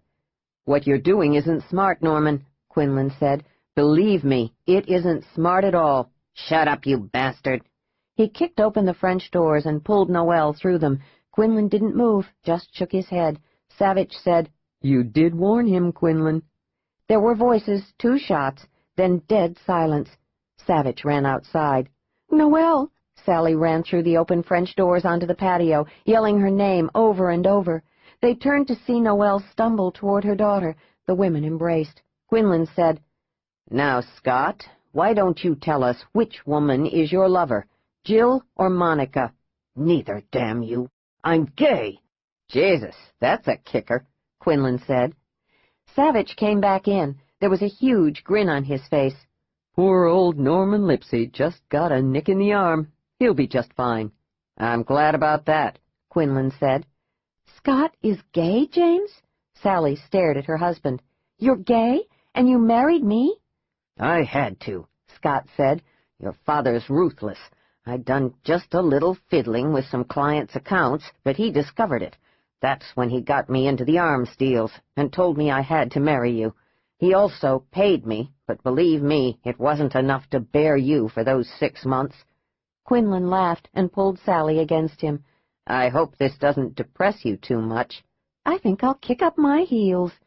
They heard Dr. Biedermeier cursing outside, then moaning, complaining loudly that his arm was bleeding too much, that he'd die from blood loss, that the bastards wanted him to die.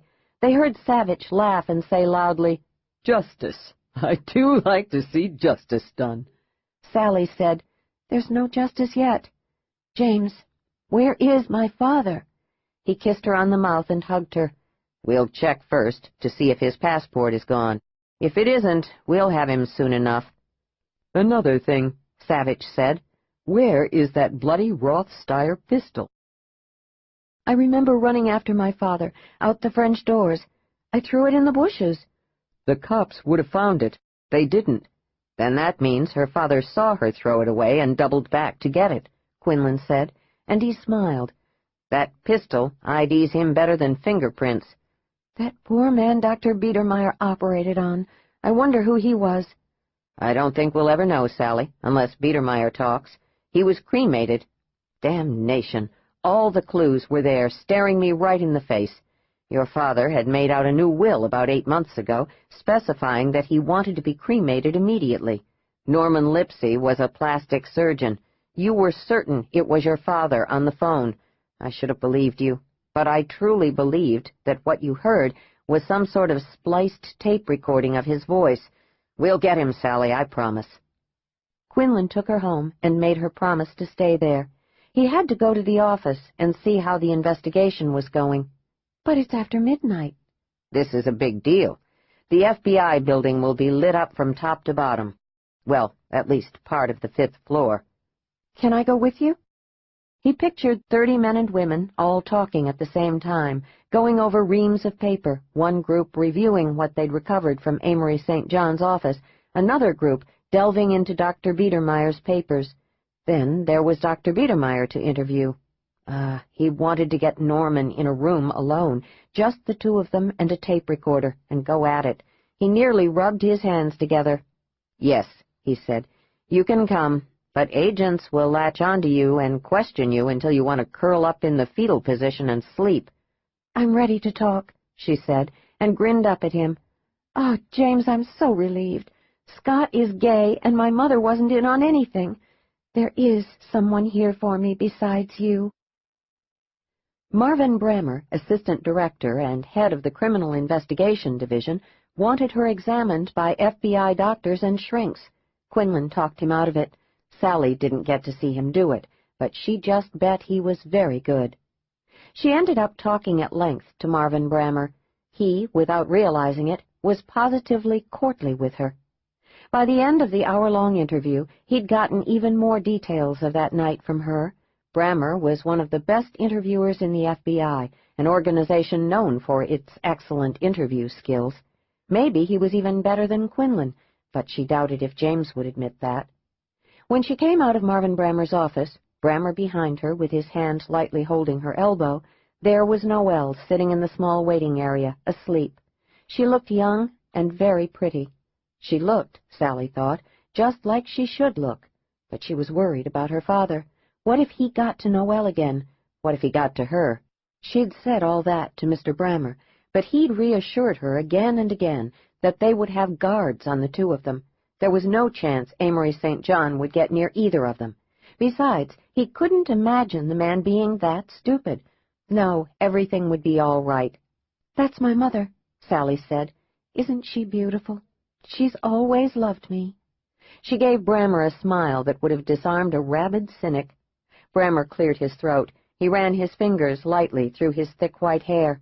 The word was that his interview skills had increased exponentially when his hair had turned white overnight after a shootout 5 years before in which he'd nearly been killed. You looked at him and you trusted him. "From what Quinlan told me, He insisted on talking to Scott Brainerd. It seems that Scott did indeed embezzle client funds on a very small scale, but your father caught him, and that was it. He did some of your father's dirty work, so your father really had him.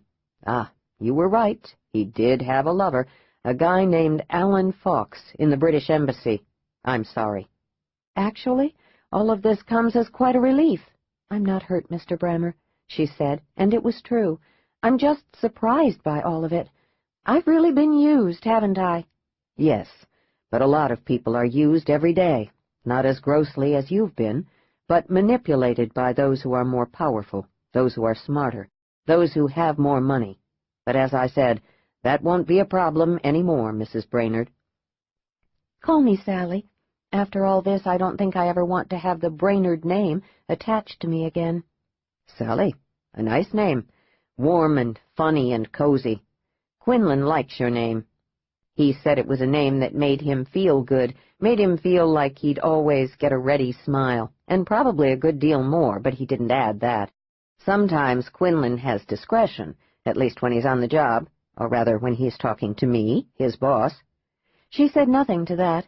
Brammer really didn't know why he was doing it, but this thin young woman who'd been through more than her fair share for a lifetime, who didn't know the first thing about getting information out of people, had made him spill his guts, and she hadn't said a thing.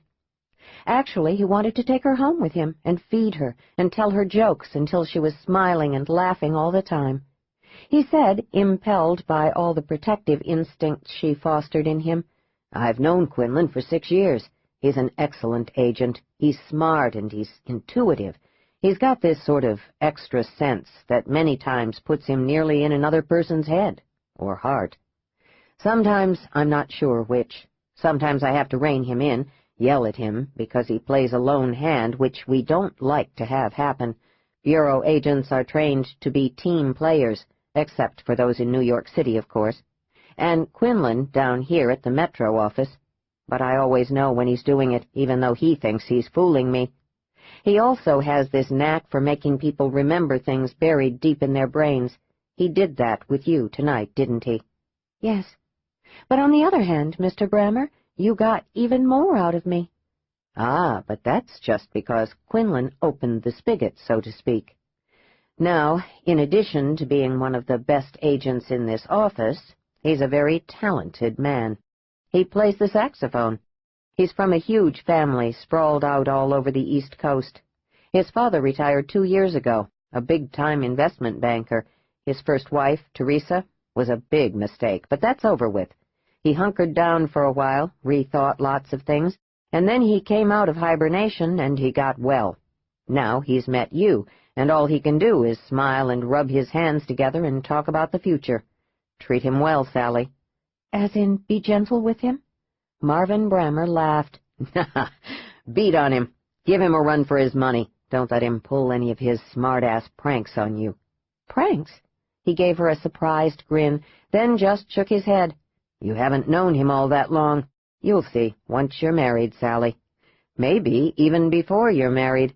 I've heard that Quinlan's daddy is just the same, but Quinlan has something his daddy doesn't have. What's that? You, Marvin Brammer said. He touched his palm lightly to her cheek. Don't worry, Sally. We'll get your father, and he'll pay for what he's done. Quinlan was talking a mile a minute to bring me up to date. He told me about your father calling you twice, and his face appearing in your bedroom window when you were staying at your aunt's house in this small town called the Cove. Of course, he thought it was someone mimicking your father, that or a spliced tape. He said you knew it was your father, and that scared you. He told me he'd never doubt you about anything again. Now, Sally, let's get honest here. It's not just the murder of that unknown man. It's not just what he did to you, although that turns my stomach. It's the dirty dealings he's been pulling for several years now, the arms sales to very bad people.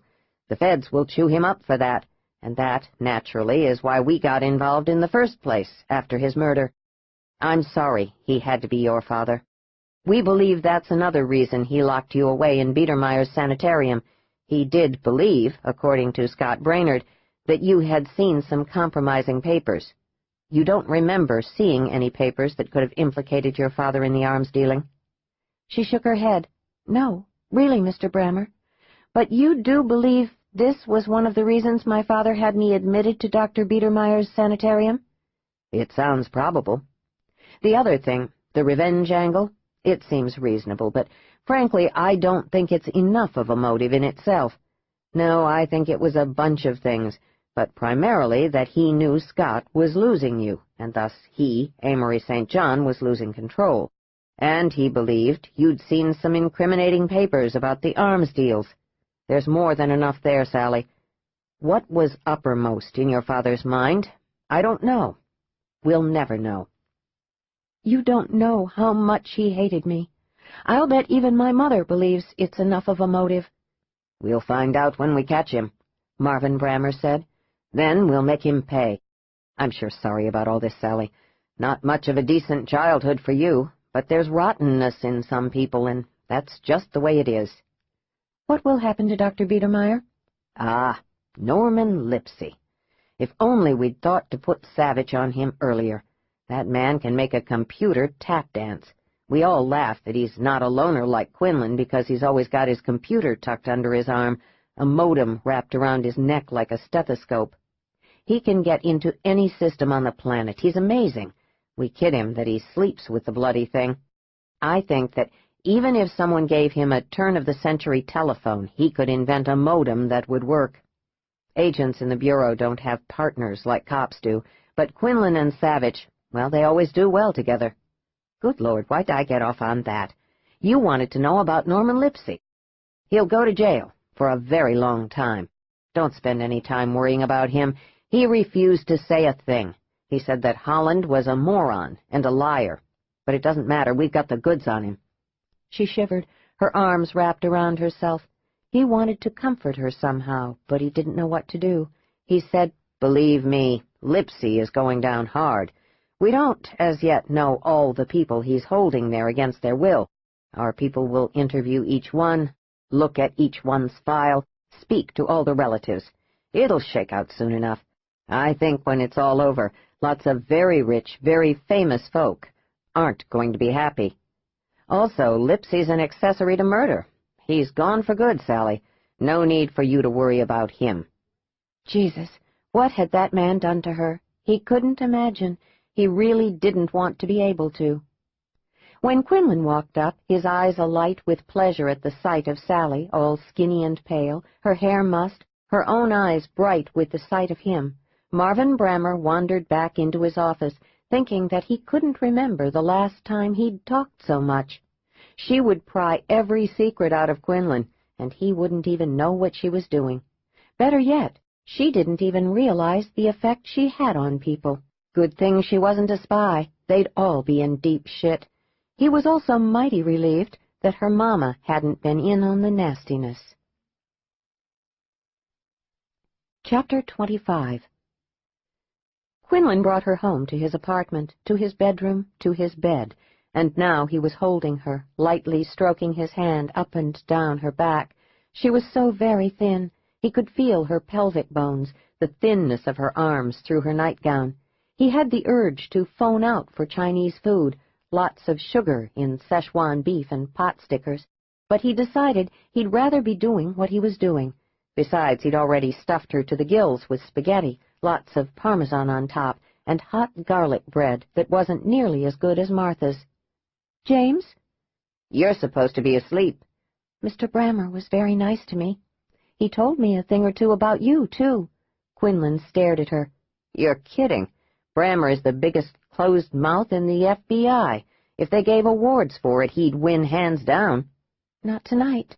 Maybe he was tired or excited like you were." "Yep, he told me lots of things." This was interesting. Quinlan cleared his throat against her hair. Was all he talked about, it was all the case and the players?" "Most of it, but not all." He felt her fingers playing over his bicep. He instantly flexed the muscle. A man, he thought. He was just a man who wanted his woman to know he was strong. He nearly laughed aloud at himself. "What was the not all?" "You. He told me about you and your father and Savage. You'll like my old man. He's a kick. He had a heart attack last year, but he seems okay now, thank God. He makes you so mad you want to punch his lights out, and then in the next second you're clutching your stomach, you're laughing so hard. A lot like you. That's what Mr. Brammer said. She was caressing his bicep again. He flexed again. A man was a man. He guessed there was just no getting away from it. He also said that you liked to play a lone hand, but that he always knew what you were doing, even if you would swear he didn't know a thing. I wouldn't doubt it, that old con man. He's got moles everywhere. Maybe now he's got a mole who's living with you. That's okay, Quinlan said, and he kissed her. She was soft and giving, but she wasn't with him, not yet, and he couldn't blame her at all for that. He said against her warm mouth, "There's only your father left, Sally. We'll get him. He won't get away. There'll be a huge scandal, a big trial. Can you deal with that?" "Yes," she said, her voice suddenly very cold and hard. "I can't wait, actually. I want to face him down. I want to tell the world how he beat his wife. I want to tell the world what he did to me." "James?" "Yeah?" "Was there another woman in my father's life?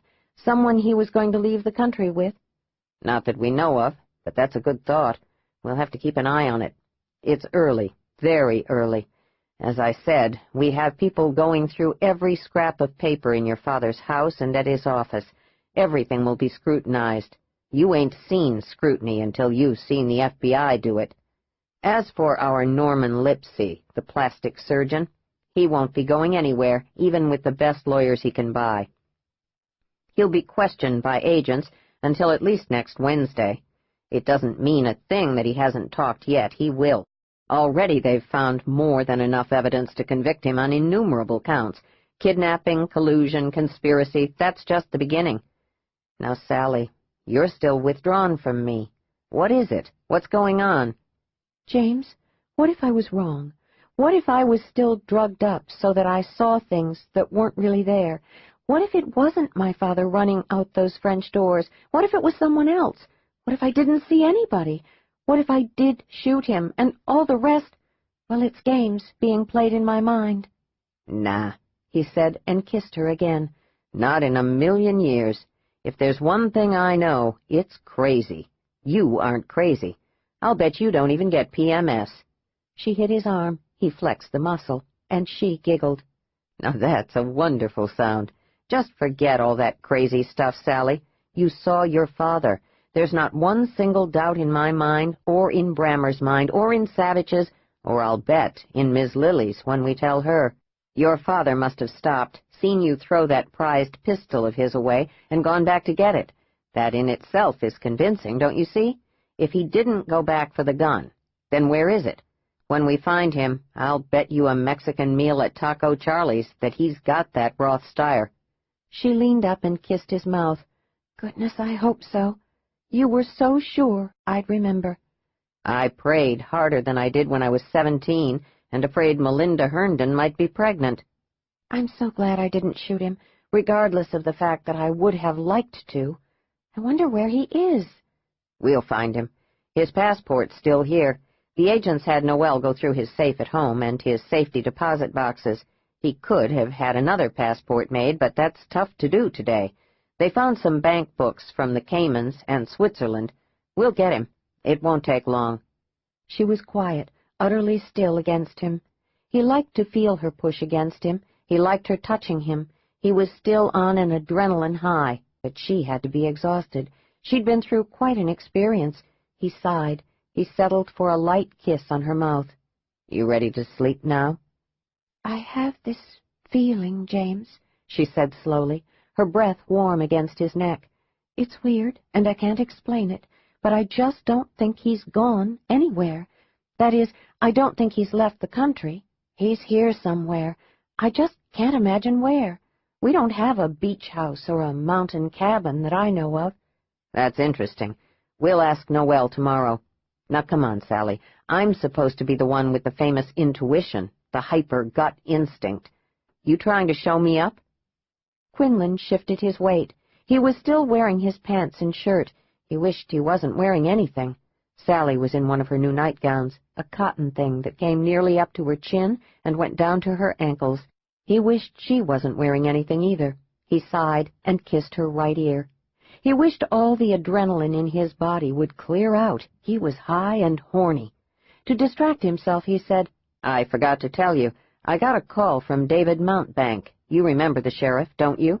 "He's very nice. He took care of you?" He felt her fingertips lightly touch where the stitches had been in his head. "Hardly even a ridge now." "Yes, well, he still hasn't got a clue about the 2 murders. And yes, Doc Spiver was murdered, no doubt about it. He wants FBI help, officially, and he'll get it since we're talking about interstate shenanigans.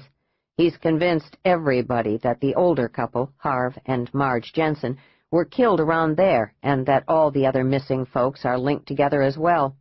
There'll be agents from the Portland office, and I'll be there from the Washington office.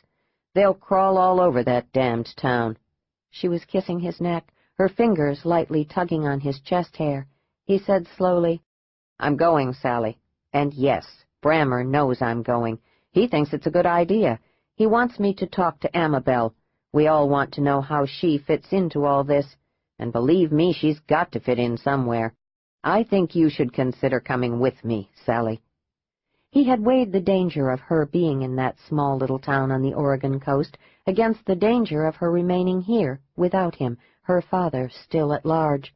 No, he wanted her with him. It was the only way he could protect her. There'd be enough agents hanging around the Cove. No one would have a chance of hurting her. "How could she be involved, James? She loves me, doesn't she? She took me in, she—" "Don't turn blind on me now. She's involved. When she told David and me how you would probably run because you were scared, well, then I was as sure as I could be that she was involved. How deeply we'll find out." "I've got my mother back now. I'd sure like to have Aunt Amabel, too. I'm praying really hard that she isn't involved." "Not only do you have your mama back, you've got me. And you'll never lose me, I swear it. And you'll have all my family.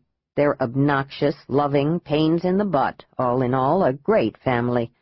Now, if Amabel is somehow involved with all this, we'll deal with it, you and I together." He felt her palm slide down his chest, felt her fingers slip inside his shirt to caress him. He nearly bowed off the bed. No, she was exhausted. He couldn't let her do this, not now, not tonight. He'd made up his mind. No way was he going to rush her on this. He shook his head and said, "Sally, are you certain?" "Oh, yes," she said, and kissed his chest. "Let me get this shirt off you, James." He laughed. He was still laughing when her mouth was on his belly, then lower, closing over him. He moaned and jerked with the power of it. He didn't think he'd ever stop moaning, stop wanting, until he was deep inside her. That was what he wanted more than anything, to be deep inside her, and for her to accept him completely, to love him, to shout it to him and to the world. And when he was deep inside of her, he knew it was right, better than right. She was his life-blood, his future. It was about the best thing he'd ever managed in his life. She whispered against his chest, "I love you, James." He was shaking, heaving over her like a wild man, but she was just as wild, and that made him even wilder. A man, he thought, just before his body shattered into orgasm. A man needed to belong as much as a woman. A man needed to be desired, to be cherished as much as a woman. When she bit his neck, then cried out, he knew everything would be just fine. "I love you too," he said, his breath warm in her open mouth. Life, he thought, just before he fell into a deep sleep, was weird. He'd gone to the Cove to find a crazy woman who could have murdered her father. Instead, he'd found Sally. Actually, life was dandy. Chapter 26. The day was warm, the air salty with the ocean spray, the sun high overhead. The Cove had never looked more beautiful, Quinlan thought, as he helped Sally out of their rental car. "It's a picture postcard," she said, looking around. "There are the 4 old men playing cards around the barrel. Look, there are at least 6 cars parked in front of the world's greatest ice cream shop. There's Martha, coming out of the Safeway with 2 sacks of groceries. There's Reverend Voorhees, walking with his head down like he's got to tell someone that he's sinned badly. How could anything bad happen here? It looks perfect.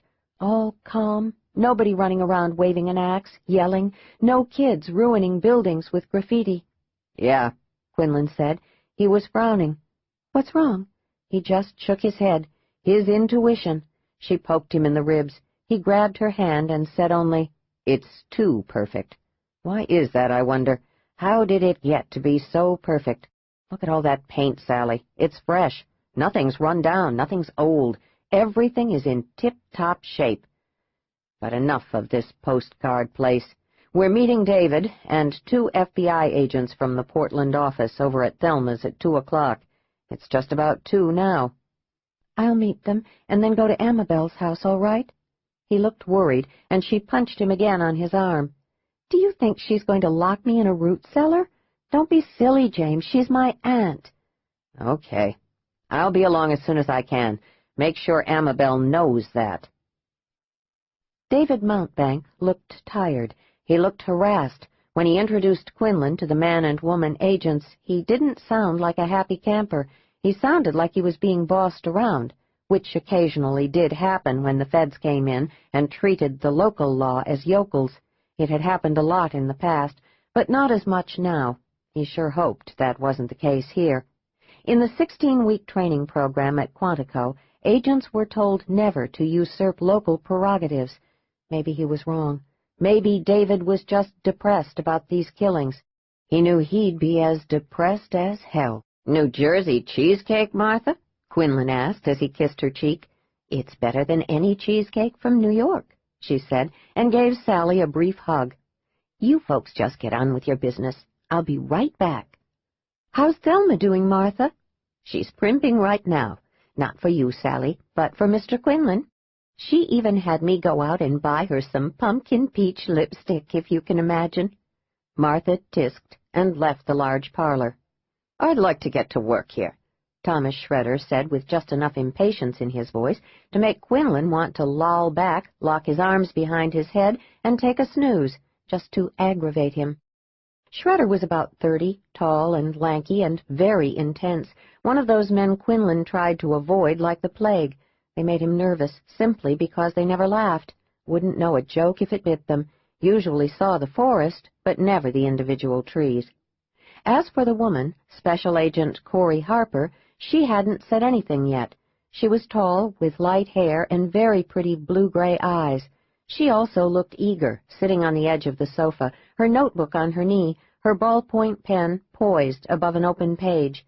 She looked as if she hadn't been out of Quantico for very long. He'd bet the Portland office was her first assignment.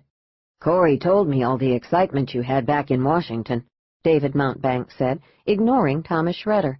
Jesus, that was something. You okay, Sally? Yes, fine now. They still haven't caught my father, but James promises me they will. It's just a matter of time. Quinlan thought that Thomas Schroeder was going to explode. He smiled at the man and said, I came here looking for Sally. I was a private investigator. That was my cover. Hired to locate 2 old people who disappeared over 3 years ago in this area. And that was true. These folk did disappear in this area. Funny thing was that when I started asking questions, bad things started happening. Sally, tell them about the woman's screams. She did, leaving out the fact that Amabel hadn't believed it was really a woman screaming. We came across a woman's body the following morning when we were walking down the cliffs, Quinlan said. She'd been murdered and thrown off the cliffs. Not a very nice thing to do. It's difficult not to believe that this was the same woman Sally heard screaming on 2 different nights. She must have been held prisoner somewhere close to Sally's aunt's cottage. Why was she being held prisoner? We have no idea.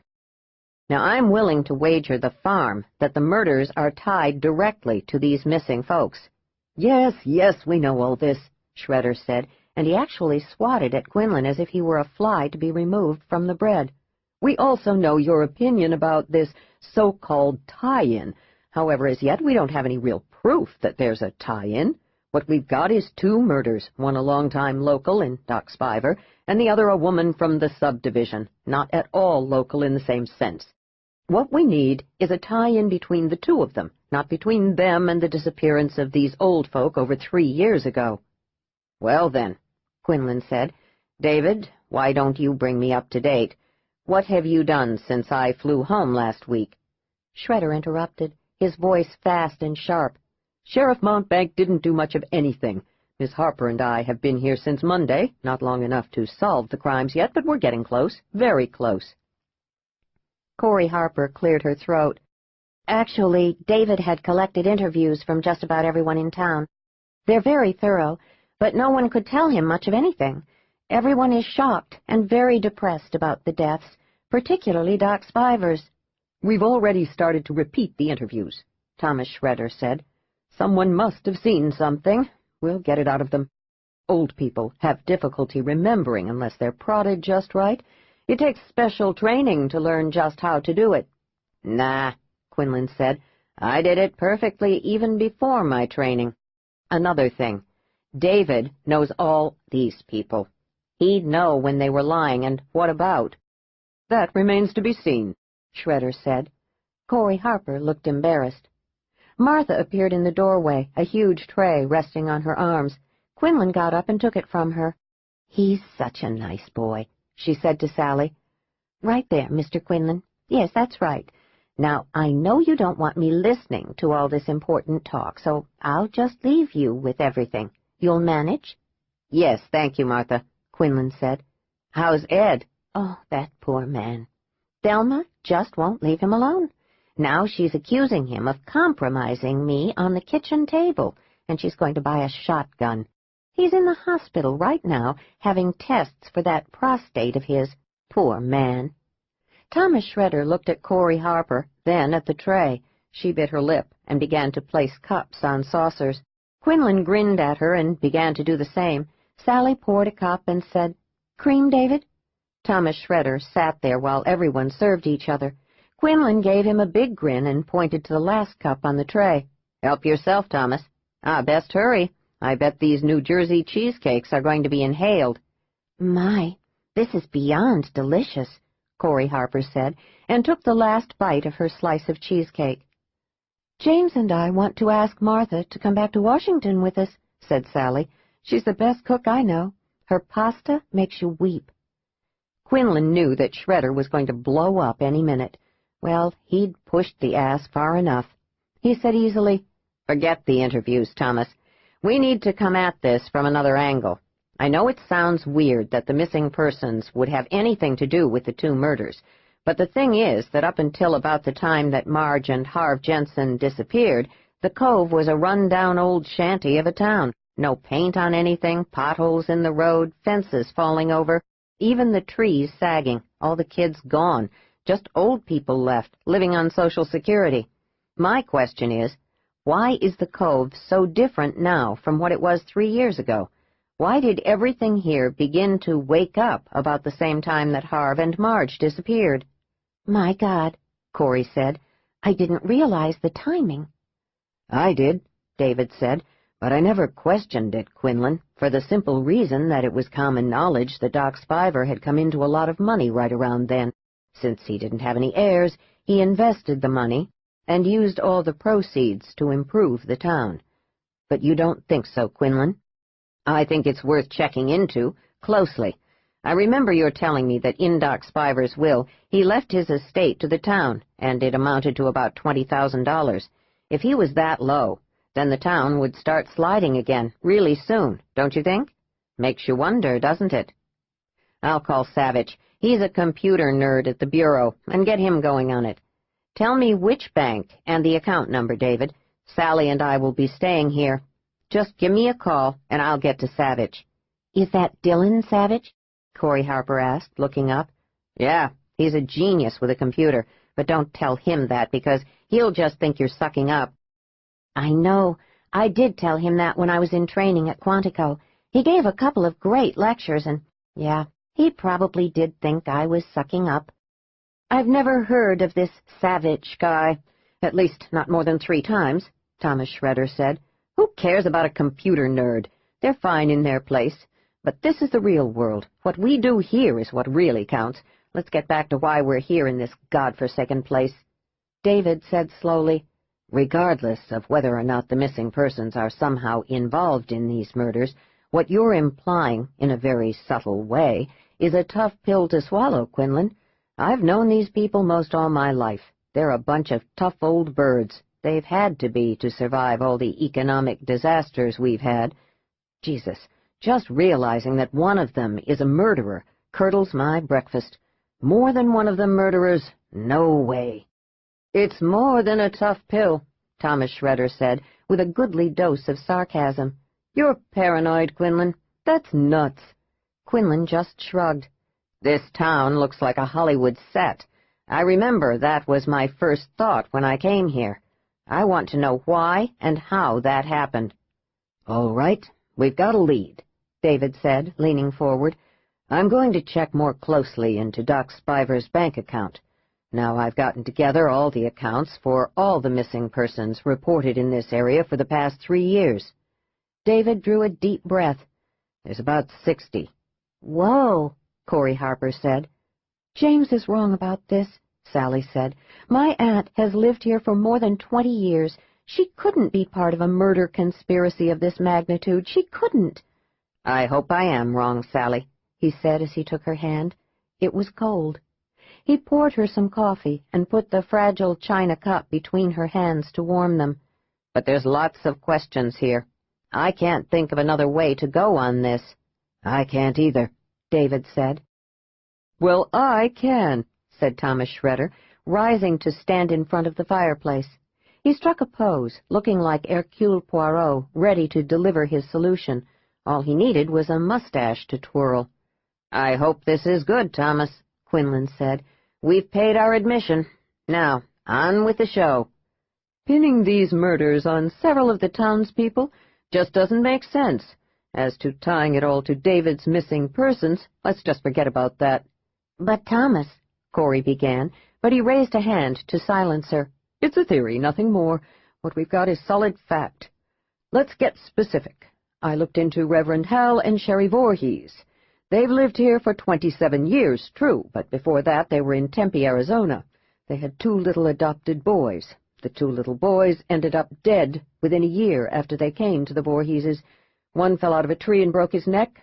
The other one got himself burned to death when he turned on the gas stove. Both were accidents, at least that's what was reported and accepted. Everyone felt real bad about it, said the Voorheeses were the nicest people, and he was a reverend, and why would God take both their children? But there were questions. It seems a couple of other children had accidents during the time the Voorheeses lived there. Then the Voorheeses left and came here. There weren't any more children. Who the hell knows?" He waited for applause, and he got it. "That's something," David Mountbank said. "Good going, Thomas. You got any more?" "There's also some history on Gus Eisner, the old guy who fixes everything on wheels in this town. Turns out his wife Velma isn't his first wife. His first wife was murdered. He was accused of the crime, but the DA never had enough evidence to bring him to trial. 1 month later, Gus marries Velma, and they move here from Detroit. Hell, we've got to check on every single soul in this town. Corey's checking on the Keatons." "Yeah, you're right. We've got to check on all of them," Quinlan said, at which the other man stared at him, utterly surprised, a flicker of pleasure in those dark eyes of his. "I hope it's one or the other, but it still doesn't feel right." "Look, Quinlan," Thomas Shredder said, "since the doctor was murdered, we looked all through his background." "Well, Thomas," Corey Harper said, interrupting him, "actually David ran all the checks on him." "Yes," David said, sitting forward. "He came here in the late 40s with his wife. She died in the mid-60s of breast cancer. They had 2 boys, both dead now, one in Vietnam, the other in a motorcycle accident in Europe. There was a rich uncle who died. That's all I could find out, Quinlan." "We'll see, won't we? If the money didn't come from Doc Spiver, then it had to come from someplace else." An ancient throat cleared in the doorway, grabbing their attention. "Well, now, you're back. Sally, and you, Mr. Quinlan. I hear from Amabel that the FBI has nearly everything cleared up back in that capital of ours, that foul den of iniquity." She paused a moment, shaking her head. "Goodness, I'd sure like to visit there." Thelma Netro had opened the door and was standing there, leaning on her cane, beaming at all of them, the pumpkin peach lipstick smeared, some of it on her false front teeth. "Hello, Thelma," Quinlan said, and rose to go to her. He leaned down and kissed her cheek. "You're looking like a French model. House tricks." Chapter 27. "You've got a smart mouth on you, boy," Thelma said in high good humor. She patted Quinlan's cheek. "Help me to my chair, and I'll tell you all about my tricks." Once Quinlan had her settled, she said, "Now, what's this I hear on Fox? That Sally's father killed a man he'd paid some plastic surgeon to make look like him? He locked you up, Sally? Then he skipped out?" "That's about it, Thelma," Sally said. "My father is still free, more's the pity, but they'll catch him. His face has been all over the TV. Someone will spot him. He didn't leave the country. His passport isn't missing." "He could have gotten another passport," Shredder said. "Even today it can be done." "Damn," Quinlan said. "Excuse me, Thelma, I didn't think of that. You're right, Thomas." "I've heard worse things than a little damn in my lifetime, Quinlan. So, you got some more FBI agents here. You want to solve those murders, huh?" "Yes, ma'am," Corey Harper said. "We all thought Doc had killed himself, but that woman from Portland said it wasn't so." "The medical examiner," David said. "I was lucky she was so well trained and was available. Otherwise, it might have passed as a suicide." "Poor Doc," Thelma said. "Who'd want to stick a gun in his mouth? It isn't civilized, you know." "No, it isn't." "As for that young woman with the 3 children, well, that was a pity, too. But after all, she wasn't one of us. She was from that wretched subdivision." "Yeah, Thelma, she lived all of 5 miles away," Quinlan said, seeing his irony floating gently over Thelma's head. "Fact is, though, she did die right here." Quinlan sat himself back down beside Sally on the brocade sofa. When he spoke again, Sally immediately recognized that voice of his, low and soothing, intimate. That voice would get information out of a turnip. "Now, did you ever meet that rich uncle of Doc Spiver's, Thelma?" "Nope, never did. I don't even remember where he lived, if I ever did know. But everyone knew about him and how he was older than God and how if we could just hang on a bit longer then he'd croak and Doc would get the money. Of course, I have money, but not as much as that rich uncle had. We were all afraid that the old codger would use it all up on nursing homes. But he just died in his sleep, Doc said, and then Doc got that big fat check. More zeros than anybody in this town had ever seen before, I'll tell you." "Thelma," David said, "do you know of anyone in town who could have met his uncle?" "Don't know, but I'll find out." "Martha!" The screech hurt Sally's ears. She winced even as she smiled, because Corey had jumped and dropped her pen and notebook. "Healthy set of lungs," Quinlan said. Martha appeared in the doorway, wiping her hands on her apron. "What are you making for dinner, Martha? It's getting on toward 4 o'clock. "Your favorite eggplant parmigiana, Thelma, with lots of Parmesan cheese on top and garlic bread so snappy it will make your teeth dance, and a big Greek salad with goat cheese." "The uncle, Thelma," Quinlan said easily. "Oh, yes. Martha, did you ever meet Doc Spiver's rich uncle?" Martha frowned deeply, then slowly shook her head.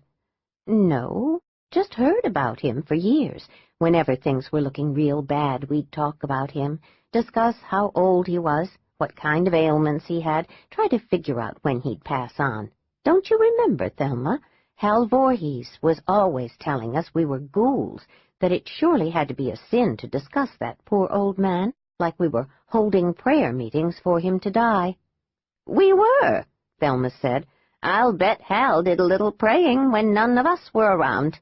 Well, I wasn't praying for myself because I wasn't poor like the rest of the town, but when Doc got that check, I was shouting along with everyone else. "You've lived here since the 40s, haven't you, Thelma?" David asked. Yes, I came here with my husband, Bobby Netro, back in 1949. We already had grown kids, and we were rattling around in that big old house in Detroit. Came out here and decided this was the place for us. She gave a lusty sigh that sent a whistling sound through her false teeth. Poor Bobby. He passed on in 1956, right after Eisenhower was re-elected. He died of pneumonia, you know. But he left me well off, real well off. I got Martha to come live with me in the early 70s, and we did just fine. She was teaching school down in Portland, and she didn't like it, all those gangs and drugs and that young lust. Since I knew her mama before she passed on, I also knew Martha. We all kept in touch. But you know, Quinlan, I did fail her mama. I still can't find Martha a husband, and I promised her I would. Lord knows I've been looking for more years now than I've got teeth. You don't have any teeth, Thelma, Martha said. Why don't you just chew on that nice pumpkin peach lipstick and think about that eggplant parmigiana? Well, I used to have a healthy set of choppers. I'll tell you, Quinlan, it don't seem to matter how revved up she gets and how much she sticks her bosom out there for the old codgers to ogle. Now take poor Ed. Martha rolled her eyes and left the room. "Well, actually, could you tell us about your kids, Thelma?" Quinlan asked. 2 boys. One died in the war. The big war, not Korea or Vietnam. The other one, well, he lives back in Massachusetts.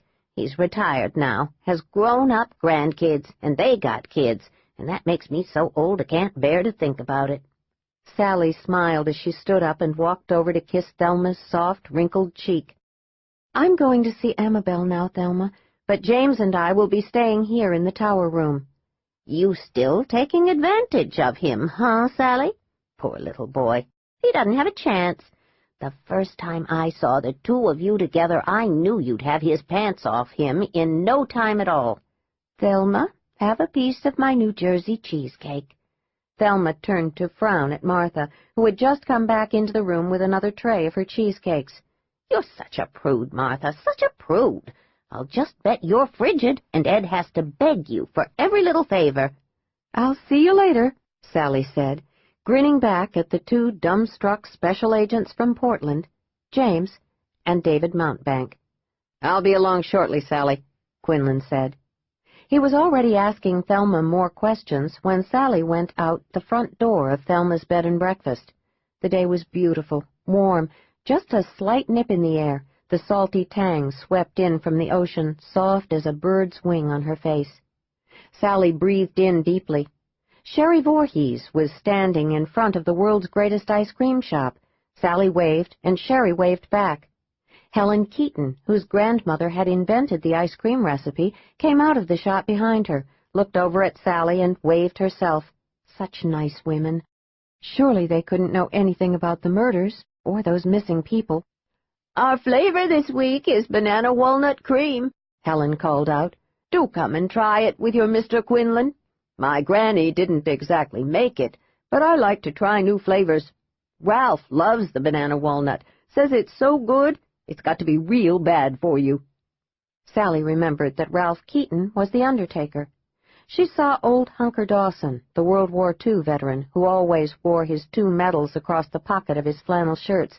He hiked up his baggy pants and yelled, "You're famous, Sally Brainerd.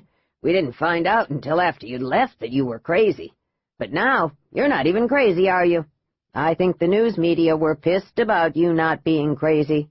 They like crazy and evil better than innocents and victims." "Yeah," Vern Davies called out. "The media all wanted you to be crazier than a loon, and out offing folk. They sure didn't want to report that you weren't crazy. Then, though, they got your daddy." "I'm glad they finally did," Sally called. "Don't you worry none about your daddy, Sally," Gus Eisner yelled. "His face has been shown more times than the president's. They'll get him." "Yeah," Hunker Dawson yelled. "Once the media get their hooks in him all right and proper, they'll forget everything else. They always do. It's always the grossest story of the day for them." "I sure hope so," she yelled back. "My wife, Arlene, was wavering on her rocker," Hunker shouted matter-of-factly, tugging on his old suspenders. "Wavering for years before she passed over." Pern Davies yelled, "Hunker means she was a mite off in her upper works." "These things happen," she said, but probably not loud enough for them to hear. The four old men had suspended their card game and were all looking at Sally. Even when she turned away, she knew they were watching her as she walked down that beautiful wooden sidewalk, the railing all fresh white paint, toward Amabel's cottage. She saw Velma Eisner, Gus's wife, and waved to her. Velma didn't see her, just kept walking, her head down, headed for Pern Davies's general store. Amabel's cottage looked fresh as spring, with newly planted beds of purple iris, white peonies, yellow crocus, and orange poppies, all perfectly arranged and tended. She looked around and saw flower boxes and small gardens filled with fresh flowers. Lots and lots of orange poppies and yellow daffodils. What a beautiful town! All the citizens took pride in how their houses looked, how their gardens looked. Every short sidewalk was well swept. She wondered if the Cove now had a sister Victorian city in England. She thought about what James had said about all those missing people. She knew the direction of his thoughts, but she wouldn't accept it. She just couldn't. It was outrageous. She stepped onto Amabel's small porch and knocked on the door. No answer. She knocked again and called out. Her aunt wasn't home. Well, she'd doubtless be back soon. Sally knew where she wanted to go. Had to go. She stood in the center of the cemetery. It was laid out like a wheel, with the very oldest graves in the very center. It was as well tended as the town. The grass was freshly mowed, giving off that wonderful grass scent. She laid her hand lightly on top of a marble headstone that read, Elijah Battery, best bartender in Oregon. Died July 2nd, 1897, 81 ripe years. The lettering grooves had been carefully dug out and smoothed again. She looked at other headstones, some incredibly ornate, others that had begun as wooden crosses and had obviously been replaced many times. Those that hadn't weathered well had been replaced. Was nothing in this town overlooked? Was everything to be perfect, including every headstone? She walked out from the center of the cemetery. Naturally, the headstones became newer. She finished with the 1920s, the 1930s, the 1940s, all the way into the 1990s. The planners of the cemetery had been very precise indeed, working outward from the middle so that if you wanted to be buried here now, you'd be nearly to the boundaries. She found Bobby Netro's grave on the fourth circle out from the center. It was perfectly tended. As far as she could tell, they'd kept to this wheel plan since the beginning. There were so many graves now, she imagined that when the first townspeople decided to put the cemetery here, they'd considered the plot of ground they were setting aside to be immense. Well, it wasn't. There was little space left, since the west side of the cemetery was bounded by the cliffs, and the east and north were bounded by the church and someone's cottage. The south nearly ran into the single path that led along the cliff. She walked to the western edge of the cemetery. The graves here were new, as well tended as the others. She leaned down to look at the headstones. There were names, dates of birth and death, but nothing else. Nothing clever, nothing personal, nothing about being a super husband, father, wife, mother. Just the bare information. Sally pulled a small notebook out of her purse and began to write down the names on the headstones. She walked around the periphery of the cemetery, ending up with a good 30 names. All the people had died in the late 90s, to early this year. It didn't seem right. Thing was, this was a very small town, grown smaller with each decade. 30 people had died in a period of only 5 years. Well, it was possible, she supposed, some kind of flu epidemic that killed off old folk. Then she noticed something else and felt the hair rise on her arms. Every one of the headstones bore a man's name. Not a single woman's name, not one. Not a single child's name, not one. Just men's names. On one of the graves it just said Billy with a date of death, nothing more. What was going on here? No women died during this period of time? Just men? It made no sense. She closed her eyes a moment, wondering what the devil she'd discovered. She knew she had to get this list to David Mountbank and to James. She had to be sure that these people had lived here and died here. She had to be sure that these people had nothing to do with all the reported missing folk. The thought that there might be a connection made her want to grab James and run out of the town as fast as she could. She shook her head even as she stared down at one headstone in particular. The name was strange. Lucian Gray. So it was an odd name. It didn't matter. All these names were legitimate. They had to be. These were all local people who'd just happened to die during this 8-year stretch. Yeah, and only men died. She found herself looking for Harve Jensen's grave. Of course there wasn't one, but there was that one headstone with Lucian Gray scripted on it. It looked very new indeed. She was beginning to sweat, even as her brain raced ahead. No, this town was for real. This town was filled with good people, not with evil, not with death. More death than she could begin to imagine. She put her notebook back in her purse. She didn't want to go back to Amabel's cottage. She was afraid. Why had that poor woman whose screams she'd heard on 2 different nights been taken prisoner in the first place? Had she seen something she shouldn't have seen? Had she heard something she shouldn't have heard? Why had Doc Spiver been murdered? Had he killed the woman, and someone else in town found out about it and shot him, so there would be a kind of justice? She tried to empty her mind. She hated to be afraid. She'd been afraid for too long. Chapter 28. She stopped at the world's greatest ice cream shop. Amabel wasn't there, but Sherry Voorhees was.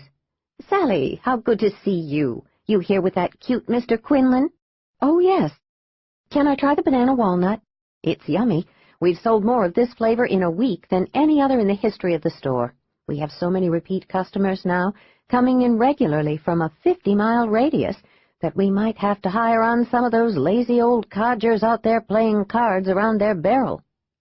Velma Eisner came in from the back room, which was curtained off from the shop by a lovely blue floral drape.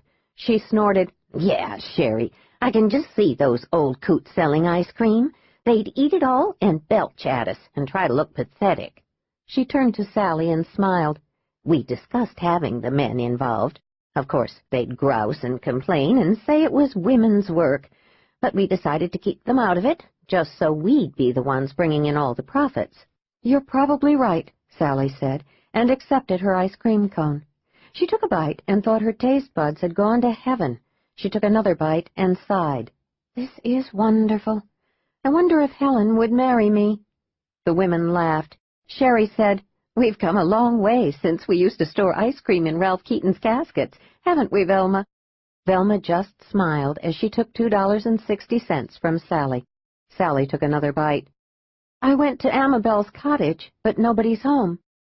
Helen came in from the back room. "Hi, Sally. Amabel went to Portland." "For art supplies and shopping," Velma said. "She'll be back in a couple of days, she said, probably by Friday." "Oh." She licked at the ice cream, felt the taste explode in her mouth, and closed her eyes. "This has to be more sinful than eating 3 eggs a day."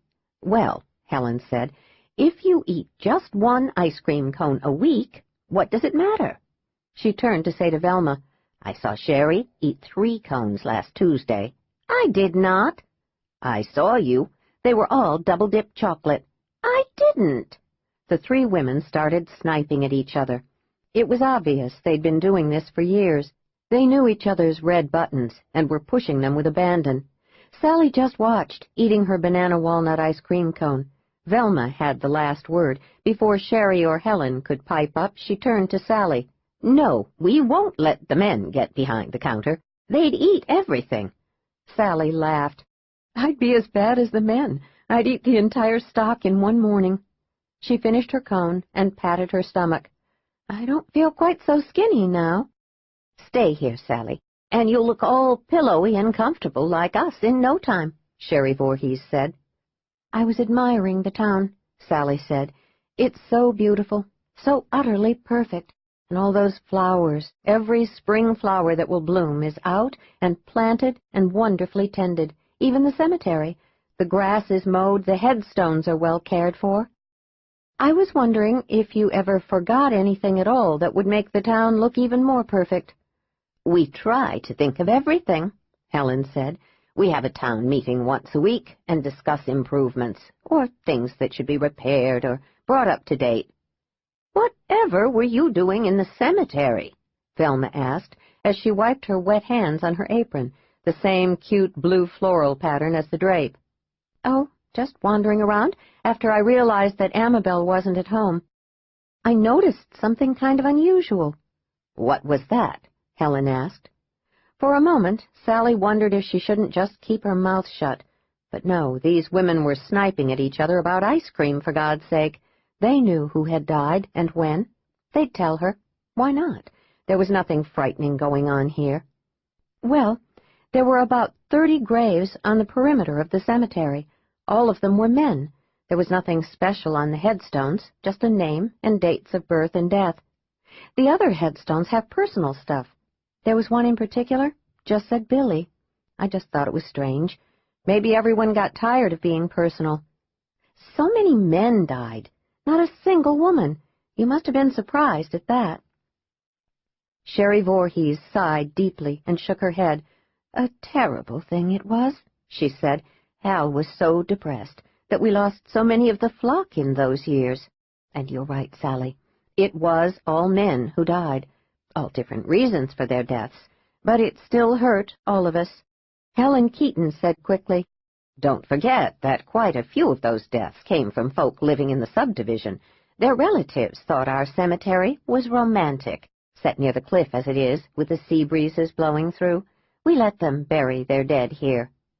"Did that poor woman Mr. Quinlan and I found at the base of the cliffs get buried here?" "No," Velma Eisner said.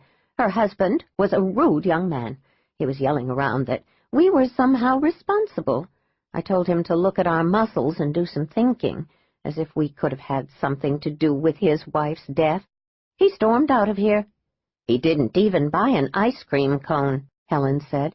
"We had vanilla with fresh blueberries that week. He's never been back." "Well, that wasn't very nice of him," Sally said. "I've got to go now. Thank you for the ice cream." She turned at the door. "I didn't see Doc Spiver's grave." "He isn't there," Velma said. "He wanted to be cremated and sent back to Ohio. He said there was no way in hell he was going to let Ralph Keaton lay him out." Helen Keaton laughed. "Ralph was put out, I can tell you." "No, Helen," Sherry said. "Ralph was pissed. Put out is something you are when Ralph doesn't throw his shorts in the hamper." The women laughed, Sally along with them. She walked straight across the street to Thelma's bed and breakfast. Sherry Voorhees flipped the curtain back down on the windows of the world's greatest ice cream shop. She said to the 2 other women, "There are 3 FBI agents in town and Sheriff David Mountbank." "Those big shots should keep everyone safe," Velma said. "Oh, yes," Helen said, slowly licking a swipe of ice cream off her fingers. "Safe as bugs in a miner's winter blanket." Quinlan finally hung up the phone. "It took a while to read out all those names and dates. Savage is right on it. Finding out the stats on all those guys will be a piece of cake for him. He'll get back to us soon."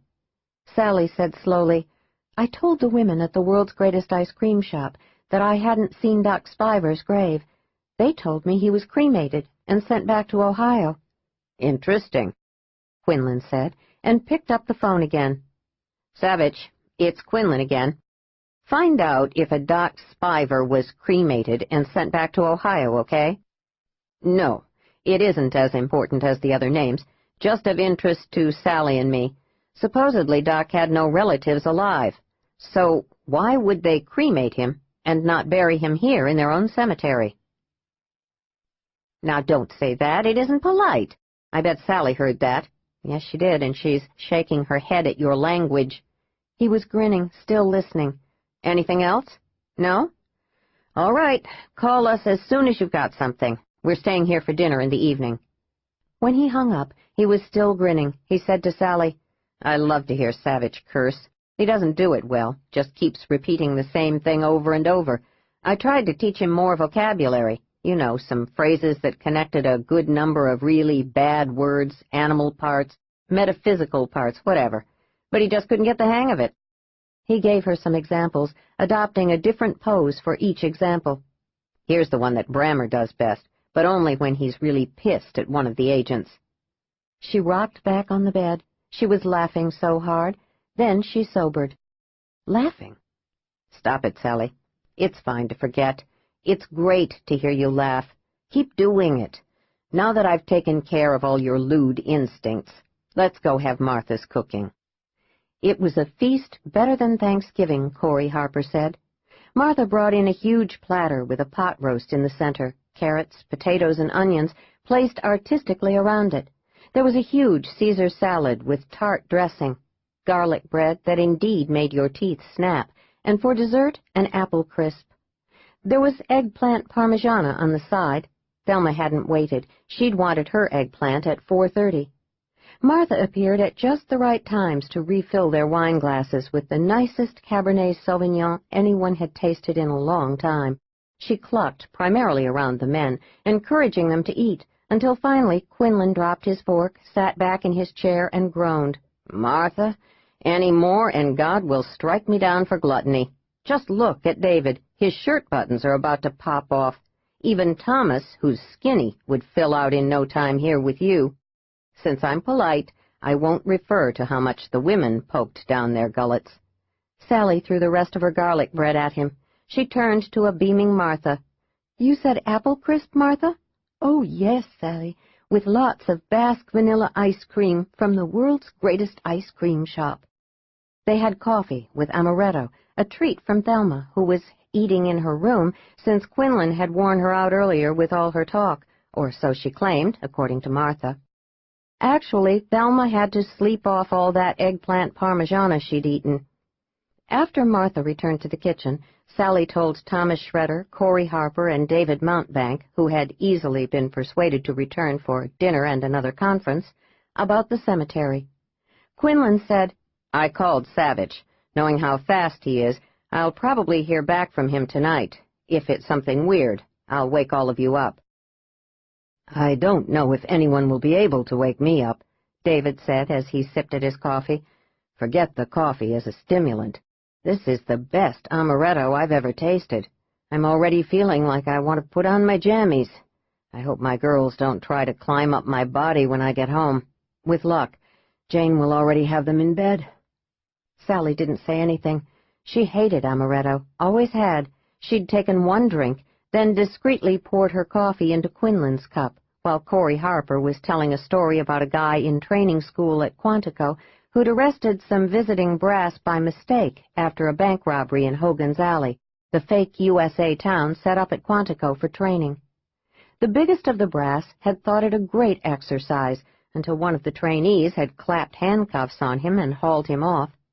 Quinlan promised he would call if Savage found out anything urgent, but he couldn't imagine waking up, even if the phone rang off the wall. "I think you're tipsy," he told Sally as he held her up with one arm and unlocked the tower room door with the other. "I'm tipsy?" "I think Miss Lily would get a kick out of seeing you now." "Next time I see her, I'll have to tell her that even though I was tipsy, I had your pants off you in record time." She was laughing so hard that when she jumped on him, he wrapped his arms around her back and brought her down to the bed on top of him. He was kissing her, his breath warm with the tart taste of amaretto. "For a small favor, I won't tell Martha what you did. You know, pouring your amaretto in my coffee cup. Now, what's this about getting my pants off?" She tried to give him a sultry look. He nearly doubled over, laughing. Then she touched him, and he groaned, his laughter choking in his throat. His eyes closed, his neck muscles convulsed. He began kissing her, his tongue in her mouth, and she loved the feel of him, the taste of him.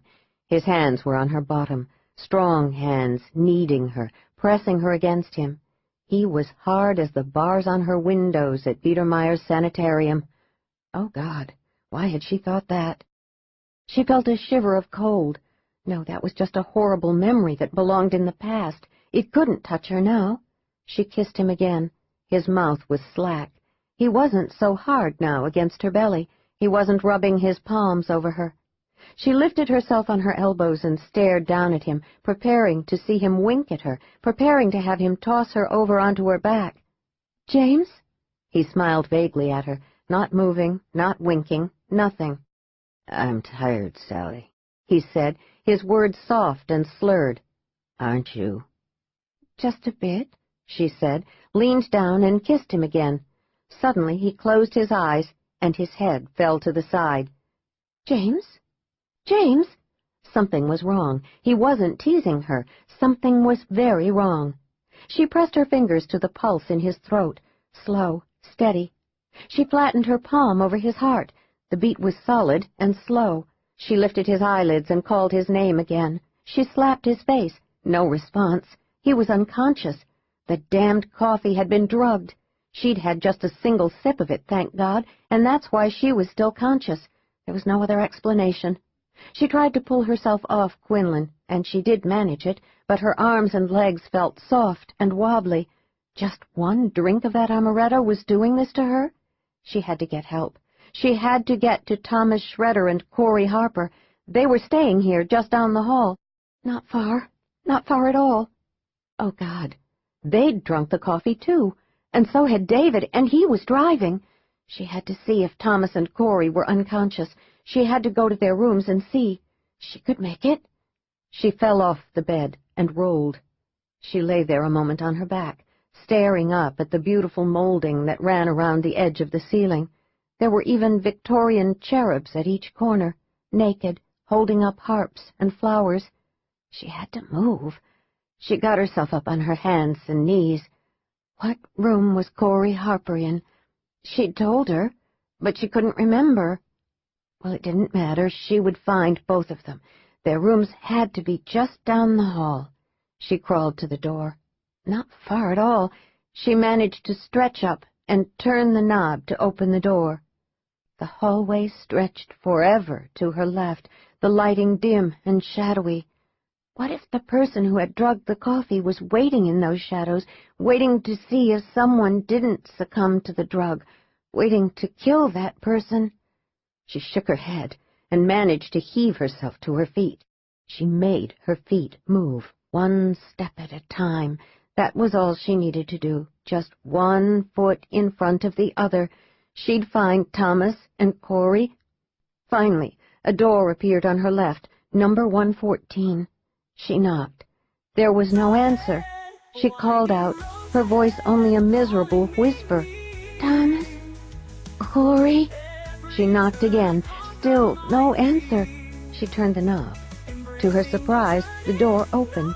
It opened quickly, and she stumbled into the room, her knees buckling under her. She fell on her side. She called out, "Thomas? Corey?" She managed to get onto her hands and knees. There was only a single lamp burning on top of the bedside table. Thomas Schroeder was lying on his back, his arms and legs sprawled out away from his body. He was unconscious, or he was dead. She tried to scream. She wanted to scream, but only a small cry came out of her mouth. She heard footsteps behind her. She managed to get herself turned around to face the open doorway. James?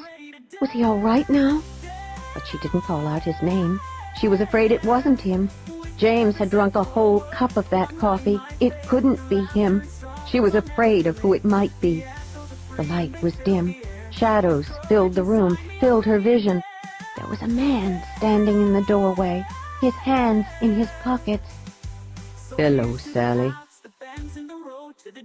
Chapter 29. "No," she said, staring at that shadowy figure, knowing it was him, accepting it. But still she said again, "No, it can't be you." "Of course it can, dear. You'd know your father anywhere, wouldn't you?" "No." She was shaking her head back and forth. "Why can't you get up, Sally?" "You drugged us. I just drank a little bit, but it must have been very strong."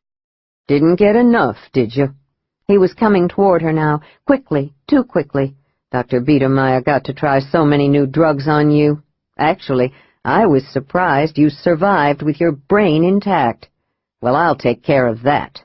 He leaned down, grabbed the hair at the back of her neck, and yanked her head back. "Here, Sally." He poured liquid down her throat. Then he threw her away from him, and she fell hard onto her back. She stared up at him, seeing him weave and fade in the dim light. She tried to focus on him, watching him closely, but his features blurred, his mouth moved and grew bigger, his neck stretched out, becoming longer and longer until she could no longer see his head. Surely this was the way Alice in Wonderland must have felt. Off with her head. "Oh, no," she whispered. "Oh, no." She fell onto her side, the smooth oak boards of the floor, cool against her cheek. Her father was here. That was her first thought when she woke up. Her father. No doubt about it, her father. He was here. He had drugged her. He would kill her now. She was helpless again, just as helpless as she'd been for days upon weeks, weeks upon months. She couldn't move, couldn't even lift a single finger. She realized her hands were tied in front of her, not all that tightly, but tight enough. She shifted her weight a bit. Her ankles were tied, too. But her mind wasn't fettered. Her mind was clear, thank God for that. If she'd been vague and blurry again, she would simply have folded up on herself and willed herself to die. But no, she could think. She could remember. She could also open her eyes. Did she want to? James, she thought, and forced her eyes open. She was lying on a bed. The springs squeaked when she shifted from one side to the other. She tried to make out more detail, but couldn't. There was only a dim light coming from a hallway. It looked to be a small bedroom, but she couldn't tell anything more about it. Where was she? Was she still in the cove? If so, where? Where was her father? What would he do? She saw a shadowy figure walk into the bedroom. The light was too dim for her to make out his face, but she knew. Oh, yes, she knew it was him. "You," she said, surprised that the word had come from her mouth. It sounded rusty and infinitely sad. "Hello, Sally." "It is you. I was praying I'd been wrong. Where am I?" "It's a bit soon to tell you that." "Are we still in the cove? Where's James and the other 2 agents?" "It's a bit soon to tell you that as well." "Damn you!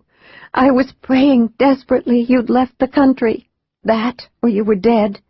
No, actually, I was praying that they would catch you and put you in prison for the rest of your miserable life. Where am I?" How poor Noelle suffered for years from that tongue of yours. You were always sniping at her, always moralizing, always telling her what she should do. You wanted her to call the police. You wanted her to leave me. The fact is, she didn't want to, Sally. Maybe at first she did, but not later. But you just wouldn't stop. You depressed her with all that criticism of yours, with your contempt. That's why she never came to see you in the sanitarium. She was afraid you'd preach at her some more, even though you were fucking crazy. That's bullshit. Naturally, you can say anything you want about anybody now. Noelle isn't here to tell you what she really thinks of you. I'll bet you she'll be the happiest woman in Washington once she truly realizes that she doesn't have to be your punching bag anymore. I'll bet you she's already wearing short-sleeved dresses and shirts again. No more fear of showing bruises. I'll bet she'll even try 2-piece bathing suits this summer. How many years couldn't she wear them? You loved to punch her in the ribs, didn't you? You brutalized her. If there's any justice at all, you'll pay. Too bad you didn't die. That's more out of you than I've heard in more than 6 months. You were blessedly silent most of the time during your too brief stay at the sanitarium. Too bad that Dr. Biedermeier is out of business, thanks to that bastard Quinlan. Everything got so complicated, and it was all your fault, Sally.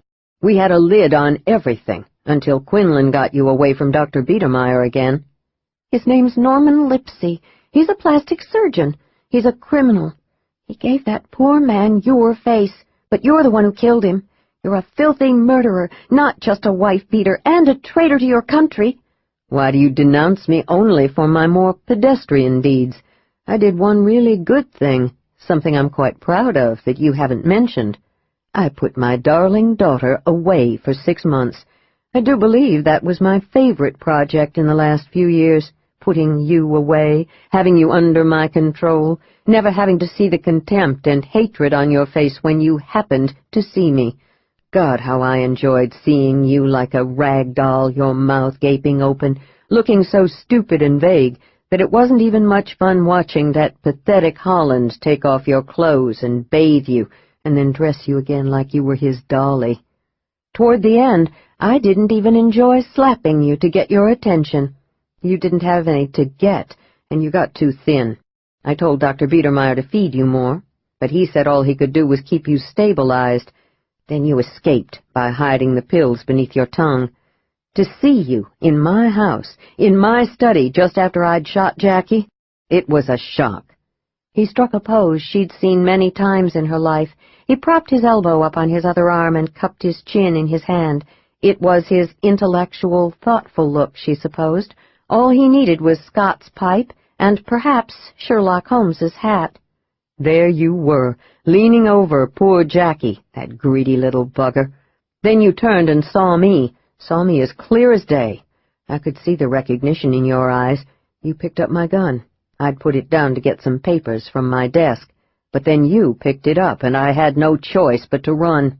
I hid outside and watched you shake your head, clearly disbelieving you'd seen me. I saw Noelle and Scott come running in. I heard her scream and scream. I saw Scott nearly chew through that damned pipe of his. Then you ran, didn't you, Sally? You ran, and you threw my prized pistol in the bushes. I couldn't get you then, and I'll tell you the truth, I was scared. I had to get my gun first, though, and I did. But I'll tell you, I was worried, and I stayed worried for a long time. So what if you told the world you'd seen me, your father? If you did, even though you were certifiably crazy, they might have insisted on doing a lot more than just an autopsy. Fingerprints, dental records compared. But you were so afraid you just ran. You ran here, to the Cove, to Amabel. I didn't find out for a good 4 days that you'd blocked it all out, that you ran because you believed that either you'd killed me or dear Noelle had. She was trying to take it all in, to realize that she'd never been wrong, to at last understand what this man was. She said slowly, "Quinlan made me remember." That, and recreating the scene, I guess you'd say. I saw everything then. Everything. I bet you want to know who the man was who looked like me. He was just a guy I discovered in Baltimore one day when I was meeting one of the Iraqi agents. He was broke, looked remarkably like me, same height, nearly the same weight, and then I knew when I saw him, just knew, that he'd be the one to save me. Why, she wondered, was he talking so much? Why was he just standing there pouring all this out to her? And she realized then that it pleased him to brag about his brilliance to her, to make her realize how truly great he was. After all, she'd been in the dark about everything. Oh, yes, he was enjoying himself. Jackie who? You know, I really don't remember his last name. Who cares? He played his role and played it perfectly. Amory St. John laughed. I promised him a truckload of money if he could impersonate me. I wish you could have heard him practicing my voice tones, my accent. It was pathetic. But both Dr. Biedermeier and I told him he had a great ear, that he had all my mannerisms, that he could play me to perfection. That's what he believed would happen. He believed he was going to take my place at a big conference. It was his chance to do something, his chance to make a big score. He was a credulous fool. Now he's a dead fool. Yes. She began to pull on the ropes ever so slightly as she said, Dr. Biedermeier is down, but you already know that. He'll spend the rest of his miserable life in prison. Holland told the FBI everything. All those people like me, will be let out of that prison that you call a sanitarium, like it's a resort where people go to recuperate and rest. Yes. But who cares about all those other people? They weren't my problem, just you. I only regret that the sanitarium will be closed down. It was such a perfect place for you, out of the way for good. It all fell into place once I met Jackie. I already knew Dr. Biedermeier and all about that little racket of his. Nearly 7 months ago it all came together. I got you out of the way, with Scott's help, of course. He was so weak and pathetic, afraid he'd get caught. But I'll tell you, he sure liked the money he got from helping me. And you see, I knew all about his lover. At least I made sure you didn't get AIDS. I threatened Scott that if he made love to you, if he could force himself to do the deed, then he had to use a condom. Dr. Biedermeier checked your blood. Thanks to me, you're well. But Scott did play his part. Once he was free of you, he spent his money and dallied openly with his lover. He was a good pawn. Where was I? Ah, yes. Then Jackie went under the knife, and I finalized my plans. But you had to butt in, didn't you, Sally?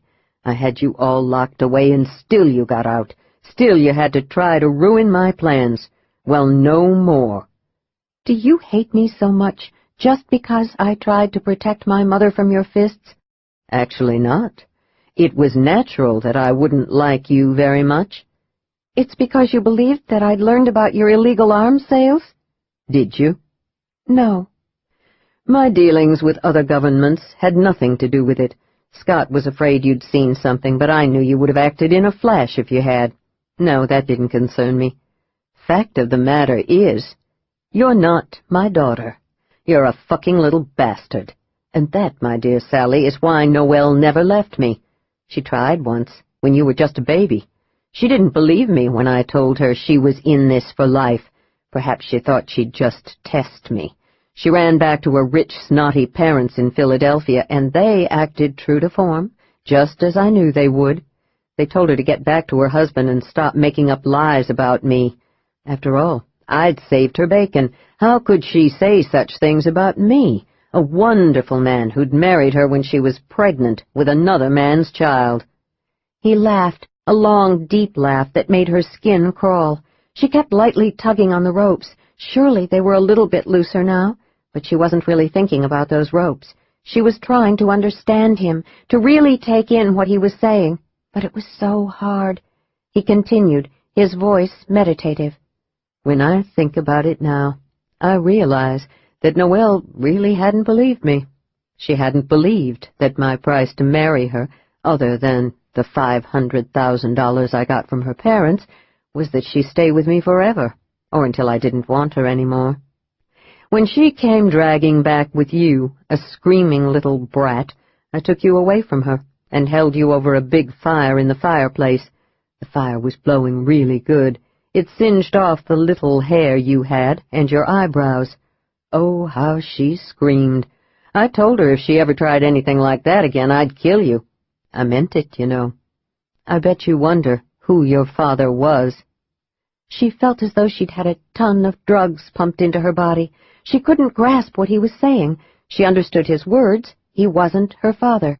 But she couldn't seem to get it to the core of herself. "You're not my father," she repeated, staring beyond his left shoulder toward the open door. She wanted to cheer. She didn't have any of this monster's blood. "You kept Noelle with you by threatening to kill me, her only child." Yes, my dear wife finally believed me. I can't tell you the pleasure it gave me to beat that rich little bitch, and she had to take it. She had no choice. Then you were 16, and you saw me hit her. Too bad. It changed everything. But then I had good reason to get rid of you. Remember that last time you came back into the house and I was kicking her, and you got on the phone to call for help, and she crawled, actually crawled, over to you and begged you not to call. I enjoyed that. I enjoyed watching you simply disconnect from her. I kicked her a couple more times after you left. She really moaned delightfully. Then I had sex with her, and she cried the whole time. After that I was free of you for a long while. Life was really quite good those 4 years you were out of my house, out of your mother's life. But I wanted to pay you back. I got Scott to marry you. That got you away for a little while, but you didn't want him, did you? You realized he was a phony almost immediately. Well, it didn't matter. I just had to bide my time. When I saw Jackie, I knew what to do. You see, the feds were closing in. I'm not stupid. I knew it was only a matter of time. I'd gotten very rich, but arms sales to places like Iraq are always risky. Yes, it was just a matter of time. I wanted to pay you back for all the trouble you caused me. Those 6 months you were in Dr. Biedermeier's sanitarium were wonderful for me. I loved to have you beneath me, watching me fondle you, fondle myself. I adored hitting you, watching you wince in pain. But then you got away and ruined everything. He leaned down and slapped her, her left cheek, then her right cheek. Once, again, and yet again. She tasted blood. He'd split her lip. "You fucking coward!" She spit at him, but he jerked away from her in time. He slapped her again. "I never wanted to have sex with you in the sanitarium," he said, close to her face now. "Though I could have. I saw you naked enough times, but I never wanted you. Hell, Scott wouldn't even look at you. He only came that one time because I insisted. Now that little bastard will take the fall, because I won't be around. Come on, Sally, spit at me again. I'm not the coward. You are." She spit at him, and this time she didn't miss. She watched him wipe his mouth and his cheek with the back of his hand. Then he smiled down at her. She had a stark memory of him smiling down at her in the sanitarium. "No," she whispered, but it didn't change anything. He struck her hard, and she fell into blackness. Her last thought was that she was grateful he hadn't given her more drugs. Chapter 30. "We're in deep shit," Quinlan said, and meant it, but he wasn't thinking about himself and the other agents. He was thinking about Sally. If she was here, in this black hole, she was still unconscious, or dead. There was a grunt from Thomas Schroeder, and a yeah from Corey Harper. It was true. They were in very deep shit. It was also true that it was as black as the bottom of a witch's cauldron in this room where they were being kept. No, it wasn't a room. It was a shed with a dirt floor. The shed behind Doc Spiver's cottage. "Look," Thomas said. "Quinlan's right. We are in deep shit, but we're trained agents. We can get out of this. If we don't, they'll fire us. We'll lose our careers and our federal pensions. I sure as hell don't want to lose my federal health benefits." Corey Harper laughed, despite the cramps in her ankles. Her hands were okay. They hadn't tied them all that tightly, probably because she was a woman. Still, the knots were secure and weren't about to slip or slide. "That's the funniest thing I've ever heard you say, Thomas," Quinlan said as he tugged at the ropes at his wrists. "One of these clowns must have been in the Navy in World War II. These ropes are very well tied. Not a bit of give to them. Anybody want to try hands or teeth?" "I would," Corey said, "but I'm tied to the wall over here. Yeah, there's a rope around my waist, and I can feel it's wrapped around one of the wall boards. And yes, it's solid. Even with big teeth and a long reach, I couldn't get to you." "I'm tied too," Thomas said. "Damn." "At least everyone's alive," Quinlan said. "I wonder what happened to David." But he was wondering about Sally. He was just afraid to say her name aloud. "He probably ran off the road," Thomas said matter-of-factly. "He isn't here. Maybe he's already dead." "Or maybe somebody rescued him," Corey said. "What do you mean, already dead?" Quinlan said, wishing he could see just an outline of something, anything. He kept working on the ropes, but they wouldn't budge. "Do you think they're going to keep us here for the next 10 years? "I hope not," Quinlan said. "They're all so old they'd be dead themselves by then. I'd hate to be forgotten." "You're not funny, Quinlan." "Maybe not, but I'm trying." "Keep trying," Corey said. "I don't want to fall into a funk. We've got to think. First of all, who did this to us?" "That's pretty damned obvious, isn't it?" Thomas said. "That damned old relic. She probably had Martha bring her the amaretto, and she put something into it. I was out like a light the second I lay down on my bed." "Where's Sally?" Corey asked suddenly. "I don't know," Quinlan said. "I don't know." He'd prayed she was locked up with them, still unconscious from the drug. "Everyone stretch your legs out in front of you. Let's see how big this shed is." Quinlan could just barely touch Thomas's toe. "Now, lean to one side and then the other." Quinlan got a pinch of Corey's blouse. No Sally. "Sally isn't in here with us," Quinlan said. "Where'd they take her?" Oh, Jesus, why had he asked that question aloud? He didn't want to hear what Thomas had to say. Thomas said, "Good question. Why would they bother to separate us anyway?" "Because," Quinlan said slowly, "Sally's Aunt Amabel is a part of this. Maybe she has Sally. Maybe she'll protect her." Thomas sighed. To Quinlan's surprise, he said, "Let's pray you're right. My head feels like a drum in a rock band." "Mine too," Corey said, "but I can still think. Now, Quinlan, you think the whole town is part of a conspiracy? You think the whole bloody town has killed at least 60 people in the past 3 or 4 years for their money? And then they buried all of them in their cemetery?" "It shows respect," Quinlan said. "Can't you just see all those old folk stroking their chins as they look down at an old couple they've just offed, saying, 'Well, Ralph Keaton can lay 'em out, then we'll bury 'em really nice, and Reverend Voorhees can say all the right words.' Yeah, Corey, the whole bloody town. What other possibility is there?" "This is nuts," Thomas said. "An entire town killing people. No one would believe that in a million years, particularly since most of them are senior citizens." "I believe it," Quinlan said. "Oh, yeah, I believe it. I'll just bet it started with an accident. They got money from that accident.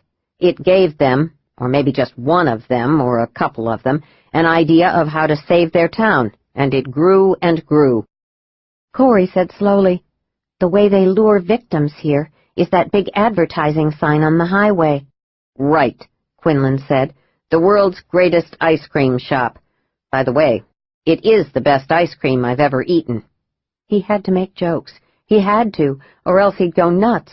Where was Sally? Could Amabel really be protecting her? He had to doubt it.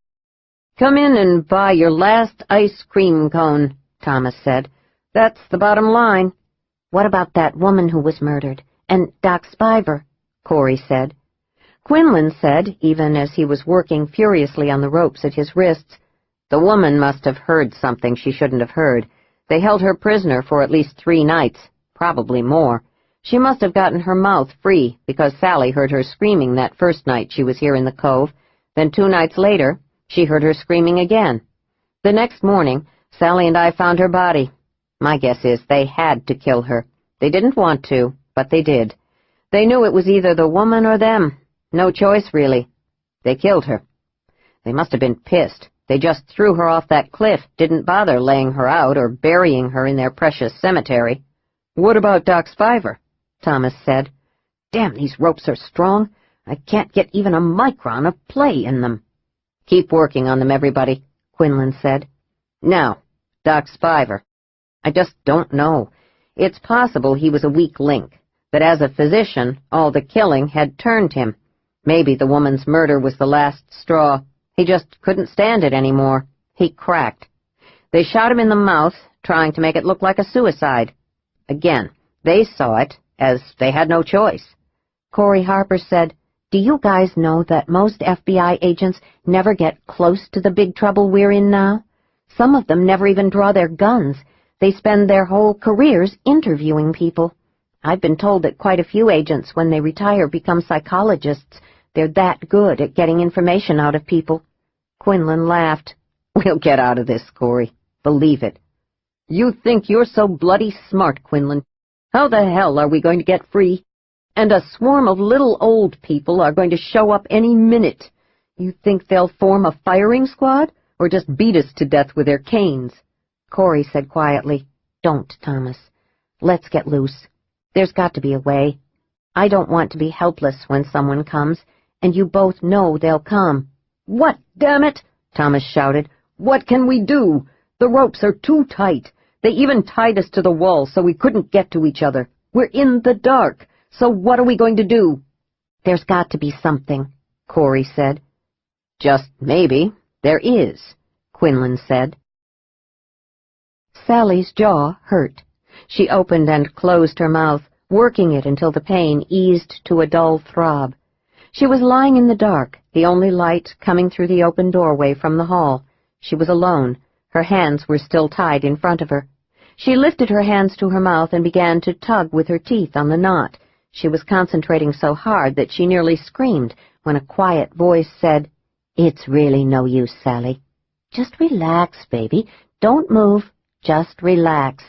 "No," Sally whispered. "oh no." "Don't you recognize where you are, Sally? I thought you'd know right away." "No, it's too dark in here." "Look toward the window, dear. Just maybe you'll see your dear father's face again." "I'm in the bedroom just down the hall from yours." "Yes." "Why, Amabel? What's going on?" "Oh, Sally, why'd you have to come back? I'd give anything if you hadn't shown up on my doorstep that day. I had to take you in. I really didn't want you involved, but here you are again, and there's nothing I can do." "Where are James and the other 2 agents?" "I don't know. They're probably in that little tool shed behind Doc Spiver's cottage. That's a sturdy prison. They'll never get out." "What are you going to do to them?" "It's really not up to me." "Who is it up to?" "The town." For a long moment, Sally couldn't breathe. It was true, the whole bloody town. "How many people has the town killed, Amabel?" The first old couple, Harv and Marge Jensen, the ones Quinlan was supposedly here to look for, they were both accidents. Both of them keeled over with heart attacks. We found cash in their Winnebago. Next there was this biker. He started hitting on poor old Hunker, and Pern cracked him over the head with a chair to protect Hunker. It killed him. Another accident. Then the biker's girlfriend realized he was dead. Sherry Voorhees had no choice but to kill her. She slammed her over the head with an industrial blender. It got easier after that, you know. Someone would spot a likely old couple, or just someone who looked rich. Or maybe one of the women who was working in the world's greatest ice cream shop saw a whole lot of cash when the person pulled open his wallet. Then we just did it. Yes, it got easier. It got to be nearly a game. But don't misunderstand me, Sally. We always treated them with greatest respect after they were dead. You've told me how beautiful the town is now. Well, it was a run-down mess before. But now our investments are doing well, everyone is quite comfortable, and many tourists come here, not just for the world's greatest ice cream, but also to see the town and buy souvenirs and eat at the cafe. "How wonderful for you. More people to choose from." You could discuss it among yourselves. Did that couple look richer than that one over there? You played Russian roulette with people's lives. That's disgusting. I wouldn't put it so crassly, but as we've gotten to be more of a tourist attraction, we've been able to be more selective. But we've killed only old people, Sally. They had all had a full life. That biker's girlfriend didn't. Amabel shrugged. It couldn't be helped. Sally was just shaking her head back and forth on the pillow, believing but still incredulous. "Amabel, you've killed people. Don't you understand that? You've killed innocent people. It doesn't excuse anything that they were old. You robbed them. You buried them in the cemetery? What? Oh, I see. You buried them 2 to each grave, only you used just a man's name. Does one of you have a list identifying who's really in each grave?" "No. But we left identification on the bodies." "Don't sound so appalled, Sally. We were dying here. We desperately wanted to survive. We have. We've won." "No. Everything's coming down on your heads now, Amabel. There are 3 FBI agents here, and Sheriff David Mountbank knows everything they know, maybe more. You kill the agents, and you'll all be in the gas chamber. Don't you understand? The FBI is involved." "Oh, Sally. Here you are going on and on about something that really doesn't concern you. What about yourself, baby? What about your father?" "He's not my father, thank God. At least I found that out." "Good. There's anger there. I was afraid you were still trying to believe he was a nightmare come back to haunt you."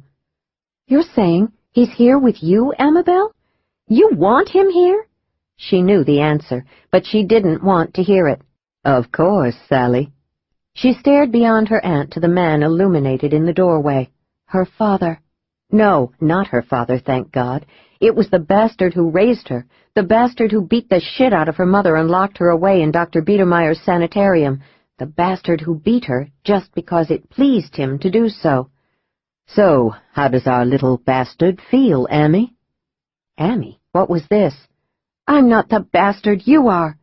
Sally, I hesitate to hit you in front of your aunt. It bothers her, even though she knows what a vicious mouth you have, even though she knows I've got to do it to control you. Amabel, why do you have him here with you? He's a murderer. He's a traitor to our country. Amabel sat down beside her. Her fingertips were light and soft as they drifted over Sally's forehead, pushing her hair behind her ears, lightly smoothing her eyebrows. Amabel, please. When I was here before, I knew it was him on the phone to me. He admitted that he'd looked in through the bedroom window. Yes, dear. Why was he here, Amabel?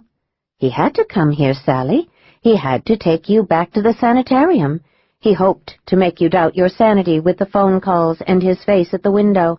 But how could he possibly know I was even here? I called him. He was staying at a small inn in Oklahoma City. He took the next plane to Portland, then drove here. But you knew, even as you asked that question, didn't you, Sally? Ah, but you didn't doubt your sanity at all. That was due in part to Quinlan. That man, his being here made everything more difficult. Isn't it strange? Quinlan made up that story about coming here to try to find a trace of those old folk. All he wanted was you. He didn't care about any missing old folk, just you. He thought you'd either killed your father or were protecting your mother. I've always been amused by the ways of fate. Well, I'm not amused now. There are big problems now. Now, Amy, do you think it was fate that brought all those nice old people here to buy the world's greatest ice cream, so you could then kill them and steal all their money? Amabel turned and frowned at him. I don't know, and neither do you, Amory. Now, I don't care what happens to Quinlan and the others, but I don't want Sally hurt. He doesn't agree with you, Aunt Amabel, Sally said. He hates me. You know he's not my father. He has no latent, tender feelings for me. As for my mother, did you know that he forced Noelle to stay with him? Why, of course, Sally. Sally gaped at her. She couldn't help it. On the other hand, why was she so surprised?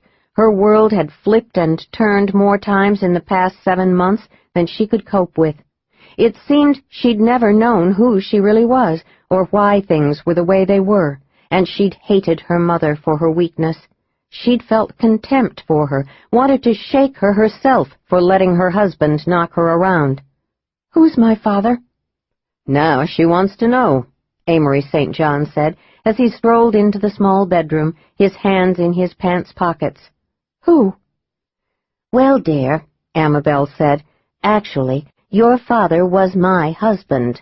And yes, he was my husband before he met Noelle, and the two of them fell in love. In lust, you mean, Amy? That too. Anyway, Noelle was always rather stupid, and Carl wasn't all that much of this earth himself. Knowing both of them as well as I did, I had difficulty figuring out who got whom into bed. But they must have managed it. She got pregnant. Fortunately, she was seeing Amory at the time, and things got worked out to everyone's satisfaction. Not to my mother's. Oh, yes. She was thrilled that she wouldn't have to abort you, Sally. She would have, of course, if it meant no husband as a cover. I brought my Carl out here to the Cove so he could paint and spend the rest of his meaningless little life doing landscape oils that sell at airport shows for $20, and that includes their vulgar gold-painted frames. Carl never roamed again. In fact, he begged my forgiveness, said he'd do anything if only I wouldn't leave him. I let him do quite a bit before he died 20 years ago. You didn't kill him, did you? Oh, no. Amory did that. But Carl was already very ill with lung cancer. He never would stop smoking unfiltered Camels. Yes, it was a blessing for Carl that his brakes failed and he died so quickly. Thank you, Amory. You're welcome, Amy. So how long have you been lovers? Amabel laughed softly, turning to look at the man who was standing in the doorway. A very long time, she said. So you don't mind him beating you, Amabel? No, Amory, don't. Amabel walked quickly to him and put her hand on his arm. She said over her shoulder, Listen to me, Sally. Don't talk like that. There's no reason to make your father angry. He's not my father. Nevertheless, mind your tongue. Of course he doesn't hit me. Just Noelle. He hit me too, Amabel. You deserved it, Amory said. Sally looked from one to the other. In the dim light, she couldn't see either of them clearly. Amory took Amabel's hand, pulled her closer to his side. The shadows seemed to deepen around them, moving into them, drawing them into one. Sally shivered. "I thought you loved me, Amabel." "I do, baby. Indeed I do. You're my husband's child and my niece, and I agreed with Amory that you were better off in that nice sanitarium. You weren't doing well. He told me how erratic you'd become, how you were cheating on your husband, how you'd gotten in with the wrong people and were taking drugs. He said that Dr. Biedermeier would help you. I met Dr. Biedermeier, an excellent doctor, who said you were doing nicely, but that you needed complete rest and constant supervision by professionals." "That was all a lie. Even if you don't want to believe he's such a monster, just think about it. You've read the papers, seen the news. Everyone is looking for him. Everyone knows that many of the patients in Dr. Biedermeier's sanitarium were prisoners, just like I was." "Oh, baby, don't do this. I don't want to put a gag in your mouth, but I will. I won't let you talk about him like this." "All right. But didn't you wonder about how crazy I was when he showed up here, knocked me over the head and drugged me, when he nearly killed James?" Amory St. John pulled away from Amabel. He walked to the bed and stood there, staring down at Sally. "In this dim light, I can't tell if you're going to be bruised or not." "You really hit her that hard, Amory?" "Don't fret, Ammy. She deserved it. She spit on me. Over the years, I learned exactly how hard I could hit Noelle to get a certain kind of color of bruise. But everyone's skin is different. We'll just have to wait and see, won't we?" "You're nuts," Sally said. "You're a monster." "I would have whipped you if you'd ever said that when you lived under my roof." "It doesn't matter, Amory. She's frightened. She doesn't know what's going to happen to her." Sally said, "I know exactly what's going to happen to me. He doesn't have Dr. Biedermeier to hold me prisoner for him any more. No, he's going to kill me, Amabel. You know that as well. Otherwise you wouldn't have admitted everything to me. Now don't deny it. You've already accepted it. But I don't really count. What will bring both of you down is hurting the FBI agents. You try killing James and all hell will break loose. I know his boss, and you can count on it." "They're stupid, all of them," Amory said. He shrugged. "I know things will get even more difficult, but we'll deal with it.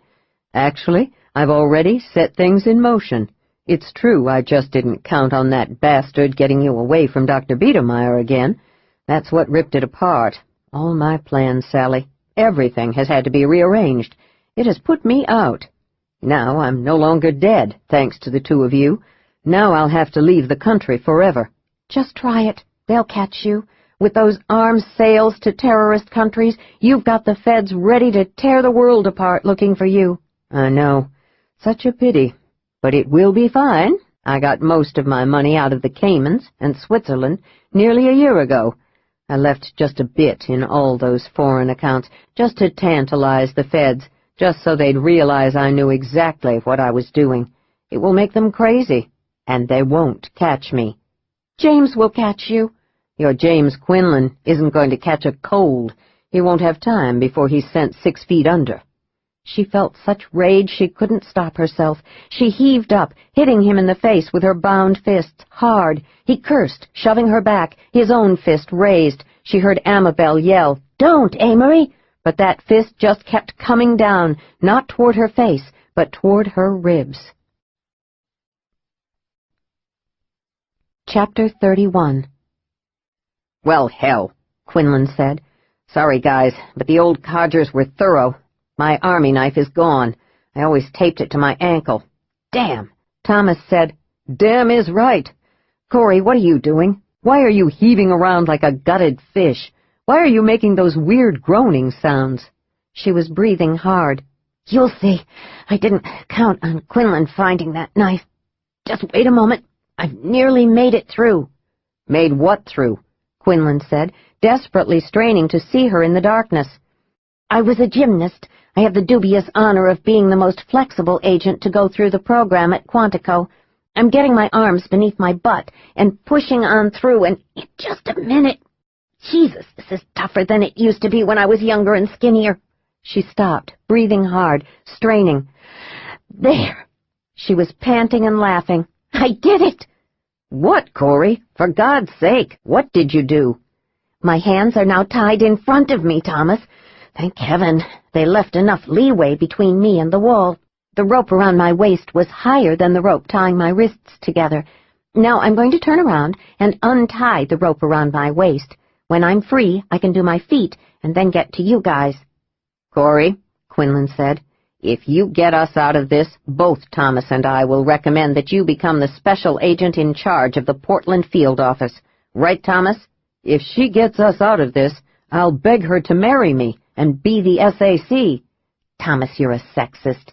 I won't ever marry a sexist." "Corey, how are you doing?" Quinlan said. "It's coming. The knot at my waist is pretty easy." "Good. Just hurry." But how much time did they have left before the old folk came for them? Where was Sally? Quinlan hadn't prayed much in his life, but he was praying now. Did Amabel have her? Got it. Now, let me get my feet. "I hear something," Thomas said. "Hurry, Corey, hurry." "Don't hit her, Amory." Amabel grabbed his arm, jerking it away. It slammed against the bed just an inch from Sally's ribs. He was panting. He wheeled about, his fist raised. "You shouldn't have done that, Amy. You shouldn't have done it." Sally reared up, yelling, "Don't you dare hit her, you cretin!" But he did, his fist hard against Amabel's jaw, knocking her against the wall. She slid down to the floor. Sally didn't say a word. She was staring at her aunt, praying she wasn't dead. "How could you?" She stared up at the man who had to be mad. "You're lovers. She called to tell you I was here so you could come and get me. You hit her just like you hit Noelle." "Actually," he said, rubbing his knuckles, "it's the first time I've ever had to discipline her. She won't go against me in the future now. I wonder how her skin will bruise." No blinding light came through the door as it creaked open, just a tiny bit, then wider, until all three of them could see the stars and the half-moon. "You awake in here?" It was an old man's voice. Which one of them? Quinlan wondered. Was there just one of them come to check on their prisoners, or more? He prayed it was just the one old man. "It ain't quite morning yet, but you should be awake." "Yeah," Thomas said. "We're awake. What, you hoped you'd killed us?" "Nah, there weren't enough of that stuff Doc had on hand to put your lights out. It would have been easier that way, though. Now, well, it ain't gonna be any fun." Quinlan nearly jumped out of his skin when he heard Corey whimper. "Oh, please, I don't feel well. Please take me to a bathroom, please." She was moaning quietly, very effectively. "Oh, shit," the old man said. "It's just you, little gal?" "Yes," Corey managed to choke out. "Please, hurry." "All right. Damn, I didn't expect any of you to be sick. Nobody was ever sick before." Corey was slumped over, straight ahead of the old guy, against the back wall. The old man opened the door wider as he came into the shed. Quinlan recognized Pern Davies, the old coot who owned the general store. He saw that Corey had her hands behind her back, as if they were still tied there. "Please, hurry," she whispered. She sounded god-awful, like she would puke at any moment. Quinlan looked at Thomas and shook his head. Just as Pern Davies passed Quinlan, he whipped up his feet and kicked the old man on his thighs, knocking him right onto Corey's lap. "Gotcha," Corey said. When the old man began to struggle, she raised her fists and knocked him cold. "Well done, Corey," Thomas said. "You sure you won't marry me? What if I promise to change?" "Ask me again if we get out of this alive," she said. "Okay, guys, I'm going to untie Quinlan's wrists. Then yours, Thomas. Keep an eye on the old man." It took her only about 3 minutes to untie Quinlan. In another 3 minutes, all of them were free. They rose and stretched and tried to get the blood moving back into their legs and arms. "I think I'll tie him up real good," Corey said, and dropped to her knees. "Look, Quinlan, he's got one of our guns." "Thank God," Quinlan said. He looked outside the shed. "It's near dawn. I don't see a soul. I guess they just sent him here to make sure we were still alive. Why, I don't know. There's no way they could have afforded to keep us alive. No way at all. Ah, look here. The old man brought us some sandwiches. They're out here on a tray. How the hell did he expect us to eat them with our hands tied behind our backs? All done, Corey said, standing behind the two men. What now, Quinlan? Thomas, bar the shed door. Then let's get into Doc Spiver's house and pray the phone's still connected. We can get the cavalry here. Then we'll go find Sally. He's mad, Amabel, utterly mad. Amabel was rubbing her jaw. She looked bewildered. He's never hit me before, never, she said slowly. He's always caressed me and loved me. He's never hit me. I always thought it was Noelle who brought that out in him, like she made him hit her, like she was sick and needed it. No, she hated it.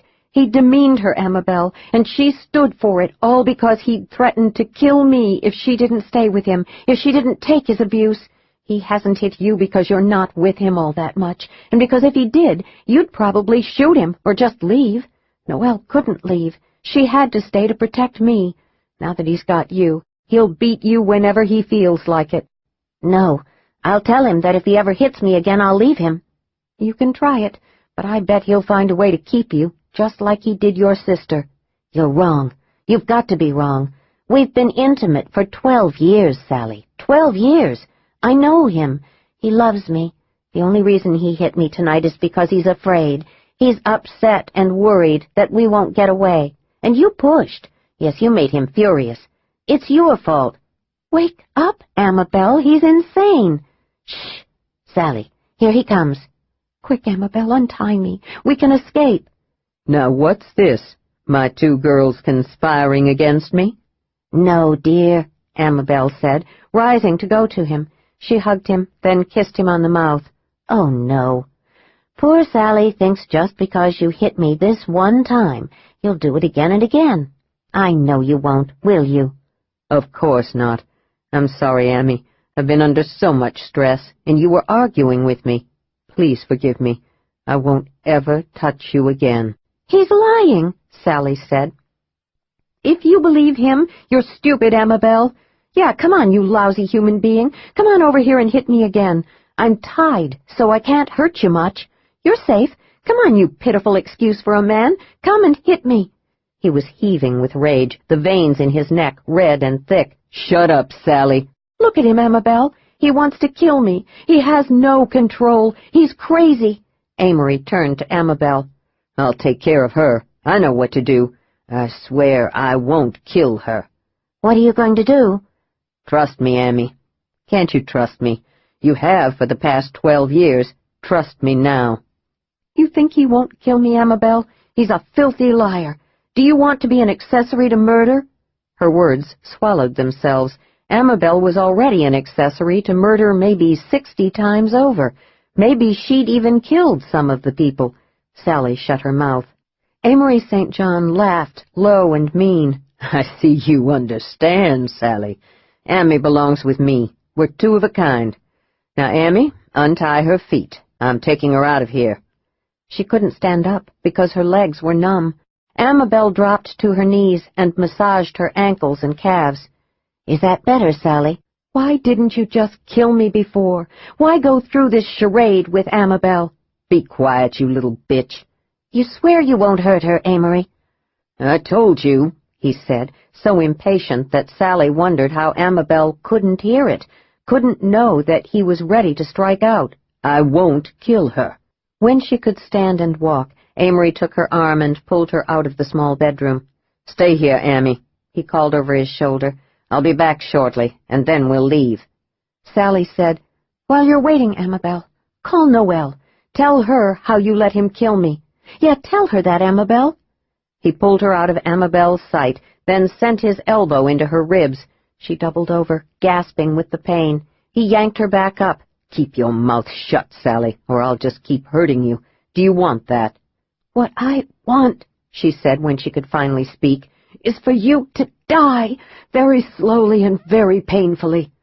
Not in your lifetime, my dear, he said, and laughed. They'll get you. There's no way you can escape, not with the FBI after you. He was still laughing, softly, highly amused with her. It made no sense. Then he walked beneath a strong light at the head of the stairs and stopped. He laughed again. Look, Sally, look at me. She did. It wasn't Amory St. John. The phone service was still on. Thomas called the Portland office. When he hung up, he said, "They're bringing a helicopter up here. 30 minutes, tops." What about David? Corey said. "Here, let me call his wife." David's lovely, sweet wife, Jane, who'd taken him in when they cracked him over the head, who'd fed him soup. He prayed David was alive. Please let him be alive. Quinlan said, "This is Quinlan. Please tell me David's there." "What? Oh, no. I'm sorry. Tell his doctors that he was drugged. That's why he banged himself up." No, things are under control here." "No, I'm going to call his office and get his 3 deputies here." "Yeah, I'll speak to you soon." "Sally, I don't know.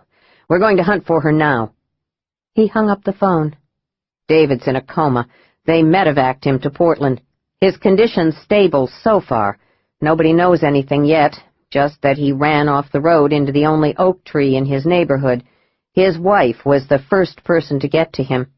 She said the doctors told her that if he hadn't been transported so quickly to the hospital, he probably would have died." This is a nightmare, Corey said. The whole town, all of them, murderers. I want to get them, Quinlan. "I sure want them to lose their Social Security," Thomas said. "No means testing." "That wasn't funny," Corey said.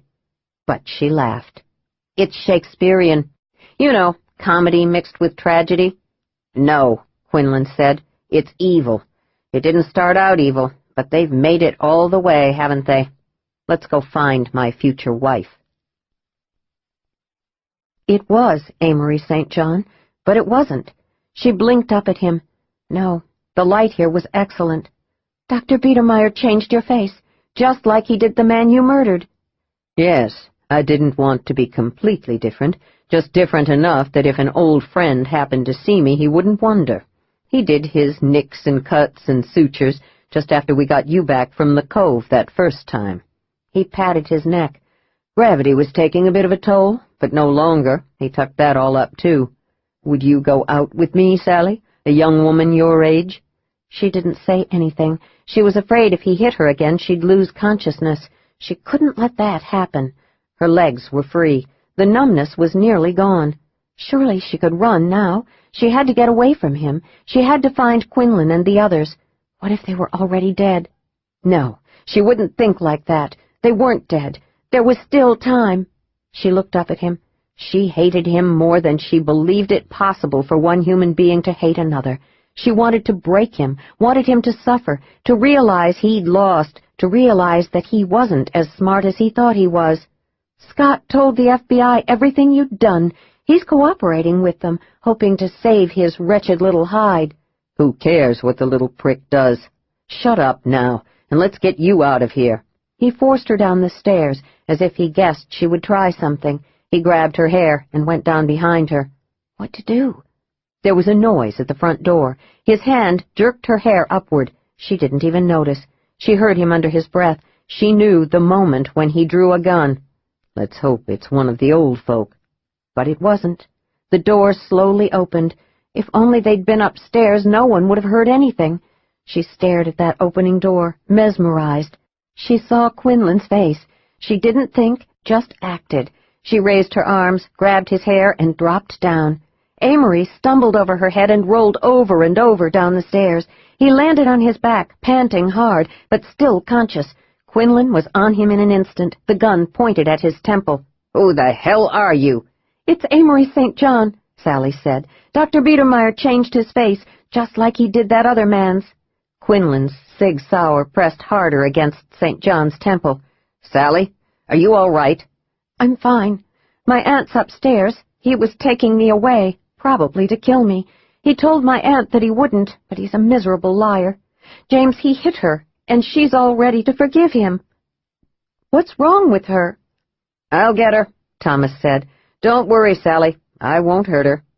Sally got to her feet. She was sore. Her scalp hurt, and she felt better than she'd ever felt in her life.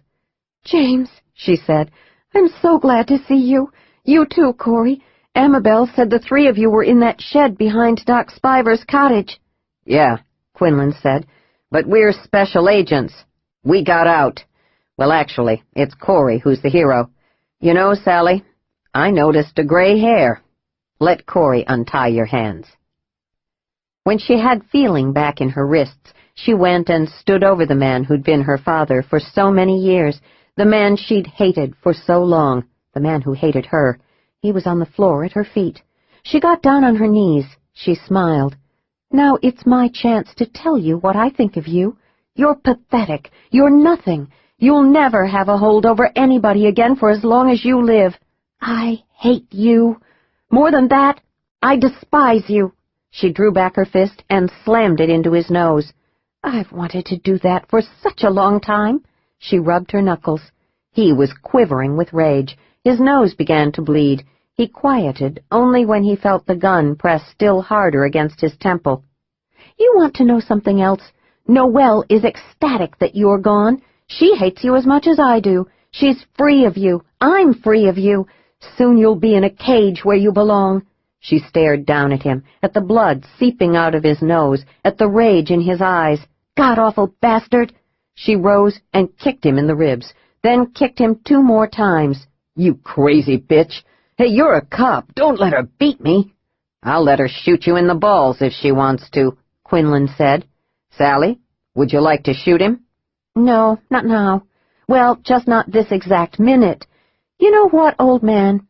Noelle looks utterly beautiful. I'll bet she'll be going out again very soon. She'll have any man she wants.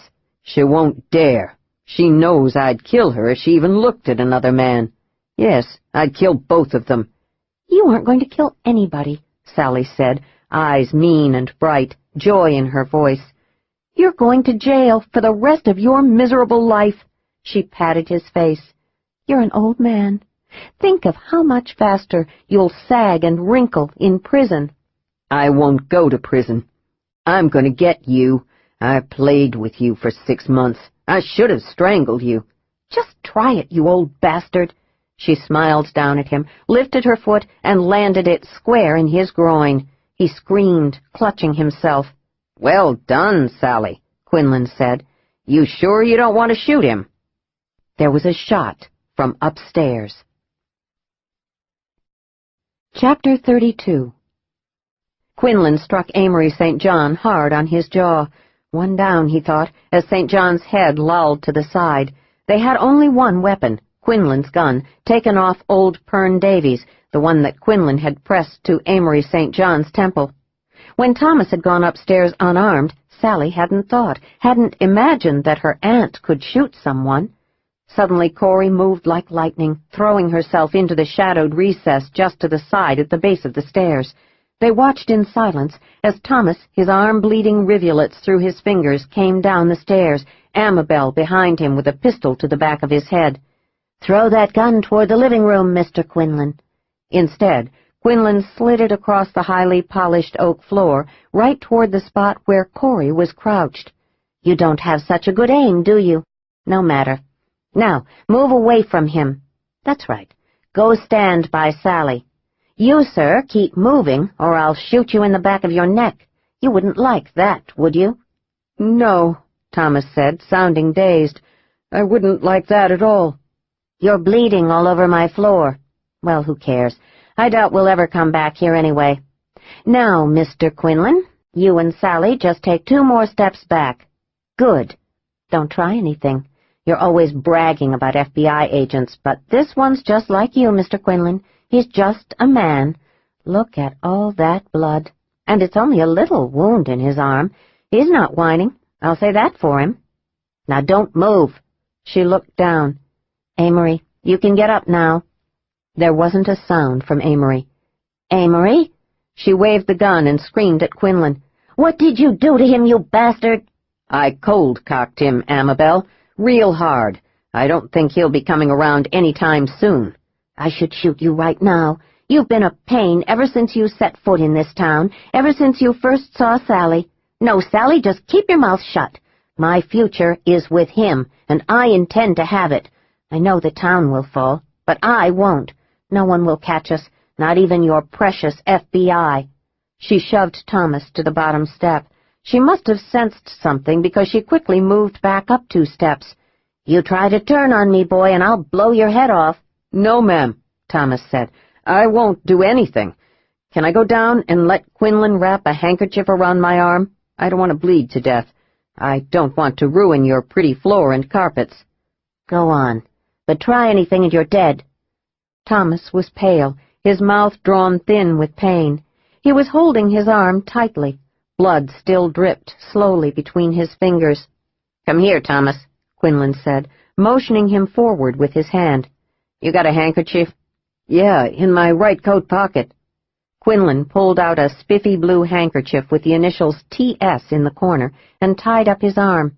That should do it. Too bad you guys killed Doc Spiver, Amabel. Thomas could use his services right about now. She had to come down those 3 remaining steps. She had to. Just 3 steps. Come on, Amabel. Come on. Sally said suddenly, her voice loud with shock. There's blood coming from his mouth. She was pointing wildly at Amory St. John. And something white. Oh, my God. I think it's foam. He's foaming. What? Amabel came down the last 3 stairs slowly, trying to keep her attention on the 2 agents and Sally and see what was wrong with Amory. All of you, bunch together. There. Sit on the floor, now. They all sat. Just a bit farther, Quinlan said to her silently. Just a bit farther. He saw Corey poised in the shadows, his Sig Sauer at the ready in her hand. Just then, Amory St. John groaned. He jerked up, then fell back. He groaned again, then opened his eyes. Oh, God! Sally shrieked. There's blood in his eyes! James, you hit him that hard? In those precious seconds, when all of Amabel's attention was focused on Amory, Corey leaped from her left side, a lovely training move taught at Quantico, her right fist going right into Amabel's side, her left fist straight into her neck. Amabel turned, but not in time. The gun went spinning out of her hand. Corey said, I'm sorry, Sally, then hit Amabel square in the jaw. She crumpled to the floor. Amory St. John groaned again. Corey, Thomas said, please say you'll marry me. Like a reformed smoker, I'm now a reformed sexist. I'll become a feminist. Sally laughed from sheer relief. Quinlan told Thomas to stay where he was on the floor. He rose and shook hands with Corey and hugged Sally to his side. Now we'll just wait for the cavalry to arrive. I smell smoke, Thomas said, stiffening as he sniffed the air. Quinlan, there's smoke coming from under that door. It's the kitchen, Sally said, dashing to it. No, Sally, don't open it. It'll just suck the flames in here. Amory St. John moaned again and lurched to his side. More flames, Corey said. Someone set us on fire. The old folks have set the place on fire. I'll carry St. John. Corey, you get Amabel. Sally, can you help Thomas? Let's get out of here. Whoever set the fire will be waiting for us, Sally said. You know it, James. I'd rather risk being shot than burned to death, he said. Everyone agree? There's no other way out except through the kitchen, and the door's already burning. It's got to be the front door. Let's go, Corey said, as she shoved the Sig Sauer in her belt. She heaved Amabel over her shoulder. Quinlan, with St. John over his shoulder in a fireman's carry just like Corey's, kicked the cottage door open. The sun was just rising, the dawn sky streaked with pink. The air was crisp and clean, the sound of the ocean soft and rhythmic. It was a beautiful morning. There were at least 30 people standing in front of the cottage, all of them armed. Reverend Hal Voorhees shouted, Throw down your gun, Mr. Quinlan, or we'll shoot the women. Well, damn, Quinlan thought. At least the old folk hadn't automatically shot them down when they'd come out of Amabel's cottage. All the bravado about preferring a gunshot to fire was bullshit. Nobody wanted to die. Now they had some time. At least he prayed they did. Quinlan nodded to Corey. She threw his Sig Sauer right at Reverend Hal Voorhees. It landed close to his feet. Good. Now lay that madman down. Amabel next to him. We don't care what happens to him. He's evil and a blight. He's nothing more than a filthy traitor. He made Amabel turn on us. Come on now, the 4 of you come with us. We're going to a church service, Reverend? Just shut up, Mr. Quinlan. Hunker Dawson said. "A helicopter will be arriving in just about 5 minutes, Hal," Quinlan said, after he'd dropped St. John to the ground, landing him in the middle of Amabel's daffodils. "We called the FBI office in Portland from Doc Spiver's cottage. Sheriff David Mountbank's deputies will be here soon as well." Actually, the deputies should have been here long ago. Where the devil were they? "No, we took care of the deputies," Gus Eisner said. "Come now, we don't want to waste any more time. You're lying about that helicopter. Besides, it don't make no difference. You'll be gone by the time the feds arrive." "You'll never get away with this," Sally said. "Never. Don't you have any idea at all what you're dealing with?" "Look at us, Sally," Sherry Voorhees said. "Just look at all these nice old people. We wouldn't even kill mosquitoes now, would we? Who would deal with us? Why, there's nothing to deal with. I'd invite them all in for some of the world's greatest ice cream." "It's gone far beyond that now," Sally said, stepping forward. Reverend Hal Voorhees immediately raised his gun higher. "Listen to me," Sally went on. "Everyone knows that James and the other agents are here. They'll mow you down. Another thing, they'll dig up every grave in the cemetery, and they'll find out those are all the missing people reported over the past 3 years. It's all over. Please be reasonable about this. Give it up." "Shut up, Sally," said Hunker Dawson. "All of you, enough of this bullshit. Let's go." "Yes, sure thing, Hunker," Quinlan said. They had more time. How much more, he had no idea, but even one more minute meant hope. They walked like condemned prisoners in front of the mob. He was aware of the unreality of the whole situation, even as he felt fear seeping deep into him. Quinlan said over his shoulder, "What will you preach on this Sunday, Hal? The rewards of evil? The spiritual high of mass murder? No, I've got it. It'll be the wages of trying to bring justice to people who were brutally murdered for the amount of cash they carried." Quinlan staggered from the blow on his shoulder. "That's enough," Gus Eisner said. "Just shut up. You're upsetting the ladies." "I'm not upset," Corey said. "I'd like to pull out all your teeth and listen to you scream." "I don't have any teeth," Hunker said. "That ain't a good punishment for this group." What to say to that, Quinlan thought, and winked at Corey. She looked furious. Thomas was walking on his own, but Corey was helping him. His arm wasn't bleeding so much now, but the blood loss was taking its toll. That and shock. Sally was trudging along beside him, looking pale and very thoughtful. He said out the side of his mouth, real low, so maybe all those old people wouldn't hear him, "Hold up, Sally. We'll figure out something. Hey, I can take at least a dozen of the old guys, no problem. Could you pound the old ladies?" That made her smile. "Yeah, I could pound them into the dust, but I want to go back and get Amory St. John. They just left him and Amabel there, James, both of them. They'll get away. My aunt, well, I don't know, but she's not quite the aunt I'd hoped she was." An understatement, Quinlan thought. Another blow for her. Another person she'd believed she could trust had betrayed her. Thank God her mother had come through for her. He thought he might just come to like Noel St. John a lot in the future, if he had a future. Quinlan said, "Maybe the cavalry will arrive before St. John and your aunt get their wits back together and can get away. But even if they do escape, we'll get them sooner or later." To Quinlan's surprise, they were herded up the wide, beautifully painted white steps and into Thelma's bed and breakfast. He had thought they'd be taken to the Voorhees house. "Would you look at that?" Quinlan said as he got a poke with a rifle, shoving him into the large drawing room. There was Thelma Netro, sitting on that chair of hers that looked for all the world like a throne. She was smiling at them. She was wearing a full mouth of false teeth and her pumpkin peach lipstick. She said, "I wanted to join in the fun, but I just don't get around as well as I used to." There was Pern Davies, sitting on one of the sofas, looking white and shriveled. Good.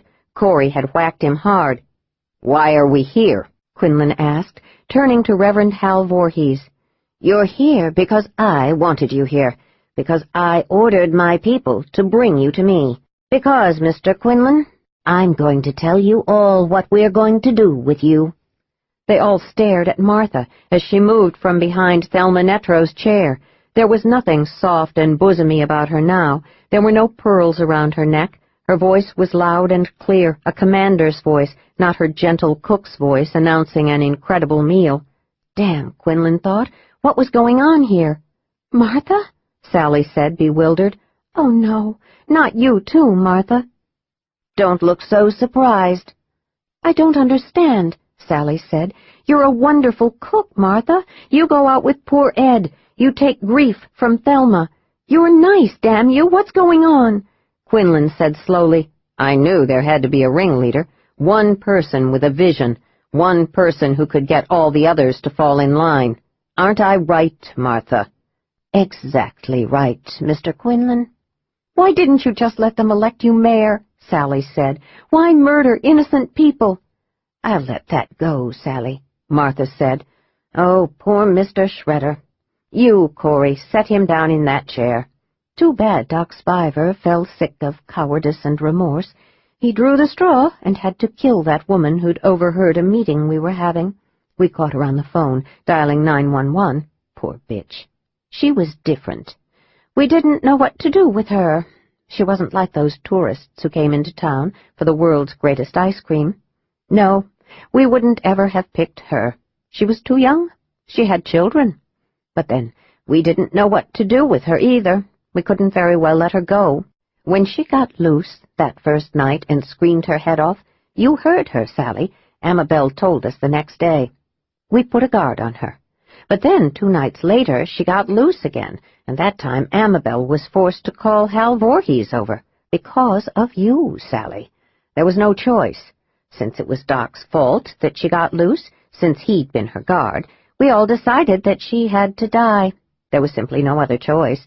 We were sorry about it, but it had to be done, and Doc Spiver had to kill her. He just couldn't stomach it.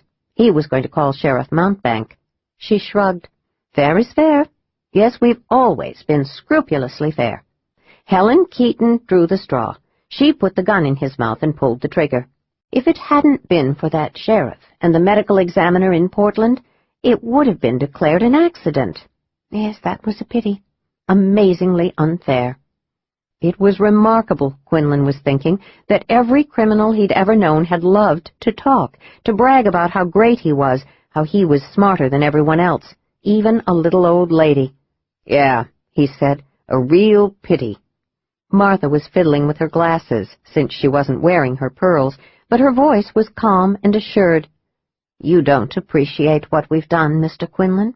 We turned a squalid little ghost town into a picture postcard village. Everything is so pristine. Everything is so beautifully planned. We leave nothing to chance. We discuss everything. We even have a gardening service for those who don't enjoy tending flowers. We have a painting service that comes in every week. Of course, we also have a chairperson for each service. We are an intelligent, loyal, industrious group of older citizens. Each of us has a responsibility. Each has an assignment." "Who selects the victims?" Corey asked. She was standing beside Thomas, her hand on his shoulder. He was still conscious, but his face was white as death. She'd wrapped a hand-crocheted afghan around him. It looked as if a grandmother had spent hours putting those soft pastel squares together. Quinlan stared at that afghan. Then he stared at Martha. He'd be willing to wager that she had knitted the afghan. No accounting for grandmothers. Martha was a vicious, cold-blooded killer. Martha laughed softly. "Oh, why, all of us, Miss Harper. Our 4 gentlemen who played gin rummy around their barrel.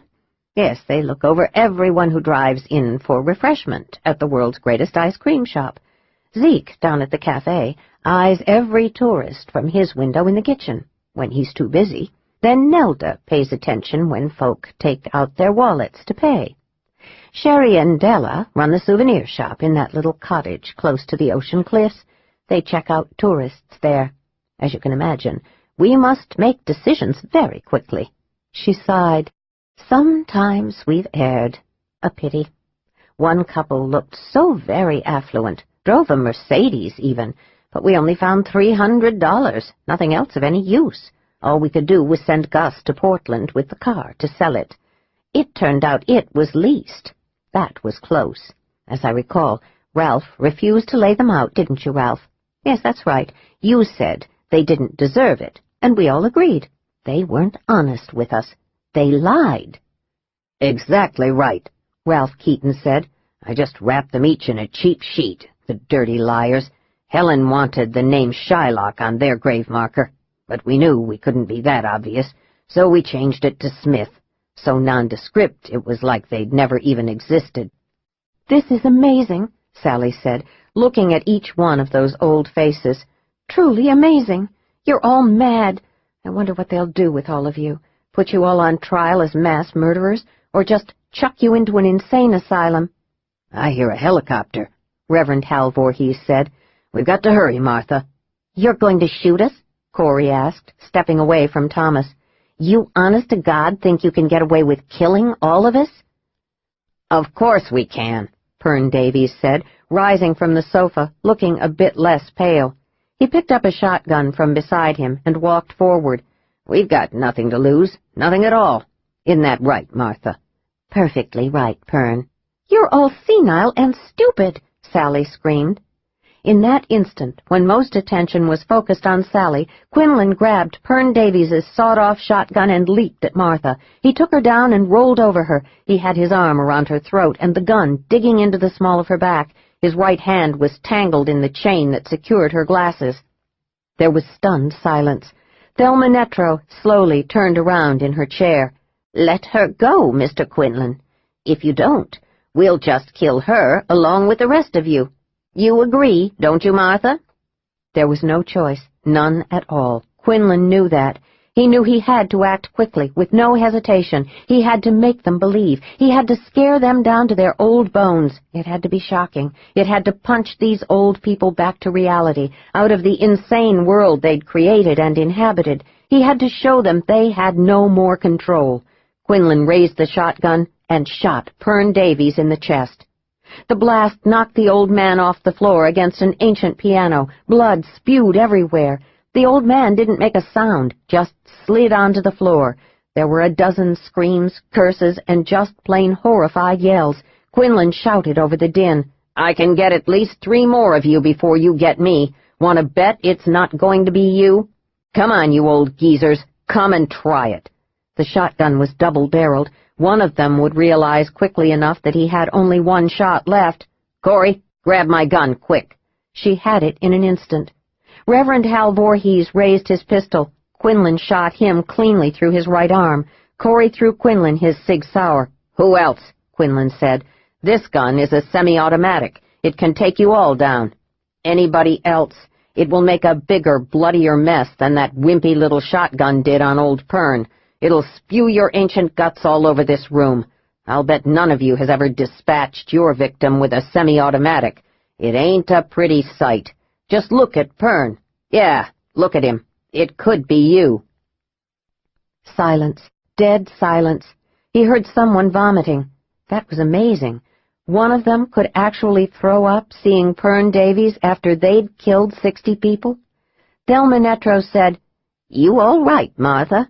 "Oh, yes," Martha said. She flexed her hands. She smiled. She kicked back against Quinlan's groin. He felt searing pain, felt his head swim with dizziness, felt the inevitable nausea. He took the Sig Sauer and hit her on the temple. He didn't know if she was dead. He didn't particularly care. He said between gritted teeth as the nausea began to get to him, "Sally, get me Gus's gun. Be sure to stay clear of any hands that could grab you. The rest of you, drop all your weapons. Ease those old bones of yours down to the floor. We're going to stay here, nice and quiet, until my guys arrive." Thelma Netro said, "Did you kill her, Mr. Quinlan?" "I don't know," he said, the pain still roiling through his groin. "Martha's like a daughter to me. Don't you remember? I told you that once." She raised a pistol from her lap and shot him. In the next instant, the front door burst open. Sally, who was running to Quinlan, heard a man shout, "Nobody move! FBI!" Chapter 33. "Mr. Quinlan, can you hear me?" "Yes," he said very clearly. "I can hear you, but I don't want to. Go away. I hurt, and I want to hurt alone. My Boy Scout leader told me a long time ago that men didn't whine or moan except in private. You're a trooper, Mr. Quinlan. Now I'll make that hurt go away. How bad is it? On a scale from 1 to 10, it's a 13. Go away. Let me groan in peace. The nurse smiled over at Sally. Is he always like this? I don't know. This is the first time I've ever been around him when he's been shot. Hopefully, that won't happen again. It won't, Sally said. If he ever lets it happen again, I'll kill him. The nurse injected morphine into his IV drip. There, she said, lightly rubbing his arm above the elbow. You won't hurt very soon now. As soon as you have your wits together, you can give yourself pain medication whenever you need it. Ah, here's Dr. Wiggs. The surgeon was tall, skinny as a post, with the most beautiful black eyes Quinlan had ever seen. I'm in Portland? Yes, at OHSU, Oregon Health and Sciences University Hospital. I'm Dr. Wiggs. I took that bullet out of your chest. You're doing just fine, Mr. Quinlan. I hear you're a very brave man. It's a pleasure to save a brave man. I'm going to get even braver soon, Quinlan said, his voice a bit slurred from the morphine. He was feeling just fine now. In fact, if he weren't tied to this damned bed with all these hookups in every orifice of his body, he'd want to dance, maybe even play his saxophone. He'd like to call Miss Lily, maybe even tell Marvin the bouncer a joke. He realized his mind wasn't quite on track. He had to remember to ask Fuzz the bartender to get some decent white wine in stock for Sally. "Why is that, Mr. Quinlan?" the nurse asked. Why is what? "Why are you going to get even braver?" He frowned, then smiled as he remembered. He said, his voice as proud and happy as a man's could ever get, I'm going to marry Sally. He turned his head and gave her the silliest smile she'd ever seen. We're going to spend our honeymoon at my cabin in Maryland, on Louise Lynn Lake. It's a beautiful place, with smells that make your senses melt. He was out. "Good," Dr. Wiggs said. "He needs lots of sleep. Don't worry, Miss Brainerd, he'll be fine. I was a bit worried for a while in surgery, but he's strong and young, and he's got a will to survive that's rare. Now, let me just check him over. Why don't you go outside? Mr. Shredder and Miss Harper are in the waiting room. Oh, yes, there's a Mr. Marvin Brammer there, too, and a man who's sitting on the sofa with a computer on his lap." Mr. Brammer is James's boss. He's an assistant deputy director of the FBI. The guy with the computer— "The sexy one?" Yes, that's Dylan Savage. He's also FBI. "Mr. Brammer's got quite a twinkle in those eyes of his," Dr. Wiggs said. "As for Mr. Savage, no matter how gorgeous he is, I don't know if he's even aware of where he is. I heard him say, to no one in particular, 'Eureka,' but nothing else. Go out now, Miss Brainerd, and leave me alone with my patient." The waiting room was just down the hall. Sally ran into Marvin Brammer's arms. "He's all right," she said over and over. "He'll be just fine. He's already complaining. He was talking about his Boy Scout leader telling him that men never whine or moan except when they're alone. He'll be just fine. We're going to get married, and I'll make sure he never gets shot again." Good, Marvin Brammer said, hugged her tightly, then turned her over to Savage, who gave her a distracted hug and kiss on the cheek. I found them, Sally, he said. I've found that damned jerk who isn't your father. Marvin Brammer said, Eureka? That's it. I've got to get to the FBI office in Seattle. They're at SeaTac Airport. Yeah, the idiot bought 2 tickets to Budapest via New York. He used a phony credit card and a phony passport. Then how did you get him? Thomas Shredder said, walking over.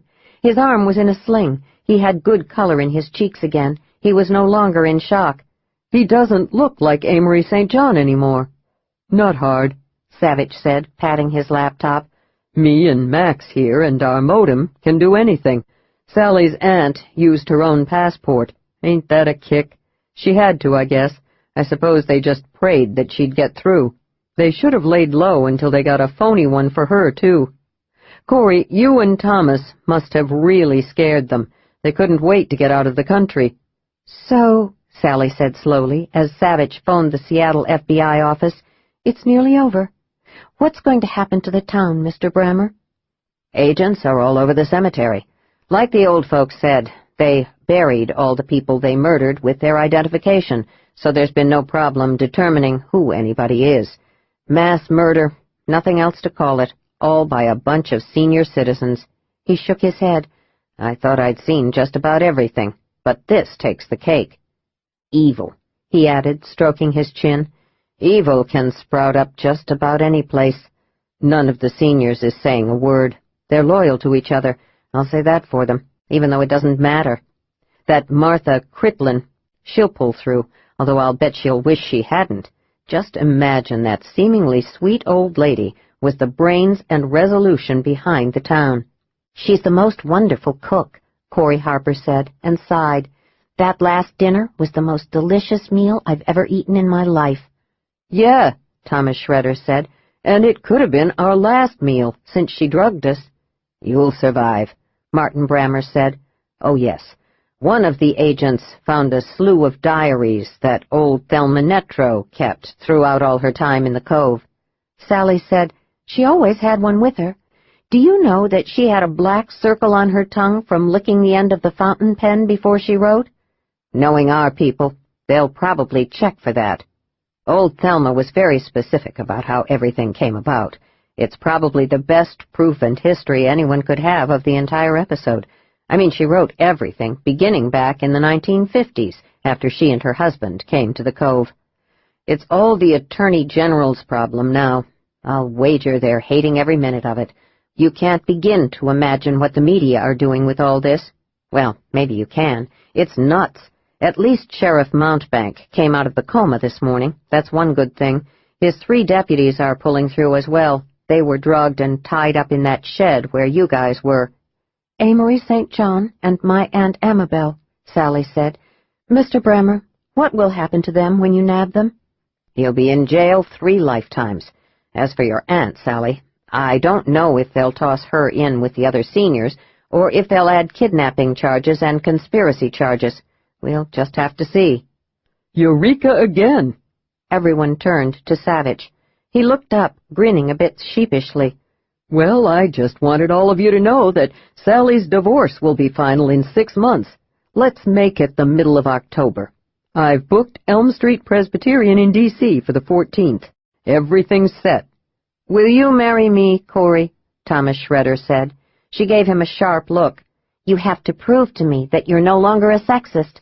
That could take a good year, even if you try really hard. Don't forget, a condition is that I become the SAC of the Portland office."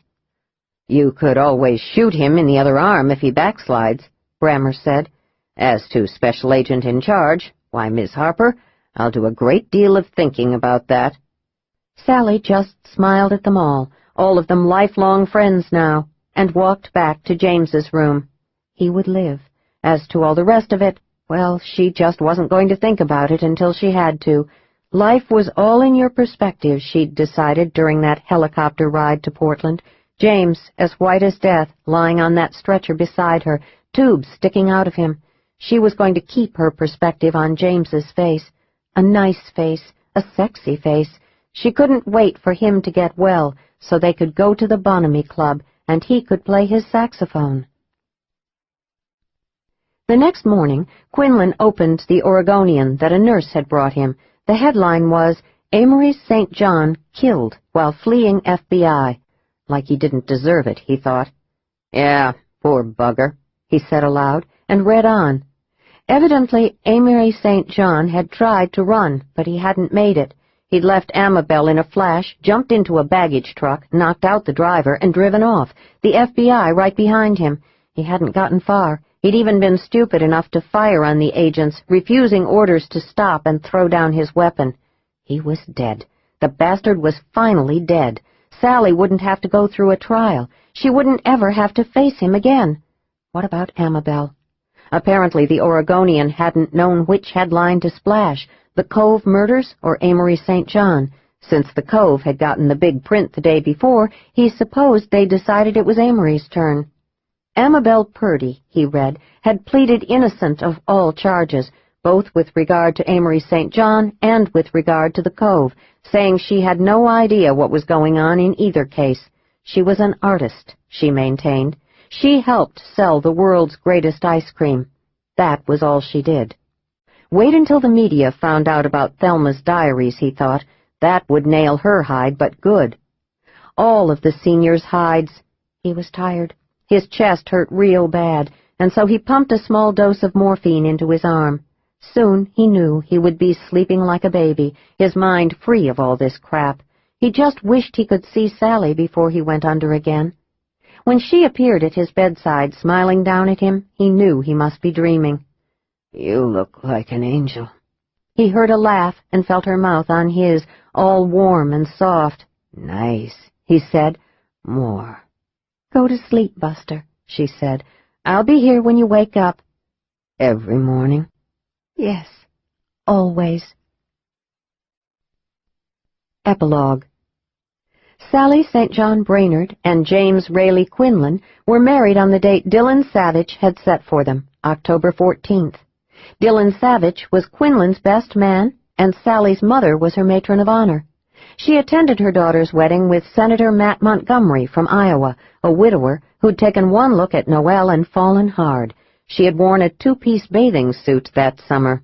There were 150 special agents from the FBI, including 2 special agents from the Portland field office, one of them the newly appointed SAC, or Special Agent in Charge.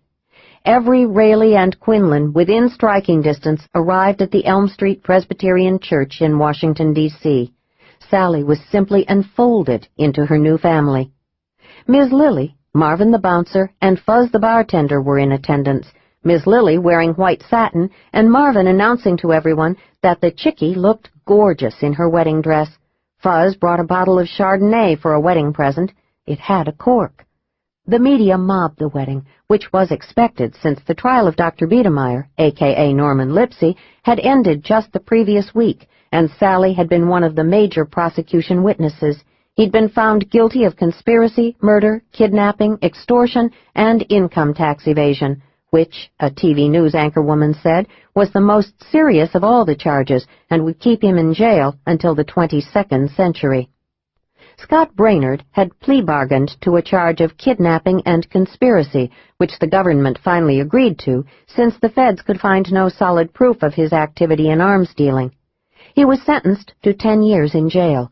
But Sally knew, she told Quinlan, that Scott would have the best behavior in the entire prison system. She'd just bet the little worm would be out in 3 years, curse him.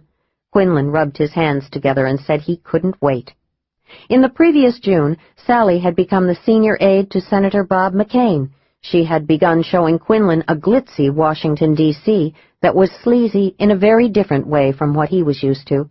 He said he wasn't certain which Washington was more fascinating. Sally was running every day, usually with James, and in July she began to sing in the shower again.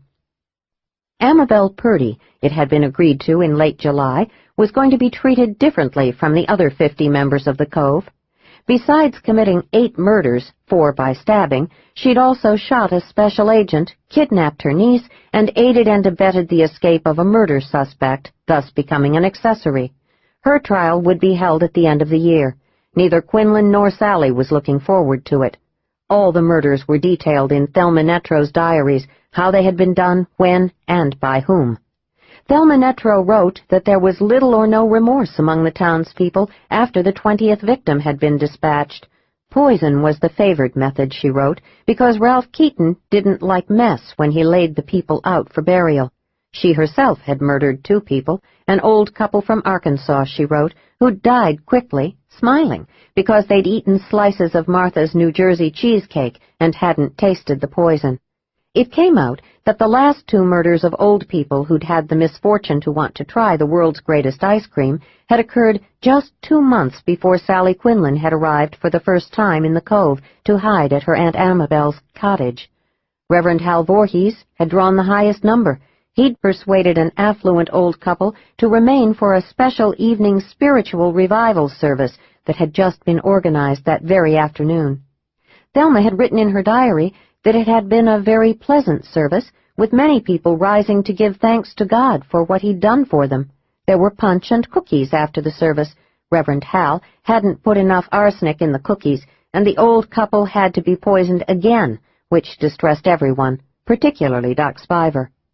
3 books were being written on the Cove, all with a different slant, the biggest bestseller presenting Reverend Hal Voorhees as a crazed messiah who had murdered children in Arizona, then come to the Cove and converted all the townspeople to a form of Satanism. Since it was obvious that the murders would have continued until either all the townspeople died off or were caught, as was the case, the Justice Department and the lawyers agreed that the old people would be separated, each one sent to a different mental institution in a different state. The Attorney General said simply in an interview after the formal sentencing, "We can't trust any 2 of them together. Look what happened before." The ACLU objected, but not very strenuously, contending that the ingredients in the world's greatest ice cream, the recipe remained a secret, had induced an irresponsible hysteria in the old people that led them to lose their sense of moral value and judgment. Thus, they shouldn't be held answerable for their deeds. When the ACLU lawyer was asked if she would go to the Cove to buy ice cream, she allowed that she would, only if she was wearing tattered blue jeans and driving a very old Volkswagen Beetle. Perhaps, one newspaper editorial said, it was a collective sugar high that drove them all to do it. Thelma Netro died peacefully in her sleep before the final disposition of her friends. Martha hanged herself in her cell when she was told by a matron in mid-July that young Ed had died of prostate cancer. As for the Cove and the world's greatest ice cream, both ceased to exist. The sign at the junction of Highways 101 and 101A fell down some 2 years later and lay there until a memorabilia buff hauled it away to treasure it in his basement. Hikers still visit the Cove now and again. Not much there now, but the view from the cliffs at sunset, with or without a martini, is spectacular.